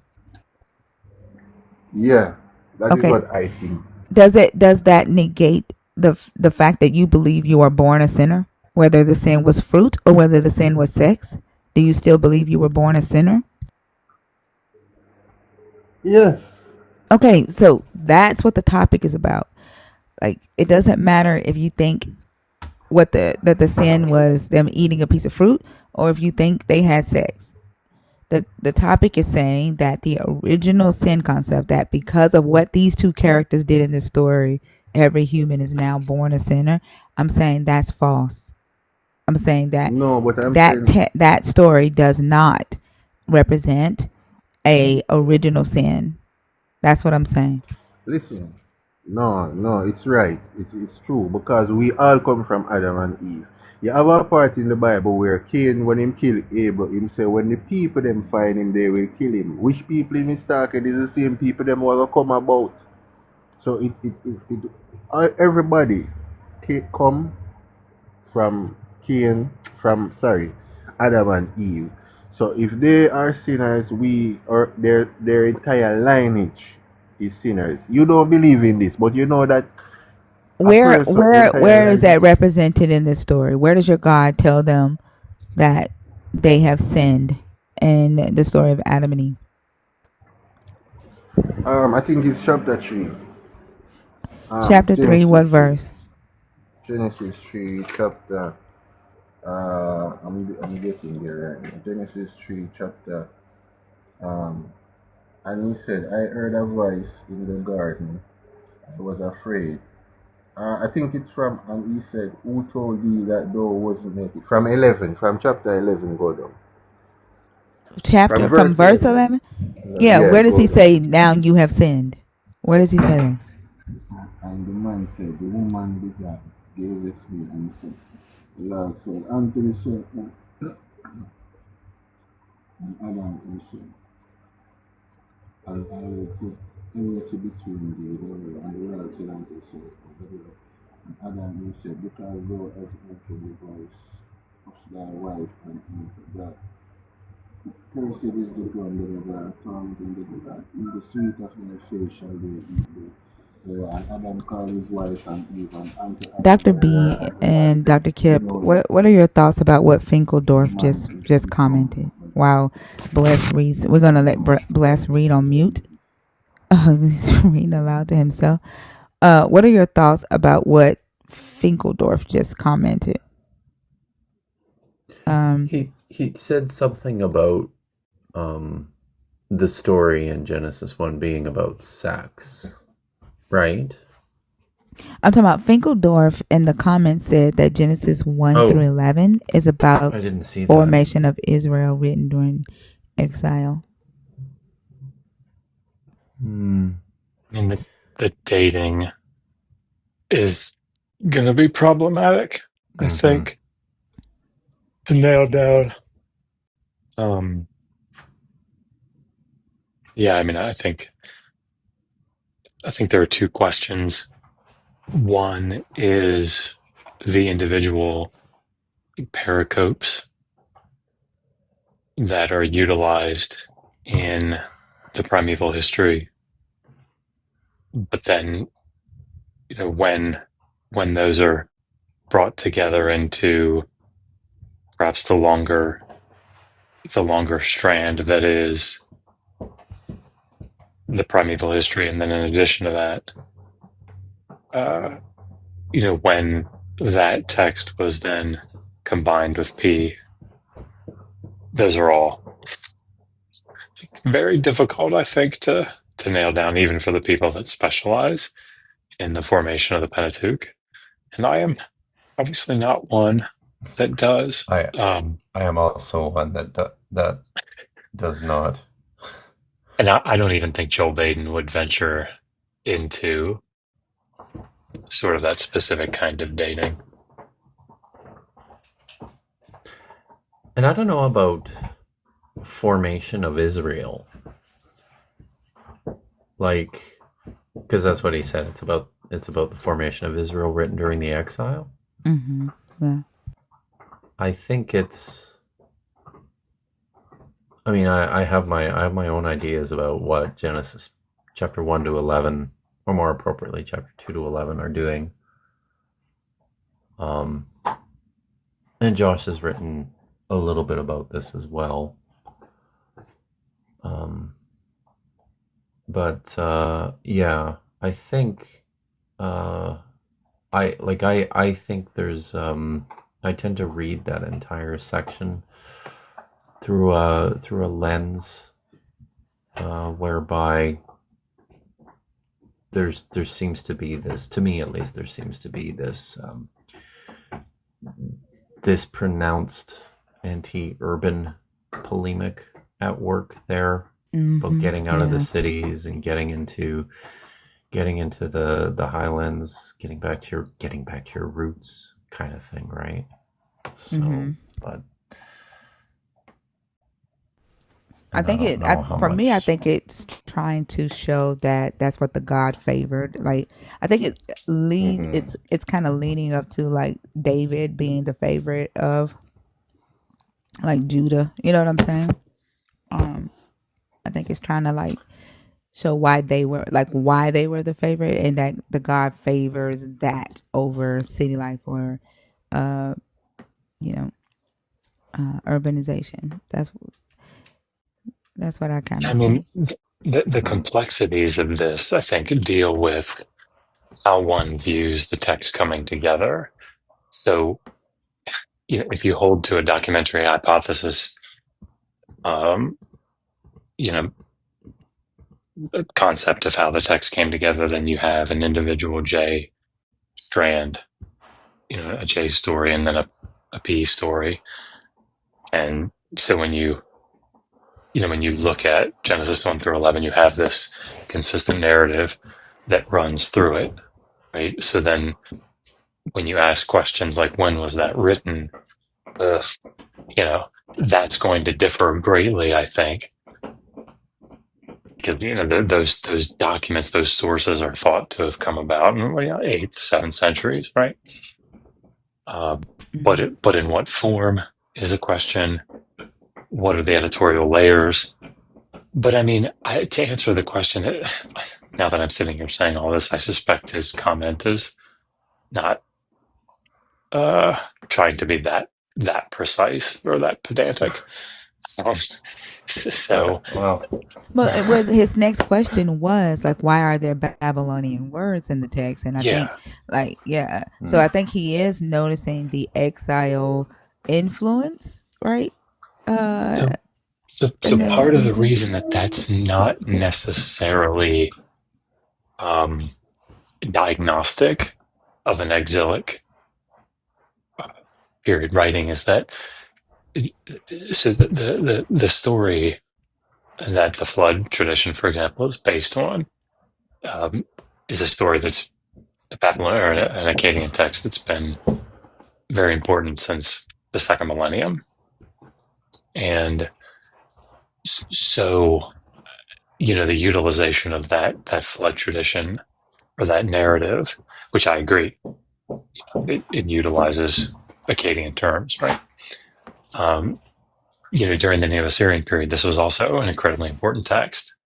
So I don't think that the presence of Akkadian terms that are utilized in these anthropogonic texts, like Atrahasis, like Gilgamesh Tablet 11, are necessarily indicative of a Babylonian exile, uh, formation. It may be, right? I mean, but this is the thing. I don't know that we can hang our hat on. But has Akkadian terms in it, therefore it must have been written during that exile. It may have been, but I don't. hmm.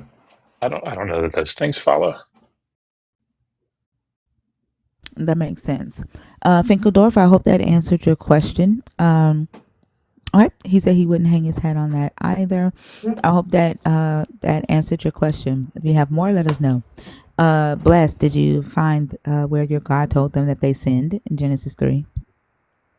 Well, in Genesis 2 and in Romans 5, verse 12, it says, wherefore, as by one man sin entered into the world, and death by sin, and so death passed upon all men, for that all have sinned. And Genesis 2, verse 17 said, but of the tree of knowledge and the knowledge of good and evil, thou shalt not eat of it, for in the day that thou eatest thereof, thou shalt surely die. So it Can was we not. go back to the Romans? Go back to the Romans scripture right quick, and let's examine what Paul actually said there. I think it was Romans 9. You said, what No, is it? Romans Or 5, Romans 5?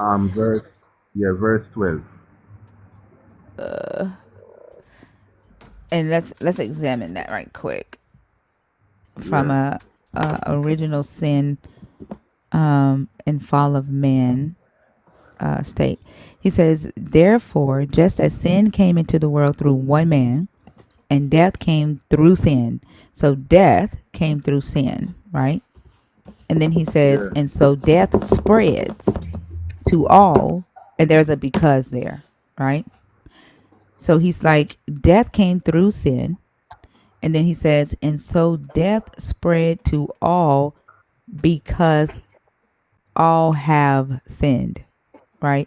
So the reason death is spreaded to everybody is because he said everybody has sinned, right? Not that they are born a sinner, right?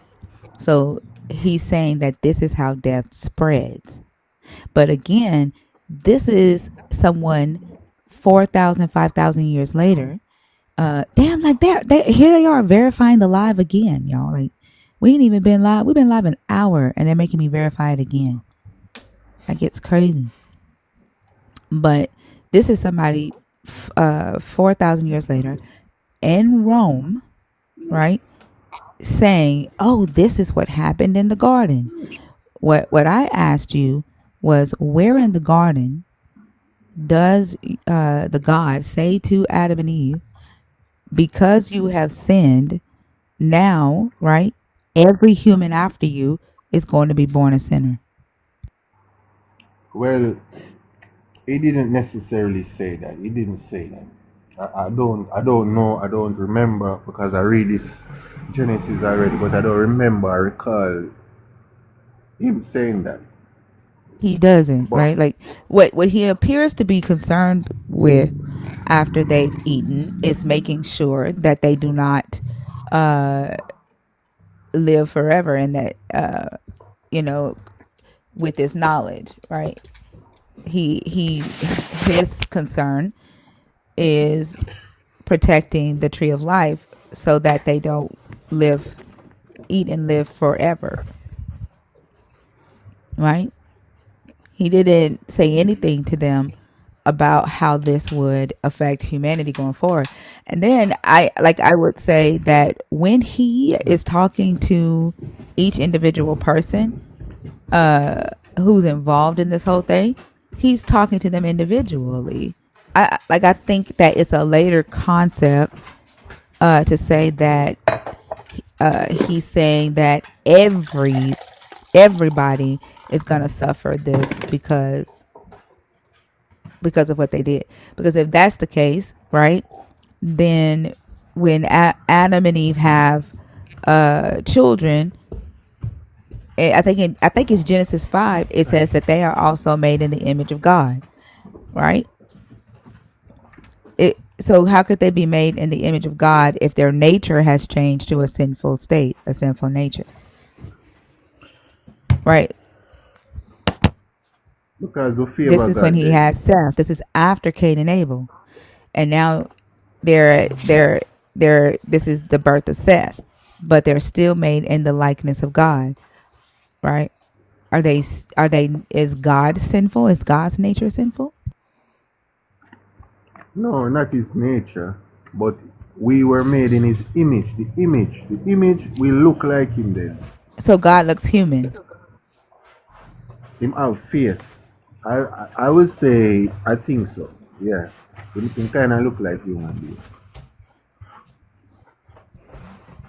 as he made us in the image of him. So yeah, So God is a big human that is everywhere all at the same time. not necessarily he's a human. He does have the features of a human being. That's it. So he's a big, well, I'm saying human because like how we look, right? He's a big replica of us that's spread out everywhere at the same time. That's what you're saying? Like, he's just a big ass human that can't move because he's already everywhere. That's what you're saying? He can move and he's everywhere. Yes, I'm saying something like that. Wow. That's how you picture your God?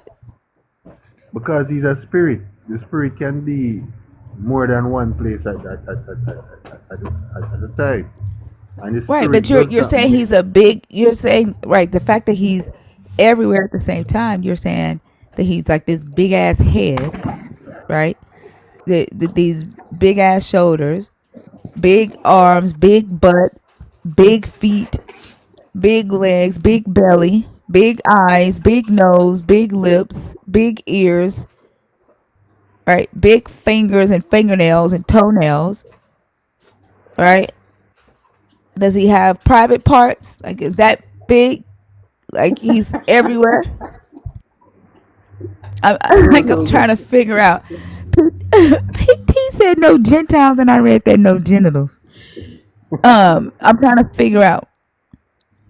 He's just a big ass replica of a human man. well, he's a spirit, and we look like that spirit. I don't know about any private parts, but I know that he's a Is he spirit, a and well endowed spirit? That is the question. it's a what they mean by a wild down spirit. I don't understand that term. If you are made in It's his big, big. Sorry. image, yeah. Go ahead, Selena. I said this is dick big. That Selena. means it's swinging. If you're made in his image, right? If you're made in his image, then that means that like you're saying the fleshly part of you like is made in All his right, image, not all his right. nature, right? Not his nature, right? Yes, That's it what you're seems. saying. Yes, it Fleshly? seems. Hold on. Yes, it seems that you go find that part. You know, I am having thoughts in terms of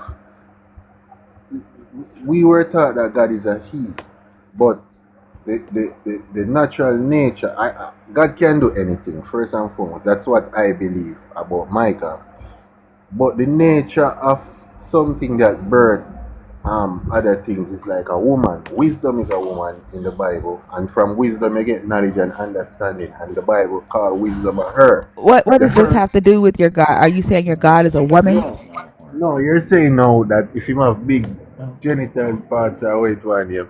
But I'm saying that I am trying to figure that part now that maybe but spirit does not have a gender. I don't think spirit have a gender.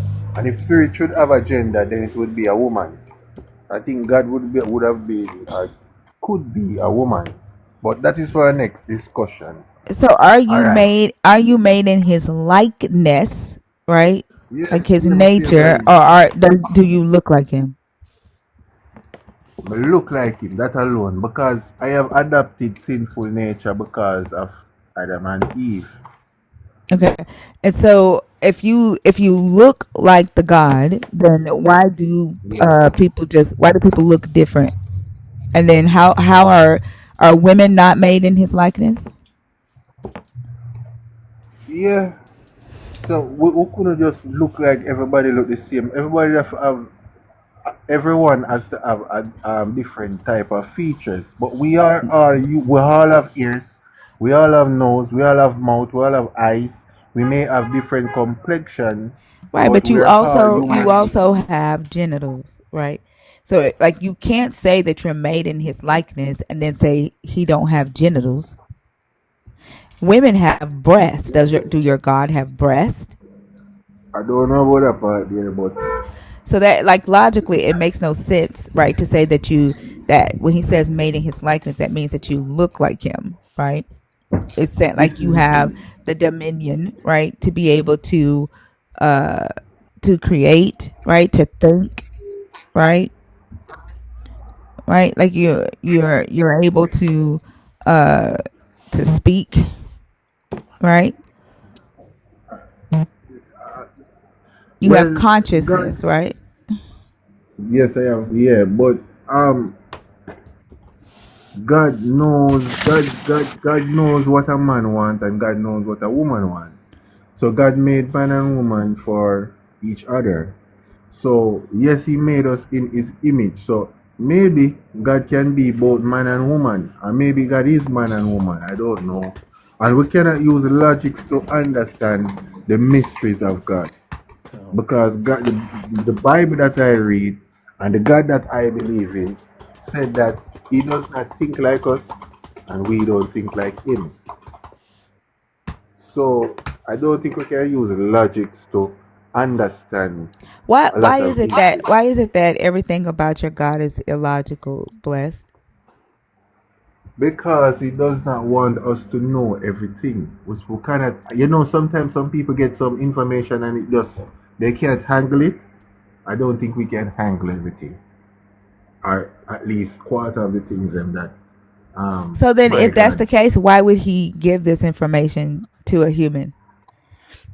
he gives us a little bit first, just Yeah, like a baby. but you're You saying feed this them. information, you're saying the information that he gave to a human, you can't understand. So what's the point of giving it to a human if humans can't understand it? No, not everything Yeah, comes the from God. likeness of God. The likeness of Yeah, God. I'm asking you yeah. about that, and you're saying that you don't know and that you can't understand it. Why would he give that piece of information to a human and you're not able to understand it? No, because but understand it. Me understand it. Me understand that I look like my God. I understand that part. But logically, you're saying no, God have breasts, and you're asking me if God have Well, breasts and logically there is a woman and there is a man. we, There's male and female, right? And then there are days and thems. There are people who are neither male nor female. huh? There are people who are neither male nor female. Then what are those Do people? they look like God too? I didn't know that you have people that are neither male or female. We see them every day. Where I am, I don't see them none at all. You're I'm not sorry. looking, or you don't want to see them. No, I'm from Jamaica. I don't see those people. I don't want to see them none at all. Yeah. Okay, that's But Bless far now enough. now That's far now you enough. make That's me far now enough. like I don't do like you're a bigot for you to say some shit like that. Like what the fuck no, makes you special that anybody should want to see you?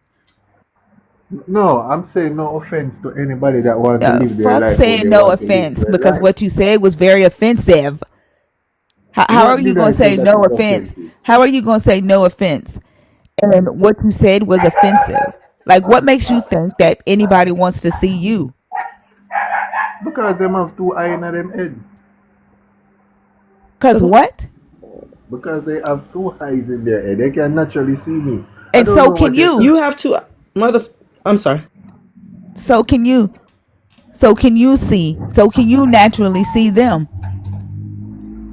What? Alright, explain to me. What do you mean that there are persons that are neither a man nor woman? I don't understand Like that the part. very I fact said that you. Google is free, my friend. Like they live their life like homosexuals. You're talking. Boy, Nobody's talking about sexual orientation. We're talking about gender. But I don't see those people in Jamaica for true.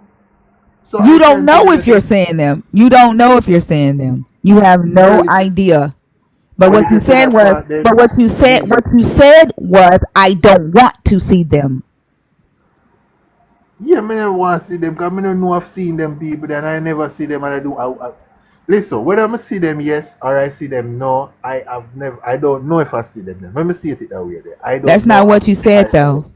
That That's isn't not what you what I was said. said. I understand that that's not what I did say. I said, but I don't know. I've seen those persons here. Listen to me.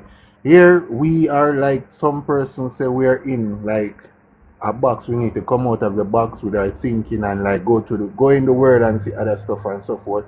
But I haven't left this country. I haven't have experience with certain things. Certain things that I hear you people mention. I don't know. I'm Like, lost what in. does you leaving Jamaica have to do with you seeing people that are born without a gender?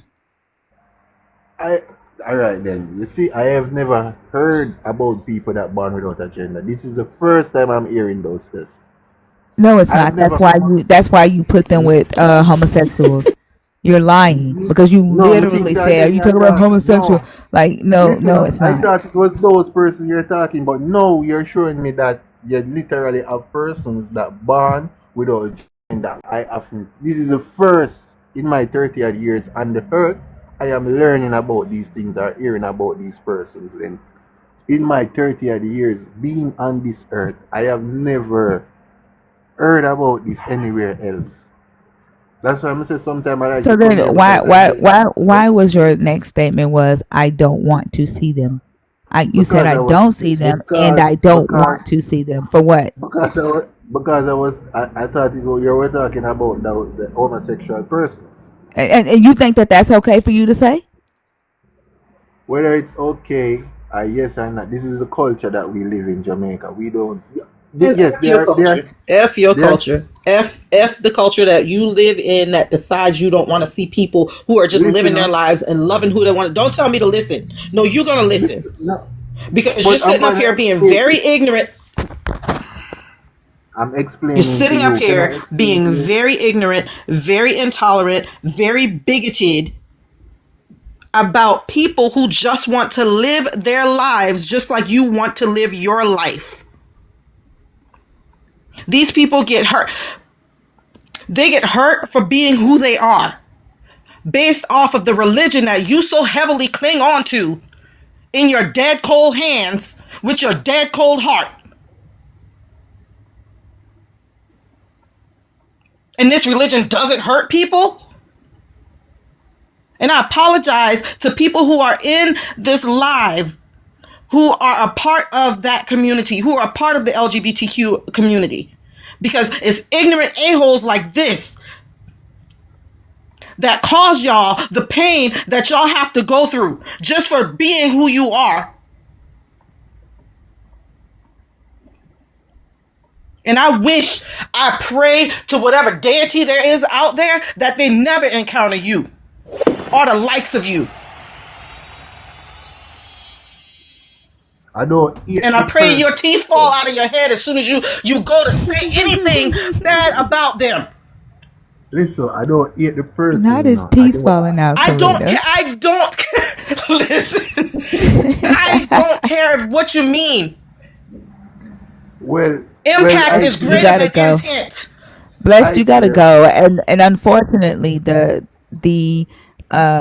chasing the dream means that you have to chase the dream for at least a week, so you can't come back for a week. You can't come back for a week. I swear I hate people like him. Oh, I hate people like him. I don't mean any harm. Mother, you mean exactly what you said, because if you didn't mean it, you wouldn't have said it. Yep. Then don't say it. That was gross. That was gross. That was gross. And then they say it. They just be saying stuff like that so nonchalantly, like they think that or expect everybody is gonna be like, yup, yup. Like, what the hell? Donovan, yes, I hate him. Hate with a capital Hate. I hate him and anyone of his ilk who thinks that's okay.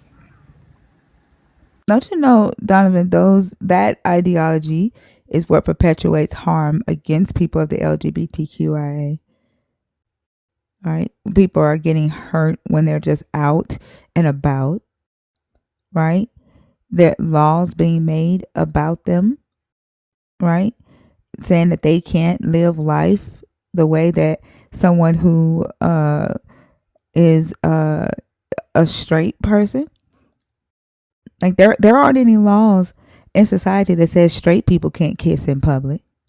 You know how many states have issued laws saying LGBTQIA citizens are not allowed to cuddle in public or kiss their significant other in public?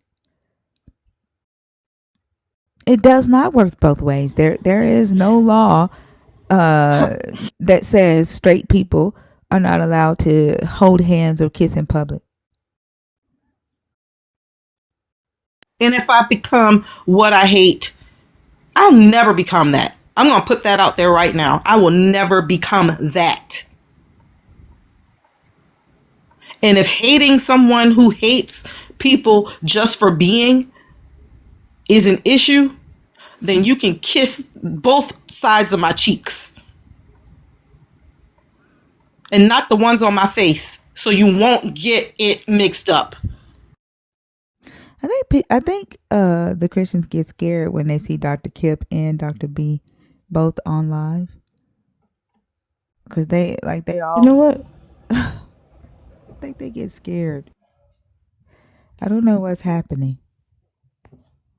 I'm so nice. I don't know. And What's up, I'm Fee? Canadian. Hey, y'all. Yeah, Dr. Kip and Dr. B are awesome. I just wanted to hop up and say shout out to Selena. And thank y'all for handling that because it pisses me off to like the 10th power when people intentionally remain uninformed about the different lives that other people live. Like, my lived experience is my lived experience. There are so many things that I don't know because my perspective is from a heterosexual Black woman raised in the South. That is not everybody's lived experience. And the fact that somebody at his big age can sit up on a platform in front of 400 plus people and say something so insanely insensitive and insanely uninformed is sad. And he said it with his full chest. And I get that Caribbean culture is what Caribbean culture is.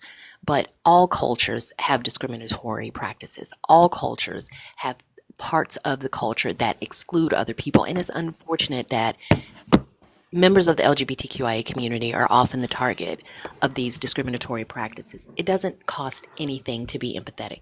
Nobody's asking you to live the life of a person in that community, but being able to recognize their humanity is not expensive either. Do better. Like, that really pissed me off. Thank you, Fee. It's free. It's free to be empathetic. It It costs you is. nothing. A Christian would tell you it's gonna cost me heaven. It's gonna Man, cost F me heaven if it's gonna Jesus. It's gonna cost me Jesus. How dare just you tell me understand. to accept homosexuality? And to the person saying it's different in the islands, I understand that. But who knows in the islands if you've educated yourself? I'm talking about a mindset. I'm not talking about actions. Nobody's saying go start a campaign to change how the Caribbean sees this community. That's going to take decades, if not centuries, to root out. But it does not preclude you from educating yourself about the fact that there are people who are born with both genitalia. There are people that are born intersex. There are people that are born that blur the line between men and women. Scientifically, this can be demonstrated. That's not a difficult thing to do. And then, like, I And don't know why they don't ask themselves, like the harm that's caused, you know, to people of this particular group by other nations, like humans telling themselves that they have the right to enforce death penalties on someone because of who they choose to love, right? Because, like, as a believer, I wouldn't be able to, like, I never ever agreed with, the whole uh bigotry against people of the LGBTQI ever, even as a believer. So, like, I don't know why they can't even just look and say, hey, the way that Christianity handles this, or the beliefs that they perpetuate is harmful to society. Therefore, either A, let me be a voice and speak up to change that, or let me step away from that because I don't want to be associated with that, just even the harm of another human. Even if a person says, hey, I don't, that isn't for me, I don't agree with that, but I also don't agree, right, with the harm of another human. They're not willing to step up enough, even just for that purpose alone. And, like, I don't understand that. And they continue to perpetuate that hate and perpetuate the violence that it caused. And I was talking about a young man earlier tonight that got caught because he was on the DL. He got caught and he went around and killed people that figured out his secret right before that they could tell anybody. And when he got caught, he ended up losing his life too, y'all. Like, he got into a standoff with the police while he was on his way to kill the fourth person who had found out about his secret. So 4 lives lost Mm. because he was trying to keep the secret of the fact that who he was, trying to live according to this Christian idea. And it's infuriating. I had a conversation with a Christian friend of mine earlier this week who she's a very, very kind person. And I mentioned her before, right? She's all love, all accepting kind of Christian. She does have some very strong ideas about the LGBTQIA community, in that she's fine in her church, except allows members of the community to be part of their congregation. But she feels like this agenda is being pushed. She's like, it's just being shoved down our throats.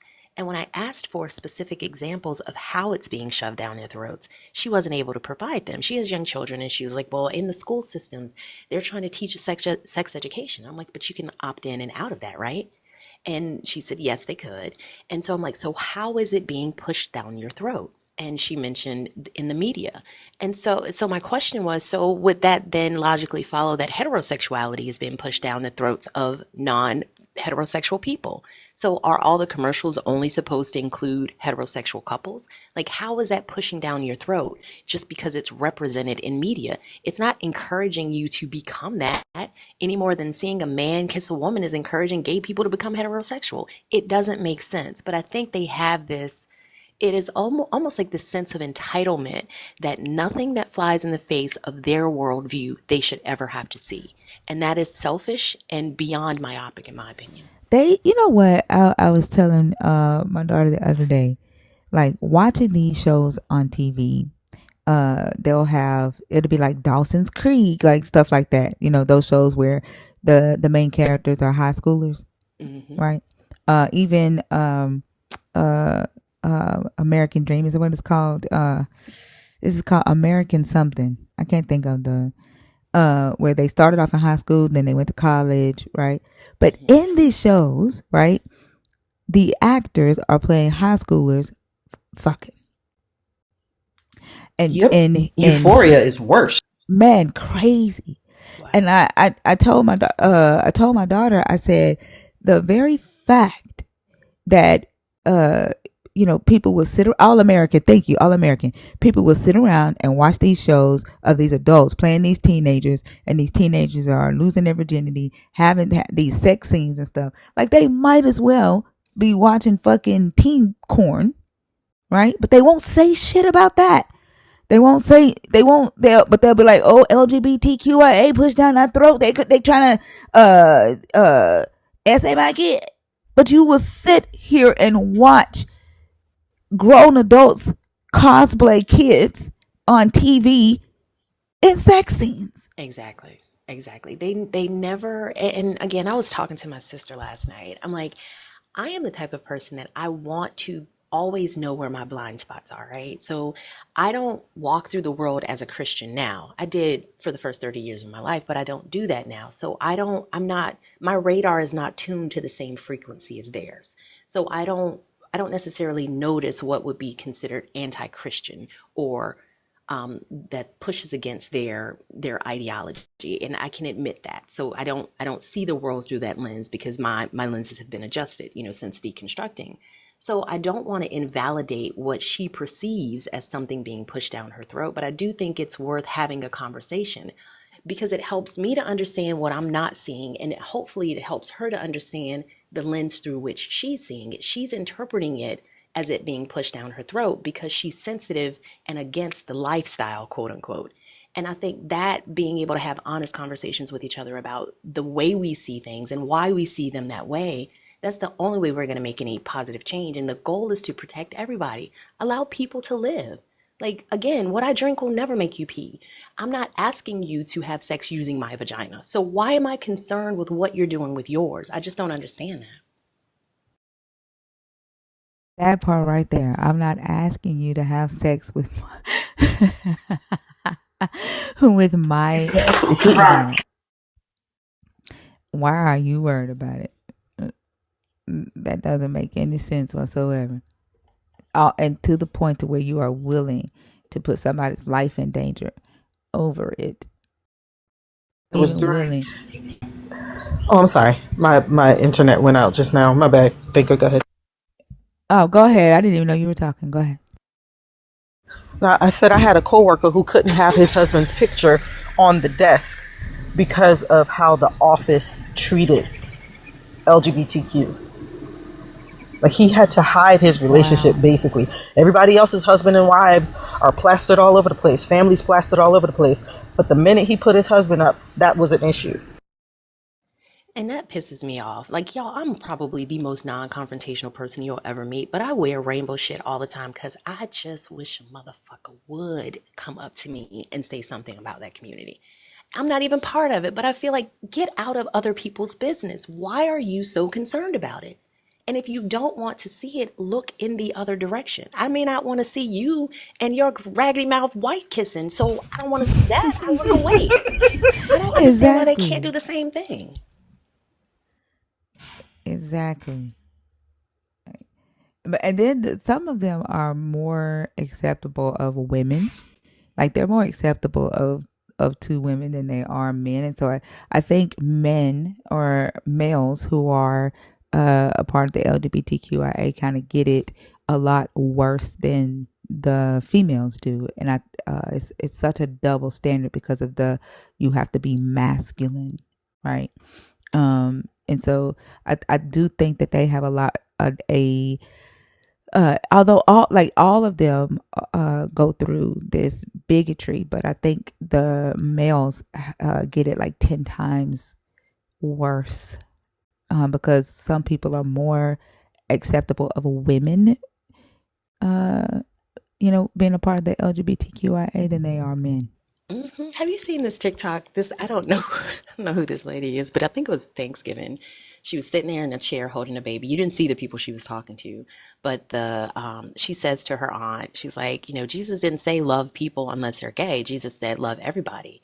And the aunt responds, and then the uncle says, "Well, yeah, we just gotta love the sinner, but hate the sin, or something like that." And she responds something like, "Joe, shut up. We all know your browser history. You love lesbians." Like she literally called him out on it, and that's the double standard. Like it's okay to do it in secret. It's okay to be turned on by it, in the privacy of your own home. But when you come out in the streets, you want to speak against it and put people's lives in danger, and that's just wrong. Yep. And they don't think twice about it. That's the thing that like irritates me. Like they don't have a conscience about that behavior. Just like the um I don't want to say the party's name because TikTok will put the banner down there, but that, political party that, during their conference, how and they thought it was going to be secret and how they started using that dating app so that they could find what they liked, right? Because they Yeah. were away from home, right? What were they using? Tinder or Bumble or I something think it like was that? Grinder. A grinder. Grinder. Okay, yeah, Grinder. So like they'll do it in secret while demonizing people and causing harm to other people, and it's like no conscience. It's almost as if they have totally disconnected from their conscience.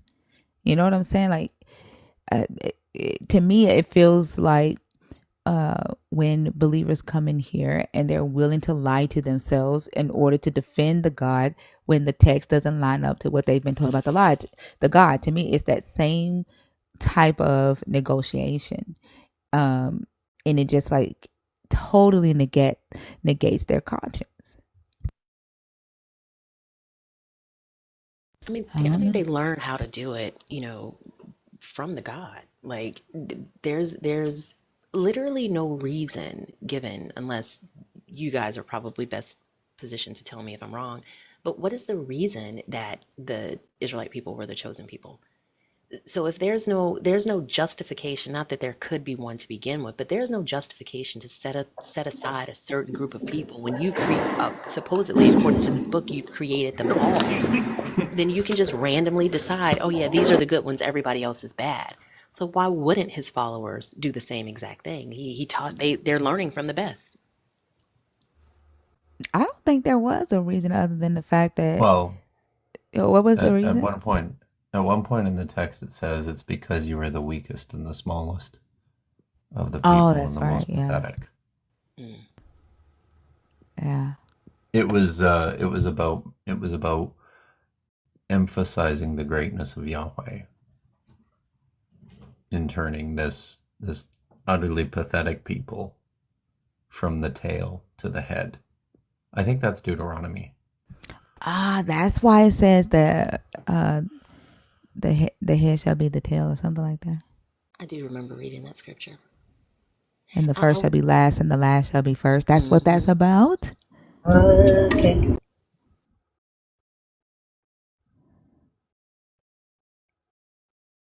The first shall be last, and it makes so much sense now because I feel like there was this whole jealousy thing going on with the South and the North. I think the South was jealous of the North, and so they like demonized the North a lot. I think they demonized each other, but I definitely think the South was jealous of the North.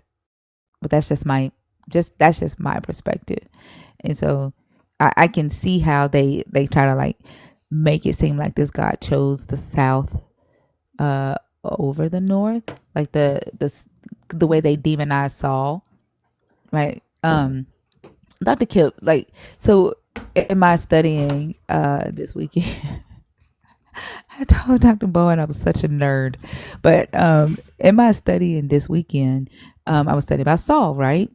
There really isn't a reason for that Saul would have known not to do the sacrifice, right? And then in the second version, so you're talking about 1 Samuel chapter 15, the 13 and 15, the sacrifice of the Amalekites. Well, no, the way he okay, so so there's two different stories that tell why Saul lost his kingship.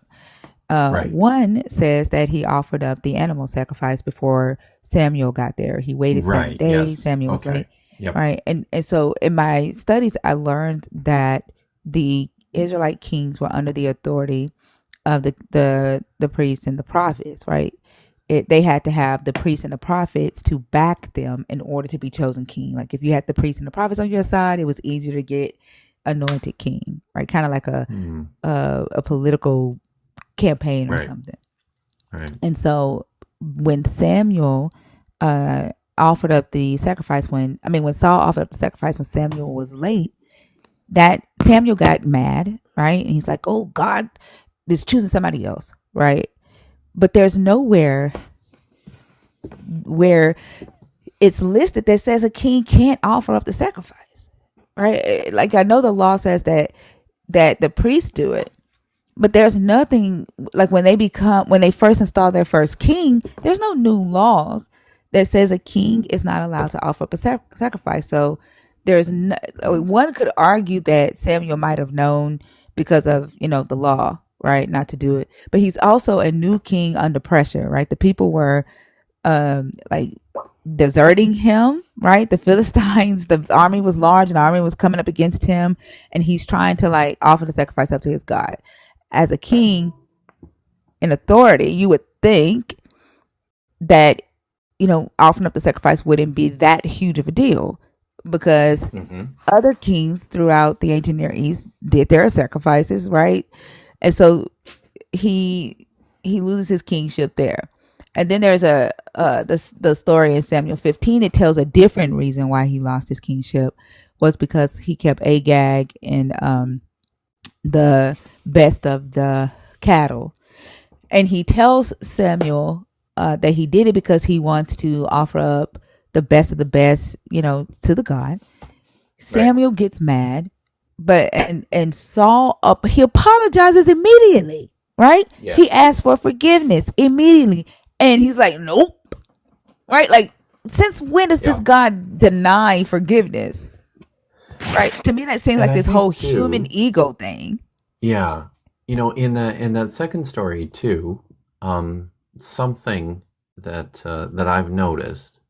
Now, you could attribute at this point to Saul bad motives, because it says that he held back, he slaughtered all the weak and the sickly and everything, but then kept back the best, it says, and he brings them all to I think it's Ramah, where Samuel is, and then he tells Samuel, no, I held back all the best to make this special sacrifice here. Like, I think a lot of commentators attach like a bad motive there, suggesting that Saul's just making an excuse why he did this. But then when you look at something like the Moabite stone, the Misha Stele, the text in the Misha Stele says that he slaughtered everybody in what's the name of the town? I don't remember offhand. Is it Naboth? I don't know. Josh, do you remember? Is he still here? Yeah. Sorry, I'm so You stuck. know, Sorry. go back to sleep. Yeah, I don't remember the name of the town, but that's not important. But it says that he slaughtered everyone there, and then the lines that follow are fragmentary; they're broken up. But it looks like he says something about, and then I basically dragged blank because it's missing before my God Chemosh in the temple, in my sanctuary, right? You could read that as Misha making a cherem offering and slaughtering everybody in the city, but then holding back, I don't know, priests, because it's blank. It's blank of Yahweh. Are these the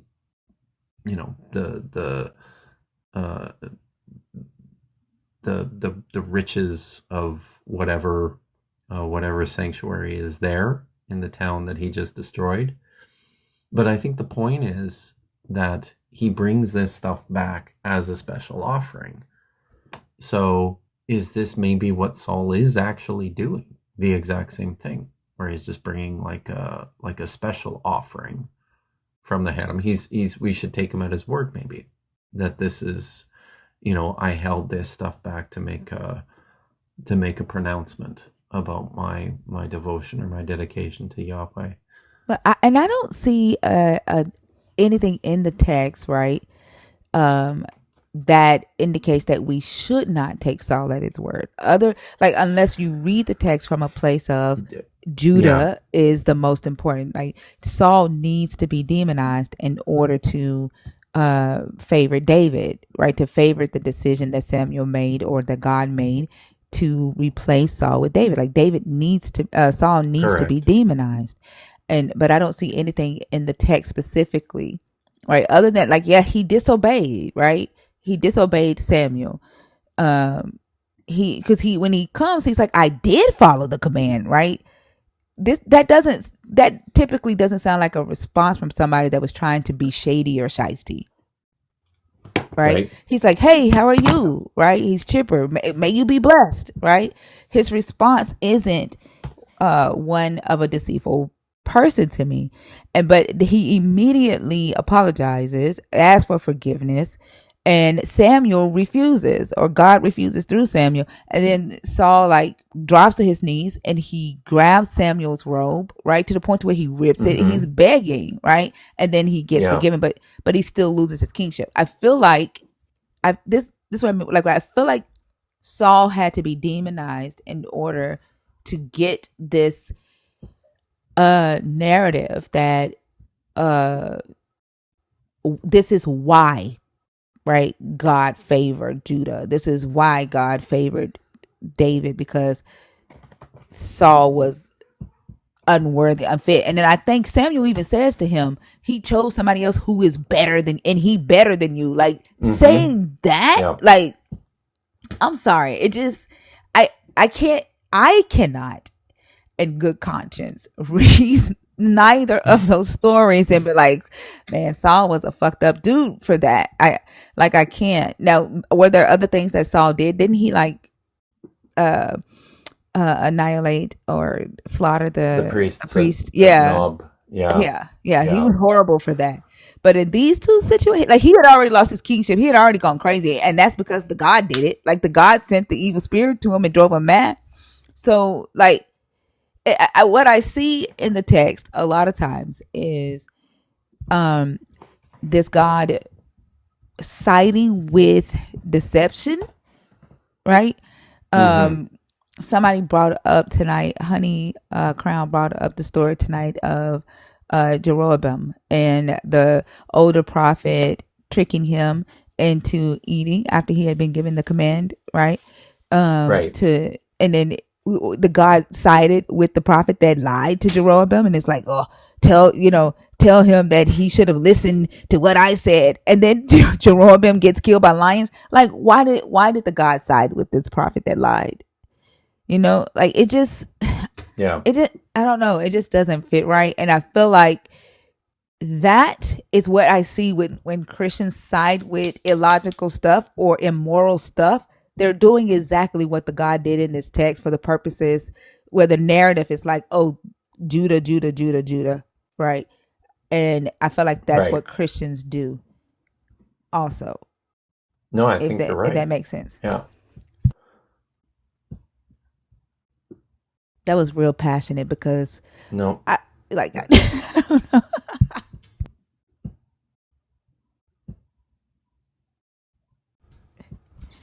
Yeah, so like we do this thing here, like justice for Saul, justice for Judas. Even with Judas, right? Judas for Judas. It just doesn't make sense because if this God creates every human, right? And this was his plan for his son or himself to die for the sins of the world, then Judas was a part of that plan, and Judas needed to be Judas needed to betray Jesus in order for Jesus to die. And then you got Satan possessing Judas to send Judas to do this horrible thing. And then Judas then comes to terms with what he done, right? He's riddled with guilt. He repents, and then he goes and self-exterminates. Like, for that to be this God's plan, and he's forming Judas in his mother's womb, and he knows that this is Judas's ultimate end. Like, how is that loving, right? And how can someone say yes, this is why I love God and this is why I'm saved? You know what I'm saying? It just doesn't. It don't make sense to me. There's lots of this. I mean, I'm all about rehabilitating the reputations of Saul and Judas and Satan and the snake in the garden and Satan and Manasseh, the king of the king of Judah, who was supposedly the worst king of all the kings. And Ahab and Jezebel. Yeah. So it's but this is part of reading the text critically, right?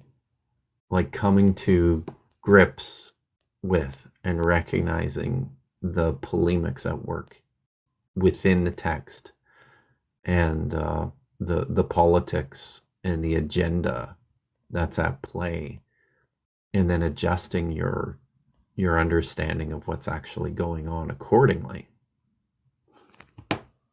Yeah, because I think, like, I honestly don't think the people that wrote it, like, they had a purpose for writing it at that time, right? And I don't think the intention was that 5,000 years later, or well, not even 5,000. What are we? 3,000, 2,500 years later. That they were like, oh, people are going to be living or getting their morality from this text. Like, I think they had a short term view of what the stories would do as they built their nation, right? Mm-hmm. And it served that purpose. But now, because Christianity has taken these texts, applied their extra biblical Christian doctrine and concepts to it, to me it skews morality for mankind and has also slowed us down as we in the process of evolving morally as a society. Because I think it kind of mentally trains people to negotiate with their morality, with their natural morality, and agree with immoral things for the sake of a higher deity, for this deity. Right.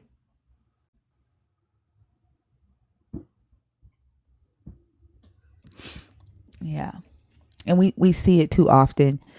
in the conversations that we have, like if somebody is a sociology major and they sit in these lives and listen to these lives, like they could write the best book ever. If they are like really paying attention and taking notes, like, and I swear it would be a bestseller just from the conversations that we've had and the things that we've noticed in here.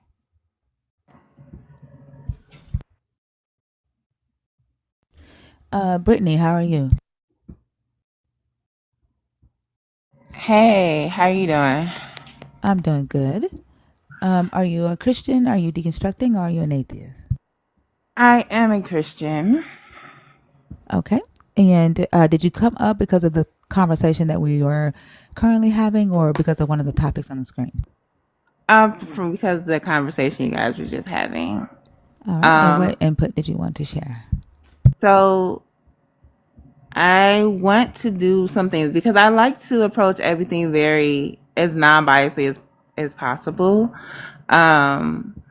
I've gotten to a lot of these type of discussions about the Bible and the origins and the reasons behind what's happening, and I definitely love to hear, what people are really perceiving from the Bible, and I take it to heart, and I want to know, like, I sometimes I have to agree, like, yeah, this sounds crazy, or this sounds like gaslighting, or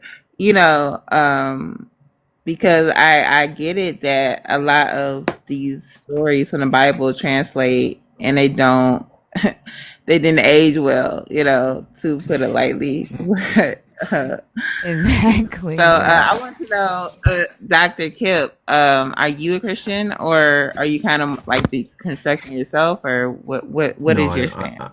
He wishes. I'm definitely not definitely not a Christian. Okay. So I used to be. For most of my life I was. But definitely not a Christian. Also, just not sure. I mean, I feel like I'm always deconstructing. I kind of hope I am.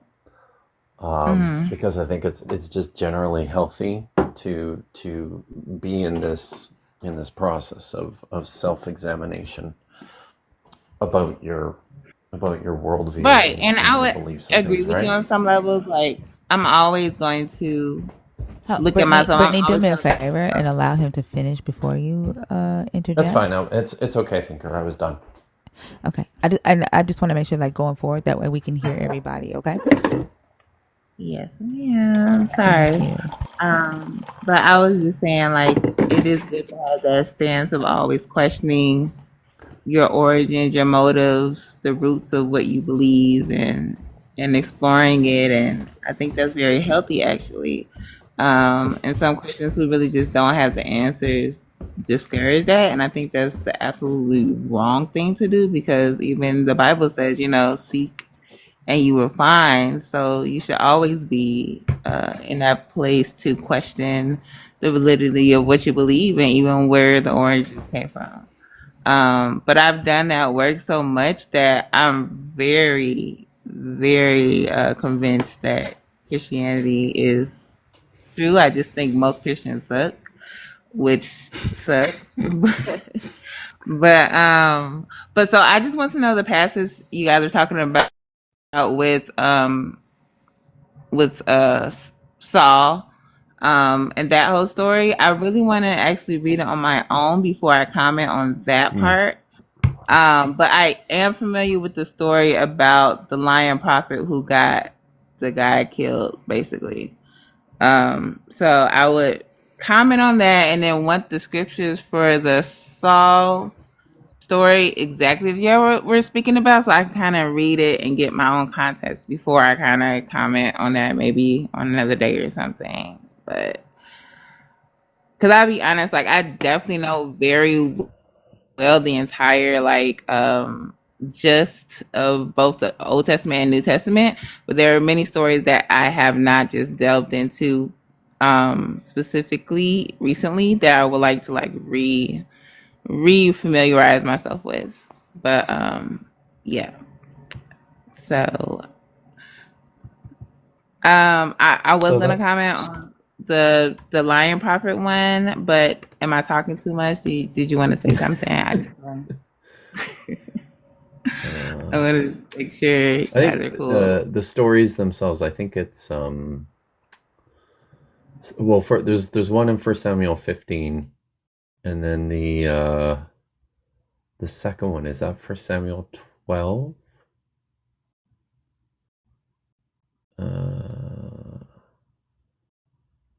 Yeah, First Samuel is it? No, First Samuel 13. So First Samuel 13 and First Samuel 15. One of the things um, I should maybe say about First Samuel as well is that this is one of the most textually. When I say it's textually, it's one of the most badly corrupted texts in the Hebrew Bible. What I mean by that is that the manuscripts that we have for First Samuel tend to be all over the map. There's lots and lots of variants in this particular text. There is a lot of places where there's an extreme lack of clarity about the text, which helps to explain why there's so many textual differences. So it's a difficult text in that the versions that we have of it are 100% like very, very almost certainly not all that close to what this text originally looked like. I mean, you could say that about every biblical text, but First Samuel is, yeah, it's a mess. It's really bad. Yeah, that's why I'm glad. Thank you for telling me that. I'm not familiar with First Samuel that much actually. Well, So these yeah, are I'm the gonna do sorts of my things. Sorry. research.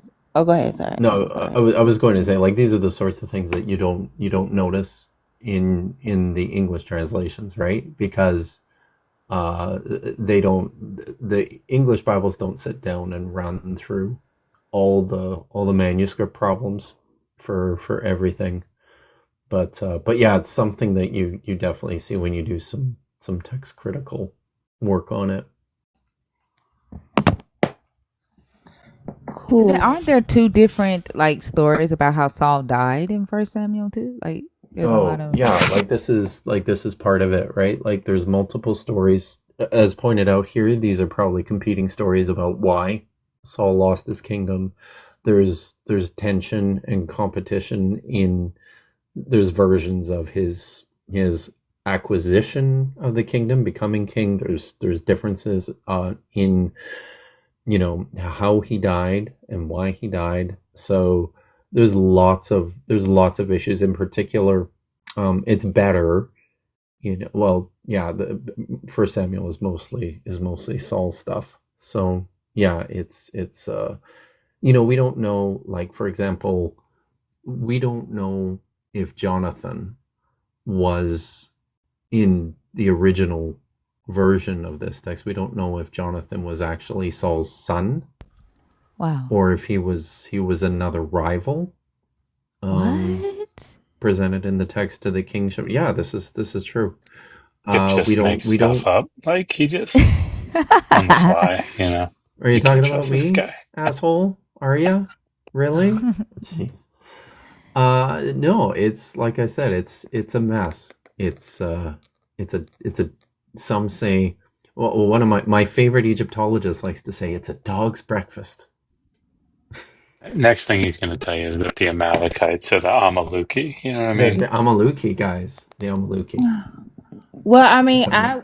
I would not actually like ever shut something like that down. It actually sounds pretty legit, especially like if you go like most likely, these are things that people are trying to transcribe from like very old documents, and I'm sure it's a lot of mis understandings and different interpretations because first of all, it was a different language. Then it was so old. Then it could be parts missing. That just sounds like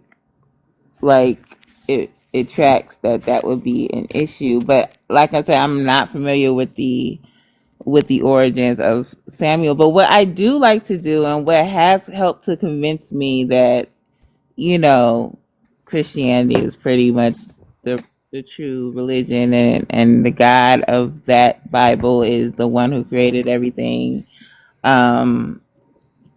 is like leaning on very researched and historians, like actual historians who are theologists, and like some of them is crazy, but some of them, like, they make a lot of sense. I'm like, okay, that makes a lot of sense, and I choose to believe that. So I lean on other people's work and stuff when it comes to, like, okay, what was the origin of this writing, and what's the best version of what we should be getting that's actually the closest to what was the original. And so I kind of lean on that. And what I found is that the New American English Standard Bible 1995 version, to me, that seems to be the clearest version, that is the closest to the original text of every part of where we get the Bible. And so that's the one I mostly go to. And then of course I do sometimes go to the Hebrew and Greek translations and Aramaic and all of that. But I also largely listen to other people I just very much trust, and everything they say tracks. And so I definitely would do my own study on First Samuel. But if it's stuff missing, if it's looks crazy and you want to question it, I think it's good to walk through it and discuss it. I think that's very positive, actually. So I have a question. What did you use to determine that the version of the Bible that you prefer is the closest to the original when you don't speak the original language? That was going to be my question. And I'm asking that. Well, I'm asking that. Let me just explain why I'm asking that. I'm asking that from a very specific perspective, like, because I am an interpreter. I'm bilingual. So when I'm working on an interpretation or a translation, I wouldn't be able to determine whether or not an interpretation or a translation is if it most accurately matches the original if I don't speak that language, right? So if two or people if I were don't to have the original. Or if I don't have the original, right? So I'm really curious to know what methodology you use to determine that. So like I said, I lean on people I trust that are in the faith, because as a Christian, I do believe that the Holy Spirit is real, which I believe to be God. And I believe that God has been with us on earth, this entire time, in us, living in the Holy Spirit. And so I believe that there are people who have had this throughout time that have continued God's word and brought it together, and picked out the books that are, like, quote unquote canon. Like, I believe only the 66 books that are in most Bibles are the canon, only Christian canon that is truly the word of God. And, like, I don't believe the Apocrypha is the word of God. I think I've based all of this and believing and having faith in all of this and putting my trust in people from the past who I also believe had the Holy Spirit, which is God. And so Can I ask a just quick in my question real quick? awakening, If you have the Holy Spirit, okay. why do you have to lean on someone else's understanding? Like, can the Holy Spirit tell you the same thing that it tells those people? Well, it's just about time. And, I'm a person, I'm 37. I have to be able to connect to someone who lived hundreds and hundreds of years ago. If I believe it's one God and that God existed in them and me, I should be able to trust what he highlights to me as what is also from him, from other people. That's why you can say that the word of The God is reason why I ask is the word because the of God, Bible because says you're not to lean to trusting your. the Holy The, Spirit that was in those who actually wrote the Bible. yeah, I get it. The reason why I asked is because the Bible says not to lean to your own understanding. And so a question that I had asked earlier tonight was, if you don't lean to your own logic, right? Your own ability to critically think or to comprehend what you're reading, then whose logic, right? Are you leaning on? And then how, like Fee just said, how are you validating that logic? Now, like for me, like I used to be a Christian, right? And I used to think that the King James Bible was like the Holy Grail, until I did my own research, right, and learned from scholars, right, that the King James Bible was a bad translation. Now, I didn't just stop there at what the scholar said. I researched and started validating the claim, right, that the King James Bible is not a good translation, right, of the Hebrew text, right? And I started like reading books about the Dead Sea Scrolls and reading uh, uh, comparing the King James to the Hebrew text, like comparing it to different translations. And so like I started like validating that claim until I myself, right, have validated that the NRSVUE so far, right, is like the best translation so far for like studying the Bible, and without needing the Holy Spirit to tell me that. So like I just my main question is like not leaning on your own ability to validate the claims and saying that you have to lean on somebody else. I get learning from people, but then going that extra mile and validating what it is that these people are telling you, that I don't get stopping at that. Does that make sense? Well, the version that you have found to be the most accurate, how did you validate that? I just explained all of that to you though, and I just explained my But process of you validating validated it. it by listening to other people you trust No, I that have didn't. correct No, I sources. didn't. No, I didn't. I told you my steps of validating that. I told you that I did not stop at their words, right? That I started comparing myself, right? Different translations, right? Looking up the Hebrew word. One of the steps that I'm also taking is But that you didn't write the let me finish talking. translation. Let me finish talking. Okay. Yes, One sir. of the steps that I'm also taking right towards that validation, and like as I said, as of right now, right, for myself, I have validated that the NRSVUE is the best translation out there for studying the text. But another step, right, that I've taken in trying to validate the claims that I've learned from scholars is to learn Hebrew, right?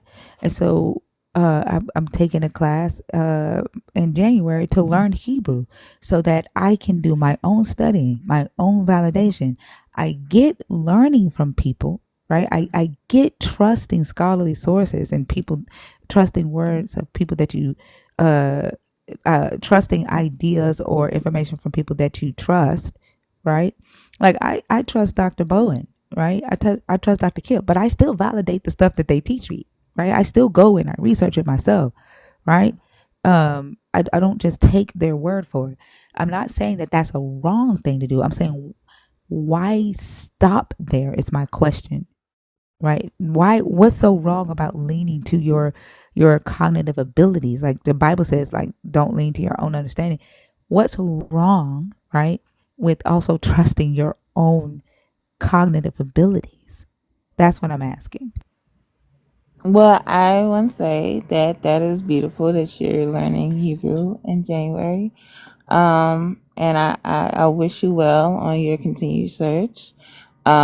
But that any sources that you use to study and go further, they weren't written by you, right? So they were written by other people. I So think even though you're that was missing your, the point. let me just finish talking, please, because I listen to You're, you. I'm just saying, yeah, even though but you're missing the that point. I didn't was say that. You're getting ready to talk about something I never said, right? Never. I'm just saying, I'm I not saying that you see. can't trust sources. I'm saying you validating. Like, why are you stopping at other? Like, why stop and let other people do the work, right? And you just listen to what they say, and you not do the research to validate what these people are telling you is my question. Well, part of that is because I hear the Holy Spirit. So I believe God and I trust Him. So if I feel like God is telling me that this is a trusted source and it sounds good and that tracks with me, that's enough for me. Now I think it's beautiful to still do it on your own and find a translation for your own on your own. But I also trust what other people that God have trusted. I think it's okay to trust them. Just for me, that's just mine.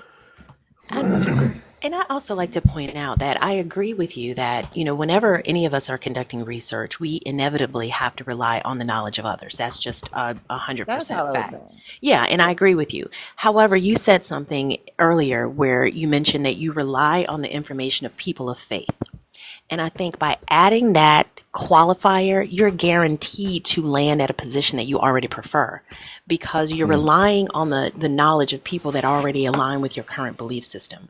So I'll give you an example. When I there's agree. something I'm curious about, I research it from a pro and a con perspective. I gather information from those who support the position. I gather information from those who disagree with the position because ultimately I want to land at what makes sense to me. And it would be absolutely dishonest for me to only research information of those who already align with something with where I'm leaning, if that makes sense. So to Thinker's point, it's not wise for any of us to just like, oh, this is a reputable person in this field, I'm just going to accept what they say. We have to validate that as well.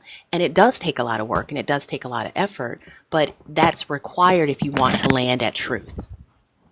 Absolutely 100% agree with everything you said. And I really thought that was kind of like,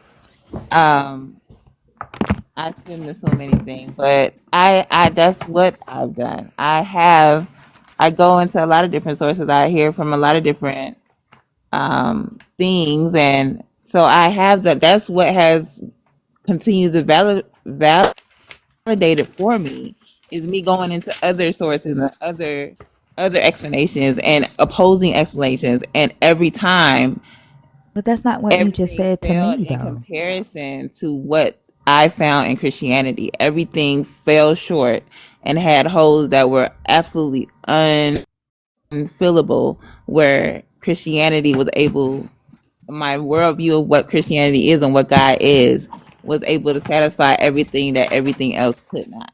I have But done that's not that what on you my. just said to me, though. You said that you listen to other people in the Holy Spirit. Right. And I Like, just didn't say that along my journey. I also listened to opposing views in every aspect because that's what helped me. Like but you just said that you also do that's the why I validation, find and that's that why was I my question search to you. that's why I search for opposing views because I'm like, yeah, let me get that. Let me see how valid that is and let me judge it up against what I already believe is true. And every time it has fallen short, and that's why I remain So if I were to judge's tell you position. that in the Bible, the story about the Israelites in Egypt is not historically accurate, right? That archaeological evidence says that there were no Israelites enslaved in Egypt during the late Bronze Age, right? Mm-hmm. Are you just gonna like totally negate that because a preacher or a scholar that you trust or lean towards more towards Christianity says that they were? No, I would want the source of that, and I would do my own research. And I would, what's the source that says that? How valid is it? I know historians who are theologians, who are Christian theologians. I know historians who are atheists. So I would go and see what each had to say about the information. If they knew about it, if some didn't know about it, I would present the information and say, well, what do you think about this? For example, so I just found this new guy. He's pretty awesome. He's a historian who is a Christian. His name is Wes, and I can't remember his last name, but Oh, he really are we has Wes talking some. about Huff. Wes Hoff? Are we talking Yeah. about Wes Okay. Hoff? Yes.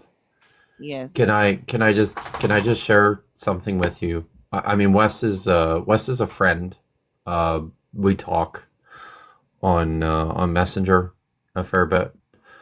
Um, so you should know, and I regret that because I don't think this is his doing, but this is what's happened, and unfortunately he's not been on the ball to correct this.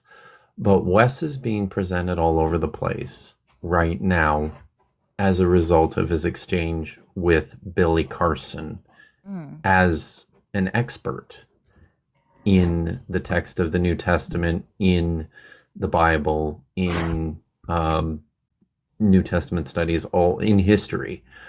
Wes is still a PhD student. So he's not even finished yet. He's at the University of Toronto right now. He's in his final year. He's planning on submitting in the summer, the late spring. He wants to get it done by the end of the spring this year. But I think, I mean, Josh and I both have gone through this process.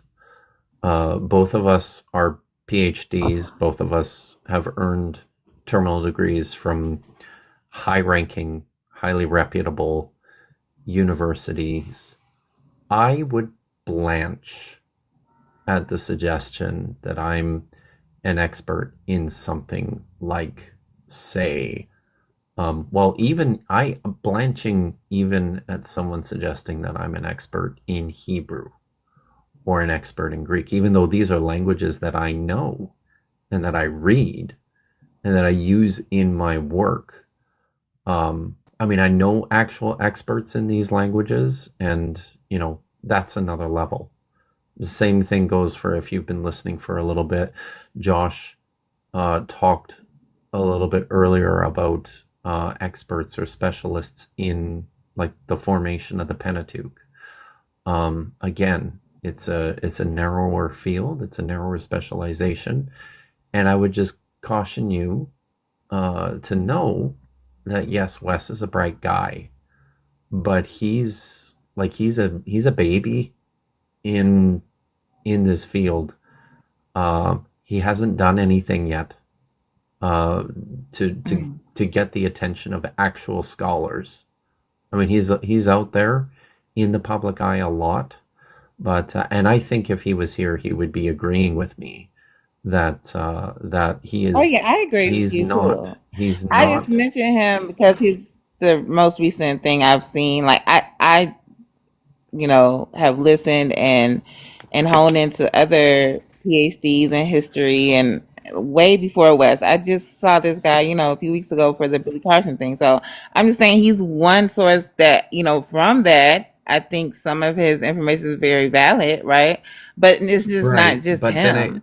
I'm just sorry, saying, just hold on a any second. information like what he. Just hold on a Okay, yeah. second. Yes, some of his information is valid, but a lot of his information is resting. It's couched under this veneer of authority, and he says things that are just not. Like, there are things that Wes promotes. He's made statements about biblical slavery that are just categorically false. He's made statements about the creation stories in the book of Genesis, their formation and relationship to one another, which are just flatly rejected by actual scholars in the field. Okay. Yeah, I mean, I just was saying that from what she just told me about the history proving that, it was no slaves during that time. I Yeah, didn't I say would there were no want slaves to. during that time. That's not what I said. I said the Israelites. I said there is no archaeological evidence, right, to support a historical Exodus narrative that the Israelites were enslaved in Egypt, or that they were, had an Exodus out of Egypt. Not that there were no Right, slaves and I during would that want to time. know where the source is because I wouldn't just Israel take your Israel word either. Finkelstein. I would. Israel Finkelstein is a source. He is a Okay. Israeli archaeologist and biblical scholar. Yeah, I mean, Um, and more broadly, like it's the consensus position among subject matter experts, right? The people that are going to argue for the historical reliability of the Hebrew Bible are generally going to do it in a modified sense. So, you'll have your sort of traditional people that hold the traditional position, like Titus Kennedy, or what's the other guy's name, Kip? Are you talking about Stripling? Yeah, Scott Stripling. They're going to hold to 15th century Exodus, late 15th century conquest. You read it in the Hebrew Bible, you read it in the book of Exodus and the book of Joshua, and this is how it happened. Yeah. Sorry. Then you're going to have people that are in the evangelical camp that are going to hold to what I would consider to be like a modified version of historical reliability. And they're going to say things like, yeah, when the text says in Exodus 12:37, 600,000 fighting men, that doesn't mean thousand. The word aleph there means like clans or military units, or so they're going to try to bring the number way down because they're engaging with the archaeology, and the archaeology makes it clear that you can't have 3 million people walking out of New Kingdom Egypt anytime in the late Bronze Age. So, but the people that are holding to historical reliability that closely aligns with the text in any meaningful way are evangelicals, right? And they're a small number of those that are actual subject matter experts. And it's not just a matter of which source.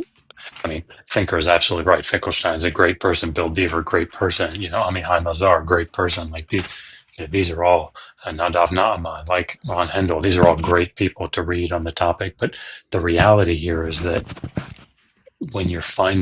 if you find a scholar like a James Hoffmeyer or a Kenneth Kitchen who are holding to the historical reliability of the Exodus account, they're doing so from an evangelical position.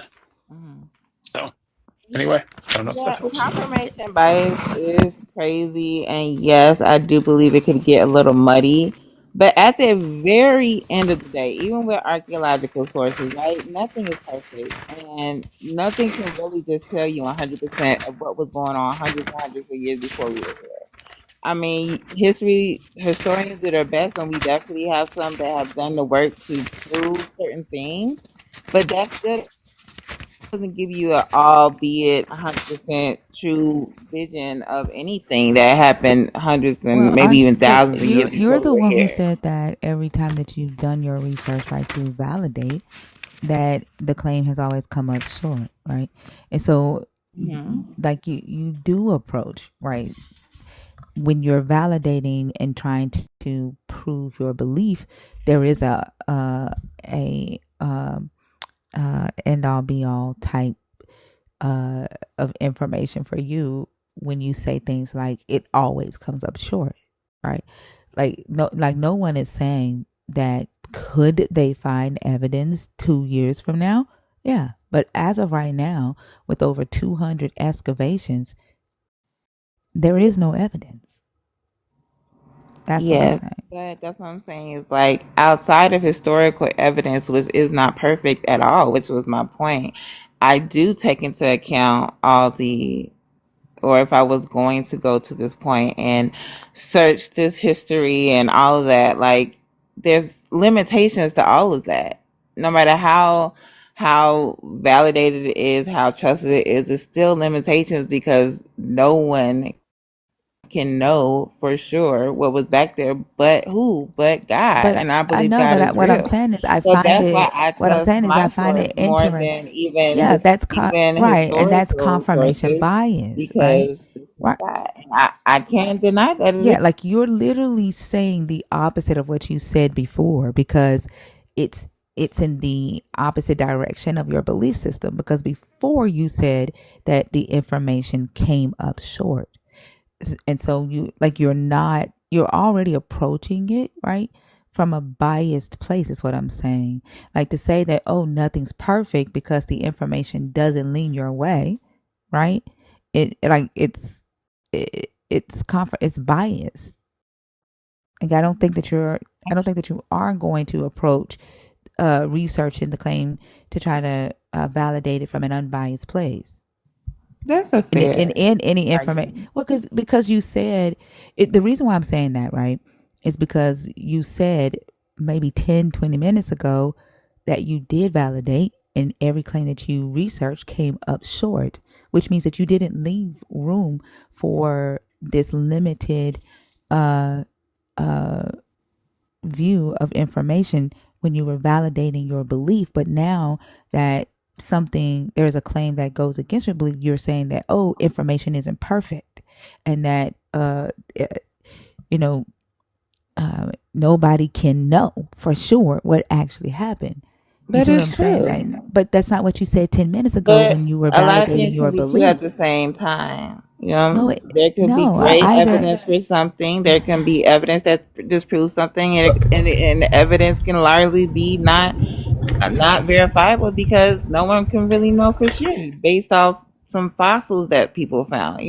But Like and Brittany, that's the case for your belief too. When you're validating the belief, like no one can be sure, right? Because that's not what you but said that's 10 the minutes thing ago. You about said my that faith. for sure your claim has been validated, right, for Christianity, and that the every claim against it has come up short. Yes, from my own research, absolutely. right? And But I yeah, think, Brittany, I but can say that's that it could have been a little biased, but I also believe in God. I believe I hear him. I believe he lives in me. And God is infinite and God is perfect and God is eternal. So So if you right. yeah, But already all know, of those things might disprove that, but but I think, like, I'm sorry, oh, go go ahead. ahead, Fika. Sorry. I was just going to say, if you are approaching your research with your conclusion in hand, how beneficial is your research?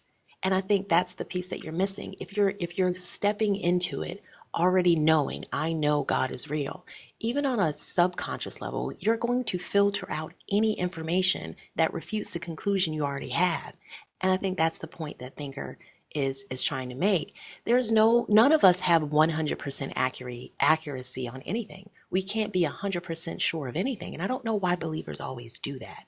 From a scientific perspective, that's not how anything works. We can't be 100% sure of any of these things, but we can figure out what information aligns more closely with reality. And I think that that's the biggest piece that you're missing here.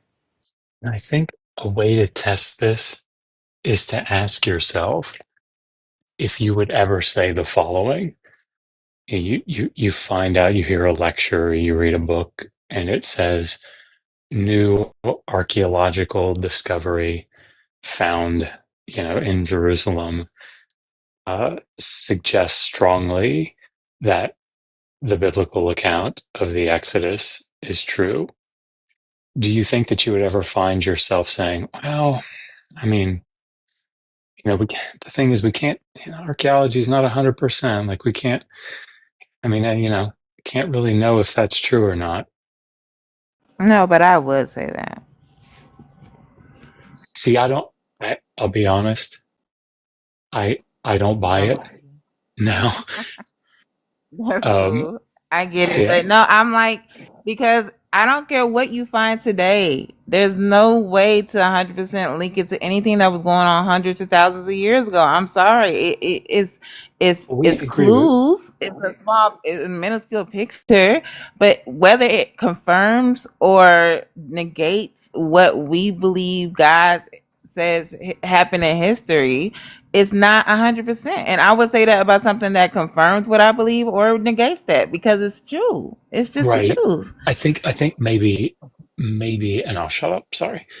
Um, I think in the context of something that confirms a position that we hold, as opposed to a data point that seems to contradict a position that we hold, we're all far more likely to look at that seemingly contradictory data point and say, well, but like, how certain is that, right?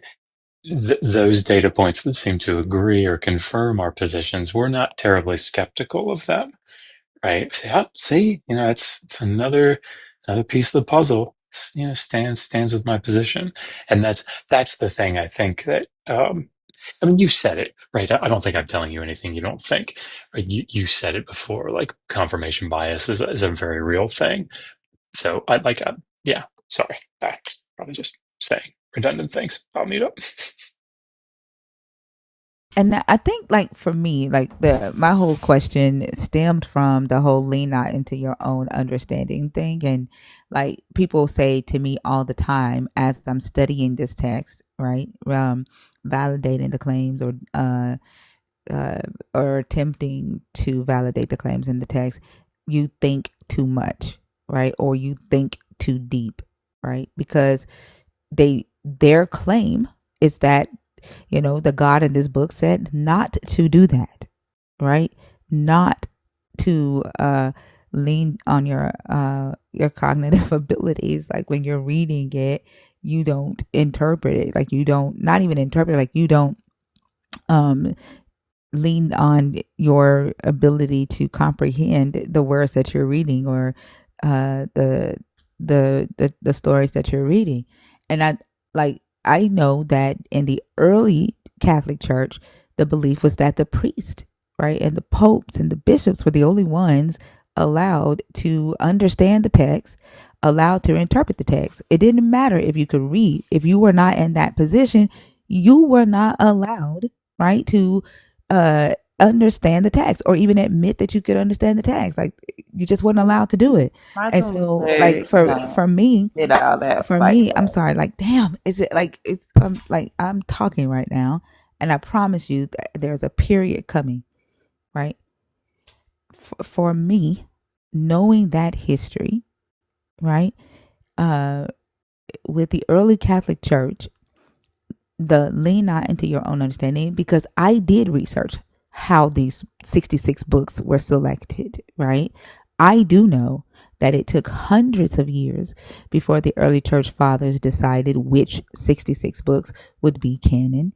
I do know the strategy that they used to decide which books would be canon, and what they did during that process. And so, like, for me, knowing that they are involved in that, knowing that that was the early, what they call scripture authoritatus, or, and I'm probably not saying that Greek word right, but knowing that, to me, that's just aligns with only the those who have been chosen by God, right, are to interpret text, and you, because you are not chosen by God, you don't lean to your own understanding.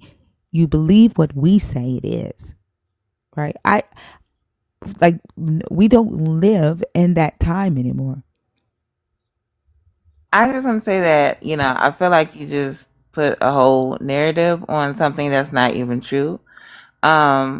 Wait, hold on. How do you know it's not true? Can I finish talking? No, because you just called me a liar. How do you know it's not true?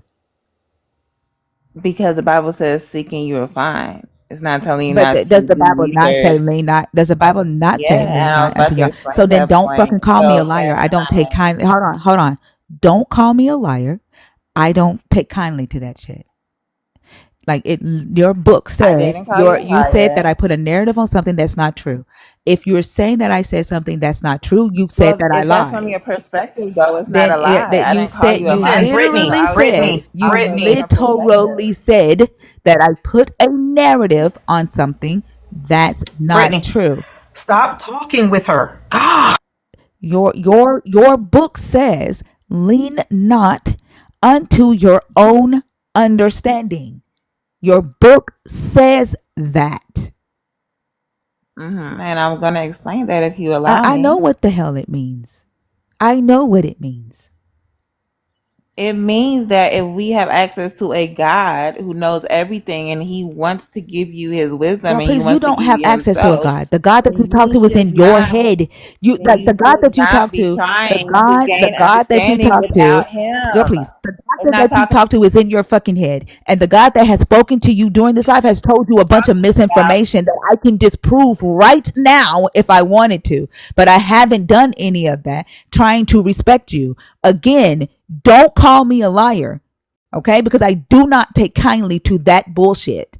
If I'm going to respect you and all the misinformation that you have said during this live, right, and not call you a liar, right, then respect me.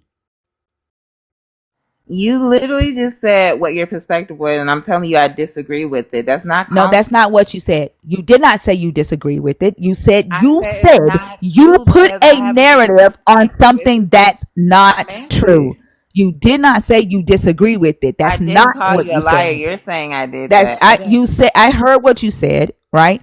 I took offense to it, okay? And I'm just telling you, don't call me a liar. I'm not calling you a liar, but I disagree with what you just said, and I was going to tell you why I disagreed. So I'll say it differently. So I disagree with the fact that you feel like the Bible said that you should only trust certain people because that was BS Catholic rhetoric. I did not say that. I did not. I did not say that. Yes, I said the Catholic Church. Let me say what I heard. Because like you say that you listen to the Holy Spirit, but you can't even fucking listen to me, and I'm sitting right in front of you. I did not say that. I said the Catholic Church, with scripture authoritatus, said that you are not allowed to interpret the scriptures or understand the scriptures or teach the scriptures unless you hold a office. If you're going to quote me correctly. Yeah, so you were basing your premise on lean not to your own understanding on old Catholic ideologies that I don't. Girl, please, your text is old. Your text is older than the Catholic Church. Your text, the fucking text that we are discussing right now is older than what the early church fathers wrote. The fuck? The whole point. That was my point. We don't live in those days. Exactly. Exactly. That's my point. We don't live in the Greco-Roman era. There is no reason for me to go to a old ass man and ask them what the fuck this means and then accept that as my belief system. I have the ability to read and comprehend. I have the ability to research and validate on my own. I don't have to lean on another person for understanding. But you are sitting here telling me that that's what the fuck you do because you are talking to a ghost in your ear. No, you're putting things together that aren't true. Basically, you're shadow boxing because you're putting a whole bunch of words in my mouth that I never even said. I don't agree with any of the Catholic ideology. And lean out to your understanding. What the fuck is wrong with her? Did I say that she agrees with Catholic ideologies? Like, how are you interpreting the Holy Spirit and you can't even fucking interpret what I say? Like, why would I trust that you are talking to some intelligent deity, right? And you know how to interpret the intelligence of a deity when you can't even interpret simple English. I never said that you agree with the Catholic Church. Yeah, you did. Because Sorry, thinker. But she called you a liar again. I'll send $10 in a minute. Like, what the fuck? How, like, literally all I was trying to do was have a conversation with her about what she is the one who said that she does not lean on her own understanding, that she takes the words of other people that she trusts, right? And it just sounds good to her because the Holy Spirit tells her this is a trustworthy person. In today's time, there is no reason for you to be taking the words of, let me say it this way. There's no reason for you to be expecting or leaning on someone else to do the work for you. There's no reason for you to be telling your brain that the questions that you have, the understanding that you have, right? That you shouldn't listen to yourself, that you should question your own cognitive abilities or downplay them or ignore them or get rid of them, for Christ's sake, because so many of you have decided to just do away with your ability to engage with logic and reasoning, critical thought, like you have literally exchanged your ability to critically think for the Holy Spirit. And the Holy Spirit is some man or some woman in your ear telling you what to think.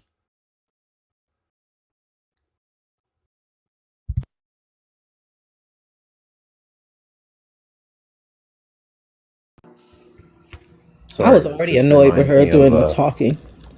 Go ahead. Sorry. Go ahead, Dr. Kip. no. All I was going to say, this just reminds me so much. I talked to my dad on the phone last night, and he told me, "I think you have a lot of head knowledge, but that you lack heart knowledge." I mean, I had to tell him there's no such thing as heart knowledge, but this is it, right? There are all sorts of convenient excuses that people will invent. Holy Spirit, you know,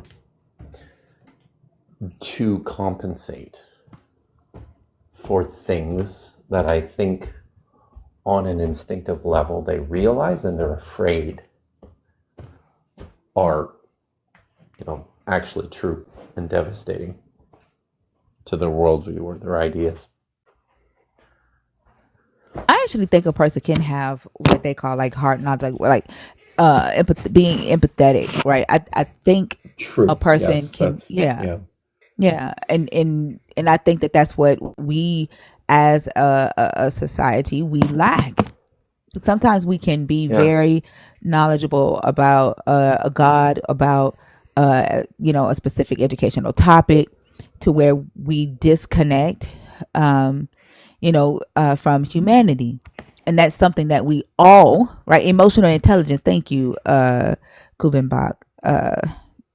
That's something that we all actively should be working on a daily basis. And I also think that in order for us to do that, like we have to be willing, right? One, to engage with each other here in the material world, in this on earth, right? So many people we're in our heads on a daily basis, to the point to where it's hard for us to recognize the struggle that another human is experiencing, whether that struggle be emotional, physical, mental, right? What they call spiritual. Look, everybody defines spiritual differently, but like, I think in order to reach a level of what your father calls heart knowledge, we have to be present and aware and be willing to work on that emotional intelligence on a daily basis, and then try to understand each other. And that's what these conversations in this room is about on a daily basis. But I am not, like, I don't take kindly to like people calling me a liar. Like, my integrity means fucking everything to me. Yeah, and like, so, and to me it's a shot, right? Like, you taking a shot at me when you call me a liar. It's one thing to say I don't agree with you, right? That's one thing. It's one thing to say that's incorrect, right? You have it wrong. That's incorrect, right? But to say you're lying or you're spreading misinformation, prove what I'm saying, that I'm lying or that I'm sharing, spreading information. But don't fucking call me a liar and you have no nothing to back up that claim. You know what I'm saying? Like, don't do that.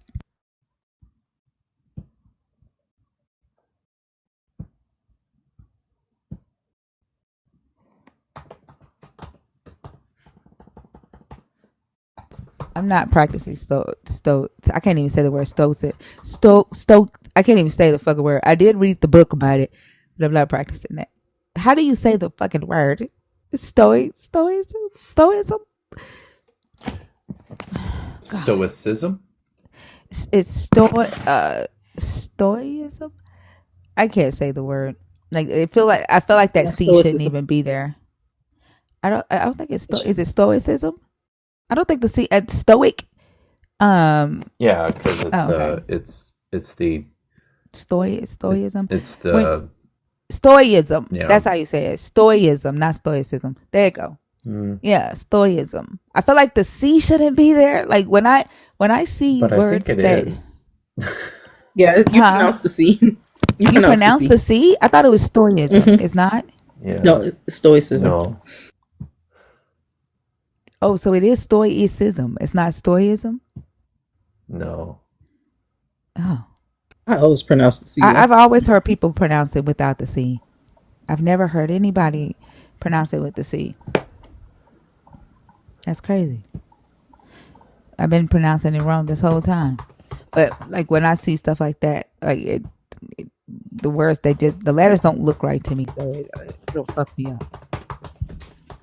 Like I can't say well, I can say it now, but I had to practice it for a long. Superfluous. Superfluous looks like to me superfluous is the Superfluous. snuffleupagus.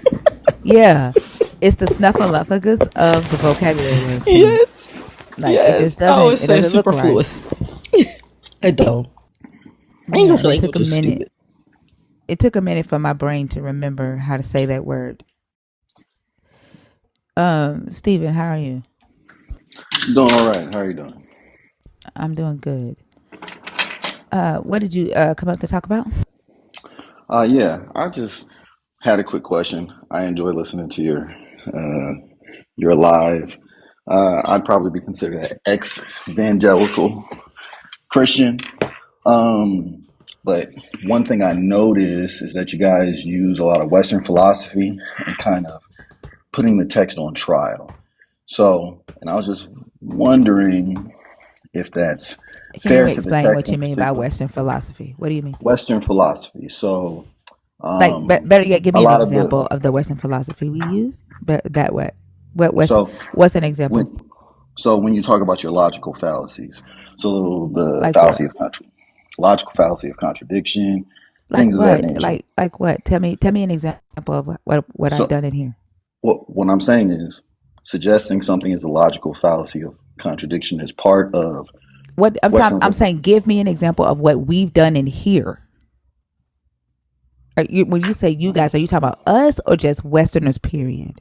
So in this chat, when you talk about the contradiction of certain things in the biblical text, using logical fallacy of Can you give contradiction. me an example of when we've done that, please? Okay, so the contradiction that God is omnipresent but also moves. But okay, so why is that Western? Why is that not just logic? Because it's a development. Because the logic that we use in the West is developed over time by means of the philosophies which have really been But I most don't. What I'm saying is, influential. I'm not using philosophical. I'm just using my brain, right? I'm not applying any type of intentionally applying any type of philosophical arguments to it. So, what I need to understand, right, is are you saying that if I were to go to the Middle East, which I understand that in the Middle East they don't have these omnis, right? The omnis come from more so from Protestantism, right? And it is kind of a Western tradition in Christianity, right? So Right. if I were to go to the Middle East and I say the Christian God is omnipresent, the Christian God is everywhere. There's nowhere that the Christian God is not, right? Are you saying that someone in the Middle East would not be able to logically see how something that is already occupying every bit of space has nowhere to go? So for thousands of years, yes. So as an Why example, thousands of? I'm not talking about thousands of years. I'm talking about today. Today, but the right? text is not a today text. But That's yeah, why I'm but more so this is saying. today. I don't care what they did thousands of years ago. What they did thousands of years ago does not affect my life today, right? Okay, does it not if we're not talking about an ancient It document? doesn't. No, it doesn't. It's the ancient document and the beliefs that people hold today that affect my life. Okay, I don't know why you're getting upset with me. I'm Can I asking ask a questions. question? Sure. Is there a place in the ancient document that indicates that God is omnipresent? So I was trying to use that as an example because my greater point, so to be very No. succinct, And but you believe that, right? You believe that this is something that's provided for by the text. to a degree. So where So can I go to if it isn't escape your provided for in the presence? text, why should we believe it? Well, in the Psalms, it talks about his presence being more than one place. So, At the same time. but Sorry, at the same time. So that's what it means, right? Omnipresent So, means that he's everywhere all at Kip, once. I would appreciate it if you could extend me But he has the right to question you. I He has understand. I that. understand. Yeah. But so as one scholar But to this another, is the thing. Like I we're would. trying to. But Sorry, you don't. one You don't scholar to have. You another. don't have that grace on the Sorry. stage. You don't have that I'm grace on the asking stage. him. He You're a does. scholar of what exactly? Right. But I'm the host. Right. Hebrew I Bible, extend. Northwest Semitic, and Egyptology, Dr. Kip. Stephen, Stevie, whatever your name is. You don't have that type of authority on this stage. Dr. Kip does. Right. And this is my life. Right. And I decide who can question who. Right. And he's asking you a question. Right. And a very specific question. All he's asking you to do is answer the specific question. That's it.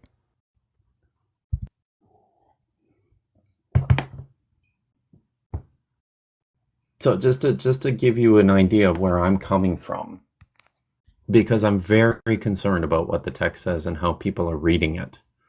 I'm going to be really pedantic about claims that you make about the text. So if you say something like, Psalms says that God is everywhere, then I'm going to require some specific examples that you have in mind, and we're going to have to look at those in the original language to see exactly what it says.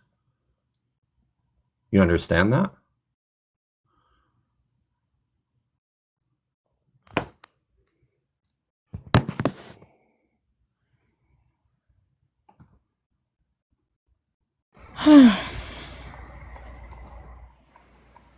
Oh. If you're like on Google or something, or like on checking a text message, we can't hear you when you're not on the app.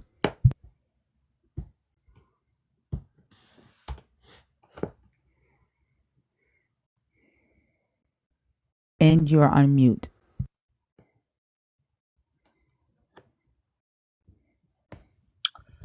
Okay, I was saying omnipresence isn't something I'm particularly concerned about.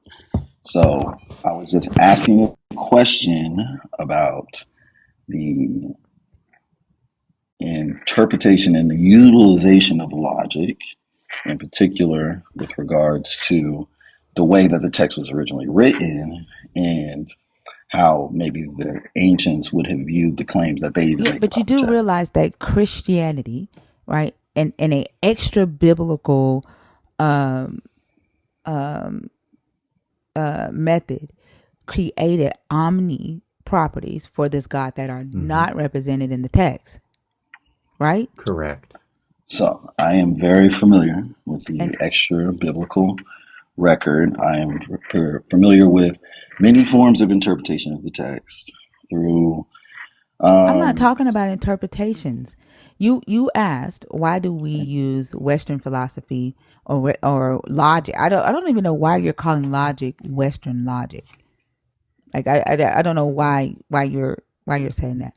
But you So asked could I answer that? hold on. No, I honestly don't care about that.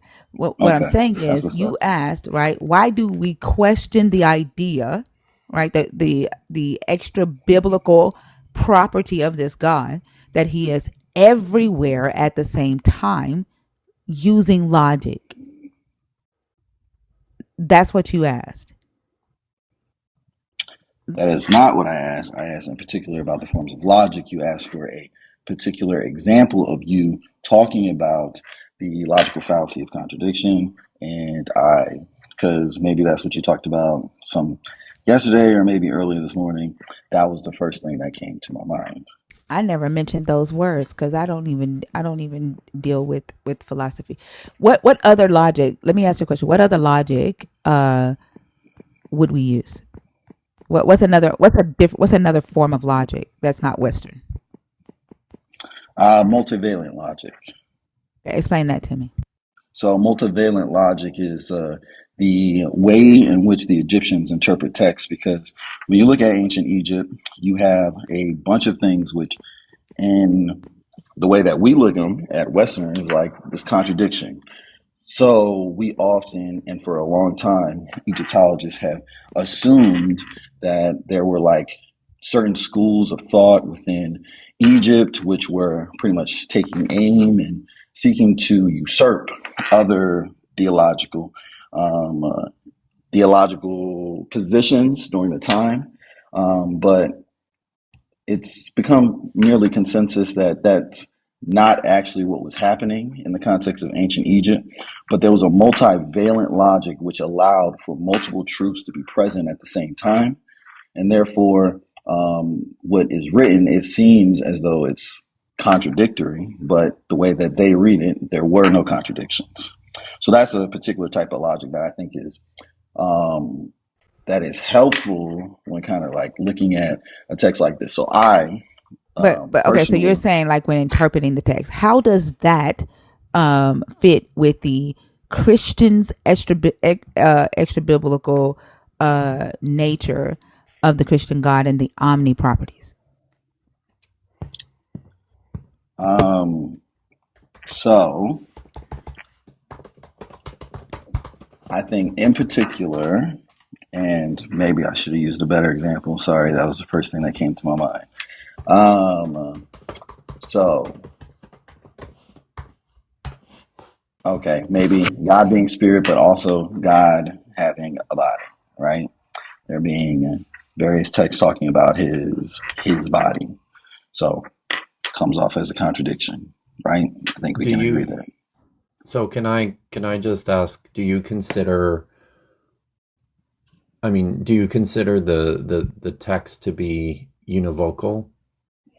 And what I mean by that is that everything within the quote unquote Bible, whichever one you happen to be using, is all or should all be harmonized to say the same thing.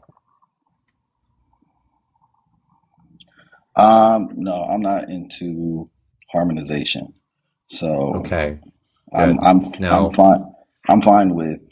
So like I said, I view it in the term. So, and I'm writing on this right now. So, and I've written in portion to it in my dissertation as well, talking about how I think these Jewish text or Judean texts, because yeah, whatever. Don't want to go into that whole thing. And Israelite texts should be read not the way that most Christians do, and they look to harmonize and say, "Oh, I got to make this contradiction make sense" and all that kind of stuff. Because that's not the purpose of the text. That's not what okay. the text was written for. That's not how we should read it. All that kind of stuff. So But should the text be read as the individual authors originally intended them to be read? Yeah, as and I think we should And try to there's understand the multiple. original authors as much as. Sorry, I thought you were asking me to respond. So you go ahead. Uh, I mean, yeah. can, So can I the can I one more ask a thing I wanna note here is that there's multiple different authors writing, in different time periods, and from different political, religious perspectives throughout the text, right? Absolutely. So Yeah. look at Isaiah. Multiple Isaiahs are dealing with that text. So it's good to try to understand what is exactly at the core of what's being said, in order to not just be saying what you want to say. but I think you're talking about like interpretation, right? Like if you actually listen to this live, like you say that you do, right? Then you would know that I say often that I don't do lives that focus on textual contradictions because the text is not univocal. So how long have you been listening to this live, honestly?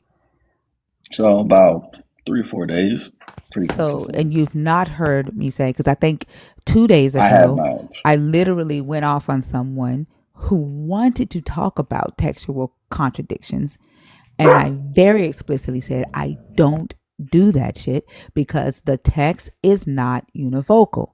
But when So we are my talking, apologies. when we are talking about the omni properties of this God, right? And you want to take a interpret like the and then also like I'll say the Hebrew God is does not have this omni presence like the Christian God does. They do believe that their God can be everywhere, but their God is not omnipresent in the way that Christians believe their God is. Their God is not all knowing in the way that Christians believe their God is, right? I will make that distinction all the time, right? Okay, But so Christian uh, God, right, is structured very in a westernized way, right? It's the way that the God is structured. Like there is no other way to address, right, a westernized idea other than using Western logic. okay.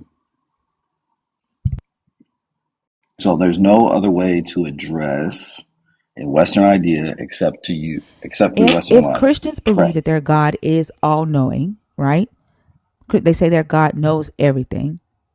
Yet in the text, and they take the text literally. They don't look at this text and say that the story of the Israelites in Egypt is symbolic for something else. They believe that this literally happened. They're not looking at the text and see that Adam and Eve is an etiological tale about the evolution of civilization, or the writer is writing from a place of trying to explain, right, why humans exist and why humans don't live forever. Like they're not looking at it from that perspective because that's not how they're being taught it. Yeah, and I think that's a great travesty. So I want to apologize because while I have listened consistently, I don't listen to every moment. So I did not hear when you went off on someone for talking about textual contradictions. So I You also haven't heard me apologize. talk about textual contradictions. For like you came in here and you said that you have clocked us talking about contradictions from a westernized using westernized logic, right? If P So not P, right? You said that you heard that, but you could not have heard that. The only thing you heard us talk about was his nature being contradictory because, right, of the extra biblical um uh uh creation of the Christian God, like these extra properties added to this God that the text doesn't support. That's what you heard us talking about. You've not heard us talk about uh textual contradictions. okay. So uh, I think I initially was seeking to talk about the logical contradiction, but I hear what you're saying, and you know what? You're right. So perfectly I'm fine. honestly trying to understand what you mean, like when you when you say why do y'all use Western logic when talking about the omni properties, right? Like I still don't understand how else would you approach this omni property of a God, like that's being taught to someone, that this God is all powerful, right? The God is all powerful. That's the belief. That's what they're taught. There ain't nothing that the God cannot do. But then, right, when you read the text, there are things that the God cannot do in the text. How do you approach that without using Western logic? when someone holds a belief that there's nothing that God cannot do, and they take the text literal, not they don't see these texts as one, they don't know that the text is univocal, right? They see and believe one voice. How do you approach that? So, how do I approach? So, I'm realizing that while I enjoy listening, that the the debates are not really geared towards what I seek to do, because I don't think anybody should teach the text as being univocal. I think they should um, love the text for the ancient document that it is and how it expresses an ancient culture. So I disagree with much of the stacking on of interpretation over time, particularly by Western entities such as the Catholic Church. Even I would argue that with Constantine and the legalization of Christianity is a huge sticking point of when Christian thought drastically shifted into a Eurocentric, kind of what we see in the alt-right Christian movement and all those sorts of things. So I actually like to, much like you, and maybe that's why I like you guys, seek to dismantle that stronghold which we have on a text which is not supposed to be interpreted like that. So you would approach it the same way we are approaching it now, is what I'm hearing? More or less. I guess your initial question then still confuses me. Then this other, because I've been researching, trying to find this other form of logic that you mentioned, and I can't find it. Like, I'm trying to understand this other form of logic that you mentioned. Multivalent logic. You can look up. An article was multivalent logic, also known as the multiplicity of truths. So you can look up James P. Allen, Egyptologist at Brown. He has an article on it. I do a little section of it in my dissertation. And so those are some places that you can look for it at. You said you did your dissertation on it? I talk about it a little bit in my dissertation, because in my dissertation I talked about a document called Papyrus Amherst 63, which is a very eclectic community where you have Assyrians, Babylonians, you have Judeans, you have all these different people, and they are writing one document with different religious views, but yet seem to be in community with one another. So I kind of explore the concept of multivalent logic, of how so many different communities could be, religious communities could still be in the same place and be in different form. Yep. Which would be. How old is this document? Papyrus Amherst. It was discovered in the 1890s, but there's no true or false with this logic. Anything, it's almost what they use now to gaslight people, right? There is no true or false. Anything goes, and I think this type of logic is where the realm of spirituality would lie, right? Omnipresence and multivalent logic isn't really omnipresent, because the God, right, is everywhere at the same time, because it's in different forms. The God is my cup, right?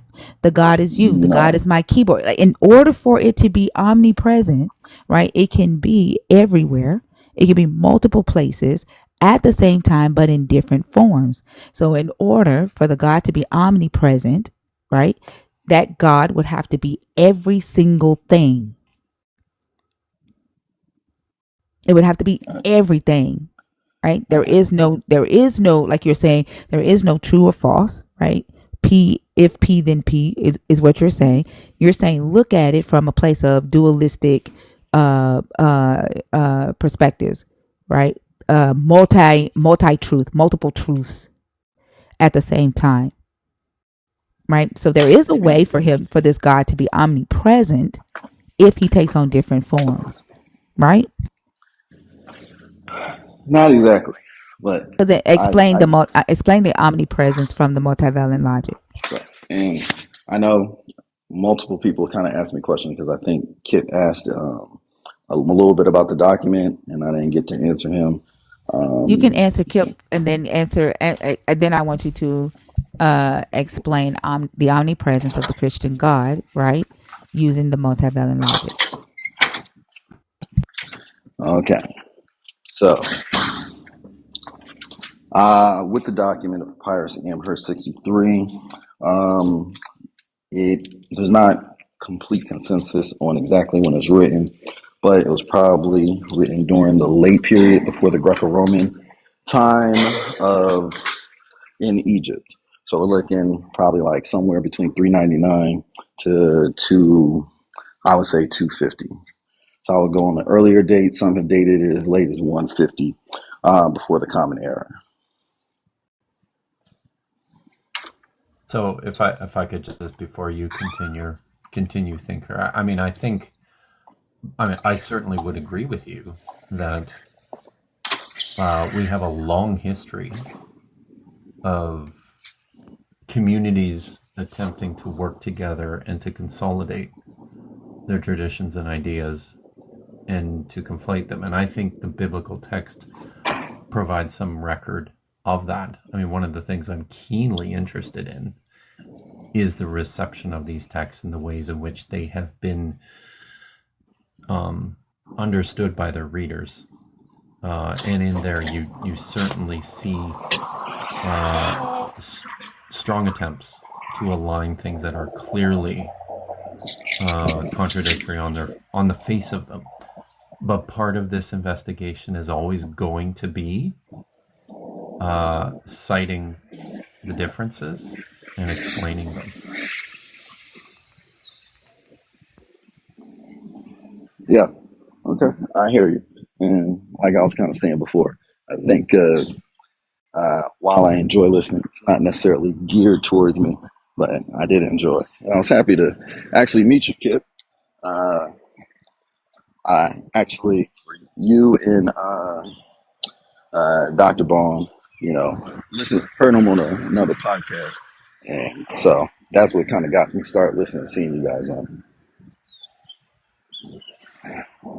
Awesome. Thanks for checking it out. It was my pleasure, definitely. Are you going to explain the omnipresence using that logic before you go? Give me an example. No, because now I have to get on the track practice because I really just wanted to initiate and ask that simple question. I thought it was simple, and then it turns Without out giving not an to be example simple. of, because your question was, why do y'all approach this property, right, using Western logic? I asked you to give me an example of a better way to do it using the multivalent logic, and you're refusing to do that.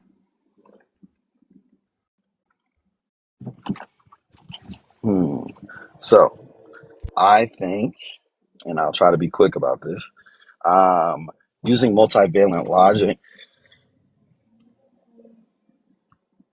it wouldn't be so much that everything is God, but I think the emphasis is trying to see things as being different sides of the same coin so that you are able to use various um, ways of describing things, but not overreading it into contradicting maybe something that you in particular believe about God.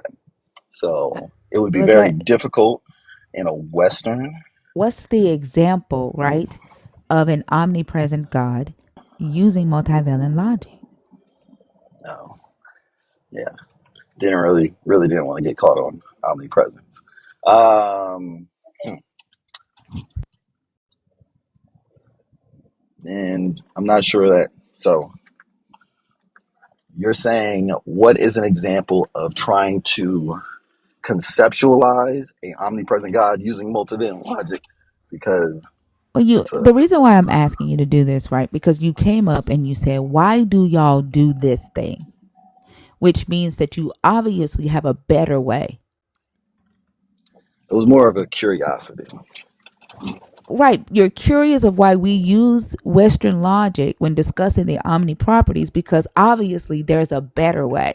You've done it using a better form of logic, a better framework. I'm asking you, what is that framework? And I'm hearing that you can't articulate that to me. And Well, so now I don't my understand your question. I don't question, understand the purpose of the question my or the true question was intent behind actually, it. my actual question was why using um, Western logic and then addressing a text like the Bible, but then you did provide clarification where you're not into the textual interpretation of that's not what the podcast, or I'm sorry, that's not what you're doing. You're not investigating the text, but you are I bringing do forth investigate the things in which text. have, well, I sorry, do I don't do mean it like that. investigate the text. I mean like you're not simply talking about the text. You're talking about things in which have been added on over time, and then trying to investigate how today people are using a faulty form of understanding and attributing it to a text that does not exist. Is that fair? No. Can you give an But I example of think something she's added to the text? No, no, no, no, no, no, no, no. That you're addressing the things that people have added. So, no, I'm like not. I'm omni, not addressing. They've not added omnipresence to the text. That's extra biblical. Like that's what I the mean. original sin concept. But that has not been added to the text. Sorry, I don't mean added like somebody wrote it into the text, but they are adding. So they have the text, and then it's an addition, something in which they bring along that is maybe rooted in tradition, rooted in being taught a particular way. So you're dealing with dismantling the construct which people have created, which is not Hmm. textual. Yes. Sure. And that's As good, well right? as the I mean, that's what we should be doing. One of the things we should be doing. Absolutely. okay. Still Thank you, really sir. confused. Yeah. Confuse me too. Hmm. Thank you so much. I hope you have a good day. Okay. You too. All right. You have a good day as well. All right. Did not hear me. Thank you.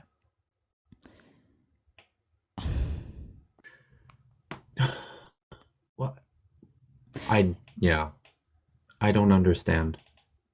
Sometimes I think, I don't know. I don't know. I think he had good intentions, but sometimes to announce the PhD, things have to be said, right? I respect that he, has his PhD. I respect the next time he comes on stage, I will address him as Dr. Such and Such because he's done the work. But sometimes I think things are said just to introduce that. Because if you're gonna say, why are you using this strategy? For me, that's saying I have a better strategy that I've used, right? Or I've done it this way. Because he literally came up and asked about the nature contradictory. Like he wasn't originally talking Yeah. about textual Yeah. contradictions. No. Yeah. But I don't know. It's like to me, it just, again, it felt like a form of an apologetic Mm-hmm.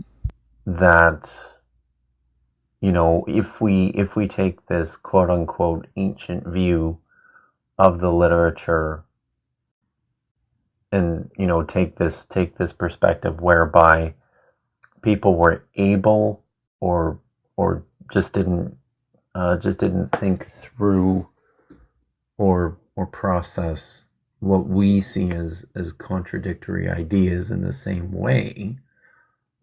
That doesn't mean excuse me, like that doesn't mean those contradictions aren't there. All that means is that ancient readers developed strategies to deal with them. Mm-hmm. And one of the reasons the contradictions are there is because people had different perspectives of who God is, how he operated, and what he thought was important. I mean, like, one of the, like, just as an example, one of the things when it comes to something like the documentary hypothesis, and one of the things that scholars continue to do in distinguishing the presentation of God in P, the priestly source, from, let's just say, for the sake of the complication on this, to say the non-priestly layers, one of the ways they distinguish those is through the presentation of God in P as like this cosmic, more distant figure, as opposed to other places in the text where, God walks around and has a body and talks to people. Mm-hmm. And sure, ancient readers already were developing strategies in order to be able to hold these things together and to see them both and, as both and true. But that doesn't mean, like, the original authors seem to have these clearly different views of God. Which I like, to me, believers of this same God don't recognize in themselves that they too are operating in the same way that the authors of this text. Strategies. Yeah. And a lot of times when we're talking to them, that's one of the things that we attempt to try to get them to acknowledge. Like, I used to do this thing called Freeform Friday, right?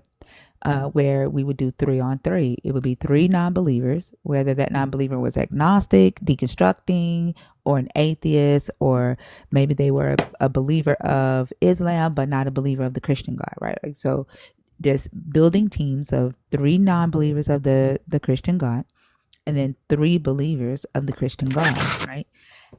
I had to do away with Freeform Friday because the believers got to the point to where they no longer wanted to participate because their teams couldn't stay together because none of them, every team that we built, none of them believed the same thing. They would end up arguing with each other. Mm-hmm. Mm-hmm.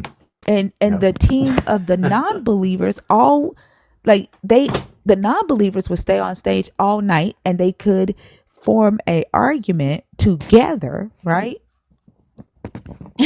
Even though the non-believer team was usually diverse, different people at different stages of belief in the God, but the Christians couldn't get together. They couldn't form a team.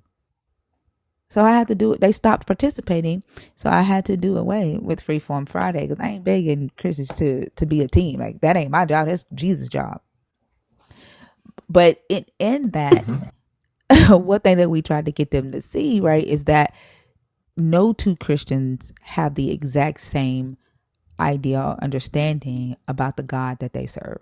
Just like those in this book that are writing, right, about their idea of what they perceive to be the divine, or the nature of how humanity came about, or what that divine is, what the divine wants or doesn't want, or what he or she would say or wouldn't say.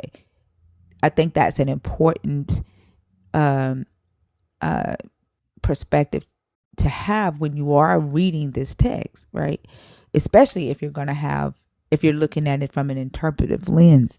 Like, were you in here the day that guy Coffee, what was his name? Canva was on the live when we were talking about the prophecy of Zechariah. Yes. And I kept trying to get him to say, I kept trying to get him to understand that John says something completely different because John is writing from John's understanding, from John's perspective, right? Mm-hmm. Mark writes from, the writer of Mark is writing from Mark's perspective. Mark says something different. What you can't say, like it was hard for him to accept what Mark is saying, Jesus is saying, because he wanted to univocally read John into Mark, or Mark into John. Yep.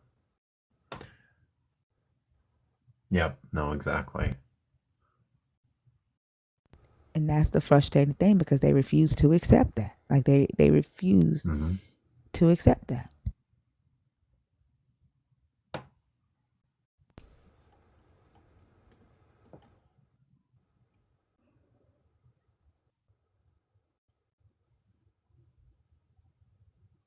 Right, Sean. Like that's another. Like if you can't agree with each other, what makes you think that like we just gonna hop on your bandwagon and join the confusion? Not me. The millennial. How are you? Fine. How you guys doing? I'm doing good.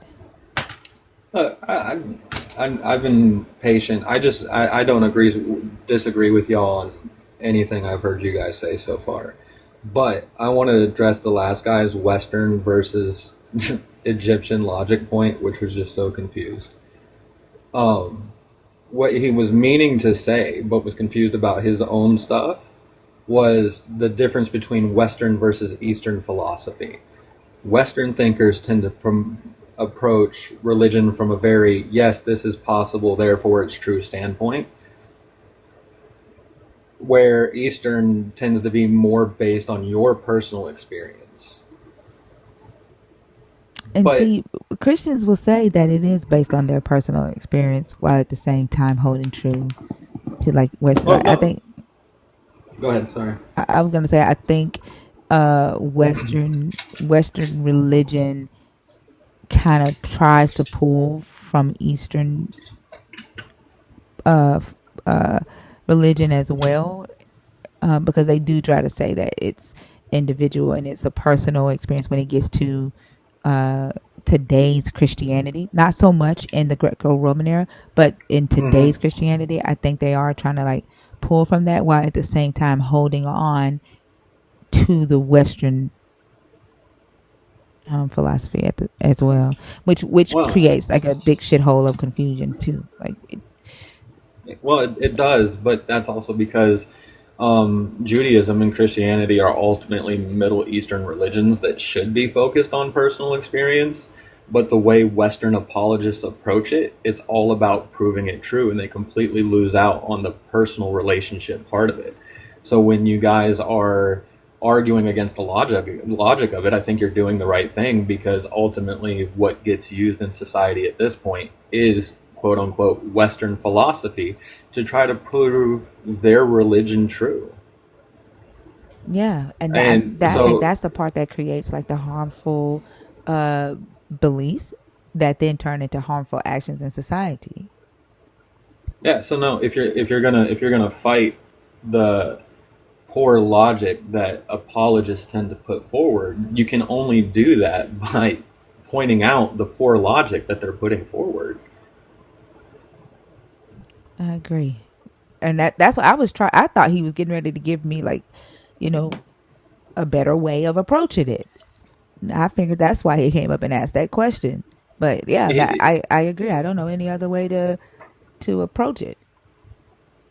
And so, no, I just wanted to like clarify, like I understand what he was trying to get at on the Western versus Eastern philosophy thing, but it feels really disingenuous coming from a PhD who should understand that Western apologists use Western logic to try to spread their Western philosophy. The only way to combat that is through their Western logic. Yeah. Well, I mean, I feel like we kind of exist in this rather strange apologetic space where a lot of them are trying to have their cake and eat it too. The be charitable with the text. Well, thing. yeah, that, right? The one thing I was thinking of in particular is this insistence that, like, I think modern apologetics, fundamentalist or evangelical approaches to the text are they're thoroughly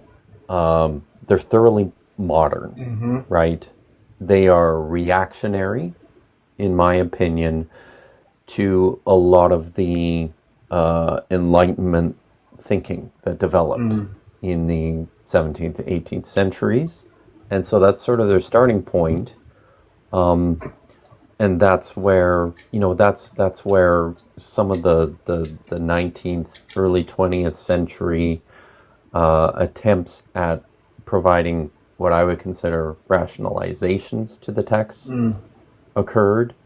But now that everybody recognizes that doesn't work, a lot of these apologists, I find, are retreating into this more postmodern fuzziness of, well, that's just your opinion, man. That's just your perspective. Why don't you think more like that's not how the ancient people thought of this. You need to think more like they did, or you need to take this more Eastern approach to the text. And more often than not, this is just rhetoric and tropes Absolutely. Like used to cover like the weaknesses, right?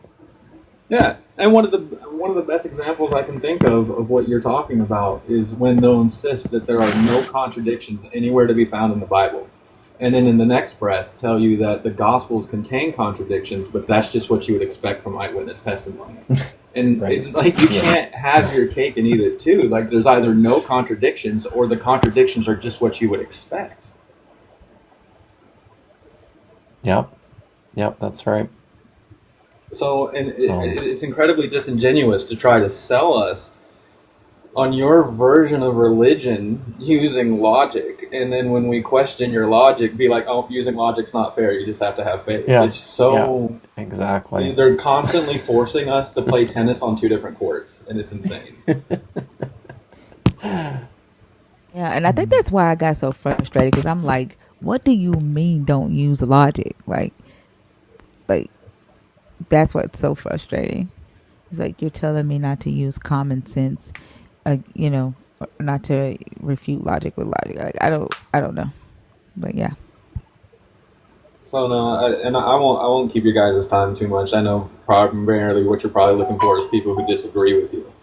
No, this is a research live, right? This is a live where like the conversations are supposed to help us like learn more about the text, about the history, right? About the religion, about the way people think, deconstruct the belief systems, right? Like Yeah. it's not just a live for like opposition. That's why I talk to people who are deconstructing. I talk to atheists, non-believers. The only thing I put on non-believers when they come up, I don't want them to come up and just be dogging out Christianity. I talk about how bad Christianity is or how much Christians suck. Like I lose interest in quick, fast, and a hurry. Like enlighten me, share some new information with me, give me something to research and to learn. That's what this live is about. Well, It's the whole entire purpose of the live. I think the biggest misunderstanding that I see coming from Christians, especially growing up in the Bible Belt in the South, like a lot of people tend to believe that like Judaism was the first religion and that everything else is just a perversion of it. And it's like Judaism wasn't even the first version of religion to believe in Yahweh that split off for the Israelites. That was Yahwism, right? Like it's been going through changes since Sumerian times, and to sit here and pretend like it's never changed is just insane. Like any amount of Genesis 1 and Genesis 2 contradict each other so plainly that anything else after that you have to accept with a grain of salt. And for some reason though, like when we talk about that, like you and I know, that Genesis 1 and Genesis 2 was written in two different time periods, right, from two different authors, and they're not meant to be read chronologically. But when we try to address the the differences, right, or contradictions, believers will completely just shut you down and reject that, right? Or they'll do the apologetics. There was Yeah. one guy who was saying like about the birds, like when it talks about the different orders of the animals, and it says that in Genesis 1, I think the birds are called from the water, right? But in Genesis 2, the birds are made from the ground, right? He gave us some wild ass apologetic about that. Like it was, when I tell you, like he had our brains hurting, but he would not accept that Genesis 1 is saying that the birds were called from the water. Which is just, which is okay. And okay, so let's talk about Genesis 1 and Genesis 2 real quick. Like my favorite thing to point out there is that Genesis 1 to like Genesis 2 4a, I think it is quite clearly a story meant to be of God creating everything, right? And then Genesis 2, he simply plants a garden.